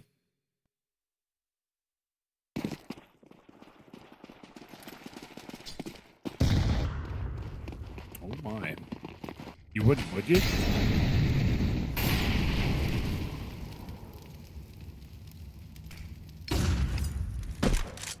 They're just walking it in. All right, well, feeling like the slow pace maybe gave too much time to 100 Thieves in the last one. They try and go quickly in a B this time around. Slacks the Jez with the trade. Poi up here in the window, but that AWP is covering it. And 100 Thieves relegated to the other side of the double doors. They're trying to keep the pressure on, looking to play through, but smoke blowing open, and Gizmy is just out on an island. Love it. Love everything about it there for P-Vision.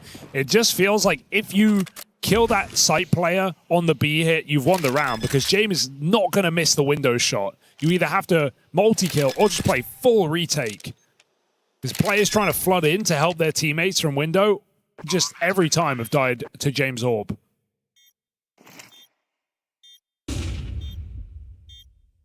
And again, like, it's another one of these rounds where we're saying, imagine how annoying this feels. Like, you finally think you found a way in. You've got a read on the pace. You've got a read on how James calling this, and he just hits you with the uppercut B. And in a way, it almost feels like too much of a simple solution, right? You lose that last round because you're playing slow. Gizmy finds the timing. And you say, well, what if we did just go faster? But that is enough. You don't expect it. You get caught by the sudden pace change, and now whiplash for 100 Thieves. Terrorists win. As they're relegated to the save, and rounds continue to get away from them. There's been a lot of saves here in the city side, haven't there? That's the 5th one.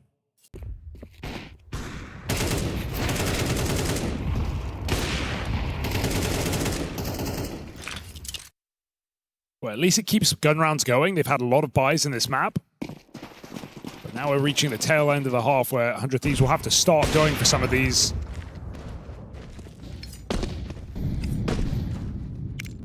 Forever, B is feeling threatened, can never get comfortable on this site. Boy starts with Rain, who got tagged.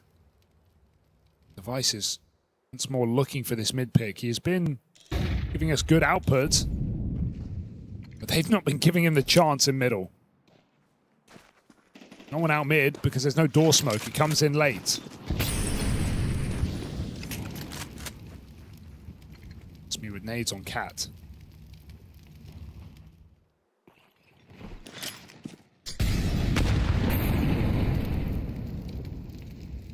Good trade of the util for Gizmi, right? Denying them all the short space they were looking for. He gets to keep his angle now on the drop down.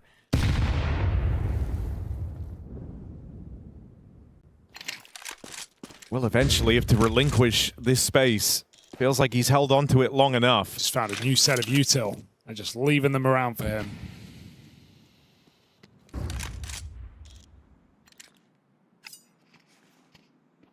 Keeping presence in upper, but will be joining his team.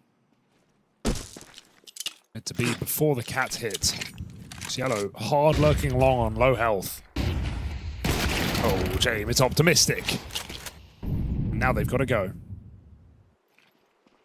Yeah, time is of the essence. They hear Gizmi rotating back. That's an extra volley of util up on a short.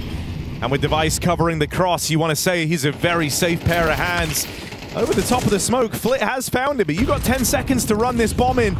Gives me one kill in the right place, could steal this round away, and he's living up to the namesake. That is a robbery from the 100 Thieves. Just stealing that one back with a bomb denial. Yeah, excellent stuff, and they even nade that smoke. They know it's an option, right? They know he could be in their smoke. They're nading it, they're looking for it. In fact, they're worrying about it more than the bomb.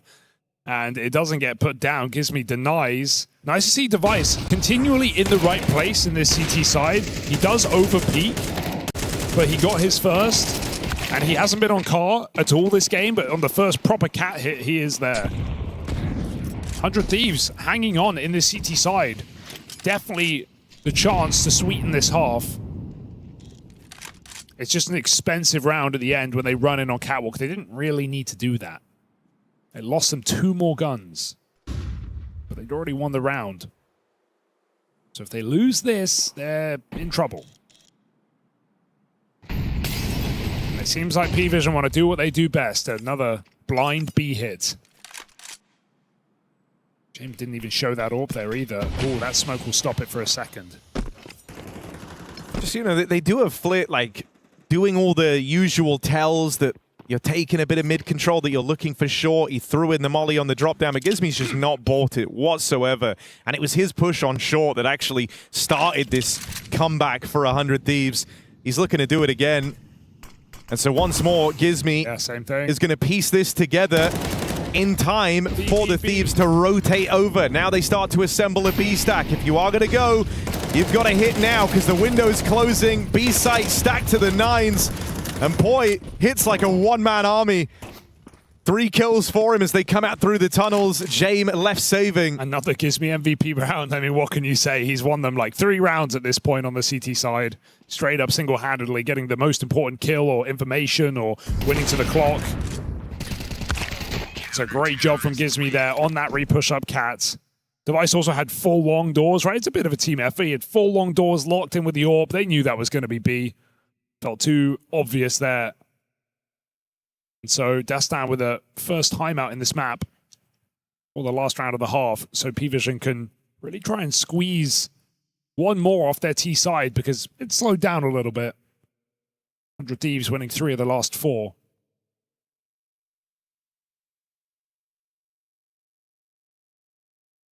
It's been a good game though. Competitive map.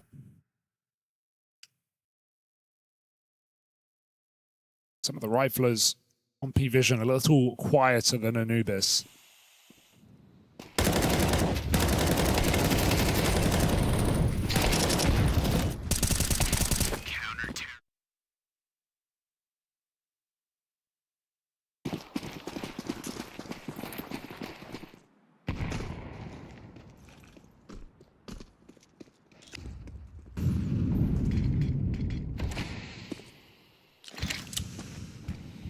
Wonder if they're going to try and target Gizmy at all, right? Just with how pronounced he's been out here on short, how he's ruined 2 of the rounds.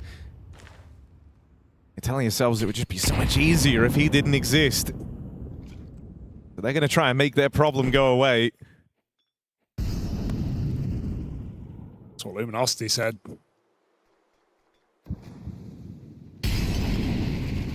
Got Device up here on the boost.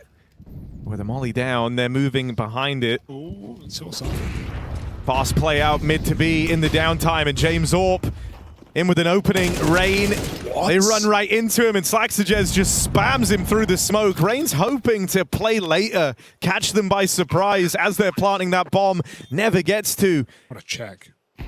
So a man down on this retake. Split up close in middle, just handed a free kill.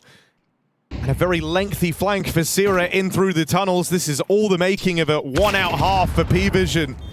James even boosted to make matters worse. That missed flash just sold this round down the river, but it's a B retake after all. It was never realistic. Great ending round there for P-Vision. Just a mid to B pop, something they haven't done for a minute. That puts 7 on this T side. Competitive game, yes, but one that P-Vision are leading the way at. Map in the back pocket, elimination, daunting. But very much a factor in this series at the bottom of the group. 100 Thieves made quite the run through the open qualifier. But it may all be coming to a close unless they can mount a comeback here.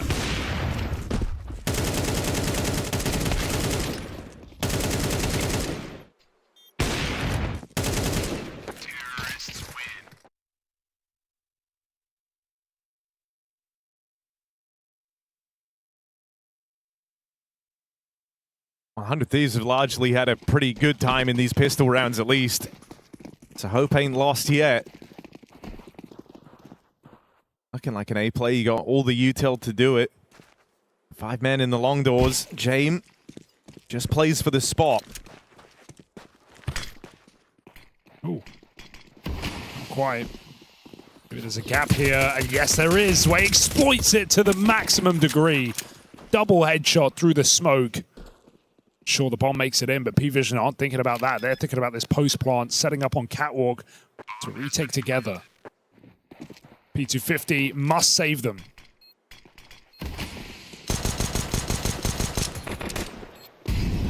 Oh, 3 players out. Cat, Sierra with that spot.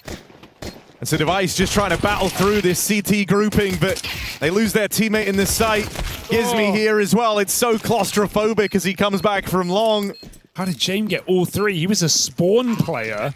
They're all up Cat. He got 3 kills. Show me that again. Just pulled a triple kill out of nowhere. I thought him living would be enough with that spawn smoke down. But James obliterates him. He has had just an incredible series. All starts with a Zwei double. It's even just sick how they play around that Zwei double kill. It's instantly, gets that, gets the 5v3, insta fall back into retake positions out through Cat. They know they've got the smoke to keep the pressure on. They can look for that defuse. Just handled so well. They don't stake it all on trying to stop the cross. Of course, James triple kill pistol, so he's buying that orb. He wanted it. Hit a tag on Sierra, some return damage, but he's rotated quick, and 100 Thieves have read this. Devices walked straight out mid-doors. He's got a read on James' reposition. Feels it's too good to be true. Mid to B is a very good call.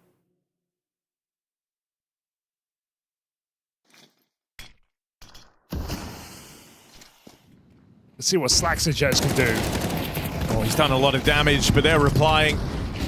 Smoke spam has brutalized 100 Thieves. Jame with one, Zwei with the other.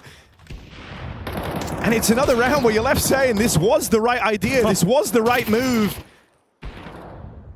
Device is now the sole survivor from this mid-split, and he gets deleted as soon as he plays through the window, and now they know where this last guy is coming from. Yeah. Rain leapt on a flawless round for P-Vision. And Rain is just spamming the tunnel smoke while that mid to B is going on, so they just ignore him. 2 players both looking at window and door, and Rain doesn't get any impact there. They just don't care at all. While Slaxer just lines them up in middle. This double smoke spam in spawn. Woo, 3 players shooting through it. Just a beautiful round there out of P-Vision. That was the force bite off the bomb plant, so 100 Thieves got nothing here. You can feel the hopes and dreams dwindling with every passing kill.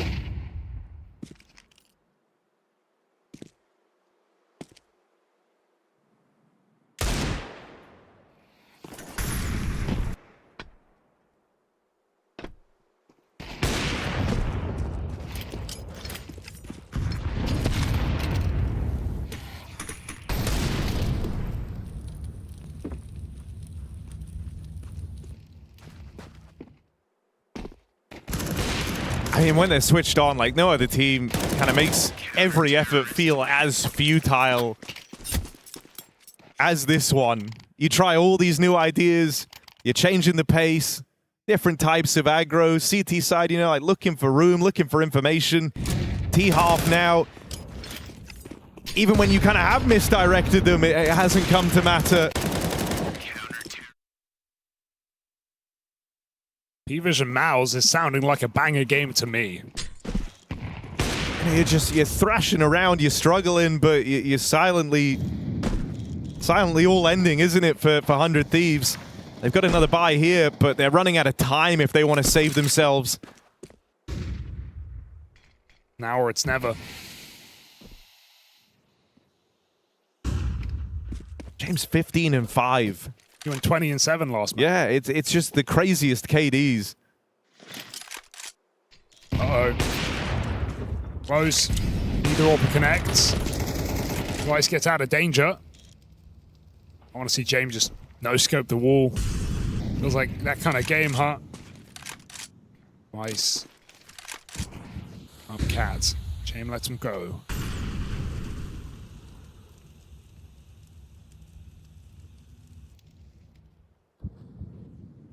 You have the foothold for a cat play, but that's exactly what P-Vision are expecting. They have two players in the bomb site running a bit of a bait and switch. Slaxages is waiting with that flashbang, the palm flash.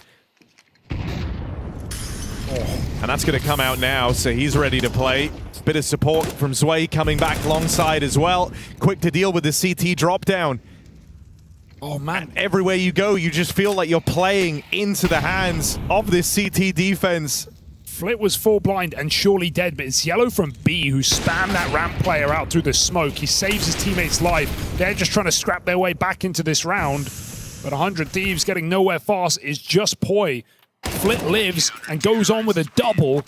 That's unbelievable. It's the B player who kills the guy on A through the smoke. Nothing can go wrong right now for P-Vision. It is just meant to be now. 11-5. This was a back and forth affair at the start of the map, but upon hitting CT side, P-Vision have not slowed down. 4 straight rounds. 2 more to send them home.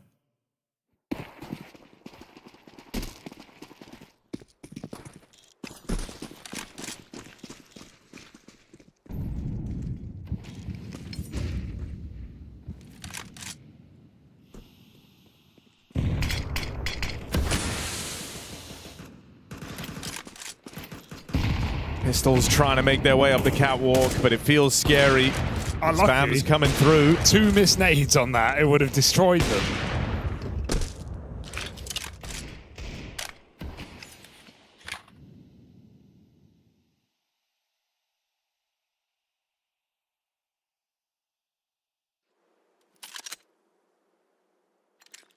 This time, though, you don't have this A setup ready to receive the short play. It is going to feel more stressful here. But the window on this is closing. James beginning his rotation. A third player arrives, and with a fresh belt, a util, they're taking all the wind out the sails of the 100 Thieves. Hello. Nade stack. Bound for ramp. Flit finds himself in the sight, so no problems there for the nades. Jame with a rare miss. Zwei in position to back him up. Just this bait and switch again at Goose. Okay. Only good for the 1.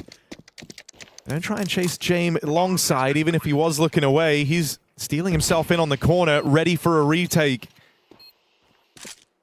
Boosted. As Yellow creep up quietly. They're here on a very quick timing, and no one's ready for it. Shot in the back. Rain left as the last man standing and cannot hold on. P-Vision, they've got themselves many a chance to close this out. It's the end of the line for the 100 Thieves. That's a sick little idea to just walk up ramp so early, right? You think they're taking time setting up, maybe going cat or long, 2 rifles, just walk into that bomb site, completely catch 100 Thieves off guard. I think the eco strat is cool, the nade stack on ramp, but of course that's when Flit's playing on default. Can't catch a break. 12-5. Pure domination. This may end as easily as Anubis here for P-Vision, despite it not starting that way.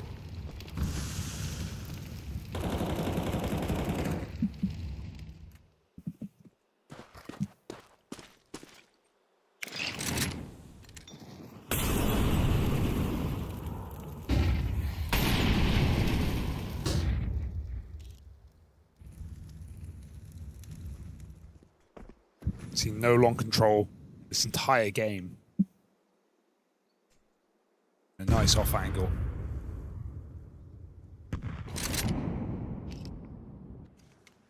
Take pressure on B.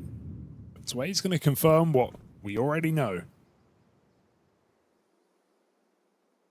Oh, Zway, that's a lot of damage. Sure, Sira gets the trade, but at what cost? They get the long space. Very, very wounded with the bomb in tow. If you give up this long control, you're going to go looking for a bit elsewhere. They scope up on short, didn't see anything, and just... It's a retreat for 100 Thieves. Moving away from the original intention and changing this one. They feel like they've got a gap on the other side of the map. Certainly onto something. 20 seconds, though. They've got to get a move on. And already, P-Vision are questioning. They're starting to rotate over. They know that AWP could be a middle. Flit's playing this very carefully. From the doors, Yellow needs something here, and the first kill connects. Device cuts down 1 rotate. Slacks is just making it across, and they're just going to charge this bomb, surely. They can win the game right now. They kill the planter after the bomb goes down, and Device is lost to the wind. I think that's it. I think 100 Thieves are getting eliminated on this stick as P-Vision just push it over the line. It is a beautiful post-plant retake. What a series from P-Vision. 2 13-5s, 2 absolute spelunkings over 100 Thieves, and despite the open qualifier run, they will end here at the bottom of the group. Yeah, 1 week in Paris, and you know, we were happy to see Rain, Device in this 100 Thieves squad in full swing, but the moment you get into the main event, they come up against some stiff competition. P-Vision shut them down convincingly and end the 100 Thieves run at EWC. Yeah, crush, baby, crush, because that key is donezo, especially if it's out of 100 Thieves. Not exactly the result you were hoping for, but it is what you've got in front of you on your plate. They do fall to P-Vision, get knocked out. And now we get to sing their praises, or lack thereof, rather. Yeah, true to their name. They stole a spot in the main event, it feels like, with their performance today. But yeah, just couldn't really do much on the CT side, first and foremost. But T side, you know, not much better either in that regard, unfortunately, and they're eliminated from the Esports World Cup. Yeah, you posed the question, Yanko, how much would they focus on the B splits, how much would they focus on the B bomb side, and the answer was quite evident in this game. Almost every round finished on the B bomb. There's an easy, you know, change that you can make. Just put Rain back on the A bomb side, man. He's played his whole career more or less on the A bomb side, playing that rotator role. I mean, they looked a little bit discombobulated towards that B bomb side. I mean, that's why I was saying, like, I thought it was a no-brainer for him to be there. Gizmi has that spot. It's like, listen, guy, it's fine. You're coming in. You're the IGL, but there should be some seniority in this thing. Yeah, I agree with that. Unfortunately, there's not too much to add, to be completely honest. I feel like we got to see the difference between a team that is still tier 1, a team that is still up there, you know, a team that is still in contention to go deep in the playoff. You know, I know it's been a bit of a rocky couple of months for P-Vision, but as I said, you know, 4 or 5 months ago, they were ranked number 3 in the world. So definitely a team that has the capabilities, the know-how, and the abilities to be up there with the very best. And then you look at the Thieves, you know, sure, it's a work in progress, but I think this is also quite a clear-cut tell, Trace, that they're far, far, far away from being ready to this level of Counter-Strike. Yeah, I was saying that there are levels to this, right? And clearly, P-Visions is that above 100 Thieves. That almost goes without saying, given the outcome there. And speaking of saving face, there will be no more of that for 100 Thieves, but we will get to hear from the Save King himself. His name is James. It is indeed, Trace. Yes, P-Vision making light work of 100 Thieves in this one. James, congratulations. Let's just go back to Anubis. It's not a map you guys have played all too much recently, but it looked pretty easy for you today. Tell me what was so easy about that first map. This was not so easy, like you see, but we prepared this map before this tournament, but overall we had 10 days on 6 map again. And it's hard, but I'm happy that we won.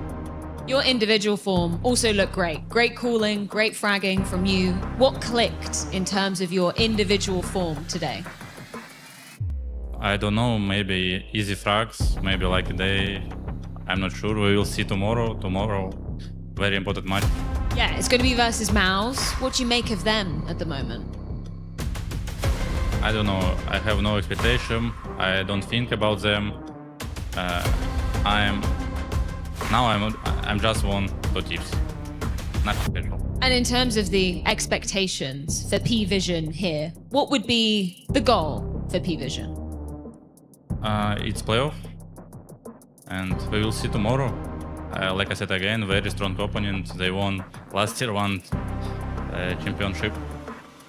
Yeah, thank you so much for your time, James. Congratulations. That is P-Vision progressing onwards. Unfortunately, 100 Thieves eliminated.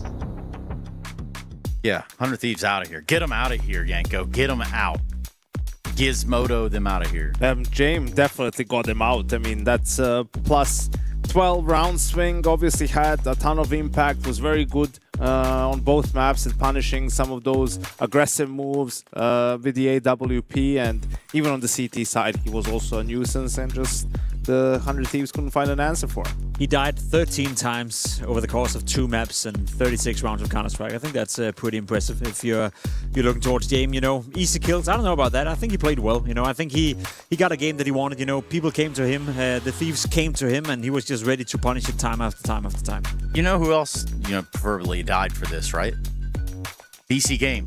They died for this show. Would they have done better, Trace? That's a great question you've asked there, Jacob. I'm not entirely sure. It's kind of hard to say. Probably not. Probably not. But actually, I don't know. That's a good question for you guys. Aren't you the analyst or whatever? Well, we'll never know, Trace. Luckily, there are more tournaments and they'll have more opportunities. Hopefully, and if they're good enough, we'll see them sooner or later. Yeah, eventually. But back a little bit to the Paravision Mouse topic that was kind of brought up there. Strike 3. In their... Yeah, you're out. That's not... It is 3, isn't it? Yeah. Okay, anyway, look, the P-Vision Mouse matchup at hand. Talk to me about where they stand I guess... Well, as James pointed out, Maus won the... Think about that word, I'll get back to you. Maus won Bounty, beating Spirit in the grand final, right? But today they lost to Foot in a close series, 2-1. So we'll see now. Spinks obviously had a live game in that grand final. So when he doesn't pop off like that, does Maus still have enough in the tank? Like they are the favorite going up against P-Vision, but not by a lot, you know? If they can play like they did today, P-Vision will have a game on our hands. It's a very tough matchup, to be completely honest. You know, arguably two of the better teams, one of them will miss out of the playoff, which sucks for either. Yeah, it's true. Missing out playoffs, you don't want to do that. But the 100 Thieves are going to be missing out on the rest of the Esports World Cup from the Counter-Strike side of things, and we're going to get a word from them now. Yeah, unfortunately, no further 400 Thieves here in Paris. Glaive, considering that you had to grind to even make it to the main event, what are you taking away from this result initially? I mean, I think we played pretty good when we played the qualifier.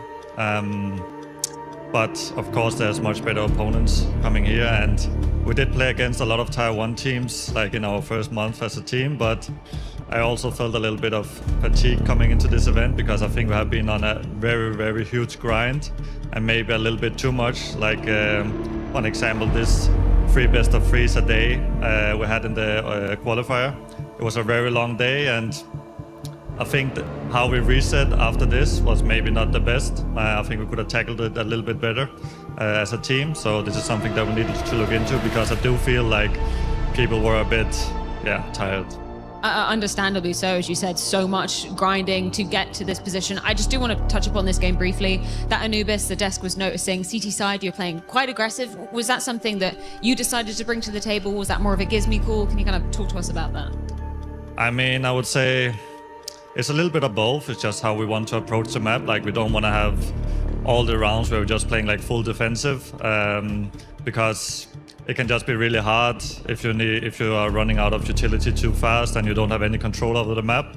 It's just very hard to, you just kind of have to push in the middle of the round. So sometimes being a bit more aggressive and just trying to like get some information or just kind of end the round in the beginning of the round. That's can feel a bit more comfortable if it's like a surprise. But I do think that we kind of made a few mistakes with our water takes, but it is what it is. Like I said, there's a bit of fatigue going on, and it's also really new for us, so there's still a lot of us for us to learn. Yeah, 100%. I mean, it's been great either way to see 100 Thieves make it to a Tier 1 tournament. I guess the only question remaining is what's next for 100 Thieves? Where can we catch you next?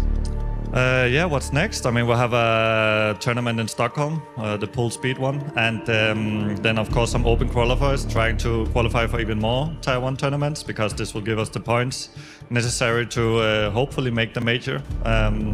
So it's going to be a tough grind, we know, but now it's about resetting, getting on point. We know we have what it takes, but for sure, like this main event, we didn't show it at all, and pretty sad to see how we played, but nothing to do about it now. I wish you the best of luck moving forward. As of course, we've all got our eyes on that Singapore major at the end of the year, but either way, that is the end of the road for 100 Thieves here at EWC.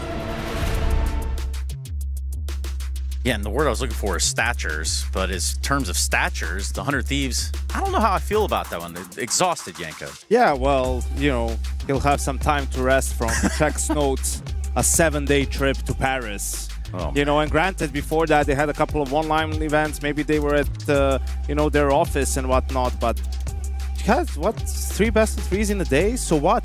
Who cares? What are you tired from? Like, this is it. This is the grind. This is what you have to do. Like, this is in the job description with the team that you have, right? There was 3 days in between that last chance qualifier and their first game here at the main event. It's like, who's tired? That person's a problem. Like, there's no tired. Wait. What are we talking about here? You haven't been.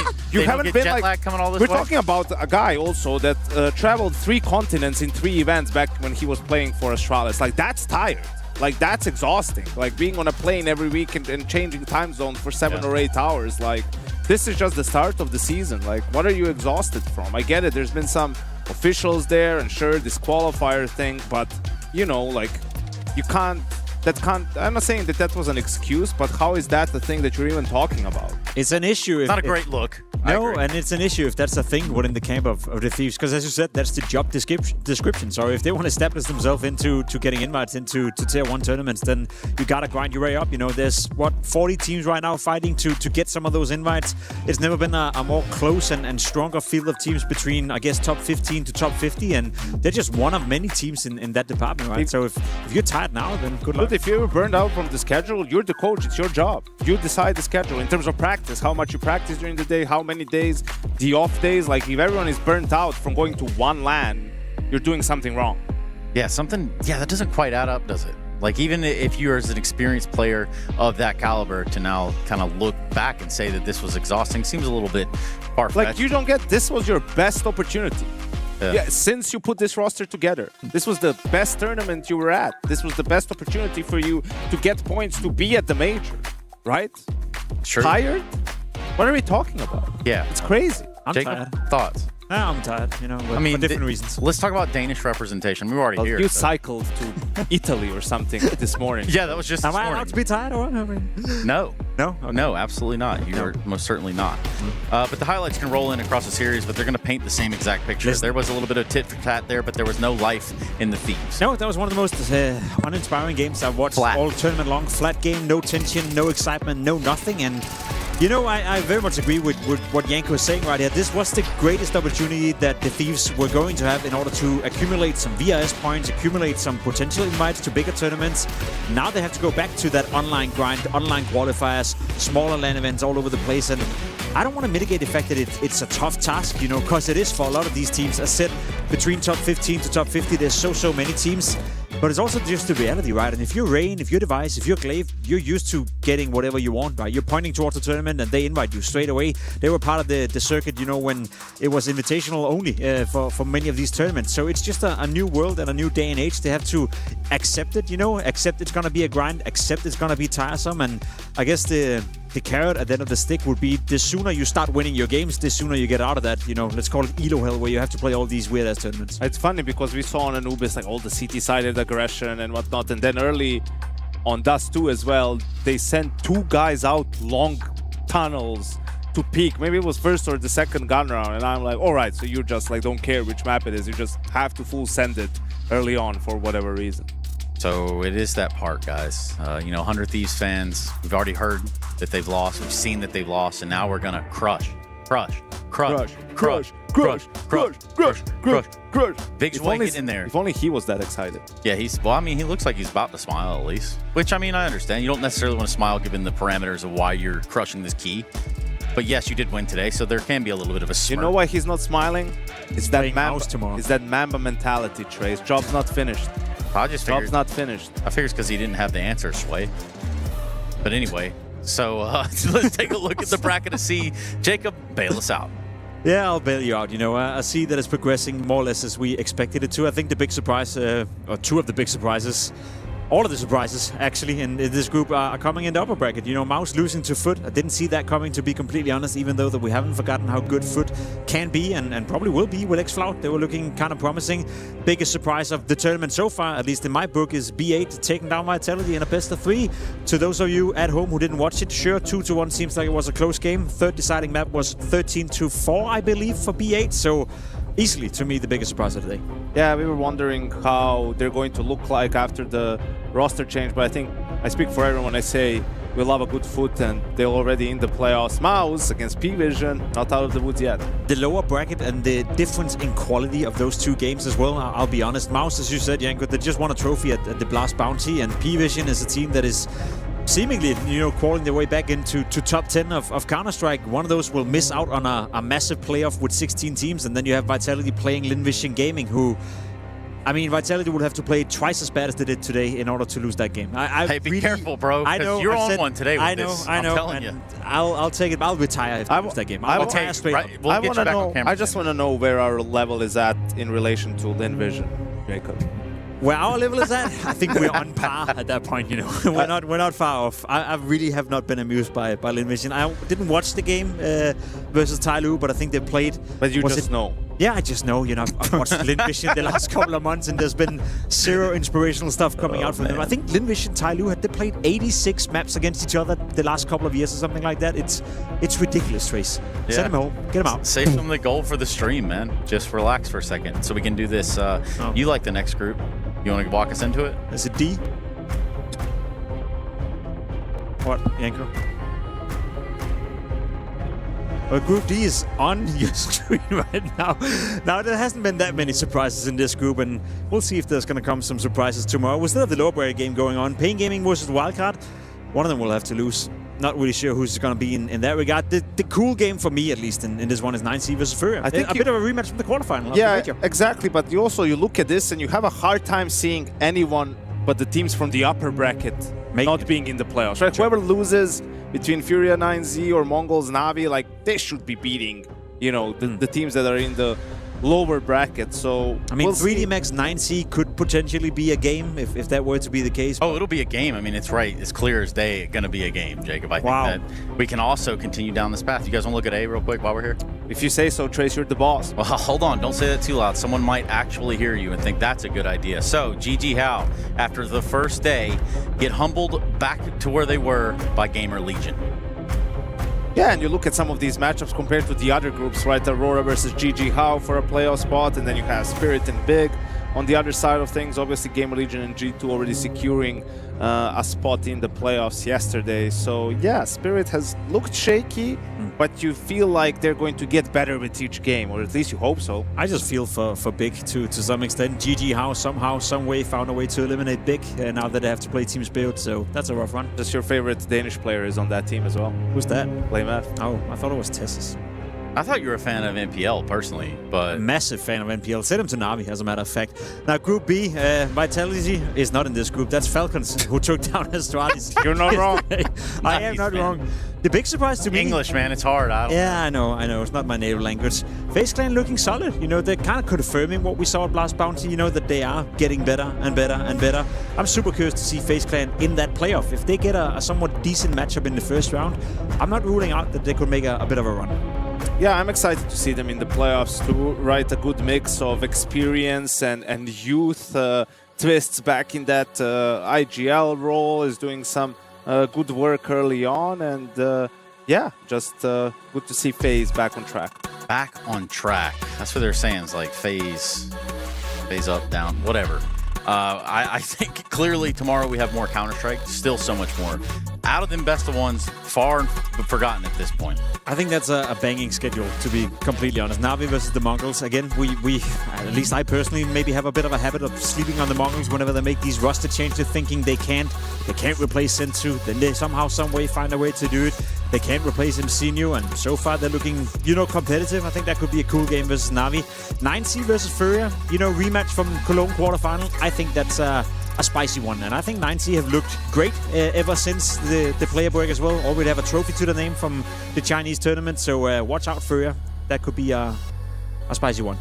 Yeah, and Spirit is one of the contenders for the whole tournament, yet to make the playoffs, so we'll see. We're hoping they can pick it up, right, and be a factor come playoff time. Yeah, you can pick it up at EWC Play. That's our tournament pick'ems, which I'm asking you to go ahead and get involved with right now. You see the QR code right below me. You can just latch right in right now and pick your favorite teams to win.